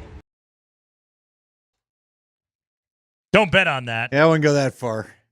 Sharania? Sharania? You're doing Sharania. great. Sham Sharania. There we go. Yeah. Here's what throws me off with him. Maybe. He's Shams when Malika Andrews does the proper introductions on NBA Today. Okay. But when I watch Get Up, it's Shams out of Greenberg all the time. And usually Greenberg's the stickler for the pronunciation. But he's always calling him Shams. But then every time I hear the NBA folks, they actually call him Shams. So I'm assuming that's how I'd like it pronounced. What about Linus Funsk? Well, Okay. good luck with you. Ryan Blackburn. I know some Claza. I can say that one easily, by the way. Mile High Sports, the Pick, Axe, and Roll podcast. That is where you get his stuff. Ryan has, I don't know if he's slept since yesterday, and that's probably a good thing. Ryan, let's start in this place because we're going to need you to educate and inform us. But before all of that, just everything that has happened in the last 24 hours, I didn't think was going to happen. And the biggest reason why is I didn't really think anybody outside of Denver wanted Michael Porter. And I don't mean that as a diss to him. He's just he's such a unique case. I didn't think this is the offseason the Nuggets would have. What were you expecting, and what has the last 24 hours done to your expectations for this basketball team? Yeah, I'm with you guys right there. I was not expecting anything crazy. The Nuggets front office basically told us, don't expect anything crazy. This is not something that you were supposed to be expecting at this point. I think the Michael Porter Jr. trade kind of jumped in their lap. I'm not sure if it's something they sought out. I'm not sure if it's something that Brooklyn decided to come to them with. But ultimately, they get a fantastic deal with Cam Johnson. They have to sacrifice a first-round pick in order to do it, but you see the ramifications of that over the course of these last 24 hours and how Denver basically activated every avenue for getting better in this offseason that they didn't have before. Think about if you're over the first apron like Denver was, they weren't going to be able to use that traded player exception. They weren't going to be able to get really recruit, or maybe they could have recruited Tim Hardaway Jr. and Bruce Brown, and maybe that is still something that they could have done, but they opened up the opportunity to go get themselves another backup center as well in Jonas Valanciunas. And I have to give so much credit to John Wallace and Ben Tenzer for allowing themselves the opportunity to get this done. They have done exactly what they set out to do. Yeah, it's interesting because we've got Valanciunas highlights playing. The Nuggets are like an actual topic on pardon the interruption. Who would have thought? But all right, so you think they're probably done. I would ask you this. Do you think there's any chance they try to trade one of their young guys now, Ryan? Or do you think they're happy with their roster, leave it alone? But could they – the only reason why I throw that out there is to maybe recoup picks at this point. I think it's a good thought. It's one of those things that they didn't really have the possibility of doing before because, think about it. Peyton Watson was going to be your sixth man. Julian Strawther was going to be your seventh man. These guys were going to play. And now you look up and down the roster and think, okay, you could justify it being, those guys might be the 10th man. They might be the 11th man, depending on the situation. So I think with the way that Denver has bolstered their bench, they have some skill sets with Bruce Brown's playmaking, his defense, with Tim Hardaway's three-point shooting, with Jonas Valanciunas being the big center in the middle, obviously. They're going to need other guys to step up. And I wonder if they would like to keep everybody and just have the depth that OKC and Indiana and those teams have been lauded for. Maybe it's something that you don't want to cut off your nose to spite your face in this situation just because you have the opportunity to recoup some assets. If you believe that Julian Strawther and Peyton Watson are still a part of your future, then you should keep them. If those guys and if their agents especially think that may not be the best situation for them anymore because of the amount of talent that you've thrown out there, it wouldn't surprise me if that still happens, for sure. We're talking to Ryan Blackburn right now, Mile High Sports, Pickaxe and Roll podcast, Locked On Nuggets podcast. Ryan's basically never not podcasting. Okay, Ryan, so Calm down. He's not DMac. He comes up from air every now and then. Yes. Ryan, break this down for us as though we're idiots. Okay. Because we are. What do they still have? What cap space is available? What is left? I know you've been going through the assorted machinations of all of this as the deals have been going down. I know we don't know everything exactly, but as far as we know, what is the Nuggets' current cap situation? Yeah, and I won't pretend to know everything either, just because some of these contract incentives and Cam Johnson's contract, for example, I'm still trying to figure out in terms of, okay, how much room do you actually have? What I do know from listening and like reading the actual experts on this, the Bobby Markses of the world of ESPN, I think that those guys are pretty sure, based off of what Denver has done, that they are over the first tax apron in in practice. They may not be there from an actual money standpoint. I actually don't think that they are quite over there from a money standpoint. They are over the luxury tax, but they basically have one more opportunity to add a big contract if they want to. Or I say big relatively because they've gotten Tim Hardaway Jr. and Bruce Brown on minimums. Right. The fact that they are able to do that is ridiculous. Those guys are better than that contract for sure. So is the slot that they have, is that the are we back to the little MLE now, the 5.7? Yeah, so basically, if Denver was going to use the big MLE, they would have to stay below the first apron. They would not be able to do that if they signed all of these guys, if they traded for Valanciunas, things like that. So, and they've obviously done those things. It feels to me like they may not even use it at this point, if I'm being honest. The way that they have assembled this roster, they've put themselves into a position where they can be very choosy. They can be very picky with the kind of player that they add. So I'm curious to see whether they actually do use it and get it done, but I don't think it's a mandatory thing anymore based off of the talent that they've added. Well, and wouldn't they want to stay below the first apron so that they have the flexibility at the deadline? Doesn't the first apron then put us back in restrictions for trade deadline stuff? So they are technically a first apron team, despite not actually being over it. Okay. I know that's kind of hard to quantify. But because of the trade that they made for Valanciunas, they have put themselves as a first apron team, technically based off of the actual cap machinations that they've done, not from a salary standpoint. So all of the rules still apply, despite the fact that they may not have to pay as much money. It is extremely confusing. It is basically like trying to identify a dissertation in college on psychology or something. This is what this is. And I'm still trying to figure it all out. But fortunately, the Nuggets have Ben Tenzer, who has been marvelous in making sure that Denver's machinations here have been cap sound. That's why they got a contract lawyer over there. So let's talk about the fun stuff then, Ryan. Let's tap into that side of your brain. Cam Johnson, tell me the things that he's going to bring to this team that Michael Porter could not. They're pretty similar in terms of kind of process players. I think that the way that they would impact the game is relatively similar. You look at the stats and you think that they're similar. What I will say is that Cam Johnson's a better offensive player, a more well-rounded offensive player. He's somebody that I think processes the game a little bit quicker, a little bit better off the dribble. He can make reads out of the pick and roll, out of the DHO. These are weaknesses in Michael Porter's game that kind of left him to be a catch and shoot guy a lot of the time.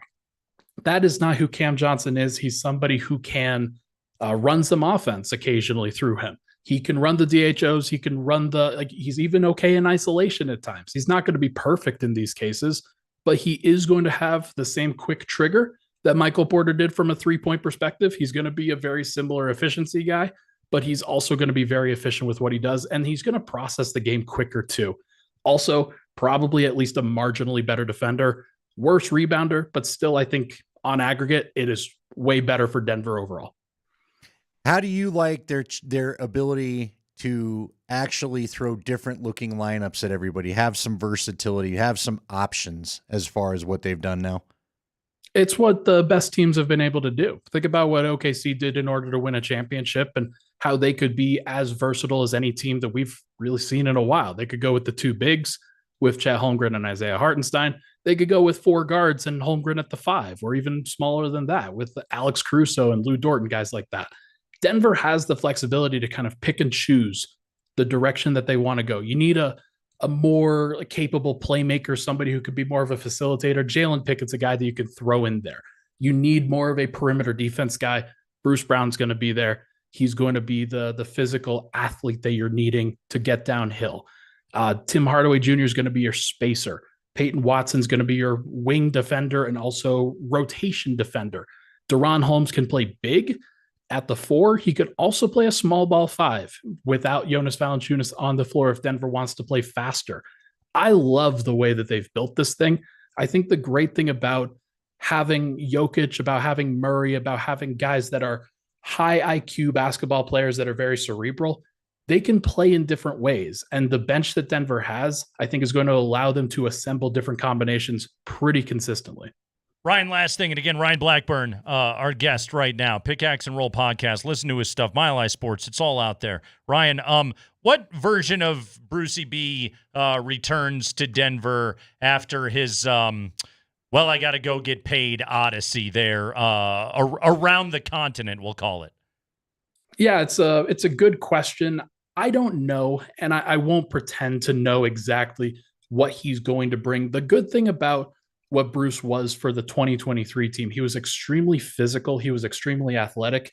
He was also 2 years younger, and I do think that does matter in some of these cases. I hope that he brings a little bit more of a well-rounded three-point shot this time around. I hope that he's a little bit more precise as a ball handler than he was previously. He has learned a little bit on the job in some of these places. He played off of Kelly Olynyk in New Orleans and in Toronto for a little bit. There are some things like he still knows how to play. He still knows how to kind of mold and mesh his game to what is around him. And again, high IQ basketball players, that's exactly what the Nuggets need. They need guys who are going to be aggressive. He will continue to do that. And I just have no doubt that it's almost all about vibes in some ways with him, where you just know you're going to get more energy. You know you're going to get the attitude, the aggressiveness. And the Nuggets, I think, are going to play with a little bit more swagger, where you didn't know if they were going to be competing with the OKC Thunder now. Yeah. Now you do. Yeah. Now you do. Got the cowboy and Bruce hat. Brown is going to ensure that you will. Damn right. Ryan Blackburn, everybody. On Twitter, at NBA Blackburn. Follow him right there. And again, I'm assuming, Ryan, you only got, 8 or 9 more podcasts today, a few more posts to put up. But it's a hell of a lot better than the alternative. So thanks, man.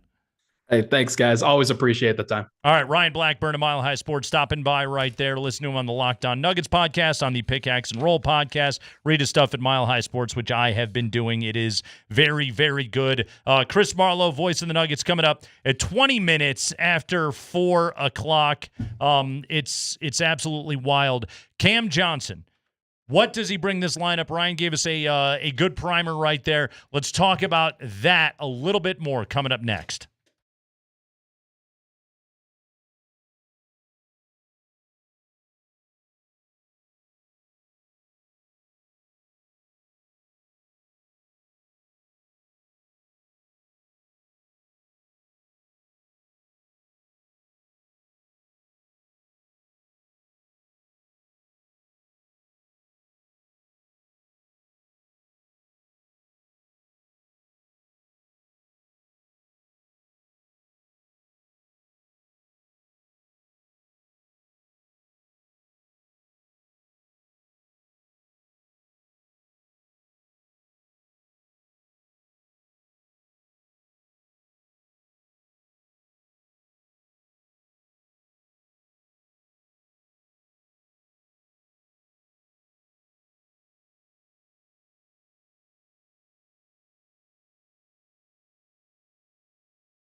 Voice of the Nuggets, Chris Marlowe, coming up at 4:20. Voice of the People is open to you right now. It's on the Altitude Sports Radio app. You tap on the icon, and then you can enter the Stars, Stripes, and Big Pipes contest. We're giving the voice guy a break this week. We're asking you, the listener, to do our rejoins. One listener who enters will win a Traeger grill from Ace Hardware. Pretty sick. To enter, go to the Voice of the People on the Altitude Sports Radio app. Send us your best rejoin for our show. Hi, my name is Jim, and I am from Wheat Ridge or wherever. Funsk. My name is Linus Funsk.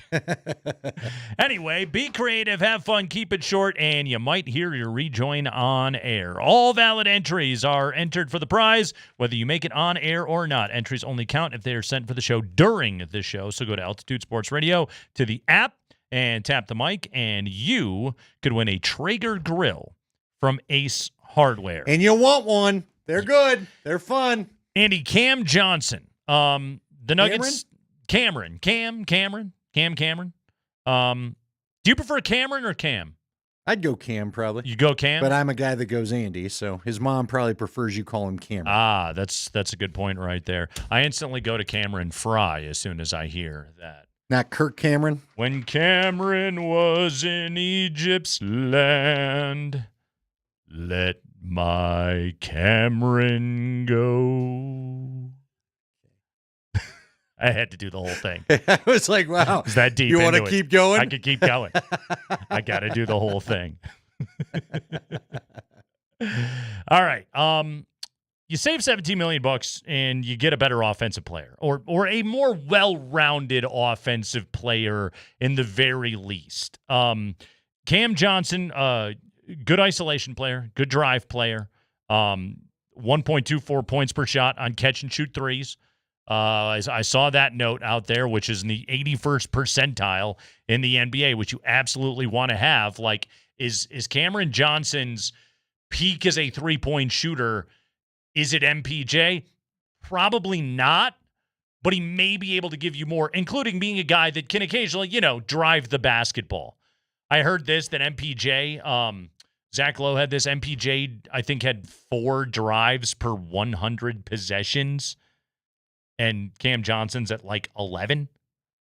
That's massive that he could do that. So huge that you bring in that player. I want to read, sometimes we go back and we reference the Ringer top 100 players in the NBA.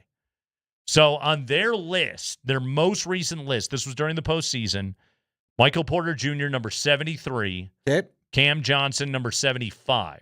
So 2 spots below, so basically a wash.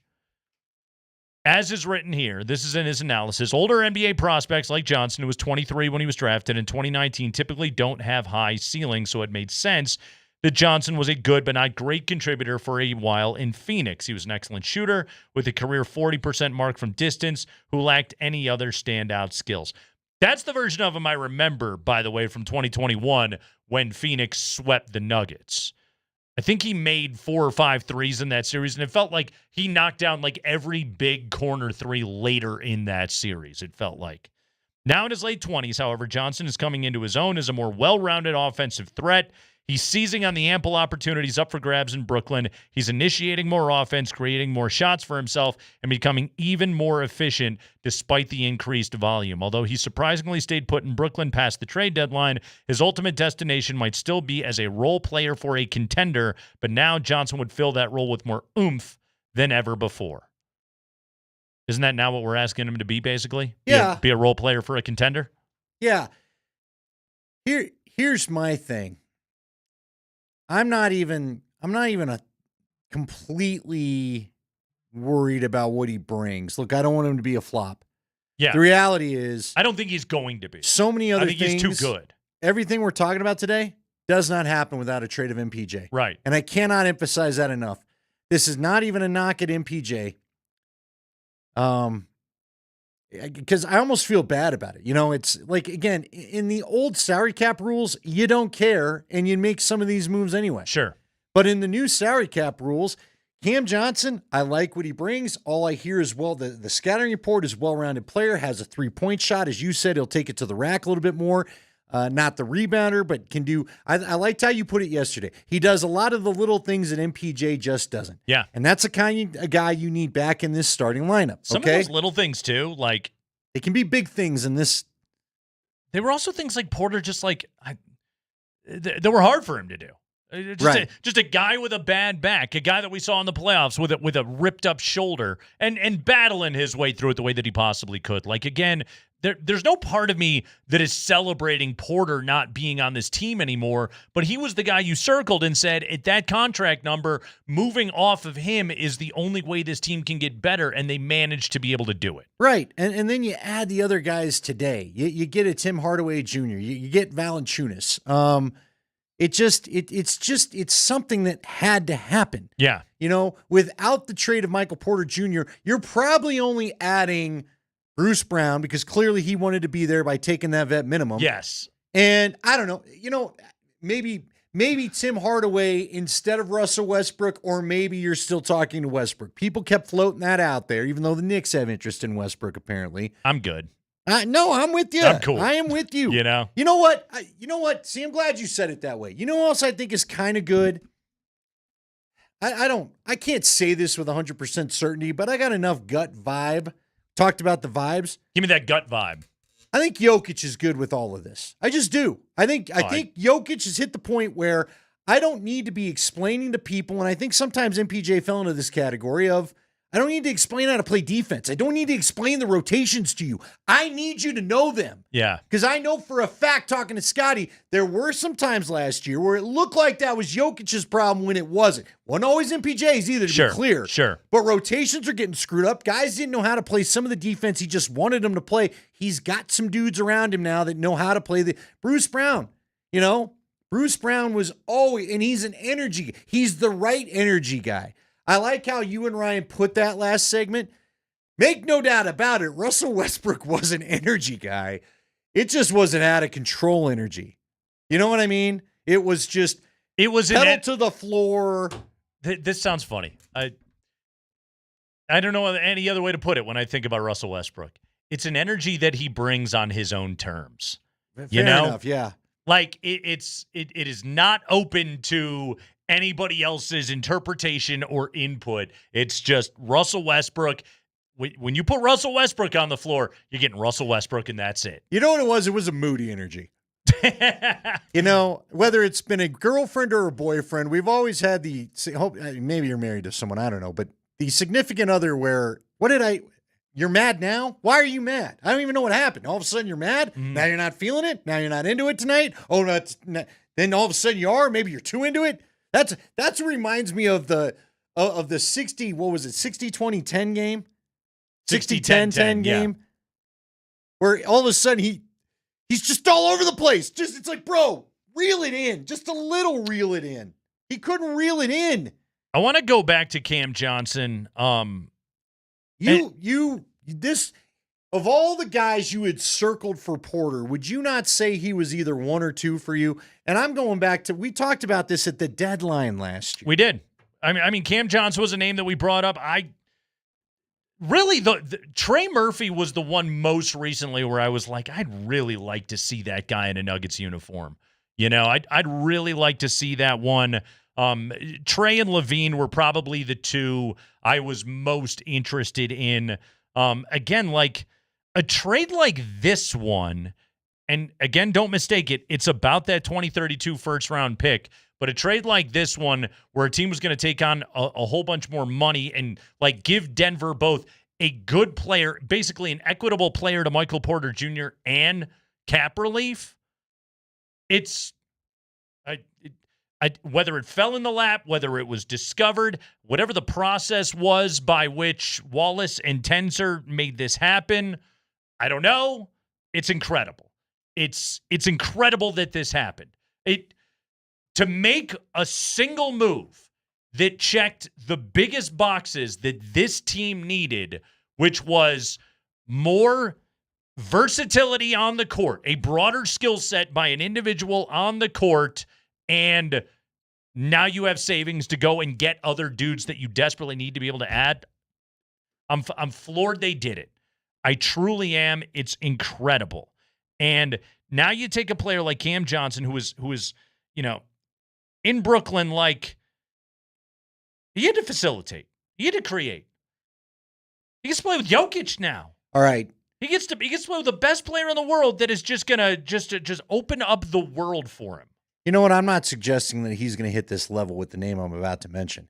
But the last time I heard you describe this kind of player who now gets to free up and let the pressure be relieved, it was Aaron Gordon. It was AG.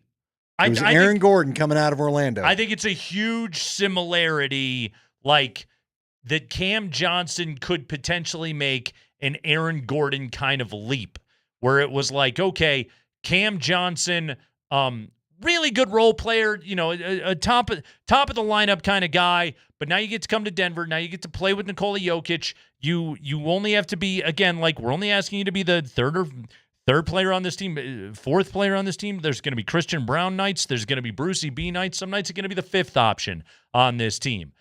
And I think that players, like, I think they like living in Denver's egalitarian basketball system where everybody eats when they play with Nikola Jokic.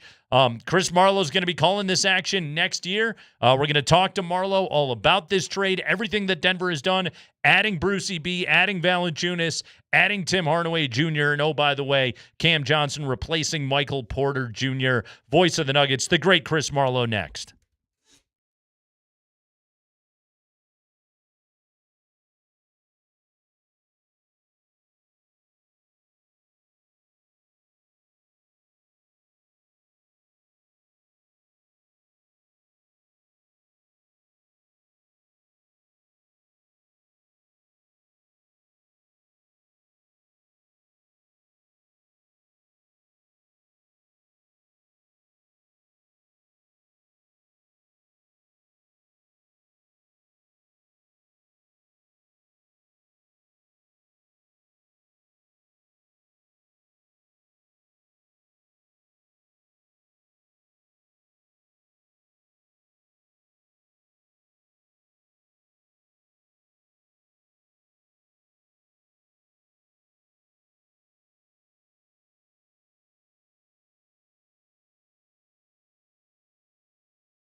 Now Morris with it. Hey, Jokic deflects. He's got the steal. Jokic on his horse. At the end of the ground. Oh my, Nikola Jokic. Here, 99th of his career. Third steal tonight.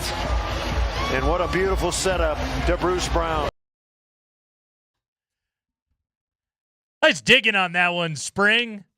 Found a Bruce Brown highlight for us. Chris Marlowe, voice of the Nuggets, joins us right now on the Ramos Law Hotline. Car accident, you need Ramos Law, a medical doctor and attorney. Visit ramoslaw.com. Chris Marlowe, how are you, man? Well, I'm doing good. I thought you were going to play the Serbian hooker highlight there. I never hear that anymore, but I'm almost glad you didn't. I promise you, we certainly have it in the system. Spring can dig that one up in a hurry. A splendid Serbian hooker. There it shot. Is. There. There you go. I still love that you dropped shot in at the very end. Chris, let's start here. How much better are the Nuggets right now than they were like 24 hours ago? Well, it seems a lot better. Mm-hmm. It seems a lot better. It seems like John Wallace and Ben Tenzer have hit the proverbial home run. I've been thinking about it a lot today as all these trades were coming through. I remember a time when I went to see the great magicians Penn and Teller in Las Vegas, and they brought this giant tiger up on the stage in a cage, like a huge tiger, and they put like a little drape over it, and like 5 seconds later it disappeared. I go, how did they do that? Mm-hmm. How did they do that? And that's kind of how I feel about what Wallace and Tenzer have done here. They've taken a team that was right up against the cap, that seemingly had no money, seemingly had no wiggle room, two inexperienced executives that didn't know what they were doing, and they have turned out to be one of the hits of the free agency season. It's been wonderful. Yeah, I did not see this coming. I did not see them getting a player as good as Cam Johnson while also getting the kind of cap relief that trade opened up for them. Chris, Cam Johnson's been off in Brooklyn, which, funny enough, has sort of been like NBA Siberia for the last couple of years, and I think it's going to continue to be for some time. You've called Cam Johnson games. Obviously, we remember him from the Phoenix days. But give us a little breakdown of how you think Cam Johnson is going to fit in here and how well this is going to work for him playing alongside Nikola Jokic. Well, it's interesting. It didn't seem like he played very much when he was with Phoenix. Mm-hmm. And we only see the New Jersey Nets a couple of times, so I haven't watched him a bunch. But what I have seen, including this year, he's athletic, he's bouncy, he can really shoot it, and he shoots it. You know, he doesn't have to be exactly on balance to make jump shots. You know, he flies around the court. He's got more. And I was thinking about this when you compare him to Michael Porter Jr. Maybe Porter is the better standstill shooter, but Cam Johnson brings that energy. And I think when you're talking about guys like Bruce Brown and Cam Johnson and Hardaway Jr., even Valanciunas, they bring a certain gravitas to the Nuggets. They fly, and I think that's contagious. And I think that was kind of missing last year. They didn't have the guys that want to grind it out and get in your face and go. Yeah, we saw some of it with Gordon and some of the guys, but I just like Cam Johnson. I think, as some of your other guests have said today, and I've been hearing all the way, he just does more of the little things. Mm-hmm. He plays with more passion. He plays with more enthusiasm. He moves the ball. And, you know, his 39% shooting, 89% from the free throw line is as good as Porter, and maybe even a little bit better. How important is it to get that back up big, too, Chris? I mean, you know, you've been calling all the games. You know how so many – I think you and Scotty were the ones that made the non-Jokic minutes phrase famous there as we tried to figure out how to not give away leads all the time once Jokic left the court. How big is it to get Valanciunas in your mind? I think it's a terrific acquisition. I think he's been a good player for a long time. He's been a starter. He can get you a double-double. You know, it's interesting when you're broadcasting the games, you know, you go to halftime, you go get a soft drink and you come back, and then third quarter rolls around, you're playing well, the team's doing good, and then you realize at the start of the fourth quarter that Jokic isn't going to be in there. You go, oh, my God. And they score 10 points in a row, and you say, here we go again. I said that one night, and I thought, oh, my God, maybe I shouldn't have said that. But I think having him, one of the big benefits that I haven't heard many people mention is that Jokic averaged 36 and a half minutes a game last year. Yeah. That's a lot. That was his career high. And I think with Valanciunas that you can cut that down to 30 or 34 minutes. Jonas is big. He's burly. He can make jump shots.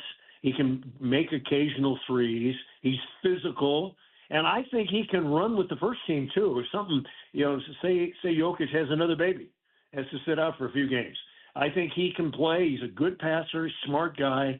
Someone had mentioned this year, hey, he's a good friend of Nikola Jokic. I think that's important too, the symmetry there. So I think having him on the bench, plus he looks mean too. I like that in a center, backup center. You got to have some guys that have some toughness. Jokic had the goatee and the sparsely beard this year, but maybe he'll have the full beard, and we'll get the double beards going this year. Valanciunas is just an absolute grizzly bear out there. And I said this earlier, Chris, that's one fewer guy in the NBA that can actually bang with Jokic and hang with him physically. Now he's on your side, so that certainly helps. But I think the biggest question with Valanciunas is how is your Lithuanian? Do you have to brush up on it to get some good calls for Jonas? No, I just have to say Jonas Valanciunas. And say it correctly, at the time, and I think he still is the highest drafted Lithuanian of all time when he was drafted into the NBA. Number 5 pick, right? Number 5 pick back in the day. And when Arturas Kartashovas was here, he came up to me one night and he goes, because he's Lithuanian, and he came up to me one night and said, hey, I really appreciate when you talk about Jonas Valanciunas that you pronounce his name right. And I said, well, there's being an announcer for you. We'll take the praise any way we can get it. That's right. It's pretty critical. By the way, I think Sabonis went 15th or something like that. Good player too, but obviously Valanciunas, highest drafted Lithuanian. Nice piece of trivia right there. Chris, what's Bruce Brown got left in the bag? Well, that's a good question. I was looking at his stats. His numbers are down. Obviously, I don't think he's quite the player he was during the championship year, but you got to remember that he had knee surgeries, had nicks and bruises. He had a year last year in New Orleans that he'd probably rather forget. But, except for the nightlife, who wants to be in New Orleans? Some of these teams, Brooklyn, these players, you got to figure they're going to take a 10 or 20% uptick, playing with a contender, playing with Jokic, playing with guys who want to win, playing with sellout crowds, 125 we've had in a row. It's going to be a different atmosphere, and I think he can rejuvenate. Everybody knew he wanted to come back here. It was just a matter of putting together the pieces. I was over at Cabela's today, and I almost bought a black cowboy hat just to wear around for a little while, but they were too expensive. But I think he's going to be a hit. You might remember, I believe in the championship year, he started the first game of the year at Golden State because Murray was out, and the Nuggets won it at Golden State when Golden State was good. So he can play the point. He can play the two. He's aggressive. He's long. He's active. And if he's healthy, that's the big key, I think, for Bruce Brown. I think last year it's one of those rehabilitating years. You have surgery the year before, and then you're not quite as good, and then hopefully he's going to come all the way back in. Let's hope he's down at the corral riding some Broncos right now, getting in shape. By the way, you can only get sick off hurricanes so long, so I understand what you mean about the nightlife. But, Chris, I don't know. You've seen a lot of things happen in sports. Look, I've been doing this now 25 years. I got to tell you, I've never seen a league, I feel like, transition so quickly as it feels to me like the NBA has from the big three to all of a sudden you want depth. I think that's what some of these moves show because, honestly, Chris, none of us thought we were going to be having this week. After last week's press conference to introduce the two new guys, I thought they were just going to ride with the core four, add a couple minimums, and pray they had 7 guys. Have you ever seen a league transition kind of philosophy? Because it feels like everyone's trying to go deep the way the NBA has the last couple of years. Well, my dad used to tell me imitation is the sincerest form of flattery. And you see these teams that have the deep benches, They can bring in 3, 4, 5 guys. Whenever anybody would come up to me and say, "Well, how come the Nuggets didn't get to the championship this year?" I say, "Hey, you give us Wiggins and the guy with the headband and Caruso, Wallace, and Caruso, and I think we would have done fine. We were just missing a couple of guys, and now Wallace and Tenzer, they have put together a roster. You kind of went over it. Guys that can shoot, guys that can defend, big guy that can back up Jokic.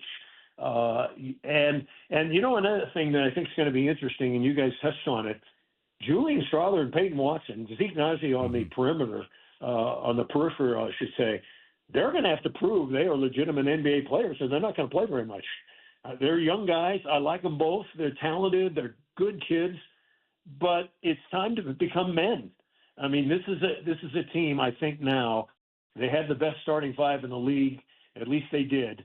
And I certainly think it's right there. But now they bolstered their bench. They got a new coach. They got a new attitude. I like the fact that they're bringing in some new coaches with some new ideas. J.J. Barea, I think, is going to be a hit. I think he's the new assistant coach, former Dallas champion. I think he's going to bring the fire to the coaching staff and to the team, whether they like it or not. And I just think it's time to get your big boy pants on, because next season is going to be a lot of fun. Well, yeah, Nikola deserves it, right? Because he's just done so much and so much of carrying the team for so long. Before we let you go, you weren't ready to make the commitment to the cowboy hat, because it is a commitment there, Chris. You don't want like the little howdy doody cap, right? You were looking at a good hat, I take it, over there? It was a really nice hat, probably cost a couple $100, and I just thought, I'll put this on. I'll take a picture of myself, a selfie. My daughters will think it's cute, and everybody else think I'm an idiot, and then I'll never wear it again. So I figured I'd let Scott Hastings come back. He's probably already bought one, and let him wear it on the air there, and when you guys have Bruce Brown in there. And it's really fun to have guys that you're rooting for. I, like you guys, was thinking before, there may not be much happening here for the Denver Nuggets. There may not be trades. There may not be acquisitions. Nobody's got any money. And look at this. Voila. The Tiger has disappeared, and the Denver Nuggets are back in the conversation. Absolutely phenomenal stuff. Plus, you just don't cover up TV hair that looks that good. He's Chris Marlowe, everybody, the voice of the Nuggets on Altitude Television. Chris, great work. Thank you so much.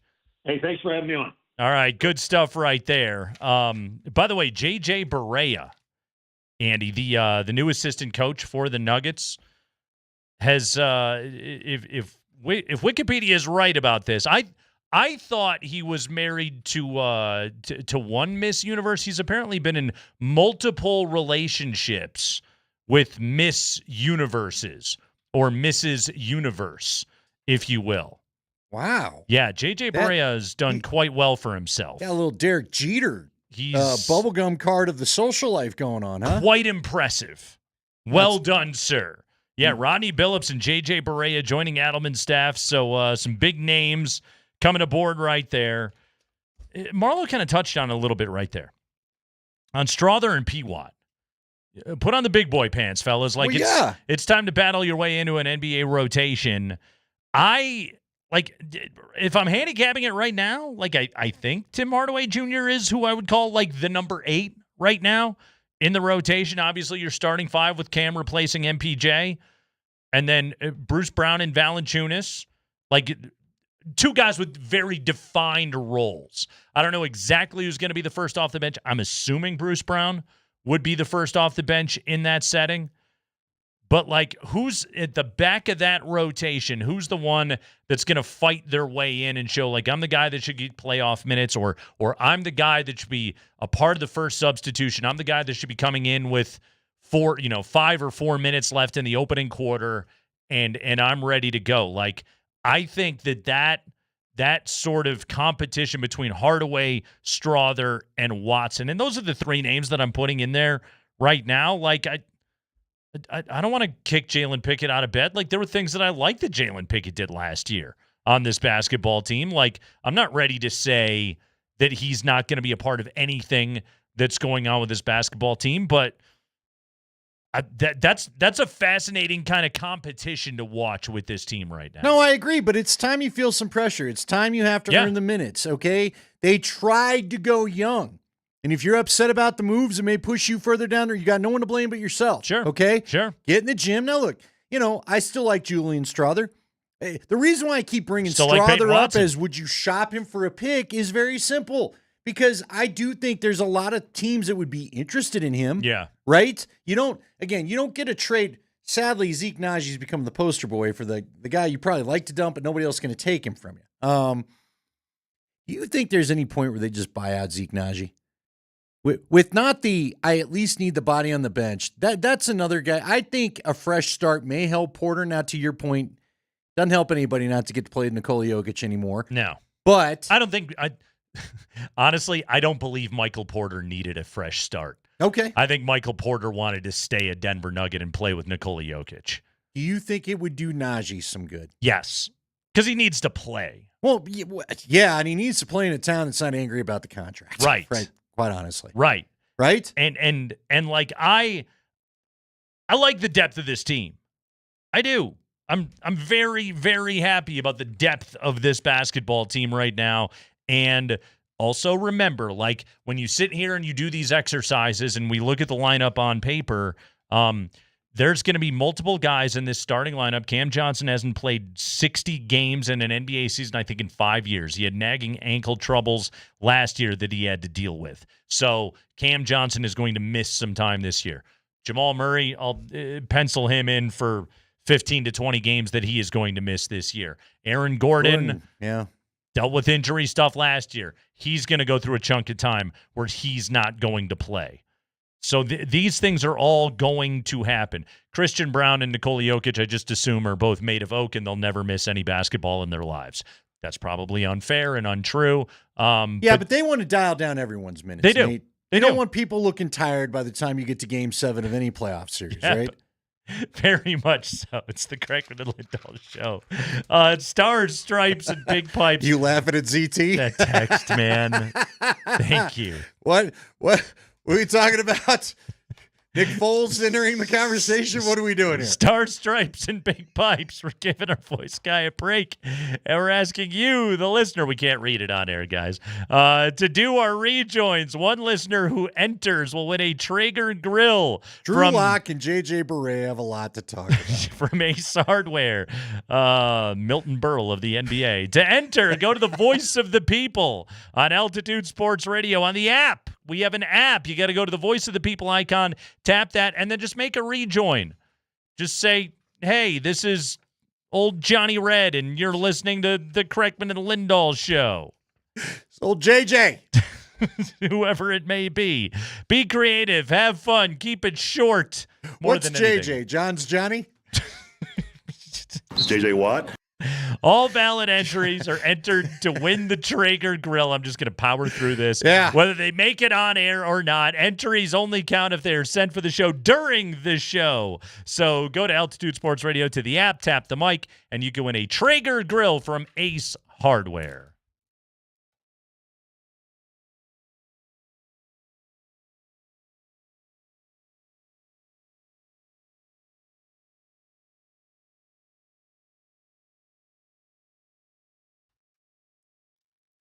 Hey, what up, Denver? It is Nate Kreckman for Roller Auction. Go to roller.bid/altitude to sign up to be able to bid. So many great summer auctions available for you to be able to bid right now at Roller Auction. At this moment, City of Loveland Vehicles and Equipment Auction. This one just opened today. How do I know that? Because I'm on the email list. They send it directly to my email inbox, and I click on it, and boom, I can start bidding immediately. I can start watching the items that I like. So sign up to bid at roller.bid/altitude. This City of Loveland Vehicles and Equipment Auction got a Chevy Silverado utility truck, a Chevy Caprice police vehicle, engine crane, automotive parts, and so much more. Some fantastic prices on these sedans, sub 100,000 miles on these things. Got a 6-liter V8 2014 Chevy Caprice Police rear-wheel drive,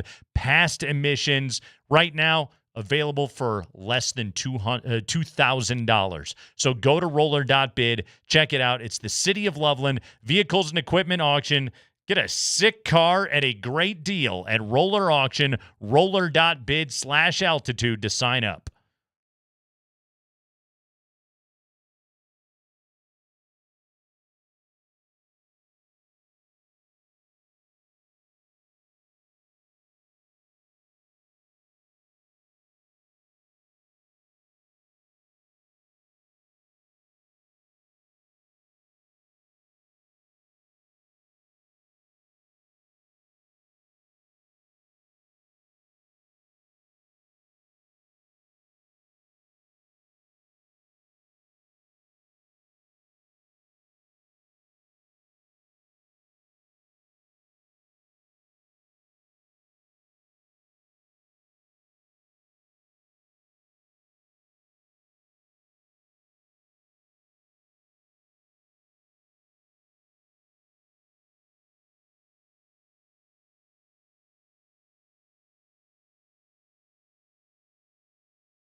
Hey, you guys! This is Greg from Longmont. Nick Kreckman and Aaron Lindahl will be back with you shortly.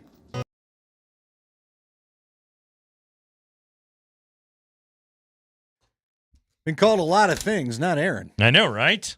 You ever been called Jonas? No. What about Jonas? Donskoy? No. Jonas Valanciunas, the big Lithuanian. By the way, I wore my Lithuania shirt to celebrate Jonas Valanciunas today. Very loud. It burns the retinas. I like it. Thank you. We're with you today until 6 o'clock. It is the Kreckman and Lindahl show. Jonas Valanciunas, the Lithuanian, all-time Lithuanian great. I mean, you got to put the great Arvydas Sabonis at the very top of the list. Sure. You probably go Golden State Warriors legend Sarunas Marciulionis. Next to that one, Domantas Sabonis has turned into a very nice NBA player in Sacramento. I love that dude when he was at Gonzaga.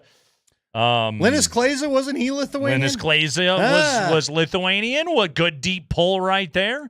Former Nuggets GM Arturas Karnišovas, now the guy running the show in Chicago. He was on the 92 Lithuanian team that won the bronze medal. He was super excited to talk to us about that one day. He was pumped to be on our show. Let me tell you. We asked him about it. Oh, I remember. He didn't care. It was like, yeah, I don't know. It was a good time. All right, cool. By the way, there was a great podcast that I listened to a few weeks back. It was called The Grateful Team. It was actually a 3-part podcast about that 92 Lithuanian team hosted by Bill Walton. It was something that Bill did like right before he passed away. And it was a team that he was really passionate about because he's both a deadhead and he's insane. He was nuts about European basketball. But one of the things I learned about that was, in the medal ceremony, like, the dream team's up there getting their gold. There's Croatia getting their silver. And Lithuania won the bronze because they beat the unified team, which was like basically the Soviet Union, the unified team, because this was right after the breakup of the Soviet Union, and they won the bronze. So they famously or infamously wore their tie-dye shirts in the medal ceremony. They weren't supposed to, but what happened was they were supposed to go up there like in their team uniforms. They beat the unified team in the bronze medal game, and then they just partied. And like there was like packets apparently of like protein powder in the locker room, and somebody just ripped them open. They threw them everywhere. Apparently Arvydas Sabonis, I didn't know this, he broke his hand in the celebration. He jumped up and his hand smashed through the ceiling and he busted his hand. So he went out there with a broken hand.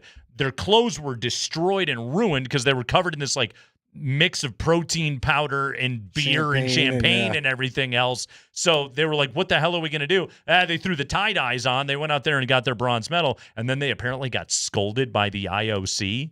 And I think their reaction was just like, what do you want us to do? Give the bronze medal back? Yeah. Like, calm down, guy. Yeah. Sorry. Yeah. Sorry about that. Sorry about the joy. Sorry we had fun. Yeah. Yeah. Sorry our country is now free and we just accomplished something. But sure. So that's a good story. And Valanciunas, all-time Lithuanian great. So we're celebrating him. He's also, again, the best Nuggets backup center since Mason Plumlee. All right. This is a little bit of a sidetrack. All right. But I wanted to ask you this yesterday because you brought up this team. Would you like a doc about that team?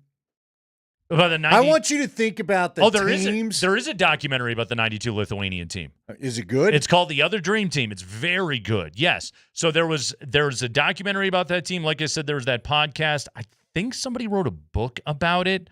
But like as a cultural touchstone of like what that team meant to Lithuania, it was absolutely massive. It was also, I didn't know the backstory, and again, I learned this from the Bill Walton podcast. I didn't know the backstory of Šarūnas Maršalionis essentially having to be able to like escape from Moscow to get a flight to the U.S. so he could sign with the Golden State Warriors and begin his NBA career.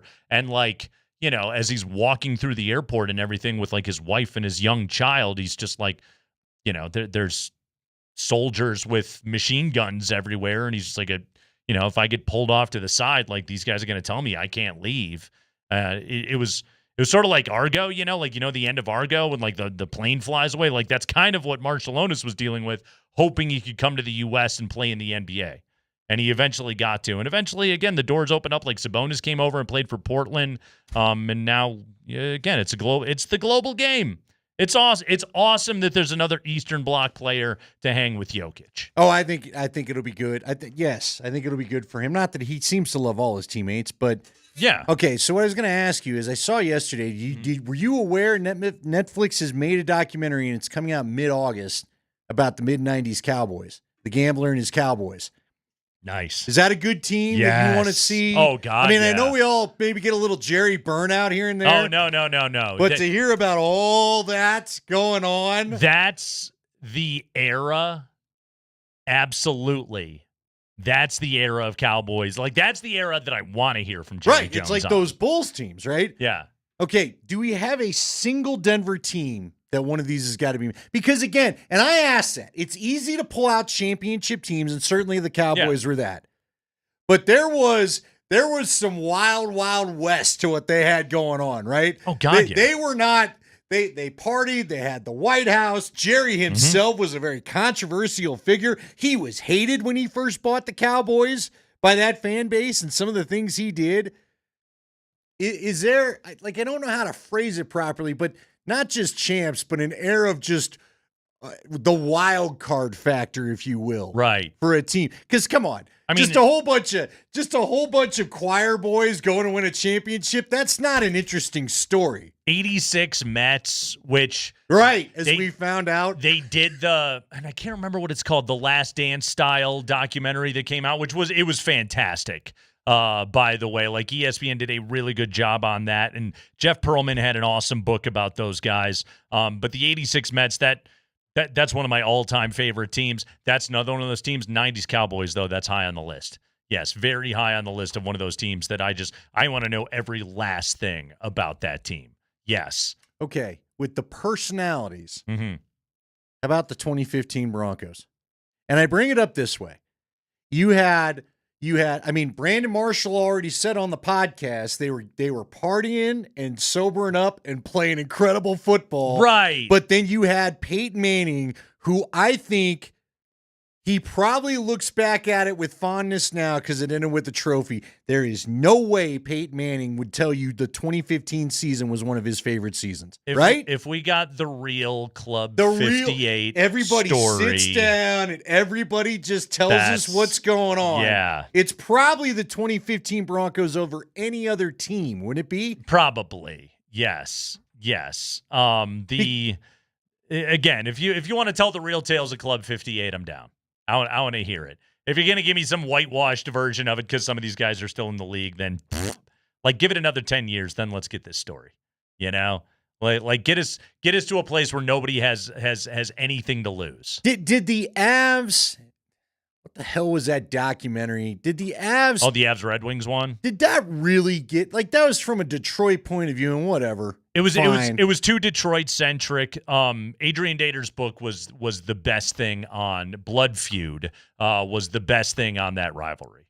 Yeah, it's we well need worth a the read. doc where both sides, like you said, the safetiness, whatever it is, it's all off. Yeah, you either tell us the real story or you're not on the show. Yeah, you know what I mean. Yeah, but I would really love to know. That's why The Last Dance was so good. I know. Yes. I don't, like you said, I want to know. I'm not like Jordan. I love Jordan, but you saw why guys do not love Michael Jordan. Right. He is kind of an ass. Yeah. Yeah. A little much. Yeah. Calm down, Fred. Right. And it's good. It worked for him and it helped him unlock the highest level of basketball that he could possibly play, but also it's at this stage of your life, let some of it go, guy. I'm really interested to see what he's going to be like on NBC next year. When he's working as a contributor, what is he going to be like? He could be fantastic. Who knows? If it's unfiltered Mike talking exactly about what he thinks about these players, he could be wonderful. Will he be better than Brady? They're kind of the same position in their sport. Yeah. Now, Brady doesn't seem to have the axe to grind, obviously, that MJ does. No, not nearly as much. But Brady does. If I could request one thing of Tom Brady, don't talk to me like you're giving me the locker room speech so much. Does that make sense? Yes. The whole go get, please, just a little less of that.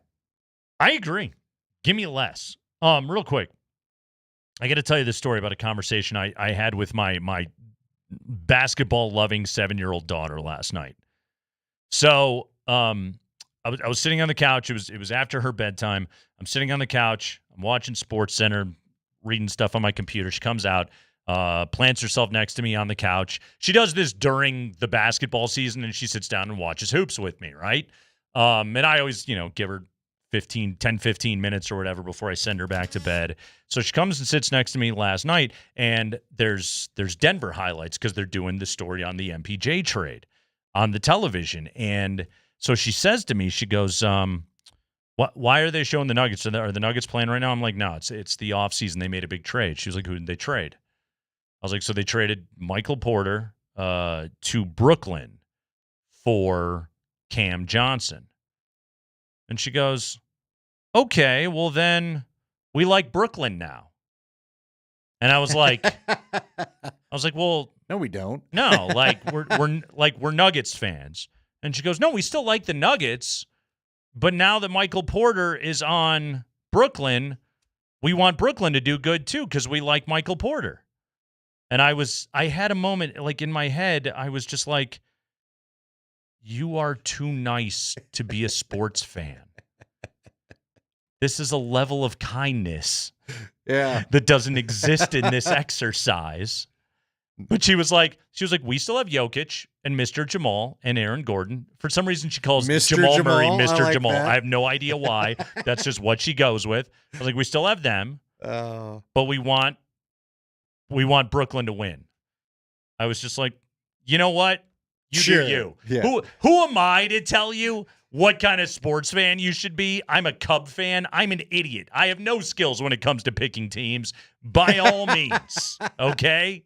So yes, you can root for Brooklyn if you want to, but it was too kind. It was too nice in that moment, and I was just like, wait, really? Okay, yeah. But I guess, yeah, by all means. So anyway, my kid is too nice to learn to be a proper sports fan, I suppose. You're not done. You know, I had that the first time I had to explain retirement to Hayden. Uh-huh. You know, because he was like, he was 6 or 7 about Lucy's age, and he was like, where's Peyton Manning? He's old. I was like, well, he had to retire. He goes, well, why did he do that? And I was just like, he wanted to go hang with his kids. And he goes, well, why can't they share him? It's like, I have an explanation, man. You got me there. I don't know. Sorry. Enjoy Brock Osweiler. There's a thing called CTE. He's too rich to get any more. Yeah. So he's done. He likes Bud Light. It's Kreckman and Lindahl. 5 biggest stories of the day from around the NBA next.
All right, let's dive into all of the latest NBA news. Yesterday, the massive story, Porter to Brooklyn for Cam Johnson. Oh, yeah, they gave up a 2032 first-round pick as well. And Bruce Brown returning on a one-year deal on the vet minimum. But the Nuggets were not close to done. They got right to work first thing this morning. Mark Springer, let's go through all of it. Tuesday, Tesh, here we go. This morning, the Nuggets traded Dario Saric, that is amazing, to the Sacramento Kings for Jonas Valanciunas. The Nuggets used the taxpayer mid-level on Saric last season. They now flip him for Jonas Valanciunas. They also agreed to a one-year veteran minimum deal with shooting guard Tim Hardaway Jr. All right, let's talk about this trade. First off, Saric, 1 year left on the deal, about $5 million. With Valanciunas, you take on 2 years at $20 million. So a salary dump for Sacramento. They wanted to get Valanciunas out to open up a little bit of cap space, so they get their savings, $5 million this year, and a full $10 million next year. So that's what Sacramento was going for. Valanciunas initially signed that deal with the Washington Wizards. He was traded to Sacramento at the deadline last year. He played 32 games for the Kings, averaged about 9 and 7, 33 years of age, 7 feet tall, 265 pounds, an absolute beast of a guy. Jonas Valanciunas has been a very good NBA player for a long time. Andy, this gives Denver their best backup center since Mason Plumlee. Now Tim Hardaway Jr. He comes over from Detroit, where last year averaged 11 points per game and 28 minutes per. Pretty nice season on an up-and-coming Detroit Pistons squad, 33 years of age. He now agrees to a deal on the vet minimum after last year. He was in the final year of his 4-year, $75 million deal. I'm really interested to see, we'll get to Valanciunas in a second. Let's stay on Hardaway real quickly. What the dynamic is going to look like and sort of how the Nuggets are going to envision his role. Does he just immediately step into the rotation? He is your backup wing, or could Strother and Watson eat into some of his minutes, and could Hardaway sort of be the old trusty, reliable veteran who's around to potentially fill in starting roles, or should one of those guys underperform or not develop? I think it's all an open competition right now. Yeah. I have said it throughout the show.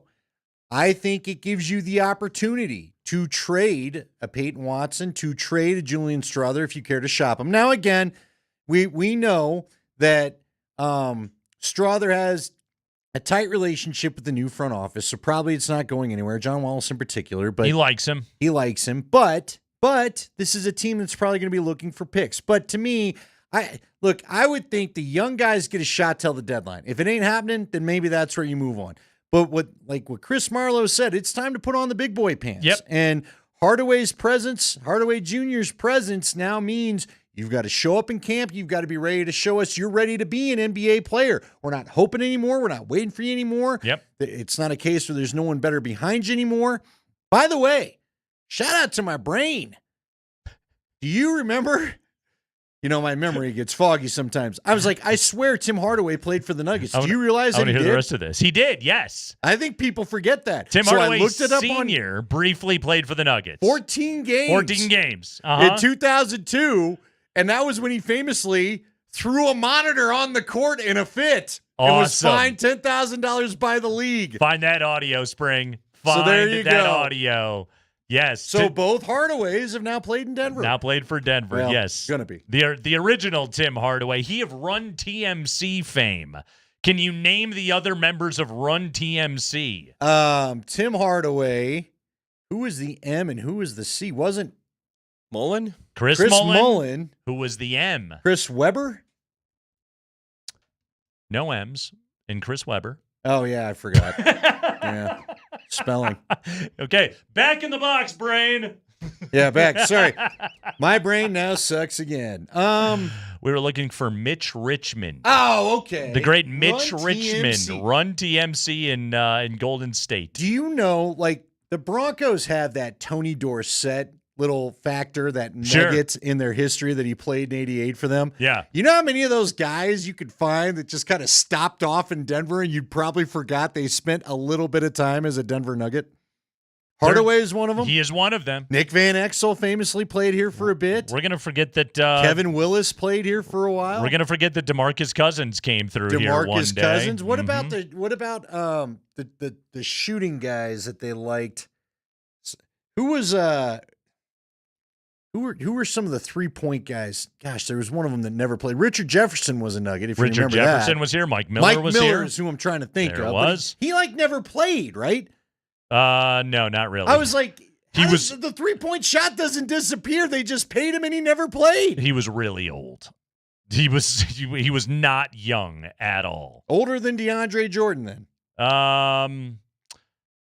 Good question. I would have to do an age comp on that one, but his finest days were behind him. He once had a pet monkey, did Mike Miller. Jalen Rose was here. I wonder if people realize he was drafted and started his career. That he was. Ooh, good call by Will. Swaggy P came through here for a minute. Swaggy P came through. He sure did. Isaiah Thomas, and not the one you're thinking of. Mm-hmm. All right, go ahead, Spring. High five. All right, this is all. IT, that's right. Mm-hmm. This is all according to Mark Stein and Jake Fisher of the Stein Line. Russell Westbrook has received interest from the Knicks and Kings, but both teams now appear unlikely to be able to sign him. The Knicks had interest, but instead have signed Jordan Clarkson and Gershon Yabusele in free agency. And the Kings have signed point guard Dennis Schroeder. So we don't know where Westbrook is going. All right, so Russell Westbrook remains out there. Apologies to the Sandman, Mike Sanford. Gershon Yabusele will not be a Denver Nugget. I know that's heartbreaking for him. He fell in love with Yabusele one night during a Nuggets-Sixers game last year. Mostly liked his giant can, let's be honest. Good rebounding can. There's no doubt about that. But yet, Yabusele is not coming to Denver. Jordan Clarkson also not coming to Denver. I would have enjoyed that one. Could he have been the bigger dumper? That's a large dumper.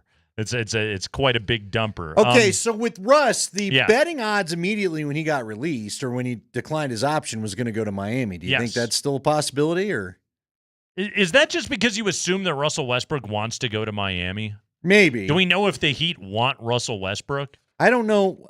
I'd be curious to know what he's asking. Because he opted out of $3.5 million. So you got to imagine he probably wants something closer to $5 million. Wouldn't you think?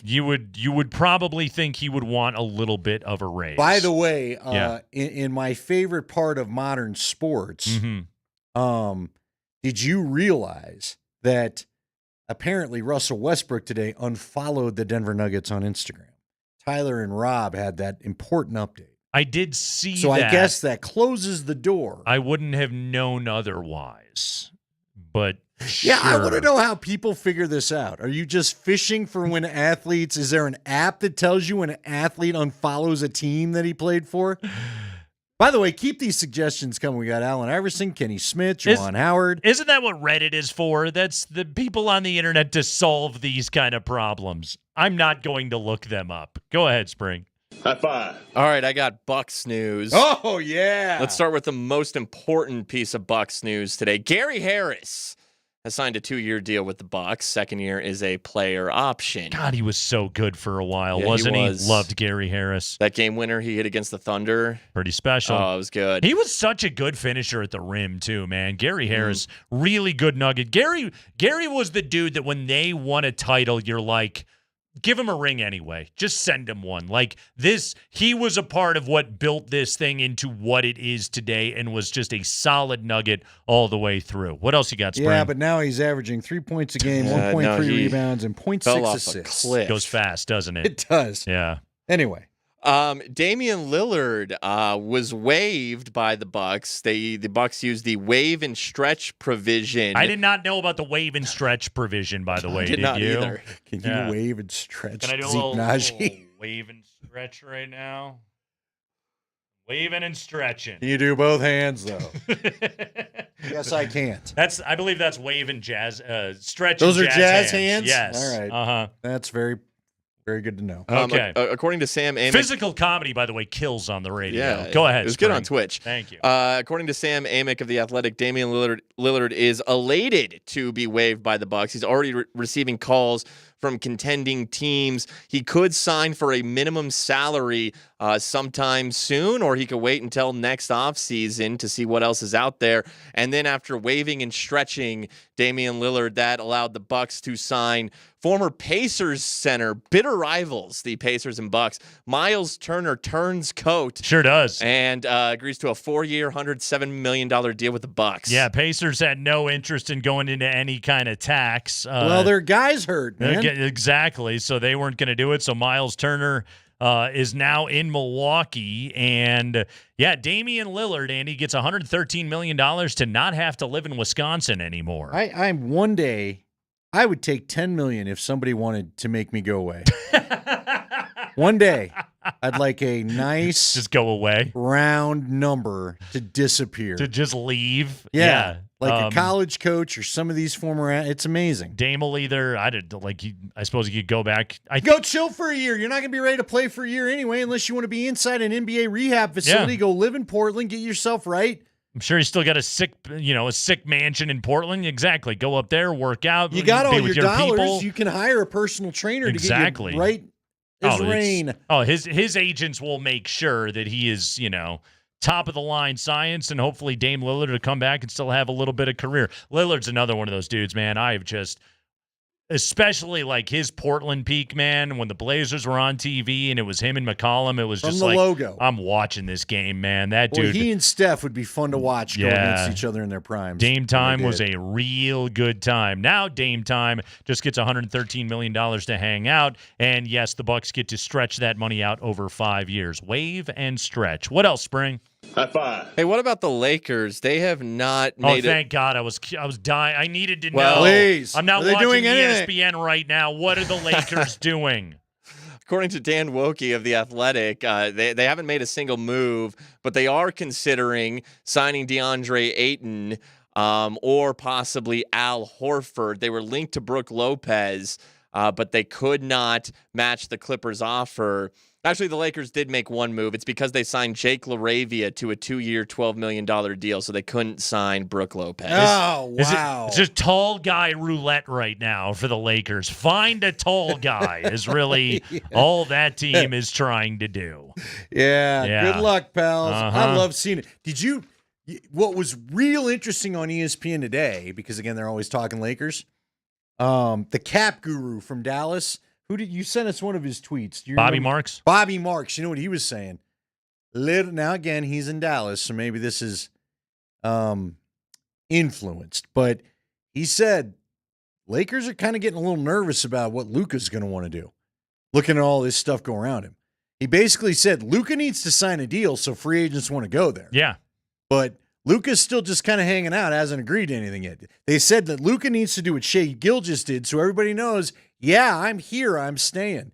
And they find it interesting that he hasn't. I mean, if I'm the new ownership group, he's like the first guy I sit down with, right? Oh, yeah. If I'm the Guggenheim folks that own the Dodgers, like he's the first guy that I sit down with and I say, I am building this thing around you. Like, you see what my you're Slovenian, you don't care about baseball, but you see what my baseball operation looks like. I want to build that out with basketball, and I'm going to build it around you. You and Shohei Ohtani are going to be the two biggest superstars in this town. Like, that's the pitch.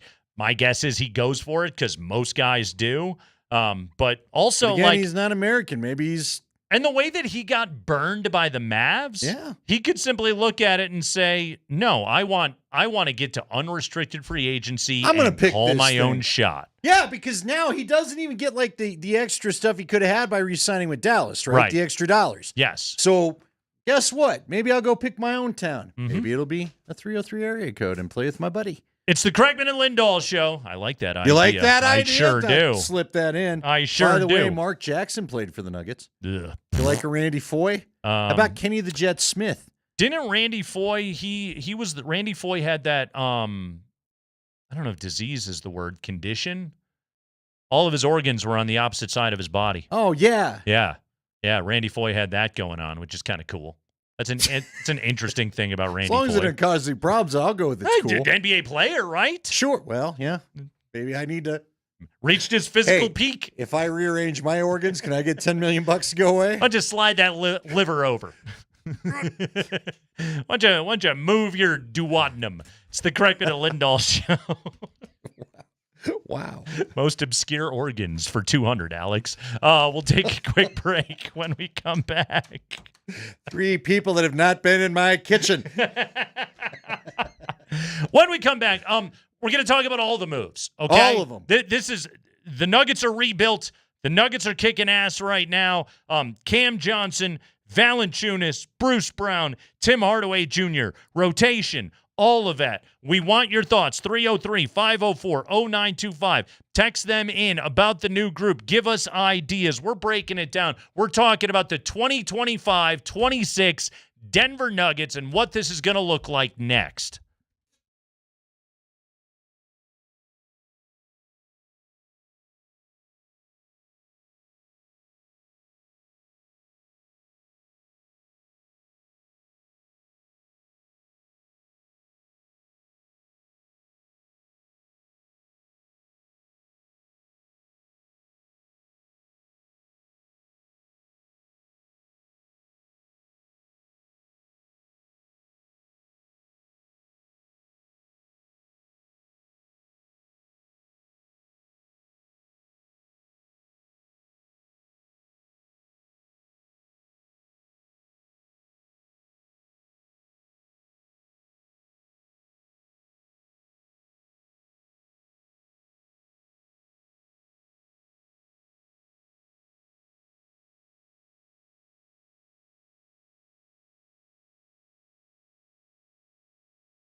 This is Brandon from Denver.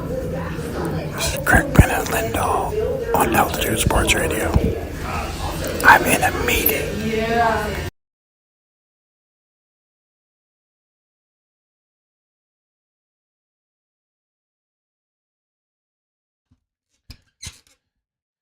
Yeah, we got a good contest going this week. You can win a Traeger grill from Ace Hardware from us. From us via Ace Hardware. I don't know. Ace Hardware is the middleman.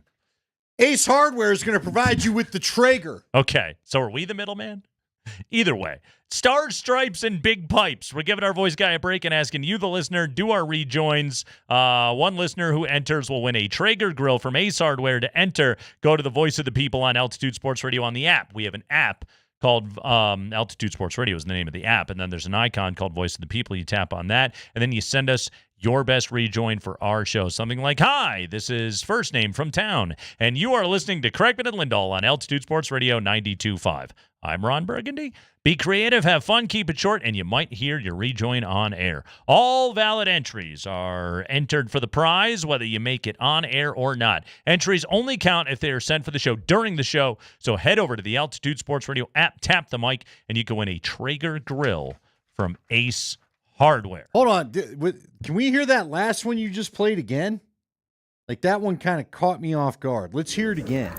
This is Brandon from Denver.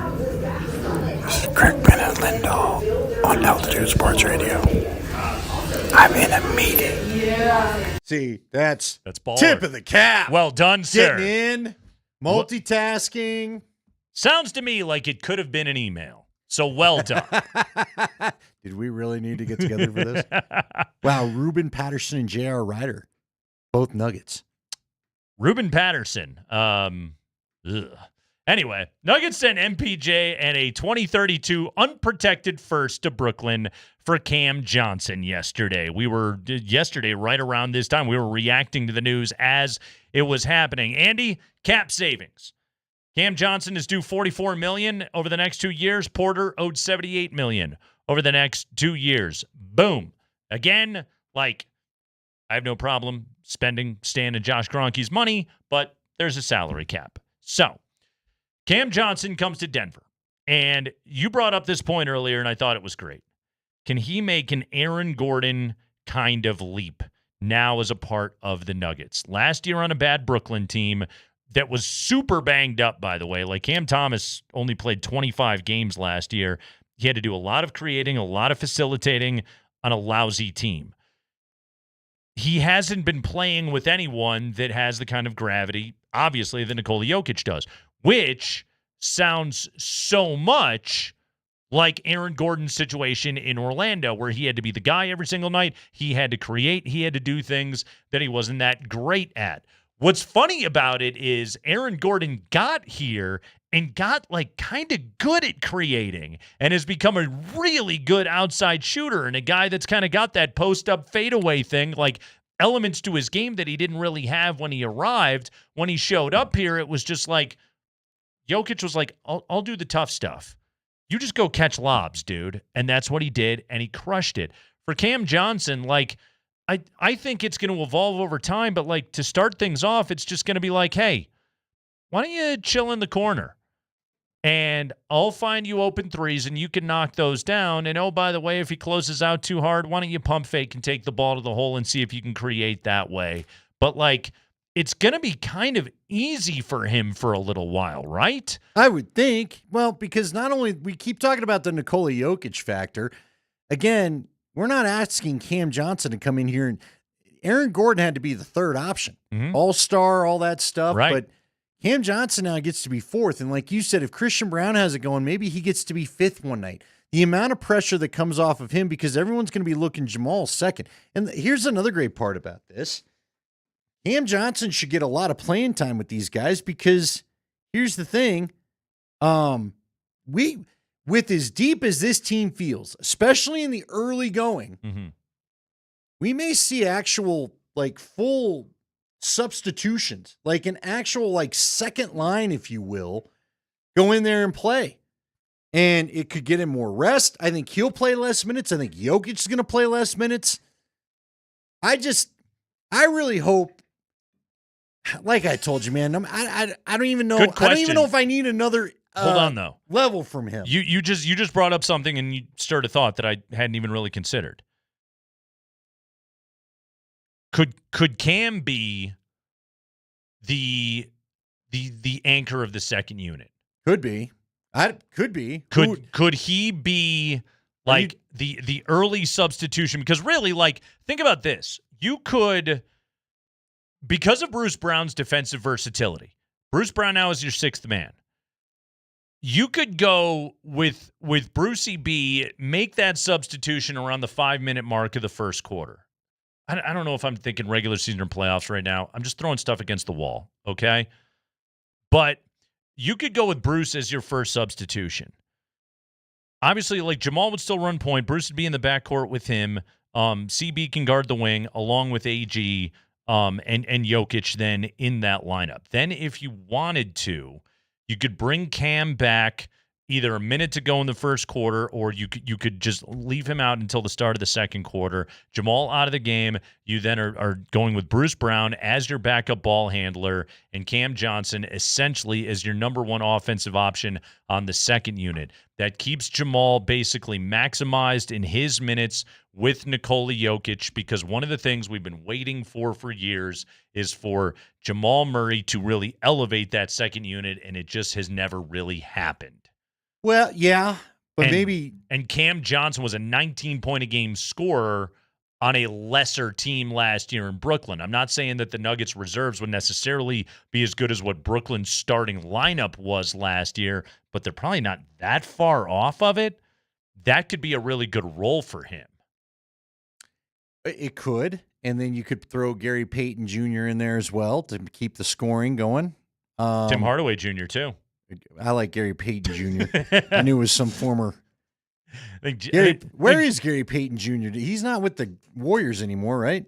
Good question. Spring, where's GP2 playing right now? What team is he signed with this week? Oh, I'd have to Google that. Okay. It doesn't matter. No, he's still in Golden State. He hadn't left. Yeah, he got hurt. I forgot. Okay. I think he's still injured. Is there a world, though, where how would Valanciunas and Jamal play together? Yeah, I want to see it. Because you just talked about it. One of the reasons why I think Jamal's never elevated the second unit is they all know he's the guy. He's the only option. So they'd blitz him. Now, sometimes he liked it and he would dribble out most. But now Jamal could actually continue to run possessions the way he runs it when Jokic is in there a little bit. I mean, Hardaway is competent scorer. Strother is a floor spacing shooter. And Valanciunas just, straight up just play some freaking traditional center and work a pick and roll a little bit. And whether get some it be rebounds. With Jamal, with Bruce Brown, absolutely. Go be a good rebounder. Again, there's no wrong answers in brainstorming what this can all look like right now for the Nuggets. Cam's a 39% three-point shooter on over 2,000 career attempts. So, again, at his peak, is he as good as MPJ? I think he's a minor tick below. I think we're not going to care because he's going to create more and get his own bucket from time to time, take the ball to the rack, so it's going to be fantastic. Really, like Cam Johnson, catch and shoot, ISO stuff. There's a greater versatility to his game. He can do more things, do more little things than Michael Porter Jr. You give up a little bit of size, you give up some, honestly, I keep bringing up this shooting. I should probably stop bringing it up. My question is, I don't even think it's that different. Will he be the hunted on defense the same way MPJ was? No, I don't believe so. So that helps right there. I don't think he's an elite defender. Sure, but he's a better defender. That's for damn sure, without a doubt. Bruce Brown back on a 1-year deal again. Like lineups with Jamal, lineups without Jamal. He can play backup point. Bruce Brown used to say, "I can guard 1 through 5." It might be a little bit of a stretch, but we watched him guard power forwards. We watched him bang and rebound down there when he needed to. And Bruce at 28, he's coming off of injury and surgery and all those things that he's kind of gone through in the last couple of years. The good news is I don't think Jalen Pickett's a bum. I think he's only going to continue to improve. If you want to, with 28-year-old Bruce Brown, take it a little bit easier during the regular season, and you can ramp up the amount that you lean on him once you get to the postseason, but hopefully the depth helps with all that. All right, because a texter sent this in earlier, and I've been thinking about it since they put it in. I don't think it's quite to this level, but could Bruce Brown be the Caruso? When he comes back, could he be a bit of their Caruso? The tough defensive matchup that's just driving guys nuts. Goes to the rack. Well, we saw that. I love Bruce Brown. He's not that good. Not as physical. He's not that good.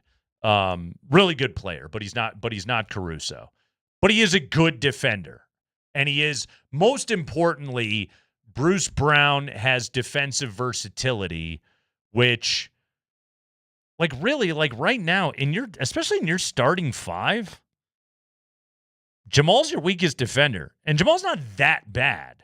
When Jamal wants to be okay on the defensive end of the floor, he can be okay. His ceiling is kind of okay. Or like a Bruce Brown, Christian Brown backcourt is now your best option for the best defensive backcourt that you can put on the floor. You can use a Peyton Watson, Aaron Gordon lineup. Obviously, you have to have Jokic on the floor because offense has to come from somewhere in that lineup right there. That's pretty damn good. That's a defensive lineup on the level that Denver did not have anything even close to last year. Which you need at certain points. Yep. And we just saw it at OKC. There were times when they just struggled to stop them at all. Frankly, there were times they were struggling to stop the Clippers. There were times in the regular season. There was that last regular season meeting with Golden State where it's like, God, you guys can't get a single stop tonight, can't you? Not everybody has to be hot at the same time now. I'm excited to see this. I'm not one to wish away summer, but between the Broncos and the Nuggets now, I'll be looking forward to October. Jonas Valanciunas, 2 years, $20 million left on the deal, Andy. Now, Hastings said, do you know this? Hastings told me today he thinks next year's $10 million may not be guaranteed either. Okay. So, or is it a player option? They're all player that would be options. funny. Yeah, I don't know about. I don't know all the mechanisms of his contract. I believe he's under. What I know of it is he signed a 3 or $30 million deal with Washington. Scotty could be onto something right there, though. Last year in Sacramento, 32 games, 9 points, 17 rebounds. This is a guy that has averaged a double-double. He's made threes before in his career. Career 13-9 guy. Last year, again, 9-7 in 17 minutes in 32 games for Sacramento. Phenomenal. Absolutely phenomenal. By the way, I got a good quote here from Valanciunas. Lithuanian said, we had some great players, Arvydas Sabonis, Sarunas Marciulionis, who played in the NBA. They were our idols because in our small country, basketball was like our second religion, close quote. I think him and Nikola Jokic are going to get along quite swimmingly. Yeah, it'll be good, especially, look, I think you got a bunch of guys, and we keep hearing high IQ. Yep. High IQ. Oh, by the way, Alex Ryan Emmy just texted in, it's a club option for Valanciunas. Oh, all right. So it's cool. Hey, one went our way. Wow. What do you know? That's will they even know what to do? How do you know the will Calvin they forget Booth era is over? Yeah. Or the team has an option. Yeah. Will they forget to pick it up because they haven't had to deal with that? Yeah. So anyway. So good for them. No, look, I'm happy that you've got the backup center. I'm happy that you've got 8 to 9 guys you can absolutely talk about keeping or playing or being willing to play. Now, again, someone texts in and says, let's see, Eric, aren't we worried a little bit about the injuries? Yeah, man. Everyone's got injury history, but that's why they're deeper. Yeah. Look, Chris Marlowe had said it, right? Or was it Ryan Blackburn? You got to hope that Bruce Brown is a little bit more of, I'm not expecting, we all need to expect, it's not the Bruce Brown that left town 2 years ago. He's had a knee injury. It slowed him down. Marlowe told us that last year's season in New Orleans wasn't what he wanted. Yep. But, again, everybody that comes here, everybody we're talking about gets a little bit of their role, a little bit of the pressure on your shoulders lifted because of the team that you're joining. Tim Hardaway Jr., Andy. 11 points a game in 77 starts last year for a Detroit team that went to the postseason. Who was our best bench scorer? What were they averaging? Russ? One in like 7, Westbrook 8? was what did Westbrook average last year? Like 14? Was he 14? Whatever it was. Yes. Okay, so a little less than what Westbrook gave you, but yeah. But again, like he's not going to have to score that. He's going to play fewer minutes than he did last year. That's a great acquisition. 13 a game for Russ, excuse me. That's a great acquisition.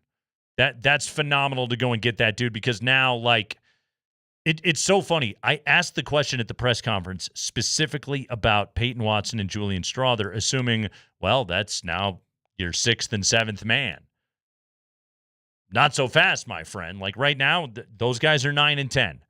They are 9 and 10. That's a different basketball team. And those are both guys that I think are going to be really good NBA players. I don't think Jalen Pickett is a bum by any stretch, and Deron Holmes, like I'm eager to see what he looks like. He's essentially your rookie. He's your draft pick. So I'm eager to see what he has.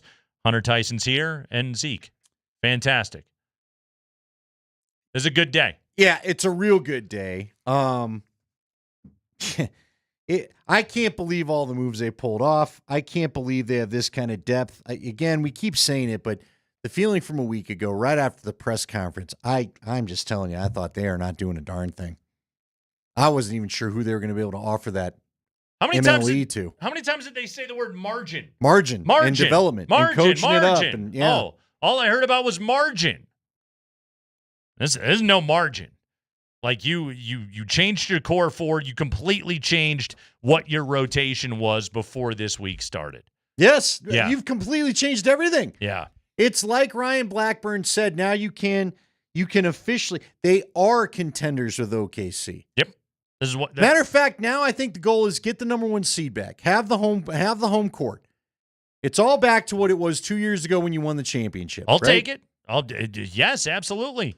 I don't think the West is going to be a picnic. No, it's not going to be fun. I think OKC is going to be tough. I think the Timberwolves are still good. I think the Lakers are still good. I think Houston is really going to be something this upcoming year. I don't think the Clippers are dead yet. Like, there's a lot of good things happening right now in the Western Conference. Moves. San Antonio is there's some talent there in San Antonio. Last time I checked, like, nothing is easy in the West, but trust me, like, there's a reason why Denver is the talk of the NBA right now, because they were the team that pushed OKC to 7, and they have gotten substantially better in the last 24 hours. You know what else is in play?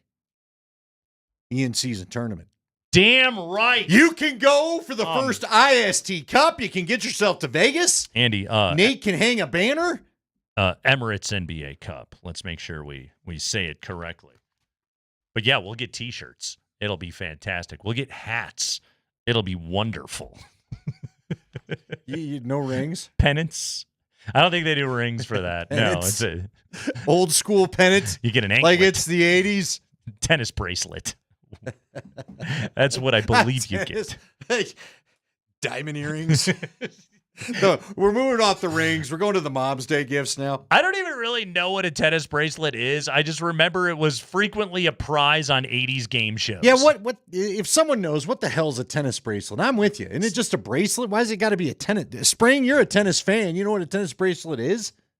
I agree with Berto, who just said behind me, we believe it's just a diamond bracelet. Okay. So why is it tennis? I think if you're posh, you can wear it while playing tennis. You would think if it was diamond, it would be a baseball bracelet. Well, very well put. Thank you. Very well put. Yeah, because tennis is a big rectangle. What's the bigger insult? Serbian guy or the Sean Payton laugh? No, which one did you give us the first time? Yeah, who's that? Is that Peyton? That's Belichick. Oh, that's Belichick. Oh, God. I forgot. That's Belichick. I don't feel good about any of them. Let me tell you. They all strike me to my core. Anyway, the Nuggets are awesome. Well, you don't like being laughed at? Thought that's what we were here for. I don't like the derisive laugh, okay? Craig says it's a pickleball bracelet now. No, it's too loud. You're not allowed to play in my neighborhood. It's the Kreckman and Lindahl Show.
You're listening to Kreckman and Lindahl, where you'll hear a lot of wells from Andy and a lot of from Nate.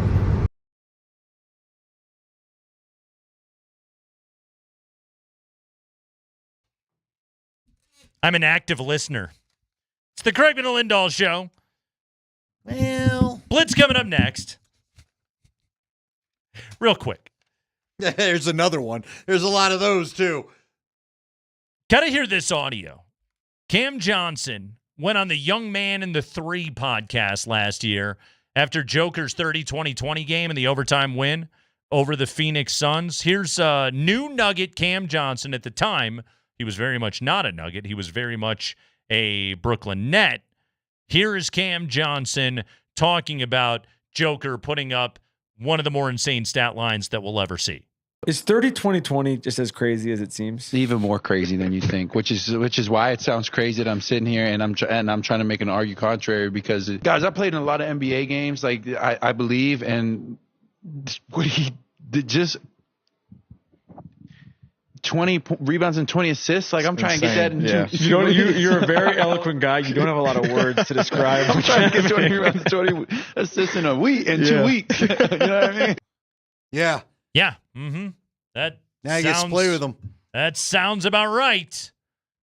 Takes many a year sometimes to put up stat lines like that, and Cam Johnson was essentially able to do it. Well, he was talking about Jokic, essentially able to do it in a single game. By the way, Cam Johnson, his career high, Andy, 38. Did it in 2022 when he was still playing for the Suns against the Knicks. He dropped 38 on 11 of 16 shooting. His career high for rebounds is 12. He has done it twice.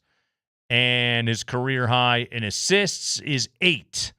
So no career triple-doubles for Cameron Johnson. That probably won't change. There's another well. I don't know. Could he get a triple-double here? Sure. Better players around him? Yeah. Would the rebounds be the problem? Because as you said, they're not really going to ask him to rebound. You got Joker, you got Well, he's never Gordon. had 10 assists in a game. Rebounds, he's had at least 10 rebounds 5 times in his career. But see, one of the things I find fun about guys showing up here is they kind of remember to go back to that team basketball where everybody moves the basketball around a lot. Maybe he'll get 10 assists here. I would think the rebounds might be tougher than the assists, but what do I know? Yeah, he's just not going to handle the ball enough to get 10 assists. All right, fair enough. You know? Well, maybe if he becomes the second unit's kind of anchor that you talked about. How many guys, this is just a hypothetical, I haven't looked it up on StatHead or anything like that. How many guys had 10 assist games for the Nuggets last year? Obviously Jokic, Jamal, Russ, yeah. Who else? Did AG have any 10 assist games? That feels unlikely. I don't think so. That's got to be it, right? Brown didn't, right? No, I wouldn't think so. I would not have thought so. But here's the great news. We don't need him to have a triple-double. No, we don't need that. Jokic is going to have enough triple-doubles for everybody. You know what? Hopefully what happens is he finally gets to make enough shots that Jokic gets his triple-doubles. Yes. Because that's been an issue. Andy, I tweeted something really stupid earlier today. Shocker, I know. So the Nuggets have a two-headed general manager. Yes. John Wallace, Ben Tenzer. So I tweeted this. Shout out to Tensless, or is it Walzer? Yeah. For continuing to correctly identify and then address the team's weaknesses to maximize the title window. This is happening. That was me reacting to the Jonas Valanciunas news. Do you prefer Tensless or Walzer? I was thinking Walzer at the time. Walzer. I like the Walzer. The Walzer hit me better. Yeah, Walzer sounds good. 2 of my followers on Twitter, specifically Adam Mares and Benjamin Hockman, made the same joke. They both hit me with a Ben Wallace. Wow. Yeah. Okay. Ben Tenzer, John Wallace, Ben Wallace. Is Ben Wallace now the Nuggets GM? Could be. Will that get confusing for anybody Yes. that is referring to How many Defensive Player of the Years did Ben Wallace win? 3? Plenty. And look, I'll always remember the headband with the sweet fro. Oh, dude, he was. He's what? Yes, he was a paint presence. I would say. Let's see. Yeah, 4-time DPOY, 6-time All-Defensive Team, 5-time All-NBA. Ben Wallace, a Hall of Famer, by the way. That's cool. Great freaking player, man. 50 years of age now. Ben Wallace. By the way.